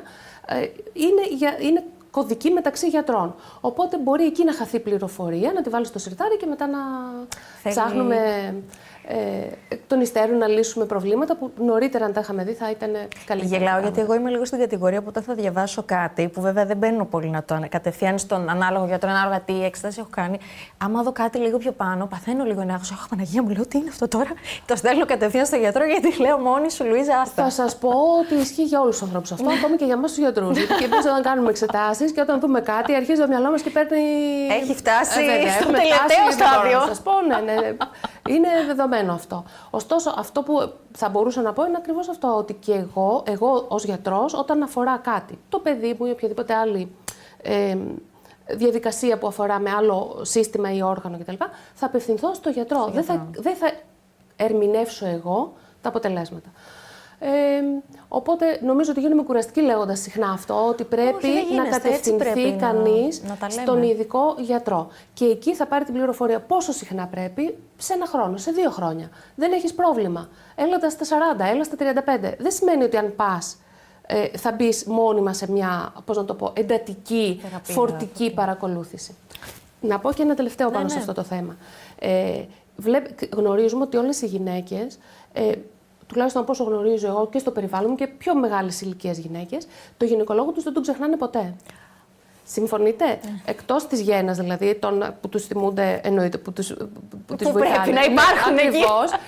Δεν ξεχνάνε τη γυναικολογική εξέταση. Γιατί η προληπτική γυναικολογική εξέταση έχει περάσει στην συνείδηση των γυναικών εδώ και πάρα πολλά χρόνια. Και αυτό έχει οδηγήσει σε σημαντικό βαθμό στη μείωση του καρκίνου από τραχύλο της μήτρας. Εκεί στοχεύει ο προληπτικός έλεγχος, ο γυναικολογικός. Γενικά στην κακοήθεια του γεννητικού συστήματος. Αυτό ήταν μεγάλη επιτυχία της πρόληψης. Βέβαια. Και αντίστοιχα πρέπει να περάσει στη συνείδηση ότι και ο μαστός θέλει την αντίστοιχη φροντίδα. Πολύ ωραία όλα αυτά που μας είπατε, αλλά αφορούν περισσότερο έτσι, μια γενική μερίδα πληθυσμού. Τι γίνεται με τις περιπτώσεις που υπάρχει κάποια κληρονομικότητα? Πολύ σωστά. Ένα πολύ συχνό ερώτημα που έχουν πολλές γυναίκες και το δέχομαι συχνά είναι τι κίνδυνο διατρέχουν, διότι στο οικογενειακό τους περιβάλλον υπάρχει κάποια γυναίκα που έχει νοσήσει. Ωραία. Γνωρίζουμε λοιπόν ότι ένα ποσοστό περίπου 10% των καρκίνων του μαστού, στους 100 δηλαδή καρκίνους, οι 10 ενδέχεται να οφείλονται, έχουμε βρει ότι οφείλονται, σε μεταλλάξεις γονιδίων.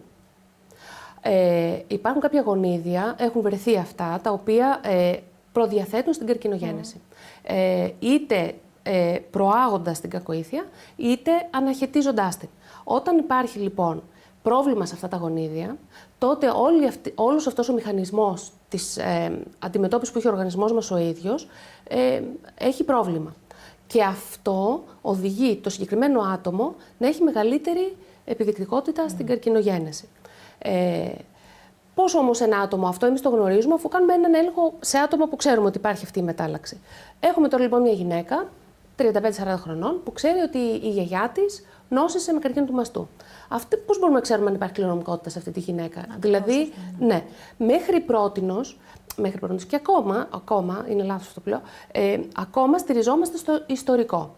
Γιατί στο οικογενειακό ιστορικό. Το οικογενειακό λοιπόν ιστορικό είναι σημαντικό όταν έχουμε συγκεκριμένες ενδείξεις. Ποιες είναι αυτές? Νόσηση καρκίνου μαστού, οθικών ή και κάποιων άλλων οργάνων, δεν θα σας κουράσουμε ποια είναι αυτά. Αυτά είναι που θα συζητήσει κανείς με τον ειδικό γιατρό. Νόσηση λοιπόν ατόμων με τέτοιες κακοήθειες, συνήθως σε νεαρές ηλικίες, τι θεωρούμε νεαρές, κάτω των 50. Πολλά άτομα και σε διαφορετικές γενιές. Αυτό θεωρείται ένα επιβαρημένο ιστορικό. Δηλαδή, μπορεί μια γυναίκα να έχει τη μητέρα της, την αδερφή της μητέρας της, μία ξαδέρφη και μία γιαγιά. Υπάρχουν τέτοια ιστορικά. Υπάρχουν. Βέβαια. Οπότε εκεί, βάσει λοιπόν του οικογενειακού ιστορικού, έχουμε υπόνοια ότι μπορεί να υπάρχει να υπάρχει προδιάθεση με μετάλλαξη σε γονίδιο. Αυτές είναι μεταλλάξεις που έρχονται, τις κουβαλάμε από τη γέννησή μας. Μας τις δώσαν οι γονείς μας κατά τη σύλληψη. Κατανοητό. Αυτές μπορούμε να τις βρούμε. Και σε αυτή την περίπτωση κάνουμε γονιδιακούς ελέγχους. Έχουν βρεθεί λοιπόν συγκεκριμένα γονίδια, τα οποία ακριβώς μπορούμε να δούμε αν φέρνουν μεταλλάξεις. Και έτσι να εντοπίσουμε αν όντως υπάρχει ισχυρή προδιάθεση, γιατί στην περίπτωση αυτή τη γυναίκα θα τη διαχειριστούμε τελείως διαφορετικά σε σχέση με μια γυναίκα που δεν έχει κανένα τέτοιο ιστορικό. Σιγά σιγά αυτές οι ενδείξεις, γι' αυτό είπα στην αρχή, του οικογενειακού ιστορικού αρχίζουν και επεκτείνονται και σε μεγαλύτερα κομμάτια του πληθυσμού. Γιατί μπορεί να υπάρχει κληρονομικότητα, όχι μόνο σε τόσο ισχυρά γονίδια, έχουν βρεθεί και γονίδια λιγότερο ισχυρά, που μπορεί όμως με τα χρόνια να εκδηλώσουν κακοήθεια, όχι στα 30, που μπορεί να δοθεί σε ένα πολύ ισχυρό γονίδιο, αλλά να εκδηλωθεί η κακοήθεια στα 55, στα 60. Είναι νέες ακόμα οι γυναίκες σε αυτή την ηλικία και δεν πρέπει να τις αφήσουμε στην τύχη τους χωρίς να το γνωρίζουν αυτό. Οπότε αυτό λέγεται gene testing, είναι έλεγχος γονιδιακός και σιγά σιγά ανοίγουμε... Gene testing, Ναι, και γονιδιακός έλεγχος ουσιαστικά και ανοίγουμε τις ενδείξεις βάσει των οποίων προτείνουμε να γίνεται. Γιατί είναι μια γενετική πληροφορία, είναι πολύ σημαντική και σιγά σιγά περνάμε αυτό στην γενιά των γενετικών πληροφοριών πια. Δηλαδή θα γνωρίζουμε από νωρίτερα τι προδιάθεση έχουμε. Τι πρόκειται να μας συμβεί. Εντάξει, 100% όχι, και αυτό είναι πολύ ευαίσθητο γιατί είναι και προσωπικά δεδομένα κτλ. Και πώς διαχειρίζεσαι στην πορεία ένα άτομο που έχει προδιάθεση. Όλα αυτά διερευνώνται, αλλά είμαστε εκεί πια. Ειδικά δηλαδή για τον καρκίνο του μαστού, όλο και περισσότερο προτείνουμε τη διενέργεια γονιδιακού ελέγχου βάσει συγκεκριμένων ενδείξεων. Οπότε, δεν αρκεί να ξέρουμε ότι μια γιαγιά μας είχε. Αν είχε μια γιαγιά μας, οφείλουμε από τα 30 να πάμε να δούμε τι ακριβώς γίνεται και να δούμε αν πληρούμε τα κριτήρια ή σε τι έλεγχο πρέπει να μπούμε. Επίσης, μπορεί να είχε συμβεί σε κάποια γιαγιά μας ή σε κάποια θεία μας και εμείς να μην τον εμφανίσουμε ποτέ, έτσι. Εννοείται. Ναι. Σωστά, πολύ σωστά, γιατί δεν το διευκρίνησα. Όπως είπε, το 10%. Δηλαδή, μπορεί να υπάρχει στο ιστορικό μας ένα άτομο και αυτό να μην είναι κληρονομικό. Οπότε, να μην έχουμε κι εμείς το άγχος και την αγωνία ότι υπάρχει μια κληρονομικότητα, μια γιαγιά νόση ποπό έχω. Μπορεί να ανήκουμε στο μέσο πληθυσμό, δηλαδή να μην υπάρχει προδιάθεση γονιδιακή. Οπότε, σε κάθε περίπτωση κερδίζουμε από αυτή την πληροφορία. Σε κάθε περίπτωση, εγώ έχω να πω ότι πρέπει κατευθείαν να πάμε στον ειδικό γιατρό. Εγώ αυτό έχω καταλάβει σήμερα, γιατί είναι η πρώτη φορά που κάνω τόσο αναλυτική συζήτηση γύρω από το κομμάτι του μαστού και πήρα πάρα πολύ και ουσιαστική πληροφορία και έτσι απλά και ωραία, γιατί είναι αυτό που πολλές φορές τα έχουμε στο μυαλό μας όλα μπερδεμένα, όλα ένα χάος. Κάνουμε την εξέταση στη μαστογραφία, πάμε στο γυναικολόγο, θα κάνουμε. Αυτό ισχύει και για άλλες ειδικότητες. Κάνουμε μια εξέταση, τη δίνουμε σε έναν γιατρό που δεν είναι απαραίτητα ο ειδικός, γιατί δεν είναι καλός ο γιατρός. Απλά υπάρχει εξειδίκευση. Και αφού πλέον το έχεις και το έχεις και άφθονο και. Αυτό ακριβώς. Δηλαδή, τώρα είμαστε στην εποχή της εξειδίκευσης. Ακριβώς. Δεν είναι δυσέβρετο. Και όπως σας είπα, είναι αυτό που βοηθάει πάρα πολύ στο να παρεμβαίνουμε πλέον θεραπευτικά όταν βρούμε μία αλλίωση, γιατί αυτό είναι ένα σημαντικό κομμάτι. Εδώ μιλάμε για το κομμάτι των γυναικών που θα έχουν έβριμα στη μαστογραφία τους, στο υπερηχογράφημά τους ή στη μαγνητική τους, ή θα έχουν ψηλαφίσει κάτι. Στην περίπτωση αυτή υπάρχουν πάρα πολλές θεραπευτικές παρεμβάσεις και επίσης η τάση είναι, από τη στιγμή που θα βρούμε πρόημα κάτι, να κάνουμε το λιγότερο δυνατό. Ακριβώς. Ναι. Δηλαδή να προσφέρουμε θεραπεία χωρίς να δημιουργήσουμε μεγάλη νοσηρότητα στη γυναίκα. Είτε άμεση, δηλαδή την άμεση περίοδο που παίρνει τις θεραπείες της, είτε και απότερη. Φανταστείτε πως είναι μια γυναίκα που κάνει μια μικρή ογκεκτομή και αφαιρεί μια μικρή κακοήθεια, σε σχέση με μια που είχε εκτεταμένη κακοήθεια, επιβλήθησε μαστεκτομή, έκανε αποκατάσταση, έκανε ακτινοθεραπεία, πήρε χημειοθεραπείες και για πολλά χρόνια ακόμα θα πρέπει να συνεχίσει θεραπείες μακροχρόνια και παρακολούθηση μακροχρόνια. Είναι δύο τελείως διαφορετικά σενάρια, πώς να το πω, δύο τελείως διαφορετικές διαδρομές. Οπότε ίαση στην πρώτη περίπτωση, στη δεύτερη εντατική παρακολούθηση και παρέμβαση. Θέλω να σας ευχαριστήσω πάρα πολύ σήμερα για την ωραία κουβέντα που κάναμε έτσι και τα είπαμε ωραία και απλά και κατανοητά. Και πριν αποχαιρετήσουμε και τον κόσμο που μας βλέπει, θέλω έτσι πολύ απλά και επιγραμματικά τα 2, 3, 4 bullets, όπως τα έλεγα εγώ, προς τις γυναίκες που μας βλέπουν. Έτσι, κάποιες συμβουλές. Πολύ σωστά. Λοιπόν, όλες οι γυναίκες, μάλλον κάθε νέα γυναίκα, θα έλεγα από τα 18 και μετά, γιατί πριν τα 18 μιλάμε για πολύ μικρές ηλικίες. Μετά τα 18, όχι γιατί δέχομαι ερωτήματα για από μαμάδες για πολύ νεαρά κορίτσια που δεν ευσταθεί, αλλά εντάξει, λογικό. Μετά τα 18 θα πρέπει, το βασικό είναι να μάθει ποιοι παράγοντες γενικά αυξάνουν την πιθανότητα καρκινογέννησης. Άρα, οποιασδήποτε καρκινογέννησης, όχι μόνο με το μαστό. Σωστά. Άρα, το ένα είναι η διατροφή, προσοχή πάρα πολύ. Σε όλα αυτά που αναφέρονται για την αποφυγή υπερθερμιδικής δίαιτας, κατανάλωση ζάχαρης, κορεσμένων λιπαρών κτλ. Αύξηση φυτικών πρωτεϊνών στη διατροφή μας, φυτικών ινών, στη διατροφή μας, άσκηση, παρακολούθηση και γυναικολογική, γνώση του ιστορικού μας. Πρέπει να γνωρίζουν τι συμβαίνει στην οικογένεια οι νέες γυναίκες. Έχω πολλές που λένε κάτι ήξερα, αλλά δεν γνωρίζω ακριβώς τι γίνεται. Πρέπει να το γνωρίζουμε, γιατί έχει σημασία για τη δική μας την υγεία, δεν είναι θέμα κουτσομπολιού. Από εκεί και πέρα, μετά τα 25-30, ανάλογα με το ιστορικό, κλινική εξέταση. Εκεί βλέπουμε τι έλεγχο πρέπει να κάνουμε, εντατικό, καθόλου εντατικό, με ποιες εξετάσεις, πόσο συχνά, Άρα ακολουθούμε τον προληπτικό μας έλεγχο και απευθυνόμαστε σε ειδικούς γιατρούς που μπορούν να μας βοηθήσουν σε αυτή την πορεία που ξεκινάει από πολύ μικρή ηλικία και θα τη συνοδεύει μέχρι ευχόμαστε όλοι, τα βαθιά γεράματα. Σας ευχαριστώ πάρα πολύ. Ήταν πάρα πολύ χρήσιμη η κουβέντα μας σήμερα και πιστεύω ότι άρεσε πάρα πολύ και στον κόσμο. Ευχαριστώ και εγώ. Να είστε καλά.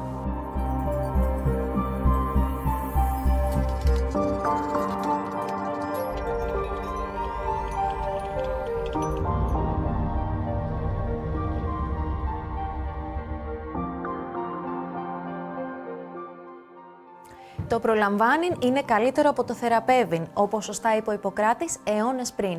Προς την κατεύθυνση αυτή κινείται η σύγχρονη ιατρική και για τα νοσήματα του μαστού. Η ιατρική παιδεία νεότερων και μεγαλύτερων γυναικών για τους παράγοντες κινδύνου, ο τακτικός διαγνωστικός έλεγχος με τις απαραίτητες εξετάσεις και η επίσκεψη σε εξειδικευμένους γιατρούς είναι μια υπόσχεση για την υγεία των μαστών που πρέπει όλες να κρατάμε. Up to a third of all cancer cases are linked to poor diet.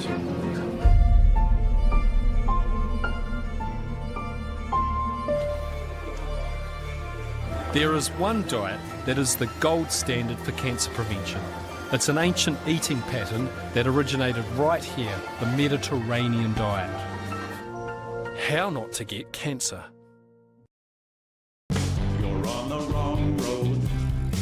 That in the space of one generation went from slender, for the most part, and healthy, to fat, diabetic, and miraculously unhealthy. Nobody chose to be fat. Nobody set out as a goal in my life. I want to weigh 350 pounds and be unable to climb a flight of stairs. Start getting fat. Here's something you'll learn right away. Almost everybody knows why you're fat and what to do about it. Like the classmates who explained it to me. Nice boobs, fat boy. Fat head, yeah.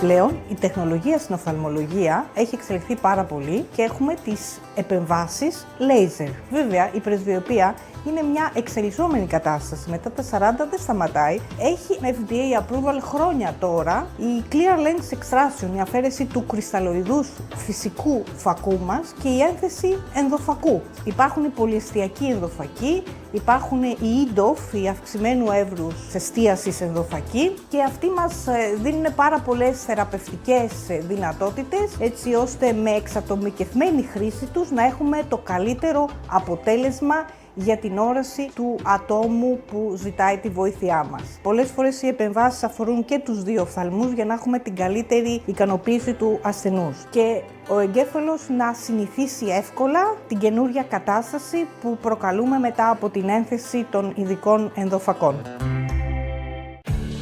Καλοήθης ενδοκράνια υπέρταση είναι μια καλοήθης νόσος, δηλαδή δεν απειλεί την ζωή του ασθενούς και προτιμάει συνήθως ασθενείς νεαρής ηλικίας. Περισσότερο γυναίκες αναπαραγωγικής ηλικίας.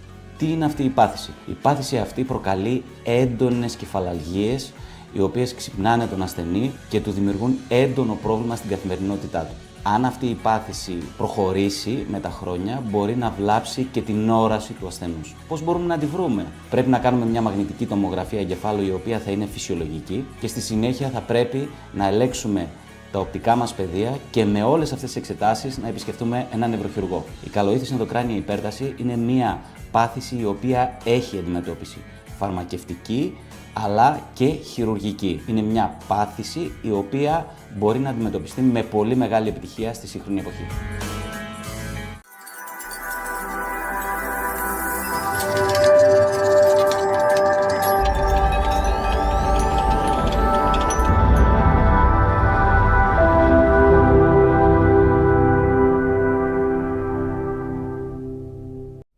The reason I'm doing this is because firstly, I want to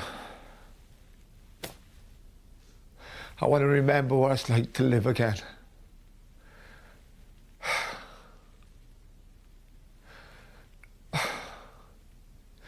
I want to remember it's like to feel free.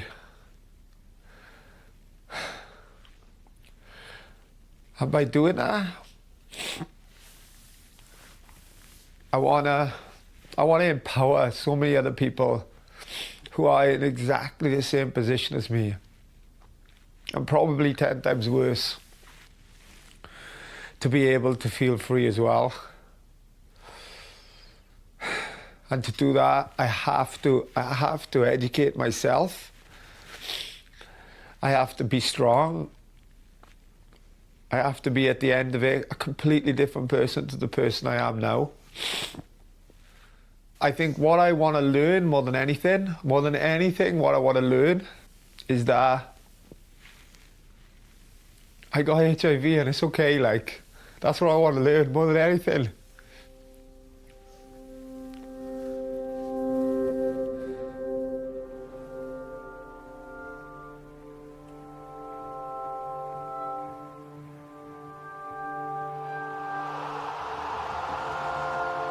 I used to be famous for this, captaining Wales and the British Lions. Hi, lovely. How you doing? I'm good, yeah. You alright? Yeah, not too bad. These days, I'm mostly known for this. Hello, bud. How are you? I'm good, man. You well to see you? You too, Working as a commentator and rugby pundit. That was going to be you. All of my life has been lived in the public eye. I love what I do, and I've always been blessed by the love and support of the general public. But I'm truly afraid that this might be about to change. Because the real me is someone entirely different. The real me has for some time hidden the fact and the shame, the deep, deep shame that I live with HIV. Be honest, what do you think of when you think of those three letters? Do you think of this, this, this? So protect yourself. And read this leaflet when it arrives. If you ignore AIDS, it could be the death of you. So don't die of ignorance. I was 12 when the AIDS hysteria broke in the late 1980s. It scared me and the whole country senseless. Then, the equation was simple. HIV equaled AIDS, equaled plague, which equaled death.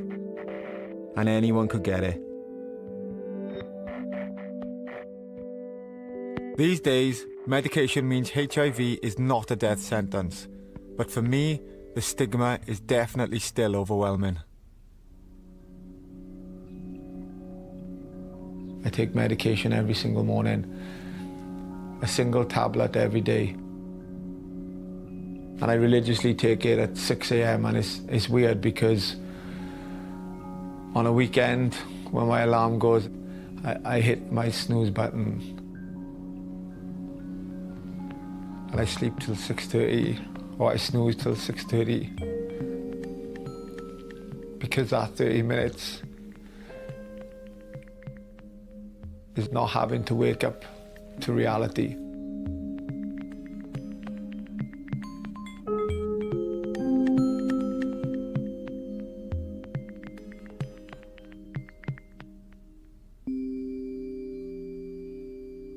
I understand what it does for me, and it's a necessity. It's keeping me alive, it keeps my husband safe, it keeps everybody who comes in contact with me safe. But for me, it's that constant reminder that I live with a virus that is a massive, massive burden that I carry because it's such a big secret. So when I take it, it's that reminder that my day is beginning, my day of lying is beginning, and also a day of me living with HIV starts again. Today, modern medication prevents my HIV developing into AIDS. It suppresses the virus to the point where it is undetectable in my body. And as long as I take my medication, I cannot pass it on. That's the reality. But when I was first diagnosed, it took me a long time to process this, and I was too ashamed to tell people. I didn't even tell my parents. And the catalyst to my going public now was that a tabloid journalist doorstepped my dad in a very public place to quiz him about my HIV. 5:30 in the morning when we were on the railway station. Yeah. I thought, oh, someone new, he was asking for directions. Directions? That's all. And next thing, he's asking me personal questions. Yeah. Then I return home, having a cup of tea, there's a knock on the door. I open the door and lo and behold, he's on my doorstep. Yeah. Obviously, he's got a microphone, recording device in his pocket. Yeah. I felt, no, I'm not going to lower myself and get an argument that I know you were recording. Yeah. As far as I know, you've got an HIV infection, which to me is manageable. Yeah. Obviously, it's manageable. I don't know why you're being persecuted over it. It's not as if you're a mass murderer. I was very annoyed over that. But now, being 70, I know I don't look it. But we deserve a quiet retirement. Yeah. I don't want anybody knocking my door. No. I just don't want it. No, and I they got shouldn't the be allowed to. I got a right to my privacy. Yeah. And we've got to do this for that to happen. Yeah. Yeah. That's makes We've got to it go public so we can have a bit of peace and quiet. Yeah. Yeah, it's wrong. It is so wrong. A tabloid threatening to reveal my HIV was bad enough, but dragging my parents into it was appalling. And while lawyers fought on my behalf to prevent the story being printed, my life began spiralling out of control. I started having really bad panic attacks and some very dark thoughts. This is a cafe where I sat where I was definitely at my lowest. What I did every day was I always turned the page in my diary because I just felt like I was surviving, I wasn't living, and every day I could turn a page was a success. So I sat in this exact restaurant one day and wrote how I was feeling. So first of all, I started off with asking the question, it's like a question to myself, am I alive today? As in, am I alive the day that I get to this point to be able to read it? Because today, which was the day I wrote it, I feel like I want to die. And then I sat here and I wrote, as I watched the world go by, and wonder again what my purpose in life is. Is it to breathe toxic air? I only survive from seeing others achieve and the love of my amazing husband, family, and my friends. Will I ever find my purpose, or will I die never knowing? If I survive, thank you. And if I'm dead, thank you. God bless you all. Stephen, I love you in life and death. I struggle now, actually, to remember how I felt because it was that bad. Like, I was that scared. Everybody was an enemy. I didn't trust anyone, so I could never really confide in anyone. And I had loads of friends, but I was so alone. And there's nothing worse when people can see someone and, you know, you got a phone book full of friends and got people ringing to go out. But you can have so many friends, but still be so alone if you choose to be. And that's how I felt. If you can believe it, while this was happening, I was appearing in Panto. Oh yes, I was. On stage, it was all smiles and teeth. Off it, life was hell. Would the tabloid print? Would the story leak? Would the cheers turn to boos? One person got me through it all. I confided in Samantha Womack. She was playing the evil Queen Lucretia, but truly, she was my guardian angel. I haven't been able to face seeing Samantha since those dark, dark days, but I want her to be the first to know outside of my family that I'm planning to go public.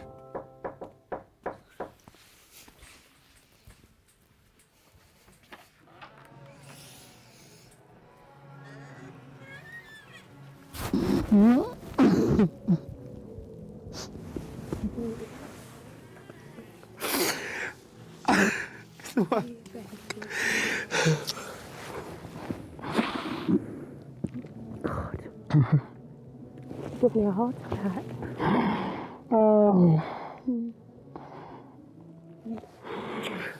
It's the one thing I said I wasn't going to do was cry. You okay? I am. And I feel all weird because, like,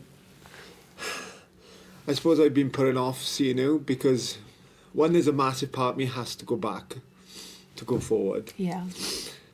But secondly, there's a massive part of me doesn't want to go back because I'm shit scared. What do you mean? Because I feel like... So, the times when we were together in the theatre and I told you everything that... You were in a complete state because you didn't know what to do and you were completely lost. And I couldn't bear seeing you being put in that position. Do you know what I mean? Yeah. You were trapped. You looked hunted. It's what you looked like. I've never been that scared in my entire life. And I thought, I don't want to go back here because I want to avoid fear. Like, I don't want to go back to that place that's going to fill me with dread and fear. But I think to motivate me to go forward, I need to kind of revisit that fear because in a twisted way, it's the one thing that's driving me to be positive is like, I am not fucking sitting in the changing rooms. Terrified. Petrified. Of what other people. And I've decided that I'm going to tell people that I have HIV, but I'm going to educate them by telling them. I just think that's absolutely the right thing. And also, more importantly, I'm so sick of the idea of you being held in a corner, you know, by the press or by individuals that mean you harm, who mean you harm. Yeah. There is nothing wrong with contracting any disease. We all have them all the time. We get them all the time as human beings. There should be no stigma. The only way you can smash this is by you understanding before anybody else everything that you are scared of is not true. It's not true. The only way they can get you is if you allow that and for you to just stand up and go, and what? What are you going to do? I know who I am. My fear is I'm still going to walk down the street wherever I go because somebody new is going to be on that street who I don't know. Baby, and I'm still going to feel like that. You're going to be in fear of that. We're all in fear of that all the time. I've said this to you and I mean it. I'm with you 100%. Anything you need me to be, I'll be. Will it be Queen Lucretia? No, let's move on from that, Cara. I could never move on from that.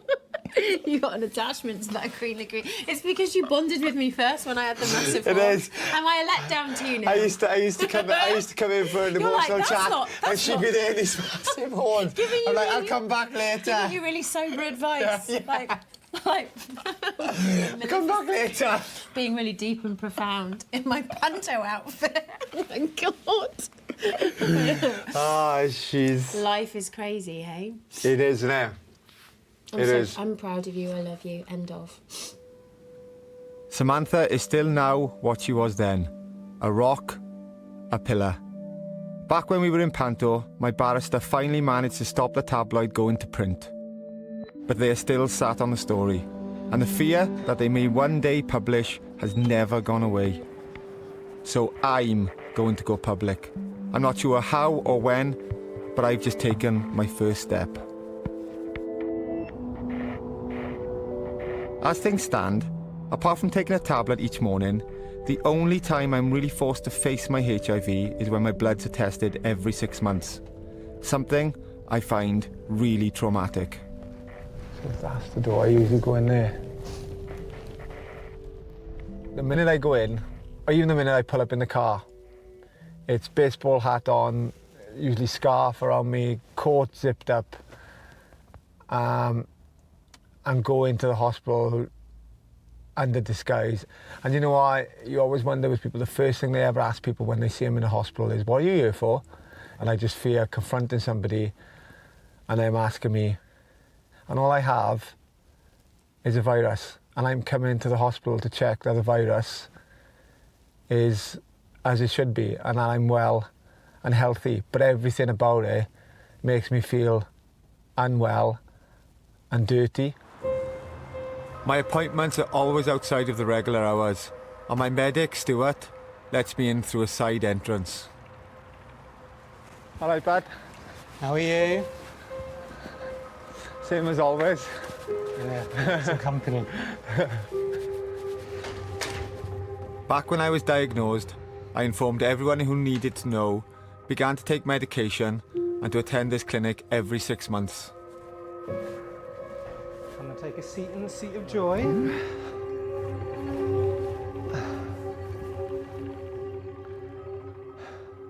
You're okay there?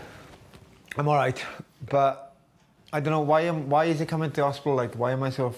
I don't know. I know I've always been petrified to come here. Yeah, kind of it's realisation, because normally it's day to day. People they forget about it. It's part of their everyday life, just taking the tablet. But then when they come in and see us, it's a bit like, oh, it's real. I need to actually have some bloods taken. I need to talk to people about it. They can't put it at the back of their head anymore. Oh, that makes sense. Yeah. He's a good un, Stu. Oh. Right then. Bit of a jab, take a deep breath.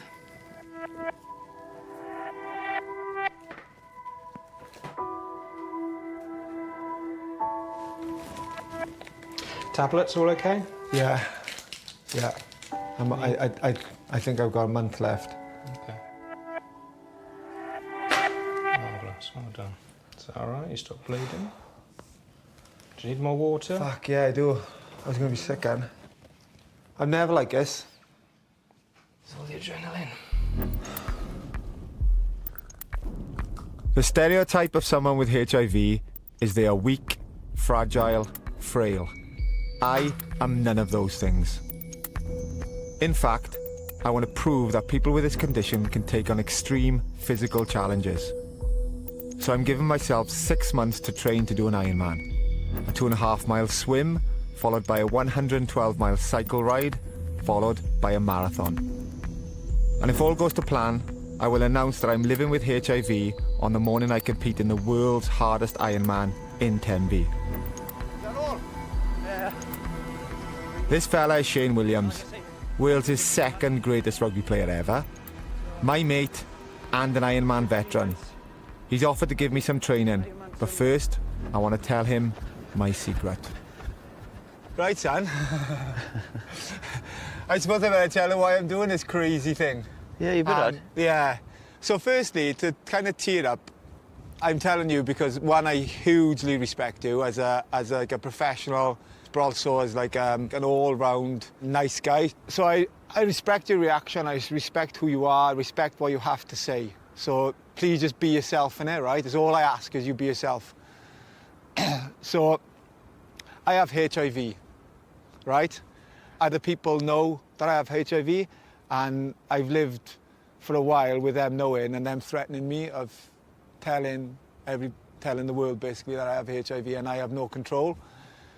So I've decided to take control of my own life. So now I've jumped in, I'm now completely submerged in the water, and the floor is yours. Okay, well, you know, it's not something I was expecting of, to be honest. But you know, my concern is that you're okay. That's all I give a shit about, if I'm honest. Yeah. As far as I'm concerned, it doesn't affect anything. As long as you feel that, then you know, nothing changes, pal. I'm glad you told me. I feel honoured. It is strange. It is strange, but you know, like, the good thing is you seem all right in yourself. You seem well, and yeah. And I want to do the Ironman, right? Because you can't help but be respectful of the people who are doing it. So I want to do it because I wanted to show that, you know what, by having HIV, it's not stopped me doing things. In fact, I'm doing things that I never would have done if I hadn't had HIV. Yeah. So it's actually motivating me to do things because I want to motivate to see other people who live with the condition as well, to not have to kind of live in the shadows and not put themselves out there because of fear of persecution and rejection. Yeah, what I would say is, though, this now just, you know, as far as I'm concerned, doesn't affect nothing. And I think you need to realise that's the same everywhere in Wales, that'll be the same everywhere in the UK and in the world. The fact you're doing this Ironman is great, but I don't want you to think you've got to do that to prove any points, because I think you've already done that. I'm petrified, though, Seabat. Yeah. I'm really afraid of a backlash. I think, yeah, look, you're one of the bravest guys I know, I've got to be honest, and you know, some of the things you've had to do and endure, you know, take my hat off to you, and this is obviously very big, but if there's someone's going to get through it, mate, and have the support, it's you, and I mean that honestly. Thank you, bud. No worries. I love you, no bud. Worries, Come here. Thank you, boss. No worries, bud. No worries. If I can get the same unquestioning support from those around me, I can give the Ironman a good crack. With the right amount of training, I can cycle 112 miles and run a marathon. But swim 2.5 miles in the sea? Well, I can't swim. Water terrifies me, so I've never learned. This is not going to be straightforward. Good. Remember to let your hair out, Gaz. Okay, there. And through your nose, yeah? Relax your shoulders as well. You're all stiff, okay? Just relax everything. Dave will be my swimming guru. Toes, toes, toes, remember? Okay? Your toes. You start off really nice with your toes. They're breaking the surface. And all of a sudden then, you start stiffening them up. So just get that nice flexibility coming, all right? Training for an Ironman, coming to terms with my HIV, preparing to go public, none of these would be possible without the love and support of my family, particularly my amazing husband, Stephen. Chicken breast and creme fraiche. It's a far cry from beans on toast. Oh, listen, bud. Isn't it, boyo? I'm a chef trapped in a rugby player's body. Well, I'm not even in a rugby player's body anymore. Cooking's my new thing. First meal he ever did, beans on toast, and the kitchen was like a disaster zone. Tell him the first meal you've ever done for me. I don't think I've done one yet. No, you haven't. He's never, ever, ever cooked for me, I've ever. offered. I have offered. Ever, not once. What do you make of his training, Steve? Brilliant. Just been swimming, running. It's taken over my life, innit? Yeah, it has really. But still. But why I'm doing it is more important, agreed? Yes, absolutely. Definitely. And I think that's cool, because that's what you support me on, isn't it? Yeah, 100%. Because I'd be screwed otherwise with that. Yeah, definitely. I think it's going to teach so many people what is HIV, because I was one of the ignorant ones, I'll be honest with you, like so many, to the point where I was one of these, or if you're contact, and I use things of Gareth's, and... Because it's interesting what some of your family have said. For instance, some people were like, oh, well, I don't mind. I'd still drink from the same cup as him. Yeah. But I didn't know then that, like, if they bled, then I could still tend them bleeding. They thought they could be passed that way. Exactly. So I think it's a fantastic thing he's doing. He's showing that you can have HIV, but you can still do the sports and the Ironman, for goodness sake. So, but also showing I can just live a normal life. Yeah, exactly. I've always been judged on what I do. So part of me, I'm not going to like it, but part of me is like, okay, but at least I know how to deal with it. Yeah. Or that people walk past us on the street and somebody may say something, or somebody may look a little bit different. You know, I've been thinking about that as well. It is the general public, and how we going to be treated, and when we're out, and it's I'm going to just have to take it on board and deal with it, and So, yeah, I'm going to cross it when it comes to it. Okay. Definitely. I live with HIV. Stephen doesn't. So how does that work? There are so many myths and misconceptions surrounding the condition. So I've arranged to meet Professor Chloe Hawkin, a world expert in HIV medicine, to sort out some fact from fiction. But the irony is, as I'm still hiding my status, we've got to talk in a tucked-away corner of this massive laboratory. That's what keeping a secret does. It forces you into corners. The most important thing I can say is that in the UK, people with HIV who are diagnosed early have the same life expectancy as people who don't have it. But our challenge is to make that a healthy life, not just physically, but mentally, and to reduce the strain that this causes on people in terms of their worries and in terms of society, because people also worry a lot about passing the virus on to others. Yeah. Is that something that you've thought about? Yeah, without a shadow of a doubt, yeah. And what's happened recently is amazing research, which our unit was part of, which is doing research to see if people who are on treatment and the level of their virus is what we call undetectable, so can't be measured, whether they can pass it on when they have sex with their partner without a condom. And what's been shown is that in hundreds of thousands of sex acts, if the virus is undetectable, it cannot be passed on. And that is what we call undetectable equals untransmittable, U equals U. So people can believe and let go of that sense that they are somehow infectious or can harm other people. And sometimes when I tell people U equals U, they cry. And they say thank you. And they say, I cannot tell you what this means to me. And I see people getting well. And I see people having children, young women having babies. And I see people getting their lives back.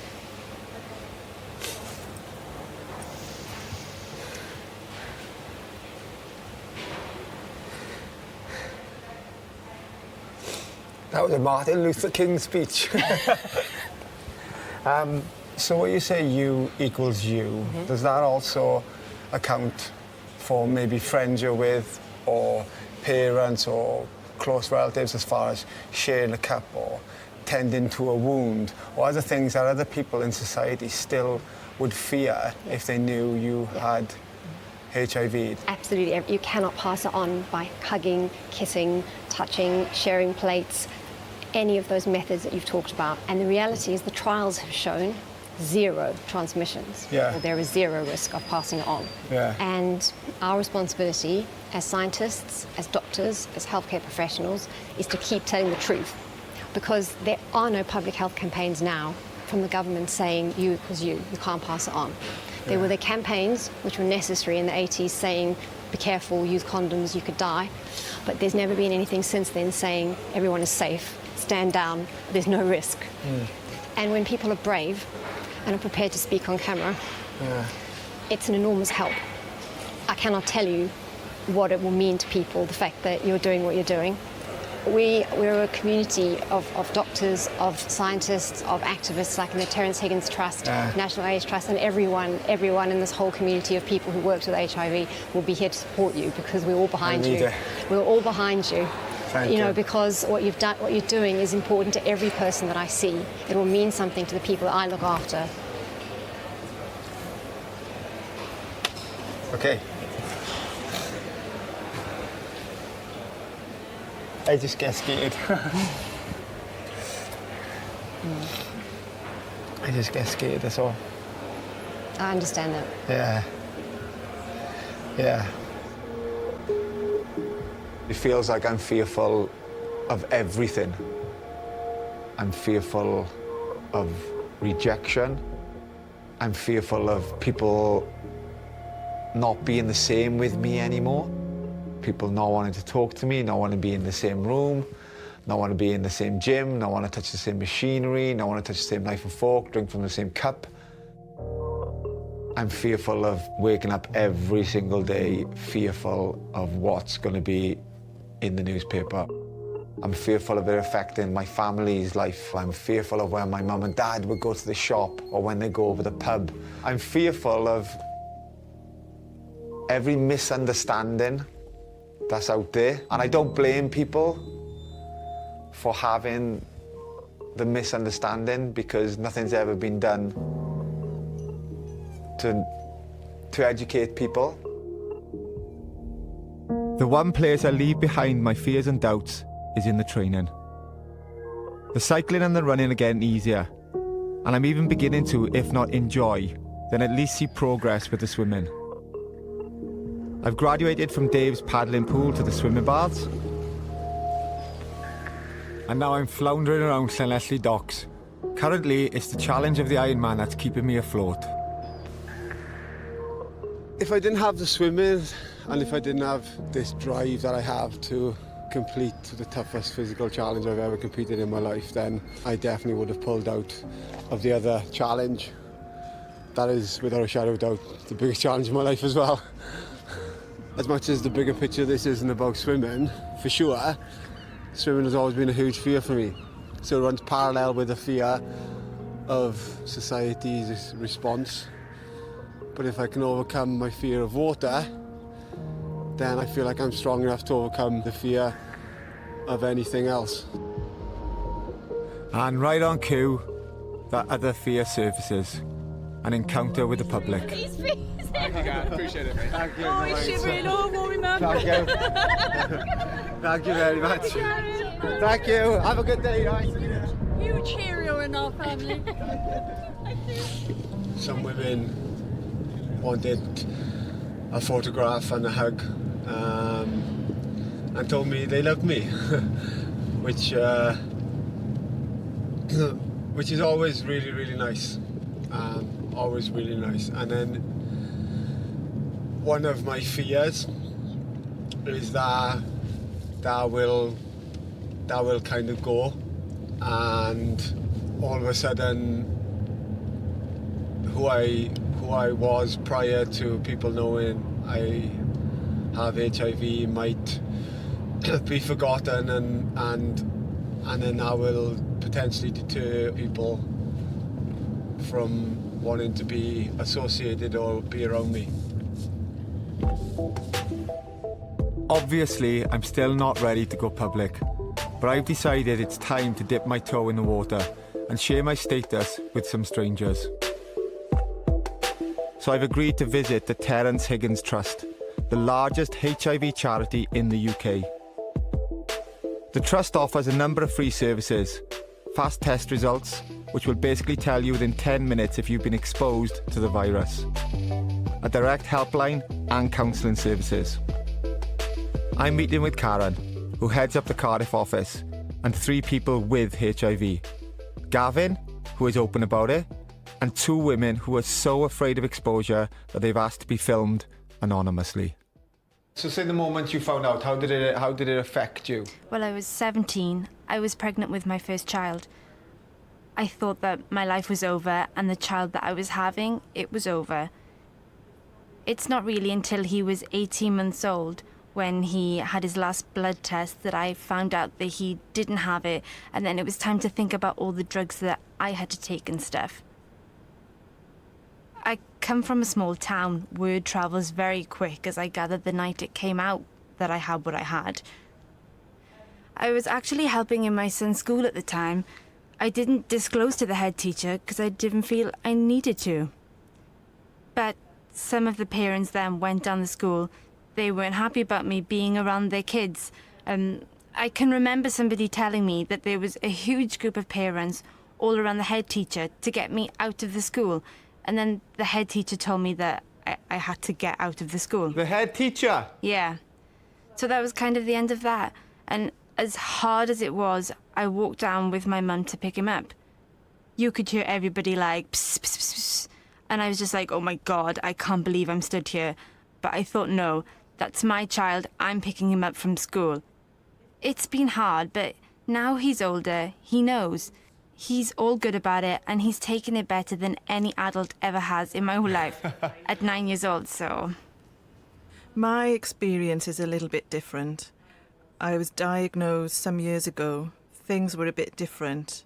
I thought I was going to drop down dead. I just couldn't tell anyone else, especially my parents. I didn't want to worry them. I just wanted to keep it to myself. And there's another part of my life. I'm not really embarrassed to talk about it, but the sexual part, because of fear, that part of me is actually what I'd say is dead. Completely dead, because I'm really protecting myself. But that is you. It's your mental state that's holding you back there. That's so fucking sad. Don't you just want to be, like, you deserve to be loved by someone. You deserve to have a relationship. HIV shouldn't make... I know what you mean. I understand what you mean. Yeah, and I don't want to talk out of turn, I'm just... Yeah, I understand what you mean. Do you think if the stigma wasn't such a problem in Wales, it would be easier for you to feel comfortable and confident in disclosing your status, going public with it in the sense of telling your friends, family, and having those general conversations? Do you think if it was more open and acceptable, socially acceptable, you would not worry so much about those relationships? Yeah, I think so. Yeah. Do you know what? You can live with having HIV. Do you know what you can't live with? is other people's reactions Yeah. to you having HIV. Yeah. And that is fucking sad. Because you can live, and I can live now with having HIV because I know what having HIV means. I know what it means to my life and my life expectancy and how I can live my life. But the fact that other people don't know this then affects the way you live your life. This has been a bit of a light bulb moment for me, because I've just realised that, like everyone else in this room, I finally come to terms with the fact I'm living with HIV. And you know what? I no longer feel dirty. I no longer feel shame. What I do feel is anger that these people, that I, have to live in fear because of ignorance. So it's about time I got serious about going public. I'm meeting up with my agent Emmanuel to decide when and how to do just that. Talking of how we actually get this out, we have the Ironman on the 15th, which is a Sunday, so it needs to come out before then. We don't want to go too early in the week, because if we do, you have a whole week of build-up of messages and stuff. I think it's too intense. And actually the Ironman itself is pretty tough. So one option is obviously the social media, Instagram and Twitter. How do you feel about just doing something like that? Well, I like the fact on social media you control your own you control your own press, really. I think the days of like press to me are almost dying. Like they get their stories from social media almost. So it's the way of controlling it. And again, yes, you can't put everything out there in a social media post. Because people then going to start going, well, are you okay? Are you okay? Yeah. And then what do you do? Respond to everyone? Yeah. Well, and the thing is, like, if you respond to one, you've got to respond. You've got to respond to everyone. And if you don't respond, they're going to say maybe he really is ill, or maybe there is a problem. But also, I'm in a place now where it's like, right, okay, do you know what? Here's the information. Deal with it. Yeah. The other way, which obviously we did when he came out, was print. So go to a newspaper. Yeah. But the only thing with if going to print, say, as you call it, or going to a newspaper, is am I not then going to what I've been running from? Yeah, but maybe that's not a bad thing. The good thing about the newspaper is it's a considered narrative that tells the story. So someone can read it, hopefully from start to finish, and go, okay, I get this, he's okay, Iron Man documentary. So there are advantages. The one thing I don't like is the headlines. We won't really be able to control the headlines. And they could be quite dramatic, you know, Thomas, whatever. Right. Well, you can't control headlines. No, you'll have a lot of editorial sway and sympathy, and you can look at the article and take out things that maybe... But they'll want to sell a newspaper on a headline. So we have to bear that in mind. Would I be foolish to talk to a tabloid? Or has Emmanuel got a point? Should I try and get them on my side rather than turn my back on them? I do want as many people as possible to hear what I've got to say. And the fact is, we've got to move on from the myths of the 80s to the truths of today. And here's a few I didn't know. There are an estimated 101,000 of us living with HIV in the UK. 69% of us are male, 31% female, and almost half of us contracted it through heterosexual contact. There are also 319 children under the age of 15 receiving HIV care. So today I'm going to meet up with the people who run an organisation called CHIVA, which is for children infected or affected by HIV, born with the virus. Every year, CHIVA run a summer camp for around 100 teenagers.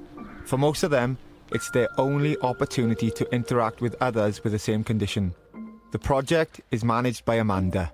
Well, it's a bit of a pressure cooker. You know, they have to live their daily lives, not talking about it, hiding medicine, you know, sometimes avoiding certain situations because they can't work out how to manage it, like a sleepover. Yeah. Sleepovers are really difficult for kids who Yeah. live with HIV often because they get really stressed about, understandably, about what do I do with my meds? What if someone finds them? Or I just won't take them. Or families can find it really worrying, so they don't get to go.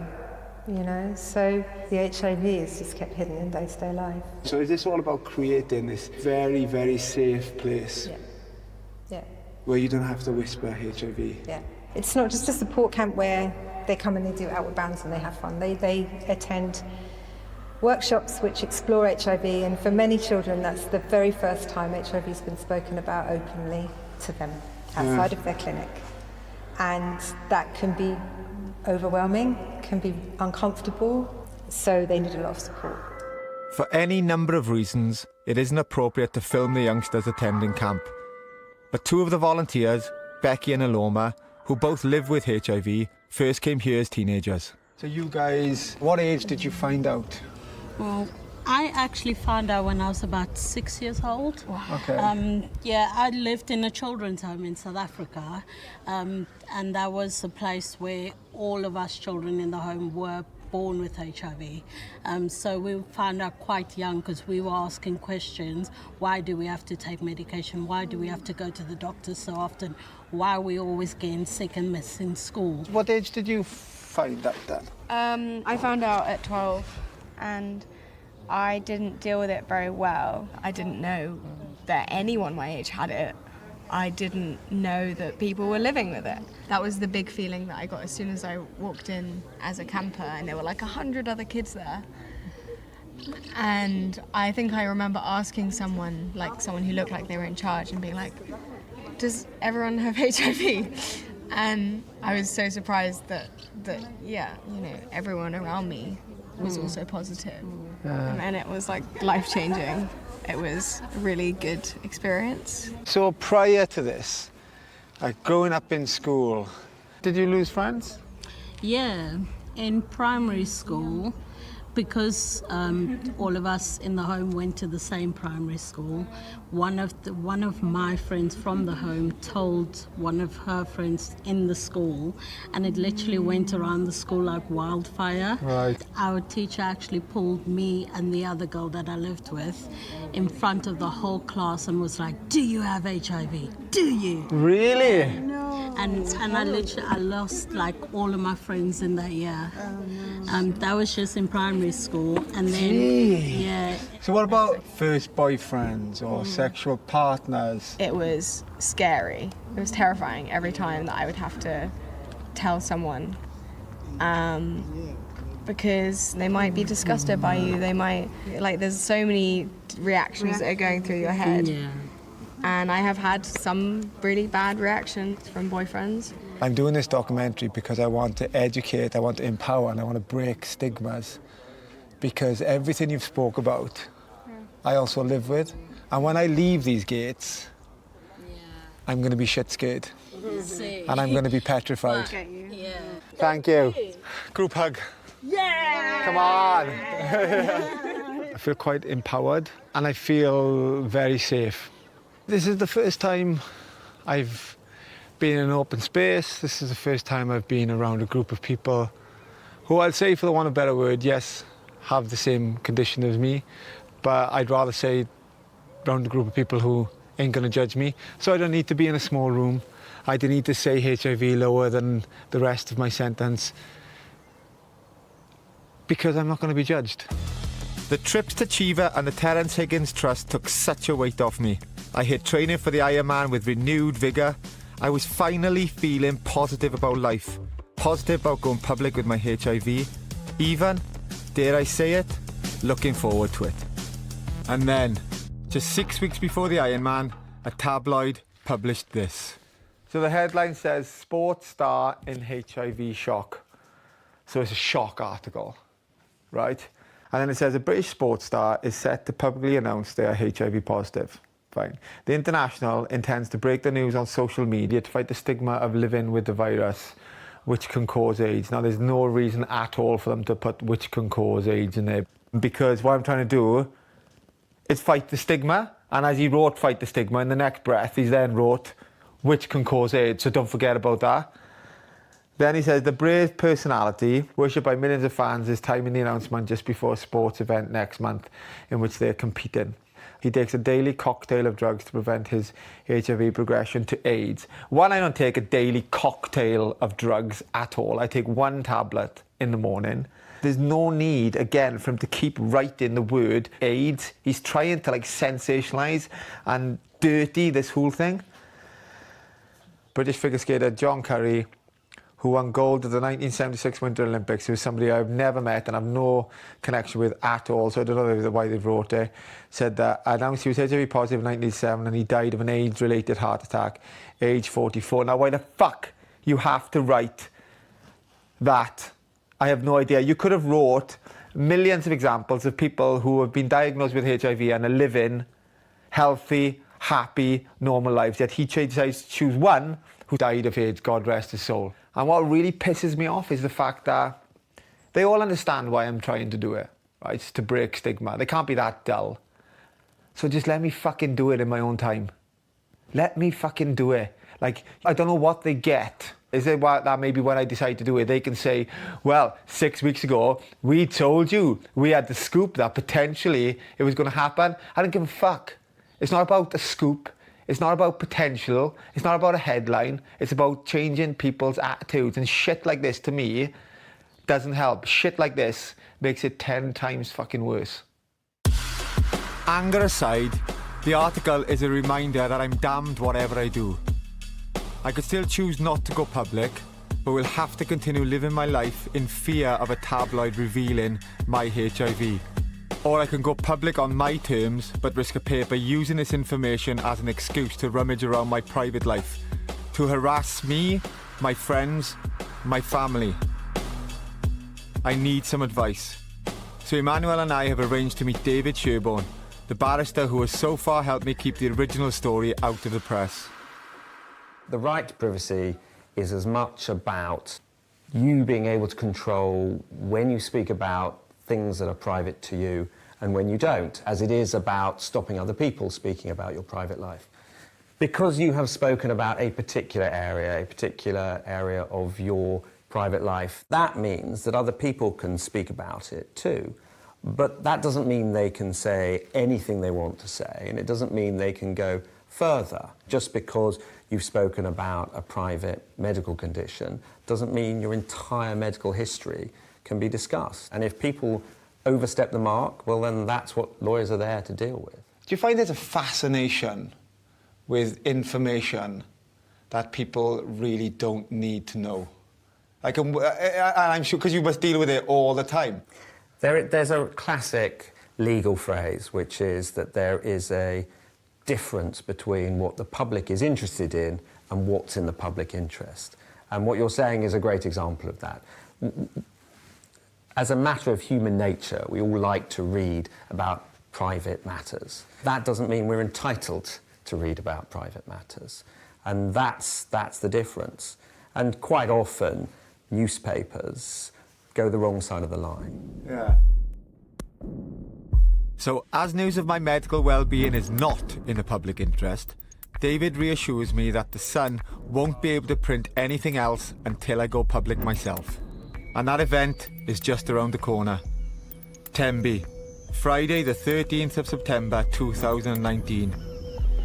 The 2,500 entrants for this year's Ironman have started to gather, and in the townhouse where I'm staying, I've got visitors. Hello, bud. Coming in. Nice to meet you. Reporters from the Sunday Mirror. Yeah, good, man. So, tell us a bit more about when did you first decide that you wanted to go public with this? I think I never really decided myself. For me, the decision was made for me. I know what you're thinking. What a hypocrite. After all he's said and all he's done, he sat there talking to a tabloid. Well, yeah, but the difference is I have control. I've only agreed to do this on my terms. This is not the paper that has threatened to expose me. I've got control over what goes into the article. The paper has agreed to start a HIV awareness campaign, and I'll be donating my fee to the Terence Higgins Trust. So my conscience is clear.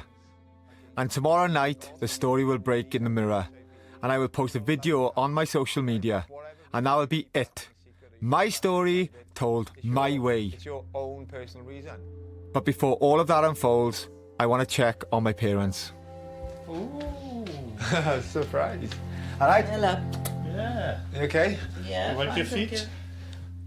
I think it's good for me to ask how you are, because people don't see that side. They don't see the effect that it has for other people. So with you knowing what's going to happen. No, I'm looking forward to Sunday. Yeah. You'll have a bit of peace and quiet after that then, because all we've had is, can you have the dog for me to go swimming? Are you concerned for Sunday? No, I'm not the least bit concerned. I was more concerned about doing this interview today. Why was you concerned about doing this interview today? Because- Saying the right or wrong thing, like? Yeah, because it's very personal, and I feel as if I've been infiltrated by having to do this so publicly. It's like that's what I'm saying. I know I have to do it, but there's also a part of me that is really annoyed with having to do it. Yeah. Very angry about it, I am. Yeah. Very angry. I think that anger and that annoyment is justified, because sadly, other people think completely different to the way we think. And I just feel I'd rather do it this way than do it that scummy way, that where they've got a microphone hidden and they're speaking to people not even aware that then people are being recorded, and do it that way. This way, at least we are in control of the message, and the fact that after Sunday, our lives can just carry on as normal without whatever normal is in the Thomas family. I was going to say normal, okay.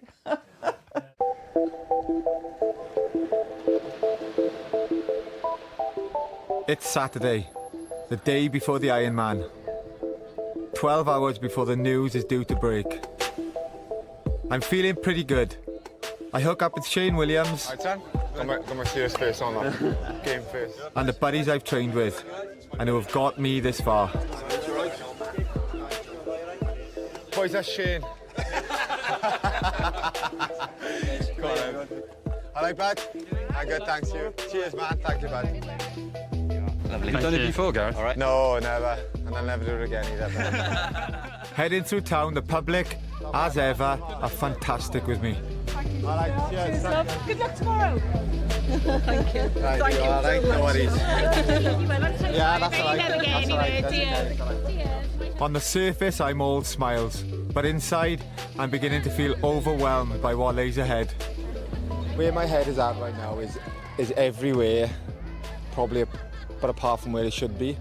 It is a really tough time. And all I want to do, I want to grab Stephen, I want to go to a living room, I want to sit down, and I want to watch crap telly, and I want to pretend like everything's all right and everything's going to be okay.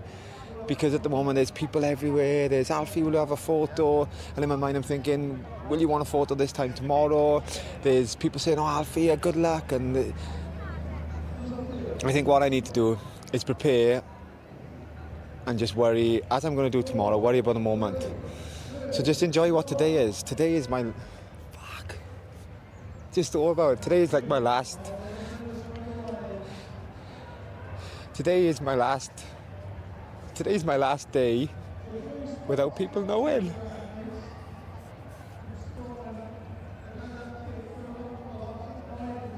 Like, I don't even know what I'll be doing this time tomorrow. And I need to prepare for that. I need to prepare. Maybe tomorrow will be alright. Maybe it won't be, but somehow just need the space and time to be able to prepare for whatever happens tomorrow.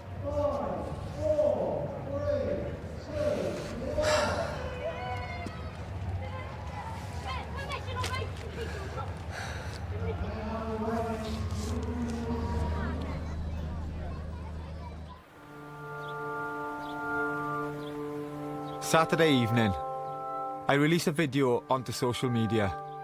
Hello, I'm Gareth Thomas, and I want to share my secret with you. Why? Because it's mine to tell you. not the evils that make my life hell, threatening to tell you before I do. And because I believe in you and I trust you. I'm living with HIV. At the same time, my interview with the Sunday Mirror goes online. Radio and TV begin reporting the news. Has revealed that he is HIV I think former positive. Wales rugby captain Gareth Thomas has revealed that he is living with HIV. The former Wales rugby captain Gareth Thomas has revealed... But I don't want to see any of it, so I head for my bed. Tomorrow I will compete in my first ever Ironman. Tomorrow I will face the world as a man living with HIV. But tomorrow, will the world want to face me?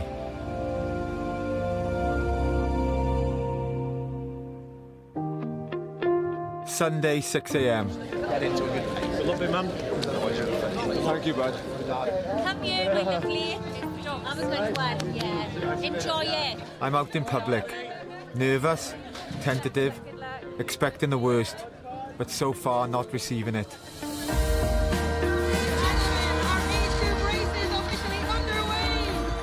Oh yeah, and I'm also doing an Ironman.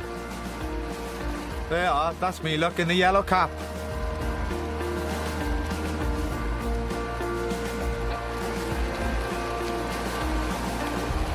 Six months ago, I couldn't swim full stop. Today, I swim 2.5 miles at sea in 1 hour and 20 minutes.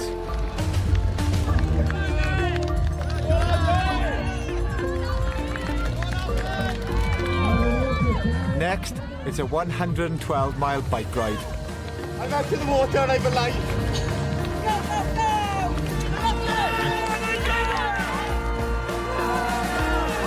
Enthusiastic husband aside, I'm not really aware of how people are reacting to me, to my news. I hear the odd shout of encouragement, clock a couple of flags. But it's not until I start the marathon. Stripped down, slowed down, easily recognisable that it begins to sink in how people are reacting to me. How do I feel? I don't know. Unburdened, overwhelmed, still scared of what lies in front of me.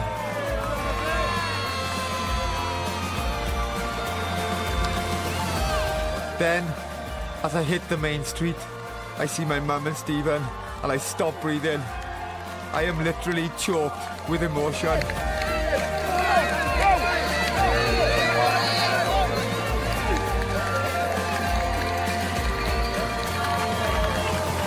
But mostly relieved.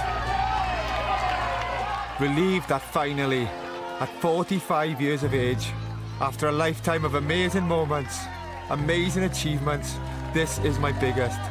To appear for the first time ever in front of 40,000 people, in front of the nation, in front of the world as me. The real me.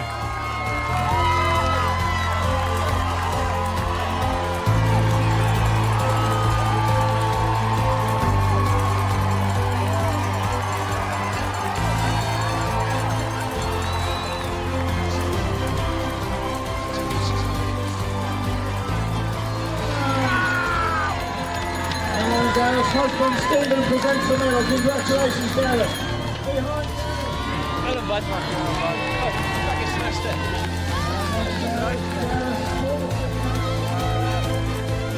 My name is Gareth Thomas. I'm living with HIV.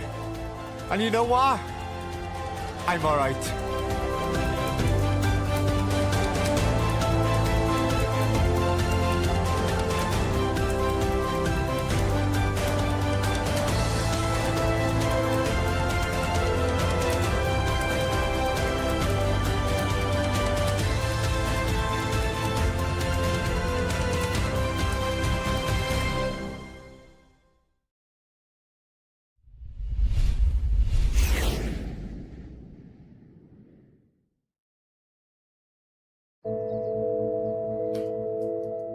I've been a surgeon for almost 20 years.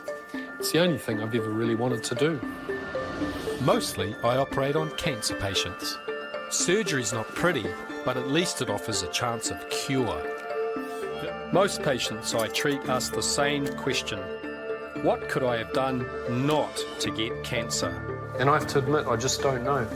No one's to blame for getting cancer, but we can all reduce our risk.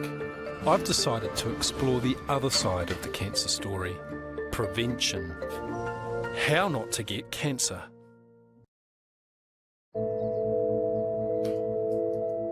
The reason I'm doing this is because firstly, I wanna remember what it's like to live again.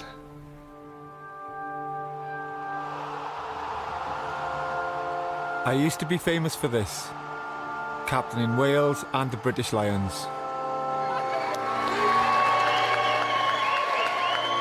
All of my life has been lived in the public eye. I love what I do, and I've always been blessed by the love and support of the general public. But I'm truly afraid that this might be about to change. Because the real me is someone entirely different. The real me has for some time hidden the fact and the shame, the deep, deep shame that I live with HIV.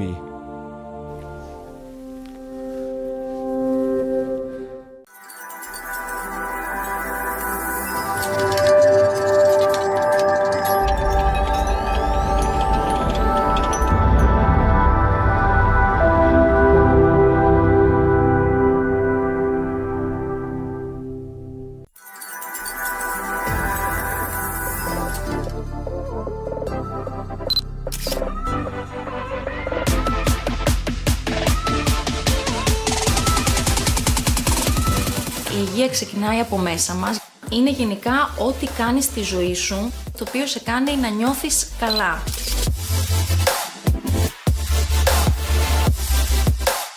Την υγεία μας πρέπει να την προσέχουμε όλοι, να γνωρίζουμε ποια πράγματα πρέπει να αντιμετωπίζουμε. Η υγεία είναι το πιο σημαντικό.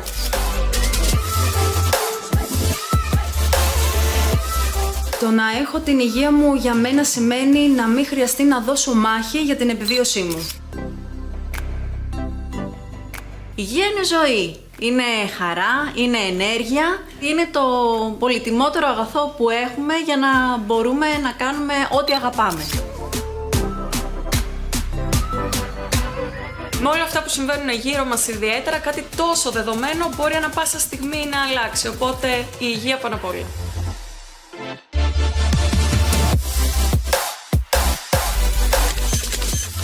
Από πολύ μικρό παιδί είχα μάθει να έχω ένα σωστό τρόπο ζωής. Είναι για μένα πολύ ψηλά στις προτεραιότητές μου. Τρώω υγιεινά, τουλάχιστον όσο μπορώ. Βέβαια, αυτό δεν σημαίνει ότι δεν θα βγω να ξενυχτήσω κάποια στιγμή για να διασκεδάσω, δεν θα πιω και κάτι, αλλά όλα με μέτρο. Γυμνάζομαι σχεδόν καθημερινά.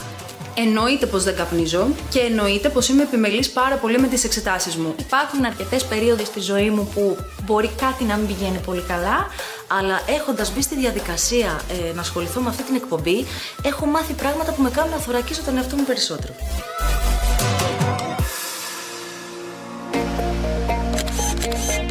Όλη η κλάδη της υγείας είναι πραγματικά αξιοθαύμαστη, γιατί απαρτίζονται από ανθρώπους οι οποίοι έχουν αφιερώσει πάρα πολλά χρόνια από τη ζωή τους για να μπορούν να μας κάνουν καλά όποτε τους χρειαζόμαστε, αλλά φυσικά και να μας φροντίζουν και στην πρόληψη. Όλοι συντελούν στο να χαίρουμε άκρας υγείας. Θαυμάζω περισσότερο τον κλάδο της ψυχιατρικής, γιατί αν προσέχεις την ψυχή σου μπορείς να θεραπεύσεις πολλές φορές και κάποιες ασθένειες. Θα έλεγα ότι έχω μία μικρή αδυναμία στη χειρουργική. Οι χειρουργοί είναι μικροί μάγοι, άλλοτε μας σώζουν τη ζωή, άλλοτε βελτιώνουν την ποιότητα της ζωής μας.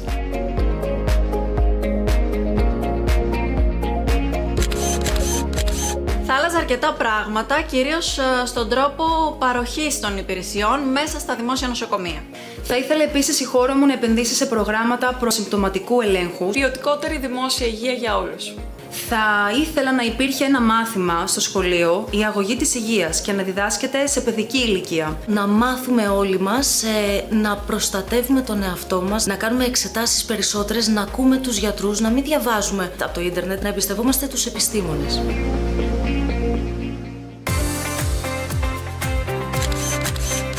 Πρώτον, Εμπιστεύομαι πάρα πολύ το δημιουργό του και δεύτερον, είναι ένας τομέας ο οποίος είναι μέσα στα ενδιαφέροντά μου, οπότε μπορώ να το υποστηρίξω. Γιατί είναι κάτι καινούριο, είναι κάτι διαφορετικό. Νομίζω ότι είναι ένα δώρο προς τους θεατές. Ναι, φυσικά, γιατί θα είναι πλάς στην υγεία όλων μας.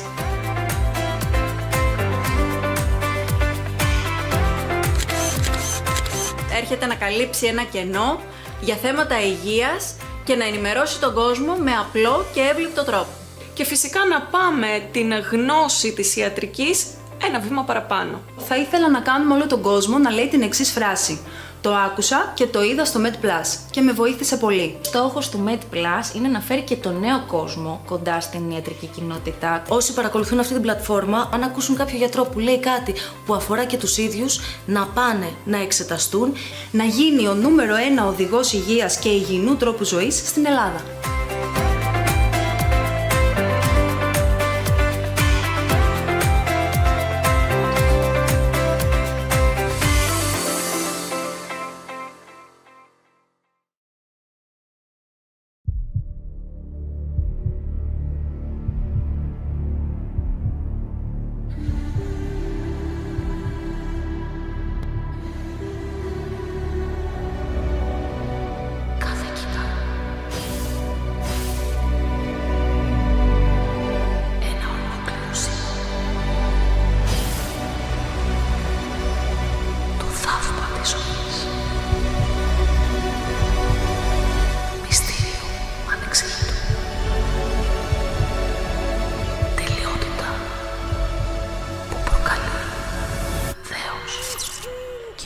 Και ο Θεός έπλασε τον άνθρωπο.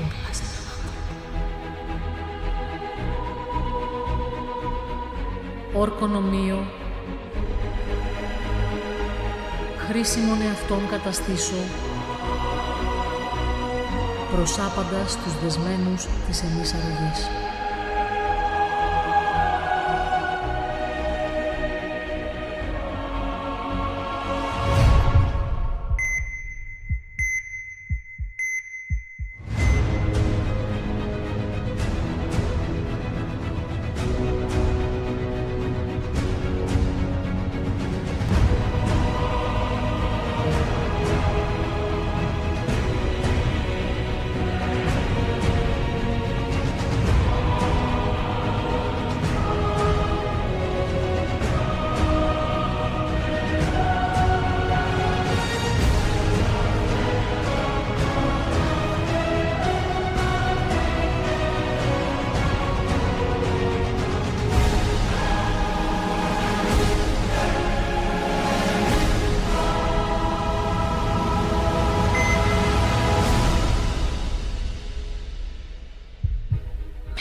Πυκνά, δυνατά, υγιή και λαμπερά μαλλιά χαρίζουν αυτοπεποίθηση τόσο στους άντρες όσο και σε εμάς τις γυναίκες.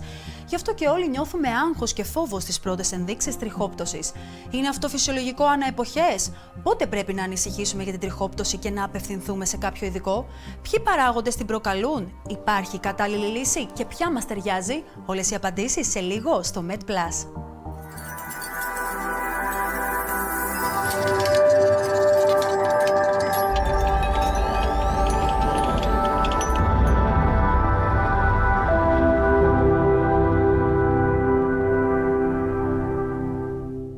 Για το σημερινό μας θέμα έχουμε κοντά μας τον Dr. Τζερμιά, ο οποίος είναι δερματολόγος αφροδισιολόγος, εξειδικευμένος στην Οξφόρδη, αντιπρόεδρος Πειθαρχικού Συμβουλίου του Ιατρικού Συλλόγου Αθηνών και μάλιστα ίδρυσε τα πρώτα ενδονοσοκομιακά τμήματα λέιζερ δερματολογίας στην Ελλάδα. Κύριε Τζερμιά, σας καλωσορίζουμε στην εκπομπή μας. Χαρά. Σήμερα μιλάμε για τις παθήσεις μαλλιών και τους σύγχρονους τρόπους αντιμετώπισης.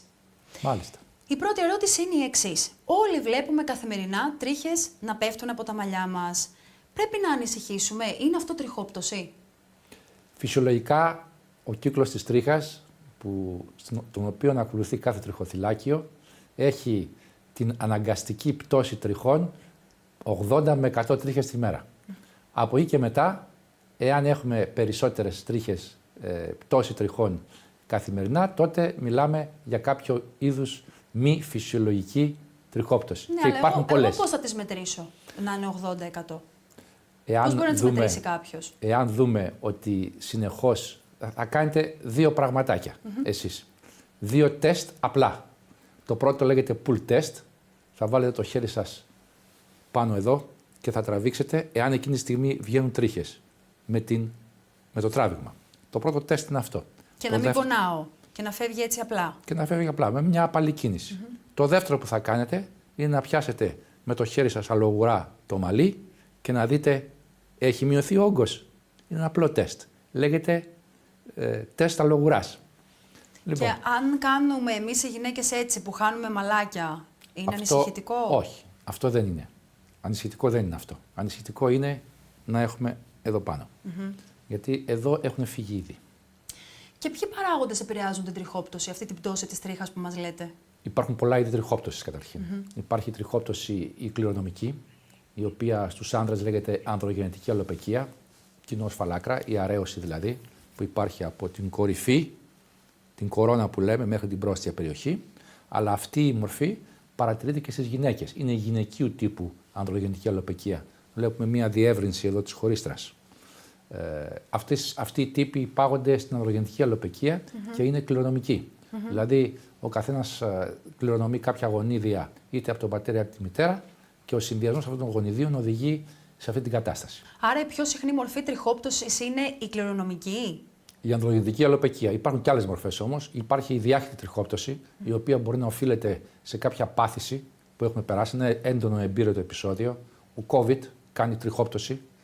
Και υπάρχει και η τριχόπτωση μετά την εγκυμοσύνη, μετά τον τοκετό, μετά τη γαλουχία. Η κάθε μία από αυτές έχει διαφορετική αιτιολογία. Υπάρχει και η γυροειδής αλλοπαικία. Άλλη μορφή. Υπάρχει και η τριχοτυλομανία. Άλλη μορφή. Υπάρχουν μας λοιπόν πολλαπλές. εξηγείτε λίγο αυτές, γιατρέ μου, τις διάφορες μορφές τριχόπτωσης που προκαλούνται προφανώς διαφορετικές στους άντρες, διαφορετικές στις γυναίκες? Ναι, ας πούμε η τριχόπτωση που παρατηρείται μετά τον τοκετό. Είναι μια τριχόπτωση η οποία οφείλεται στο ότι κατά τη διάρκεια της εγκυμοσύνης αυξάνονται τα ιστρογόνα με αποτέλεσμα αυτά να παρατείνουν τον αναγενή κύκλο της τρίχας. Με αποτέλεσμα να παρατείνεται ο χρόνος κατά τον οποίο η τρίχα θα πέσει στην καταγενή, στην τελογενή της φάση. Μετά όμως τον τοκετό πέφτουν τα ιστρογόνα, οπότε απότομα πέφτουν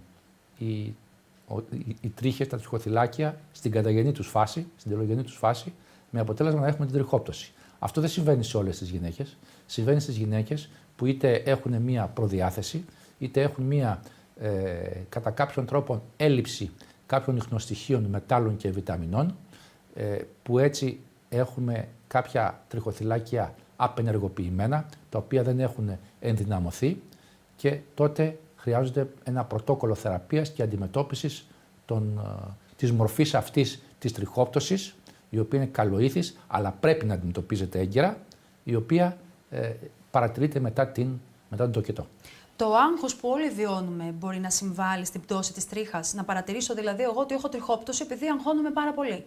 Δύσκολα, θα το έλεγα δύσκολα, ότι να αποδώσουμε το στρες σαν αιτιολογία της τριχόπτωσης. Πρέπει να βρίσκουμε την αιτία την κάθε φορά έτσι ώστε να αντιμετωπίζουμε δραστικά και έγκαιρα το θέμα της τριχόπτωσης. Είτε είναι κληρονομική, είτε είναι επίκτητη, είτε οφείλεται σε άλλους λόγους, όπως στην γυροειδή αλλοπαικία, που είναι μια κατάσταση αυτοάνωση. Δηλαδή, ο οργανισμός παράγει αντισώματα εναντίον των ίδιων του των τριχοθυλακίων, με αποτέλεσμα να τα απενεργοποιεί. Εποχική τριχόπτωση έχουμε? Εποχική τριχόπτωση μπορεί να υπάρχει, αλλά πολλές φορές αυτή δεν αντιμετωπίζεται όπως πρέπει ή δεν διαγνώσκεται σωστά, μπορεί να συγκαλύπτει μια διάχυτη τριχόπτωση και γι' αυτό και χρειάζεται οπωσδήποτε μια εξέταση η οποία είναι βασική σε όλες τις μορφές τριχόπτωσης και λέγεται τριχοσκόπηση. Με την τριχοσκόπηση μπορούμε να διαγνώσουμε το είδος της τριχόπτωσης, να δούμε δηλαδή αν έχουμε μία απλή εποχιακή τριχόπτωση χωρίς απενεργοποίηση τριχοθυλακίων, διότι τα τριχοθυλάκια στην τριχοσκόπηση, που είναι μια δερματοσκόπηση του τριχωτού της κεφαλής, η διαδικασία αυτή μας δείχνει ψηφιακά, με ψηφιακές φωτογραφίες, το κάθε τριχοθυλάκιο, πόσες τρίχες βγάζει, με τι πάχος είναι αυτές, αν είναι κανονικές τρίχες, αν έχουν χνουδοποιηθεί, με αποτέλεσμα να ξέρουμε και σε ποια περιοχή ακριβώς του τριχωτού της κεφαλής υπάρχει αυτή η απενεργοποίηση. Άρα μπορούμε να βάλουμε με ασφάλεια τη διάγνωσή μας. Υπάρχει διαφορετική θεραπεία για την εποχιακή τριχόπτωση και υπάρχει προφανώς διαφορετική θεραπεία για την τριχόπτωση που κληρονομούμε ουσιαστικά. Για την κάθε μορφή τριχόπτωσης υπάρχει διαφορετικό πρωτόκολλο θεραπείας, το οποίο πρωτόκολλο θεραπείας σε κάθε περίπτωση, σε κάθε μορφή τριχόπτωσης, παρακολουθείται όμως με την τριχοσκόπηση. Γίνεται η τριχοσκόπηση την πρώτη μέρα και πριν τη θεραπεία και γίνεται και τριχοσκόπηση μετά από 3 μήνες, μετά από 6 μήνες, μετά από 1 χρόνο αν χρειάζεται, για να δούμε σε σύγκριση τις ψηφιακές φωτογραφίες της τριχοσκόπησης, να δούμε δηλαδή με αντικειμενικό τρόπο την βελτίωση ή τη σταθεροποίηση, έτσι ώστε να μην βλέπουμε την πορεία της βελτίωσης ή όχι μόνο με γυμνό μάτι, αλλά να τη βλέπουμε αντικειμενικά, με ψηφιακό τρόπο, με συγκρινόμενες υπερμεγεθισμένες φωτογραφίες των τριχοθυλακίων στην κάθε περιοχή, έτσι ώστε να είμαστε σίγουροι για την αποτελεσματικότητα ή μη της θεραπείας που ακολουθούμε, έτσι ώστε να την τροποποιούμε. Τώρα που θα μας πείτε τις θεραπείες, η εποχιακή τριχόπτωση συμβαίνει 2 φορές το χρόνο, σωστά? Είναι εκεί που αλλάζουν ουσιαστικά οι εποχές. Πάμε από το φθινόπωρο στο χειμώνα ή από το καλοκαίρι στο χειμώνα και πάμε από την άνοιξη στο καλοκαίρι. Σε αυτή την περίπτωση, τι πρέπει να κάνει ο κόσμος για την εποχιακή τριχόπτωση? Χρειάζεται μία ενδυνάμωση των μαλλιών. Η ενδυνάμωση των μαλλιών είναι ένα διαφορετικό πρωτόκολλο θεραπείας που αφορά την χρήση κάποιων ουσιών τοπικών, οι οποίες χρησιμοποιούνται έτσι ώστε η εποχιακή τριχόπτωση να αναστραφεί γρήγορα, διότι αν δεν αναστραφεί θα πρέπει να αναζητηθεί η αιτία μιας άλλης τριχόπτωσης που να είναι πιο σοβαρή. Και πάμε τώρα στην κληρονομική τριχόπτωση, που κάποιος, για παράδειγμα, από το DNA του είναι προδιαγραμμένο ότι μπορεί να κάνει φαλάκρα, τη λεγόμενη φαλάκρα που μας είπατε. Εκεί λοιπόν ποια είναι... Ή την αρέωση, πολύ σωστά. Εκεί λοιπόν ποια είναι η πιο σύγχρονη και πετυχημένη θεραπεία? Ακούστε, όταν η αρέωση είναι μικρή, όταν δηλαδή έχουμε παραπάνω από 25-30 τριχοθυλάκια ανά τετραγωνικό εκατοστό, και αυτό το βλέπουμε με τριχοσκόπηση, τότε εκείνο το οποίο μπορούμε να κάνουμε είναι απλώς μία θεραπεία τοπική, μία θεραπεία εφόδου και μία συντήρηση αυτής της θεραπείας στο σπίτι. Η θεραπεία για την διακράτηση και ενεργοποίηση των τριχοθυλακίων σε ενεργό φάση μπορεί να αφορά κάποιες εγχύσεις, μπορεί να αφορά μια αυτόλογη μεσοθεραπεία, το PRP, μπορεί να αφορά το Magellan, ένα ενισχυμένο PRP, μπορεί να αφορά εγχύσεις μινοξιδίλης, ντουταστερίδης, φιναστερίδης. Έχουμε πάρα πολλά όπλα για να ενισχύσουμε τα τριχοθυλάκια που ήδη έχουν απενεργοποιηθεί και εκεί που βγάζαν 2 και 3 τρίχες, βγάζουν μια τρίχα και ένα χνούδι και επέρχεται η αρέωση. Όταν όμως η αρέωση είναι πιο σημαντική, δηλαδή έχουμε μία αρέωση που είτε δεν υπάρχουν καθόλου τριχοθυλάκια σε μία περιοχή, κροτάφους, πρόστια γραμμή, κορώνα, στην κορυφή, πρόστια περιοχή, ενδιάμεση περιοχή, όταν έχουμε πλήρη απουσία τριχοθυλακίων, φαλάκρα δηλαδή, ή όταν έχουμε λιγότερα από 25 τριχοθυλάκια σε ανατετραγωνικό εκατοστό σε κάθε περιοχή, τότε η ενδεικνυόμενη άμεση θεραπεία μπορεί να είναι η μεταμόσχευση μαλλιών. Τι γίνεται στη μεταμόσχευση μαλλιών, μπορούμε να το εξηγήσουμε. Και θέλουμε, σας ακούμε, είμαστε όλοι αυτιά. Στη μεταμόσχευση μαλλιών μεταφέρουμε τριχοθυλάκια από την μη ορμονοεξαρτώμενη περιοχή, που είναι η περιοχή από την κορώνα και κάτω, τα μεταφέρουμε στις περιοχές τις αραιωμένες, έτσι ώστε να επιτύχουμε μία επαναπύκνωση των αραιωμένων περιοχών. Σε τι διαφέρει αυτή η περιοχή από την πίσω περιοχή? Διαφέρει στο εξής. Τα τριχοθυλάκια που βρίσκονται από την κορυφή, από την κορώνα μέχρι μπροστά, έχουν την λεγόμενη υπερευαισθησία στα ανδρογόνα. Αυτή είναι η κληρονομικότητα η οποία συνοδεύει τους ανθρώπους αυτούς. Κληρονομούν πιο ευαίσθητους υποδοχής των τριχοθυλακίων στα κυκλοφορούντα ανδρογόνα. Είναι δεν είναι τα ανδρογόνα αυξημένα. Έχουμε μεγαλύτερη ευαισθησία των τριχοθυλακίων.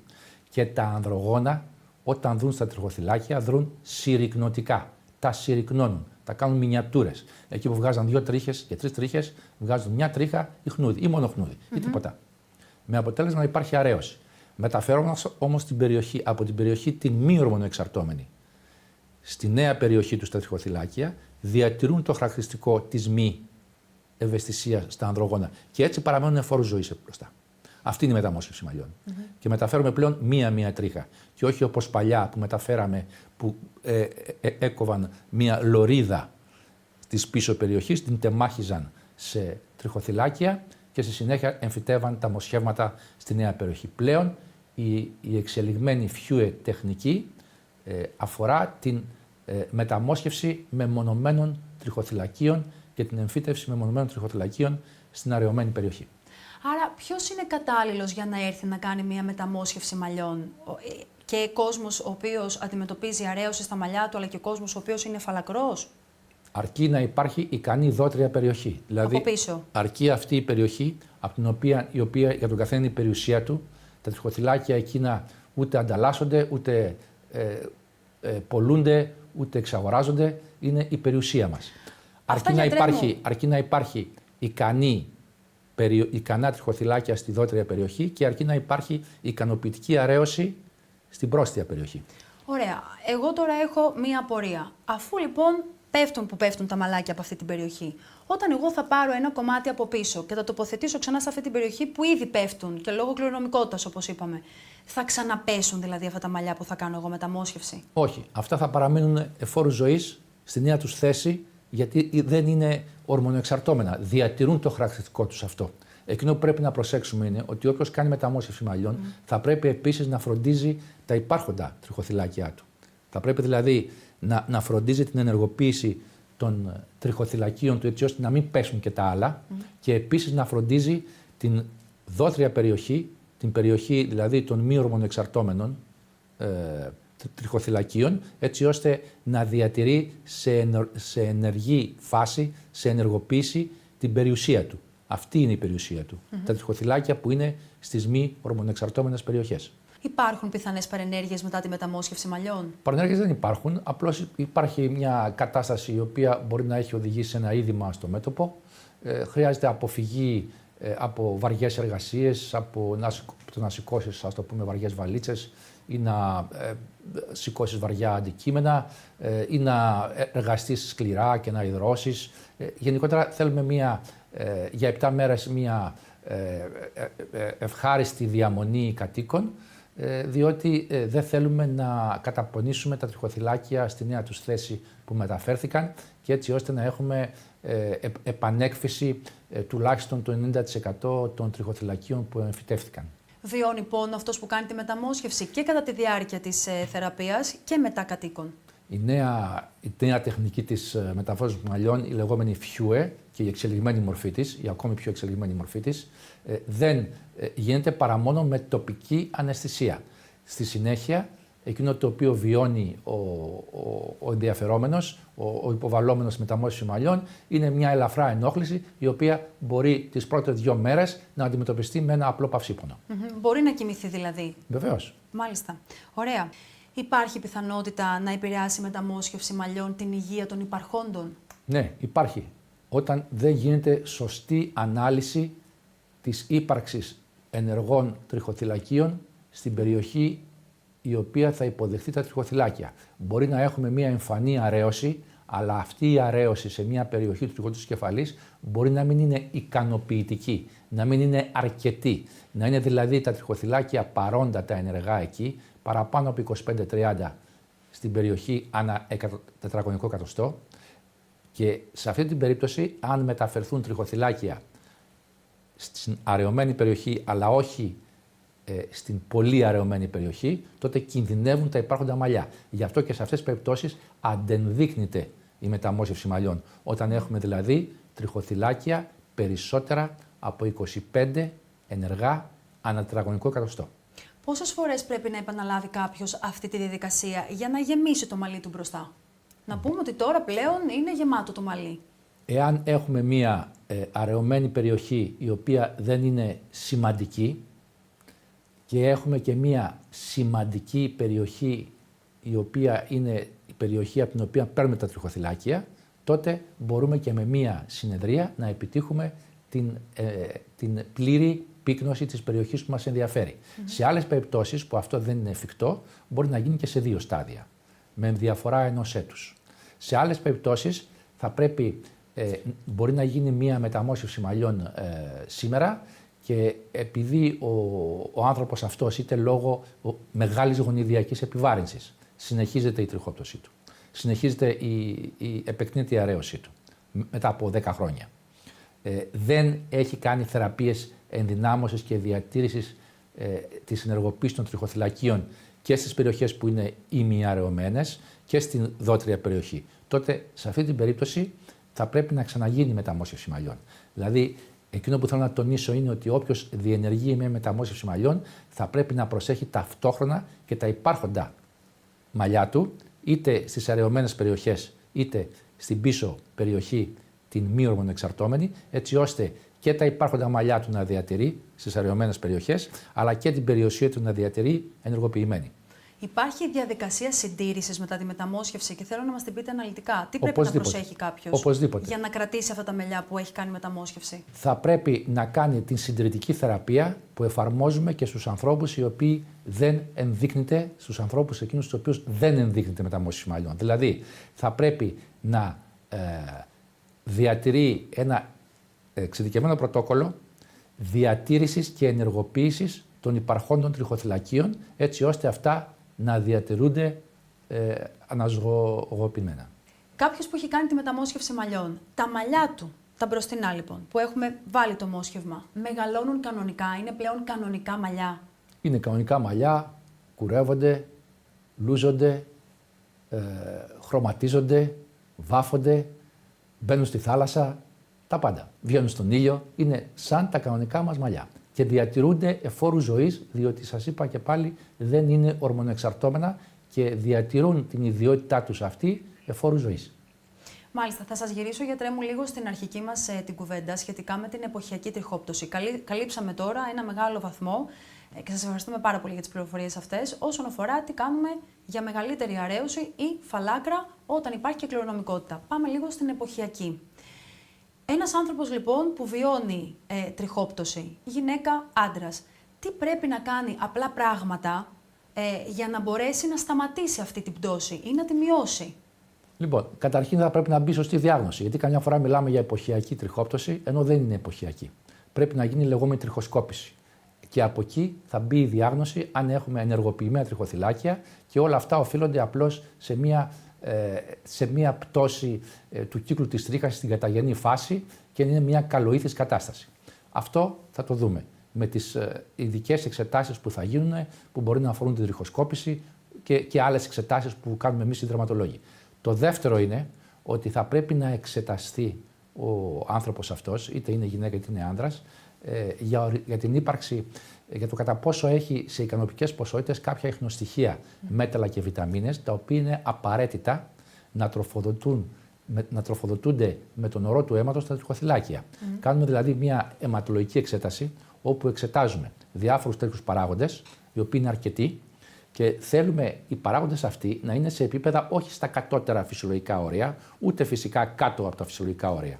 Να είναι κοντά στα ανώτερα φυσιολογικά όρια. Να είναι από τη μέση και πάνω, εν πάση περιπτώσει, των φυσιολογικών ορίων. Κοντά στα ανώτερα φυσιολογικά όρια, έτσι ώστε όταν έχουμε μία τριχόπτωση να τροφοδοτήσουμε με τον ορό του αίματος τα τριχοθυλάκια με όλα αυτά τα θρεπτικά τους συστατικά. Και επιπλέον να κάνουμε κάποιες θεραπείες στο σπίτι με κάποιες λοσιόν ενισχυτικές, που κάποιες από αυτές είναι αγκιοδιασταλτικές, έτσι, κάποιες άλλες όχι, που μπορεί να περιλαμβάνουν διάφορες ουσίες, ανάλογα με το πρόβλημα. Θα μας πείτε λίγο γι' αυτό. Άρα, εσείς προτείνετε, γιατρέ μου, να μην πηγαίνει ο κόσμος να αγοράζει βιταμίνες από μόνος του. Πρέπει πρώτα να πάει στον ειδικό, να κάνει τις αιματολογικές εξετάσεις, να δούμε τι έλλειψη βιταμινών υπάρχουν στον οργανισμό του και μετά να πάει να πάρει τις κατάλληλες βιταμίνες. Ναι, διότι τα πολυβιταμινούχα σκευάσματα τα οποία κανείς αγοράζει για να αντιμετωπίσει μόνος του την κατάσταση μπορεί να να μην είναι για αυτόν. Ιδανικές για αυτόν. Μπορεί να οδηγήσουν σε μια υπερβιταμίνωση κάποιων βιταμινών, ενώ μπορεί να έχει έλλειψη σε κάποιες άλλες. Οπότε χρειάζεται εξατομικευμένη, μια δηλαδή αντιμετώπιση ακριβίας όσον αφορά το αν χρειάζεσαι βιταμίνη 1 ή 2 ή αν χρειάζεσαι βιταμίνη Α ή βιταμίνη D. Δεν μπορείς να παίρνεις όλες τις βιταμίνες τυφλά έτσι ώστε κάποιες να οδηγούν σε υπερβιταμίνωση, ενώ θα χρειαζόσουν κάποιες άλλες βιταμίνες, στις οποίες τα επίπεδα τα δικά σου στον οργανισμό σου είναι πολύ χαμηλά. Και τοπικά που μας αναφέρατε, κάποιος λοσιόν που μπορούν να μπουν πάνω στο τριχωτό της κεφαλής. Ναι, οι λοσιόν επίσης δεν μπορούν να παίρνονται έτσι ελευθέρα την καρδία. Θα πρέπει να εξετάσει το τριχωτό της κεφαλής, να βλέπουμε αν η περιοχή έχει ζυμιγματόρια, αν η περιοχή έχει απολέπιση, αν η περιοχή έχει ερυθρότητα, αν το τριχωτό της κεφαλής εμφανίζει άλλα προβλήματα, έτσι ώστε να δοθεί όχι μόνο το απαραίτητο σαμπουάν, το οποίο να αντιμετωπίσει κάποια βλάβη της επιδερμίδας, αλλά να δοθούν και οι πρέποντες θεραπευτικές λοσιόν για το σπίτι, έτσι ώστε να έχουμε μια ολοκληρωμένη αντιμετώπιση και να μην γίνονται λάθη και να μην παραπλανάτε από την δίθεν εποχιακή τριχόπτωση που μπορεί να μην είναι εποχιακή. Αυτές τις λοσιόν, γιατρέ μου, που βάζουμε εμείς τοπικά, μπορούμε να τις ξεκινήσουμε και να τις σταματήσουμε ή υπάρχει κάποιο προϊόν το οποίο όταν το ξεκινήσουμε δυστυχώς το παντρευόμαστε που λέμε? Πρέπει να το βάζουμε φόρου ζωής για να διατηρούμε την τρίχα στο τριχωτό της κεφαλής. Η υποχρέωση να βάζουμε μία λοσιόν εφόρου ζωής έχει να κάνει μόνο με την κληρονομική ανδρογεννητική αλοπαικία, είτε του ανδρικού τύπου είτε του γυναικείου τύπου. Γιατί σε αυτές τις περιπτώσεις έχει κληρονομηθεί μία υπερευαισθησία των τριχοθυλακίων στα κυκλοφορούντα ανδρογόνα, είτε αυτά είναι ψηλά είτε αυτά είναι χαμηλά, με αποτέλεσμα να έχουμε μια διαρκή συρρυκνωτική δράση των ανδρογόνων πάνω στα τριχοθυλάκια.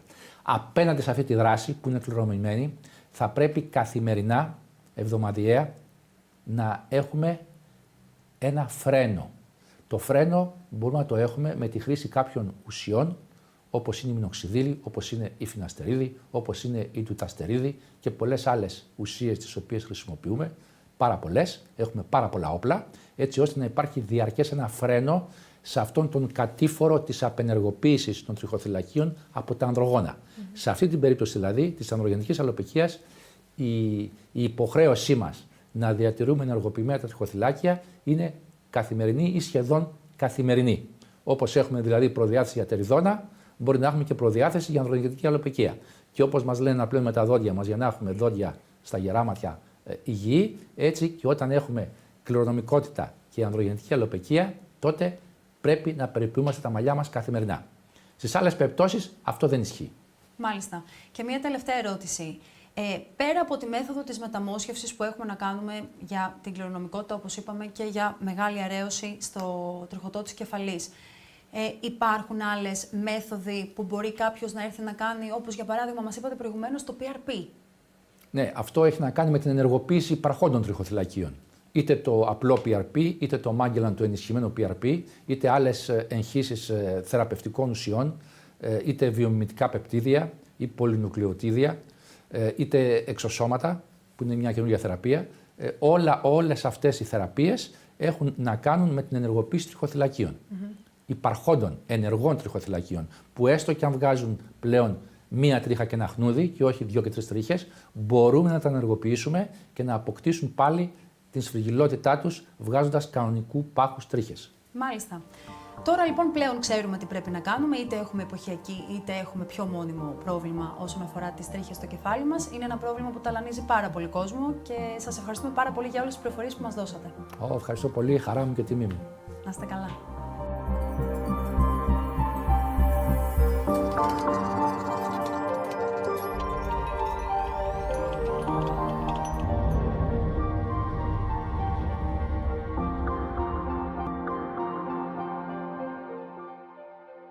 Οι παθήσεις μαλλιών και η τριχόπτωση είναι ένα πρόβλημα που ταλαιπωρεί σε μεγαλύτερο βαθμό άντρες και λιγότερο γυναίκες. Παράγοντες όπως η κληρονομικότητα και οι ορμόνες φαίνεται ότι συμβάλλουν στην εκδήλωσή τους. Εξειδικευμένα κέντρα και ιατροί με πολύχρονη εμπειρία στο χώρο παρέχουν μεγάλο εύρος από σύγχρονες θεραπείες όπως μεταμόσχευση, αυτόλογη μεσοθεραπεία και εμφυτεύματα μαλλιών.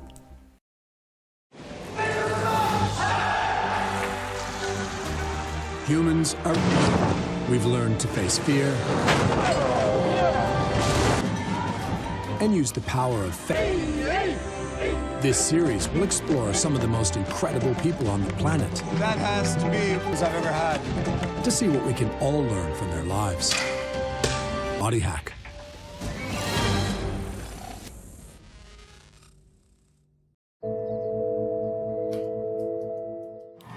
Runners to me look like freaks. People that were showing off. I don't get it. Why would you want to do it? My gut reaction when you talk about running is, do you know there's some people like swimmers, they're just natural runners and natural swimmers. I know that I wouldn't look like that. I just can't get my head around it. I'm not a runner, and I'm doing a marathon. Well, I don't know much about it, just that you get to a point where you're just not going to be able to go on and you feel like you're going to die. New York City Marathon! Gosh, what happened?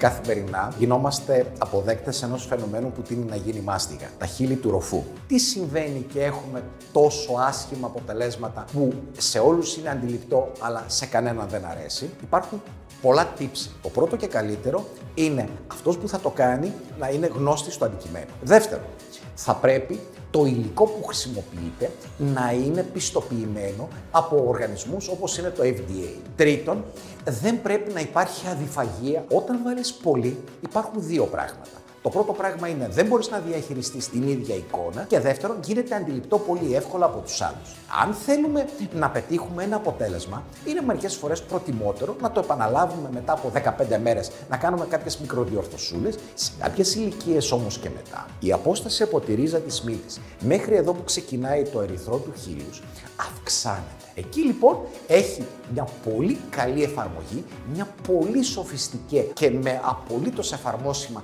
αποτελέσματα το lip lift. Γίνεται σε επίπεδο ιατρείου, κόβεις τα ράματα στις 6 μέρες και παραμένουν σαρκώδη, ωραία χείλη πάρα πολλά χρόνια. Τα μέτρα τα οποία θα πρέπει να λάβουμε ώστε να έχουμε υγιείς νεφρούς είναι, θα πρέπει να κάνουμε ένα συχνό εργαστηριακό έλεγχο, να επισκεπτόμαστε πολύ συχνά τους γιατρούς μας, οι οποίοι στη συνέχεια θα μας παραπέμπουν στον ειδικό γιατρό, στον ειδικό νεφρολόγο. Να ελέγχουμε πάρα πολύ συχνά το βάρος. Η παχυσαρκία είναι από τα κύρια αίτια τα οποία προκαλούν συνοσυρότητα, δηλαδή μαζί με και κάποια άλλα αίτια καταλήγουμε στην νεφρική νόσο και στην νεφρική ανεπάρκεια. Θα πρέπει να ασκούμεθα, να φροντίζουμε ώστε να προσλαμβάνουμε λιγότερο αλάτι με τη διατροφή. Επίσης θα πρέπει να ελέγχουμε πάρα πολύ συχνά την αρτηριακή πίεση και όσο είναι δυνατόν να ελέγχουμε πολύ συχνά τον οργανισμό μας και να απευθυνόμαστε στους ειδικούς και γενικώς στους γιατρούς.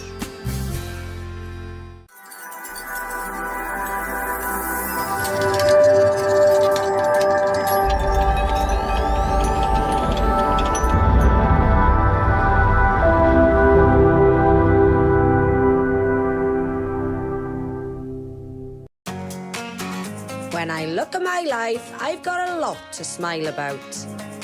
I have awesome parents, I love my job, my friends are amazing, and my partner's really loving. I'm blessed.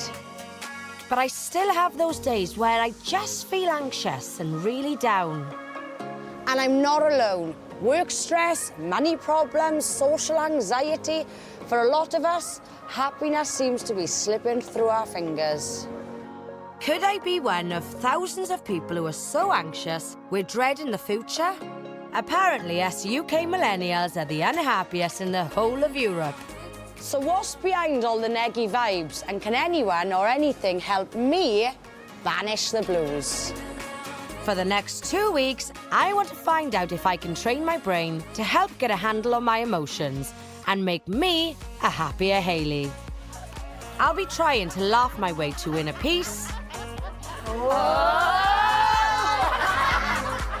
Learning to keep my inner demons at bay. Oh, there we are. Fucking head's going behind now. I fucking burnt the chocolate. Meeting an extraordinary woman who's found happiness despite terrible tragedy. I can't change the fact I'm going through grief and loss. My job isn't to do that, it's to build my life around that, so amazing, so full of other good stuff that it doesn't feel as big. I'm taking on positive thinking and smashing it. So can I ditch the down days and reach up to the bright side of life? Only one way to find out, as I'm going happy.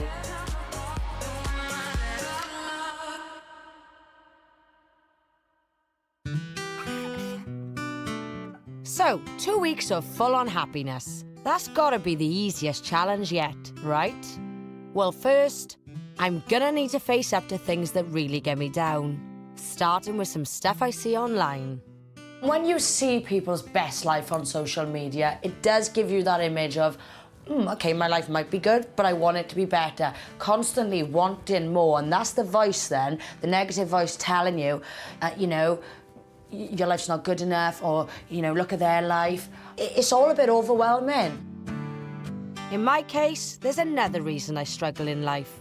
My anxiety. I mean, I wouldn't wish anxiety on my worst enemy. I suffer with it, it's horrible. I'll have panic attacks, heart palpitations. I mean, some days I can't cross the road without being really anxious, or walking into a supermarket when there's loads of people. People don't know that about me. People don't know that what's going on in my mind. I fight and battle with my own head. I've got a voice saying, oh my God, you're so ungrateful, you got it all on paper, enjoy life, stop it, stop whinging, why are you down, why are you crying? And then I got another voice then, obviously, just pounding me with all these negative thoughts.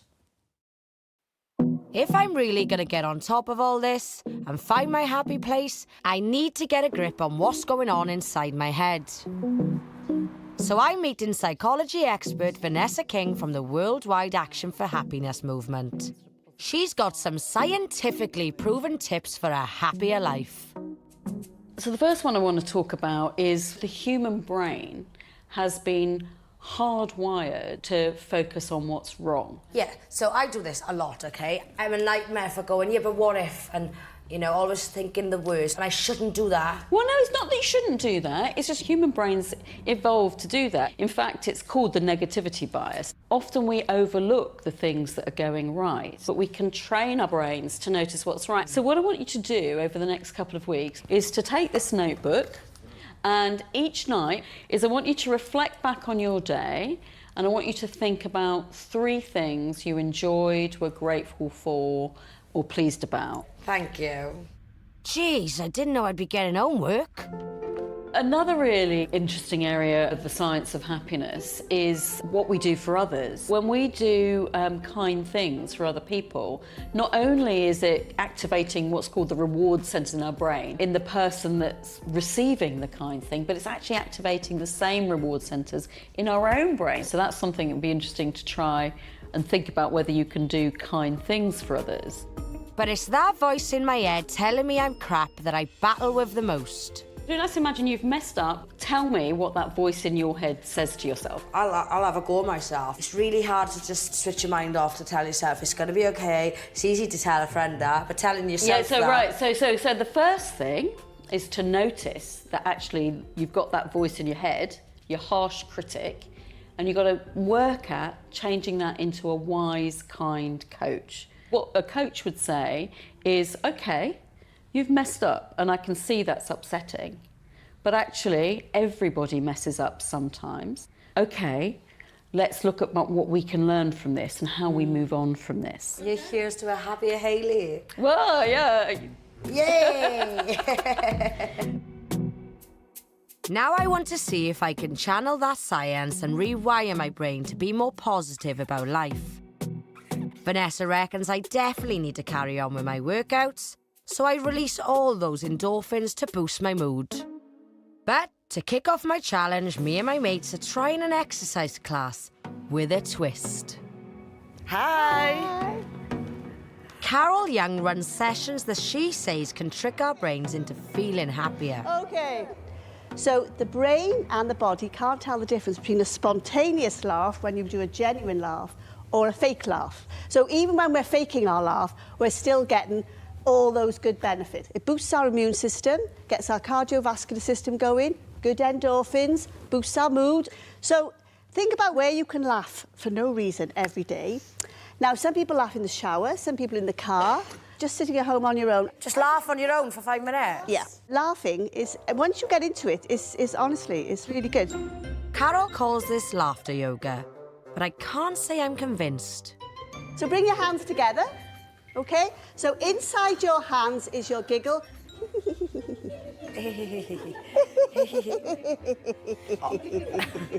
I can't laugh like that, see you. It's getting bigger.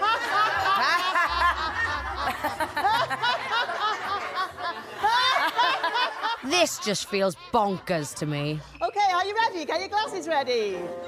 Put the top on. Big shake. Take the top off. I tell you what, though, it is kind of infectious. 1, 2, 3, go. Oh my God! So my Lomo is going like this. Ha ha ha ha ha. Oh my days! You're gonna run round with your motor. Oh my God!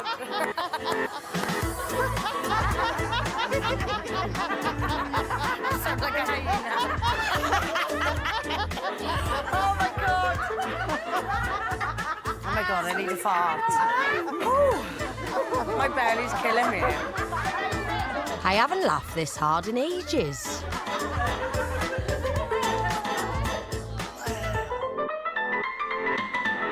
That laughter yoga went straight into my gratitude journal. And I am grateful for the little things. Hearing birds singing outside and having a boss who's a good laugh. But will I be able to keep this up? I do think it's a brilliant thing to do, practicing gratitude. But you really have got to sometimes think about what you're grateful for. Because after a while, you're like, what else? I need to power up my positive vibes. So can being kind to other people, like Vanessa said, really make me happier? Hello! Hayley, yes. Matt Callanan certainly thinks so. He spread happiness right around the world with a campaign called Tenner for Good.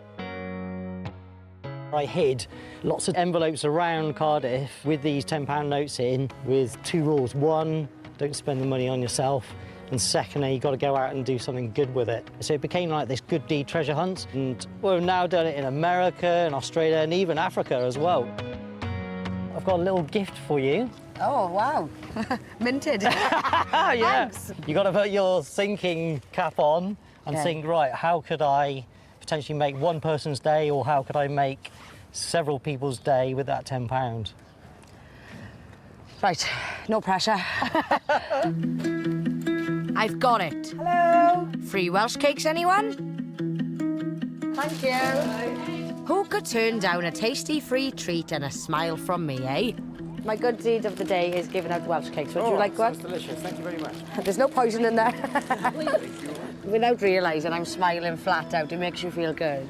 Don't worry about the calories, it's your cheat day. Thank you very much. Oh, it's so nice. It's nice to be nice. People are coming to me now. Have a nice day, guys. I have to say, being kind is making me feel really happy. It's not about food, it's not about money. You know, it's just about that act of kindness, whether it be anything, whether it be opening a door, whether it be a smiling at someone, anything, whether it be telling someone a compliment. Looking good today, like your outfit. You look like you've lost weight, you know? So far, so good. My anxiety's under control, and I'm feeling inspired enough to try another happiness hack. Vanessa said to me, one of the ways you can find inner happiness for yourself is to take something that you're good at and use it to make other people happy. Now, to be honest with you, I personally think I'm quite good at cooking. I'm getting my domestic goddess on to make some treats for my workmates. Oh my God, it smells lush. Bake, baby, bake. Right, cupcakes done, easy peasy. I'm also gonna do the little Rice Krispie cakes as a backup, just in case. And you know, these are easy, let's be honest. Just melt chocolate, and voila. Wait there, what am I doing? Right, I've just messed up, sorry, I don't know why I put the chocolate in the Rice Krispies. Right, I gotta melt the chocolate, boil the water. Right, focus, Ail, focus.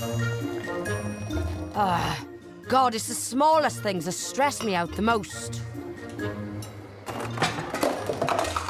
My head's going! Right, that's not how you melt chocolate, clearly. I'm just gonna have to microwave it. One little slip up, and that's it. My anxiety is kicking in. I need my phone. I need to Google how to make Rice Krispie cakes. Oh, Alexa. Alexa? Alexa! Alexa! Alexa, don't be rude! You can always send feedback through the help and feedback section of the app on your phone. Yeah, I want a new Alexa. Attitude. Alexa!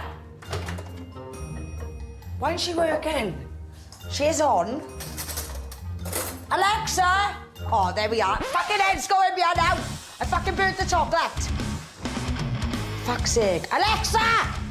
Why isn't she working? Fucking hell. Everything seems to be working. You ain't. I need a technique. A bit of Carol's yoga might do the trick.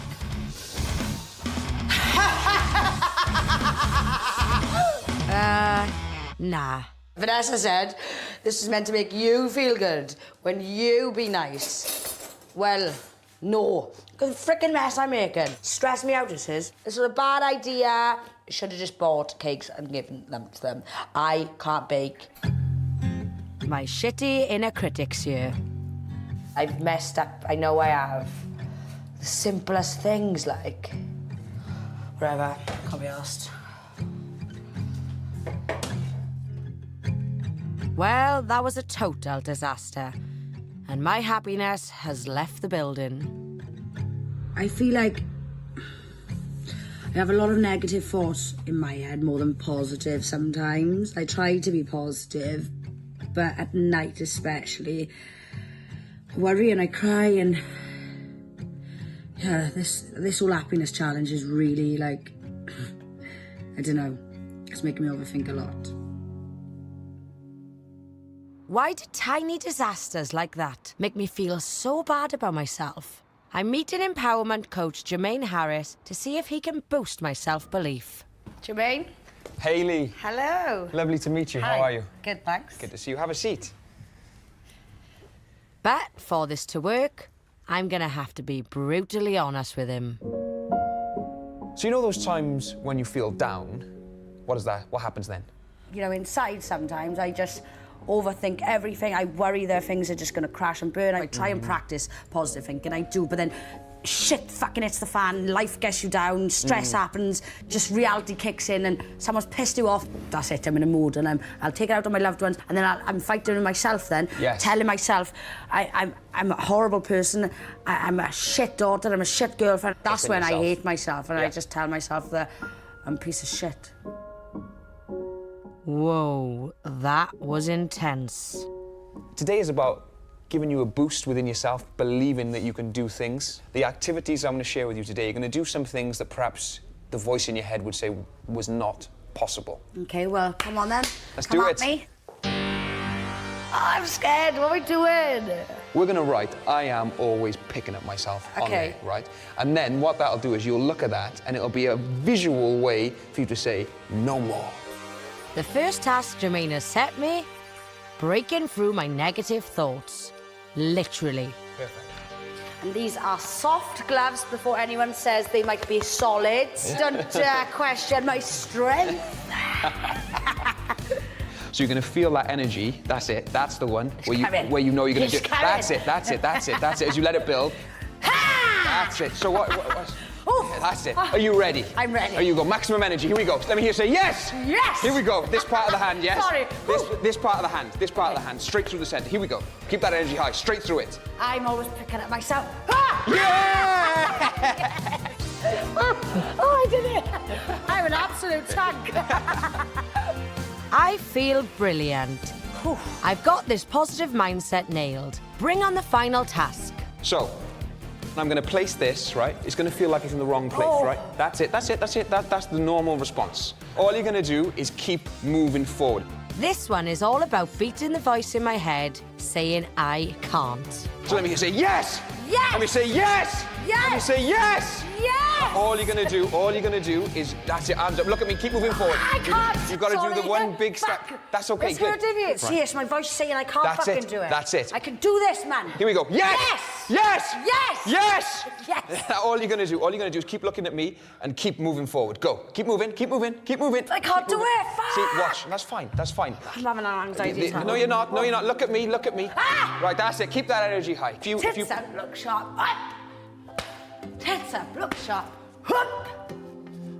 Oh. That was close. I'm so frustrated and annoyed with myself. No, quite the opposite. You should be proud of yourself. No, I'm not. Because I'm a fucking absolute twat. I've seen people, right, that energy is definitely Sorry, not I know, break. bad energy. Right, Bad energy. There we are, that's it. Kick it out. Keep it up, keep it up. Right, show me the step again. Show me the step. Here we go. Yes, that's it. I'm going to hold it steady for you. I'm going to hold it steady, and you're going to go forward, go.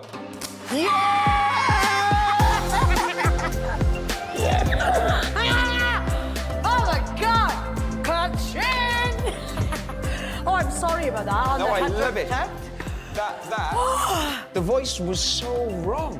You've learned that even just that one time, you will know that the voice was wrong. Yeah, I know. It's always wrong, isn't it? That horrible voice is always wrong. Your face lit up then. You said, I did it. Controlling your mind is not an easy thing. Controlling your Not at thoughts, all. it's not an easy thing. It takes time. And I suppose this is why all these little techniques are really good. Thanks, buddy. Love it. After conquering Jermaine's challenges and overcoming the anxious voice in my head, I'm on a real high. There's no holding me back now. But life has a way of tripping you up when you least expect it. Me and my boyfriend have had a massive row, and right now, I just feel so low. So,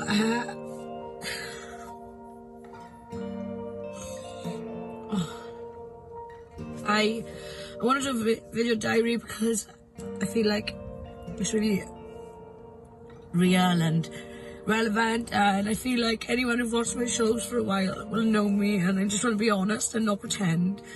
It ain't all happy-go-lucky all the time, like, I'm going through a lot of personal stuff, like, and yeah, it sucks. Oh, sorry. My new techniques weren't much help last night. I just can't seem to get a grip when life gets really bad. So, I'm going to meet an amazing woman who makes my problems seem so insignificant, yet she's still able to find happiness. So what can I learn from her? Hello. Hi. Nice to meet you. Former actress Holly Matthews found fame on series like Biker Grove and Waterloo Road. That's cool. I like this. She's now a self-development coach and mum to 8-year-old Brooke and 6-year-old Texas. It's just a wedding. Oh, a fab photo. Holly met the girl's dad, Ross, in 2007. Me and Ross were together all the time, both self-employed, did what we want. We potted around drinking cups of tea like a retired your best friend? He was my best mate. In 2017, Ross went into hospital with a headache. We assumed they'd probably give him headache tablets and send him home. And then it was really late at night, about 8 o'clock at night. The curtains opened, 2 doctors came in, and there was no niceties about it. It was, sorry, Mr. Blair, but you've got a brain tumour. And we'll do what we can, but if there's nothing else we can do, we'll just keep you comfortable. At the age of only 29, Ross was diagnosed with terminal brain cancer. Telling the girls that their dad was going to die was the hardest thing I've ever had to do in my life. We had Ross for 3.5 years with brain cancer, and he had surgeries and chemo. And then in July 2017, he died. I get so upset listening to other people. It's so sad. Sorry. I know you don't want pity. It's all right. It's just sad. It doesn't mean you can't cry. It's sad. Like, it is, and it's sometimes. I mean, I think I talk about it very.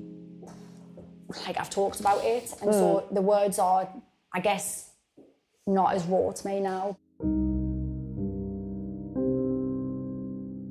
So what's got you to the point where you're now this strong that you can openly talk about it without breaking down? Happiness is something you have to do, because happiness is a hard choice sometimes. I can't change the fact I'm going through grief and loss. My job isn't to do that. It's to build my life around that, so amazing, so full of other good stuff that it doesn't feel as big. So I prioritise what makes me feel good. What's important is connection and love, and just be kind to myself. It is hard to train your brain to talk to yourself and tell yourself you love yourself and you're awesome. Because I've done it for such a long time, all the stuff that you're learning, that it actually does become second nature. We are like, our brain doesn't work in our favour, so we have to get proper real with ourselves. It's all about training the brain. I'm inspired by the way Holly pushes herself to find happiness in life and manages her down days. I won't forget what she told me. And the little techniques I've been practicing, they have helped, especially with my anxiety and my inner critic. So I'm feeling pretty good at the end of my 2 weeks. But there's one last thing I want to try. And it's something I think I'll be a natural at. Hey, Shri, what's happening, Betty? Shri and his team are part of the Free Hugs movement. Today, they're on the streets of Cardiff giving free hugs to passing strangers. I'm going to get involved. Pass one, yeah? I'm going to have it the right way round, though. Have a catch, anyone? Do you want to Giving and getting hugs makes you happier, apparently. It's those happy hormones again.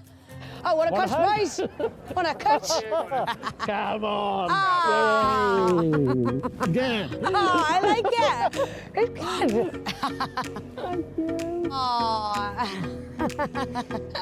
This happiness challenge has been a real roller coaster for me. But you know what does feel good? Is the fact that I've got it in me to change things, to actually train my brain on being a healthier and happier person. And that feels awesome. Yay! Do you want a hug? No one's happy all the time, no one. And that's all right, because what's important is that we be kind to ourselves on our down days. I reckon if we give ourselves and others a little bit more love and kindness, then we might, just might, find our happy place a bit more often.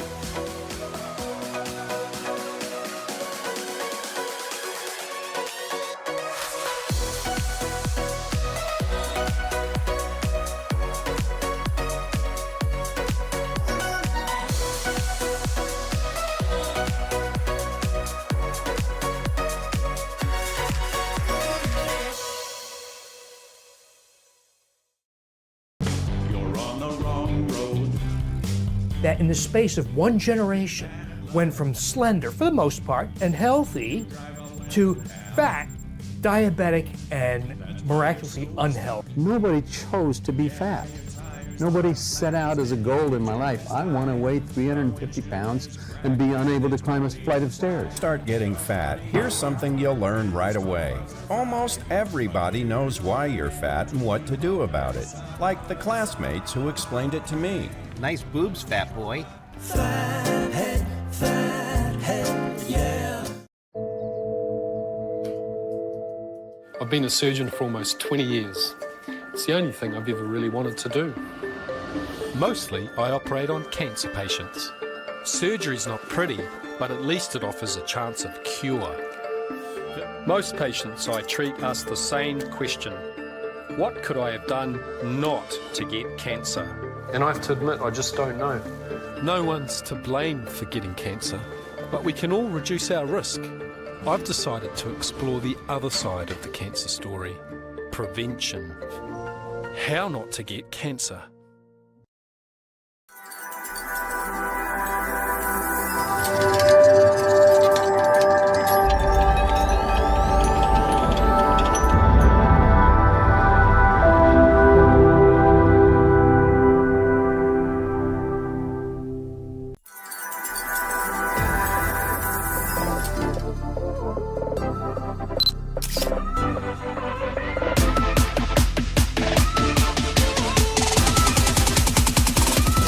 Η υγεία ξεκινάει από μέσα μας.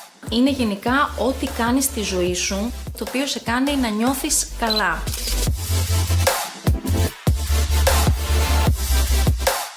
Την υγεία μας πρέπει να την προσέχουμε όλοι, να γνωρίζουμε ποια πράγματα πρέπει να αντιμετωπίζουμε. Η υγεία είναι το πιο σημαντικό.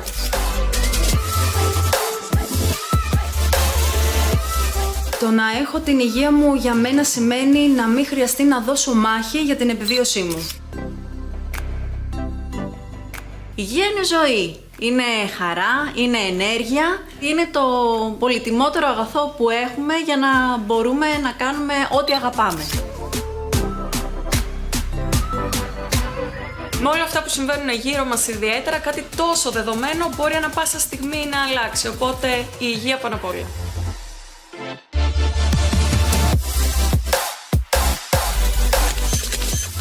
Από πολύ μικρό παιδί είχα μάθει να έχω ένα σωστό τρόπο ζωής. Είναι για μένα πολύ ψηλά στις προτεραιότητές μου. Τρώω υγιεινά, τουλάχιστον όσο μπορώ. Βέβαια, αυτό δεν σημαίνει ότι δεν θα βγω να ξενυχτήσω κάποια στιγμή για να διασκεδάσω, δεν θα πιω και κάτι, αλλά όλο με μέτρο. Γυμνάζομαι σχεδόν καθημερινά. Εννοείται πως δεν καπνίζω και εννοείται πως είμαι επιμελής πάρα πολύ με τις εξετάσεις μου. Υπάρχουν αρκετές περίοδοι στη ζωή μου που μπορεί κάτι να μην πηγαίνει πολύ καλά, αλλά έχοντας μπει στη διαδικασία να ασχοληθώ με αυτή την εκπομπή, έχω μάθει πράγματα που με κάνουν να θωρακίσω τον εαυτό μου περισσότερο.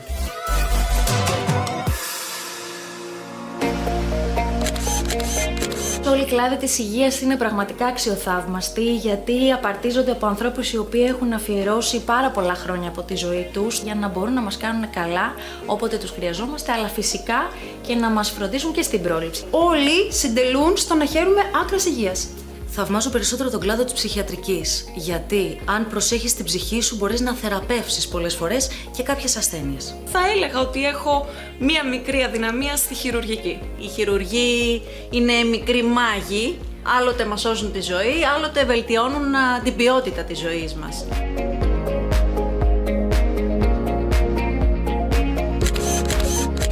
Θα άλλαζα αρκετά πράγματα, κυρίως στον τρόπο παροχής των υπηρεσιών μέσα στα δημόσια νοσοκομεία. Θα ήθελα επίσης η χώρα μου να επενδύσει σε προγράμματα προσυμπτωματικού ελέγχου, ποιοτικότερη δημόσια υγεία για όλους. Θα ήθελα να υπήρχε ένα μάθημα στο σχολείο, η αγωγή της υγείας, και να διδάσκεται σε παιδική ηλικία. Να μάθουμε όλοι μας να προστατεύουμε τον εαυτό μας, να κάνουμε εξετάσεις περισσότερες, να ακούμε τους γιατρούς, να μην διαβάζουμε από το ίντερνετ, να εμπιστευόμαστε τους επιστήμονες.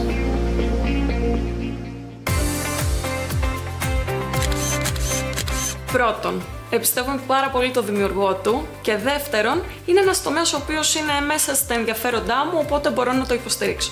Γιατί είναι κάτι καινούριο, είναι κάτι διαφορετικό. Νομίζω ότι είναι ένα δώρο προς τους θεατές. Ναι, φυσικά, γιατί θα είναι πλάς στην υγεία όλων μας.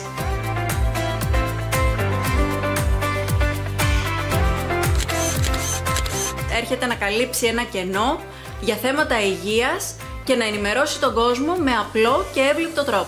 Και φυσικά να πάμε την γνώση της ιατρικής ένα βήμα παραπάνω. Θα ήθελα να κάνουμε όλο τον κόσμο να λέει την εξής φράση. Το άκουσα και το είδα στο MedPlus και με βοήθησε πολύ. Στόχος του MedPlus είναι να φέρει και τον νέο κόσμο κοντά στην ιατρική κοινότητα. Όσοι παρακολουθούν αυτή την πλατφόρμα, αν ακούσουν κάποιο γιατρό που λέει κάτι που αφορά και τους ίδιους, να πάνε να εξεταστούν, να γίνει ο νούμερο 1 οδηγός υγείας και υγιεινού τρόπου ζωής στην Ελλάδα.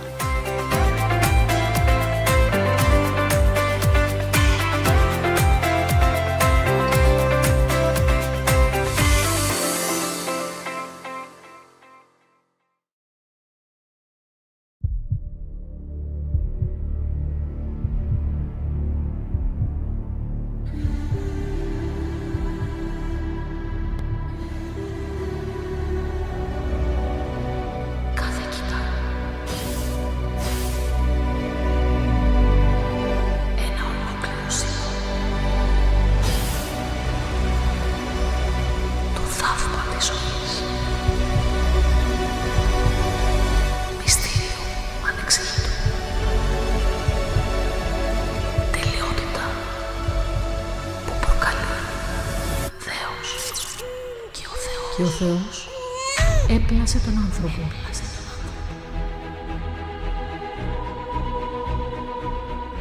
Όρκον ομοίο, χρήσιμον εαυτόν καταστήσω, προσάπαντας τους δεσμένους της εμείς αρρωγής.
Θέλετε να χάσετε γρήγορα βάρος για μια επαγγελματική εκδήλωση ή ένα ταξίδι που προγραμματίζετε?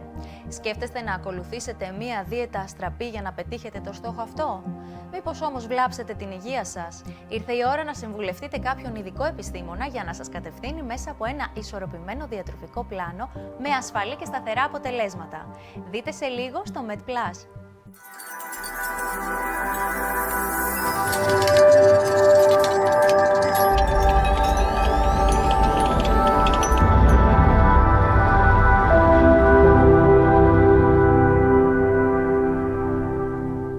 Φίλες και φίλοι, γεια σας! Είμαστε εδώ παρέα με τον Δόκτωρ Δημήτρη Γρηγοράκη, πτυχιούχο και διδάκτορα του Τμήματος Επιστήμης Διαιτολογίας και Διατροφής του Χαροκόπη Πανεπιστημίου.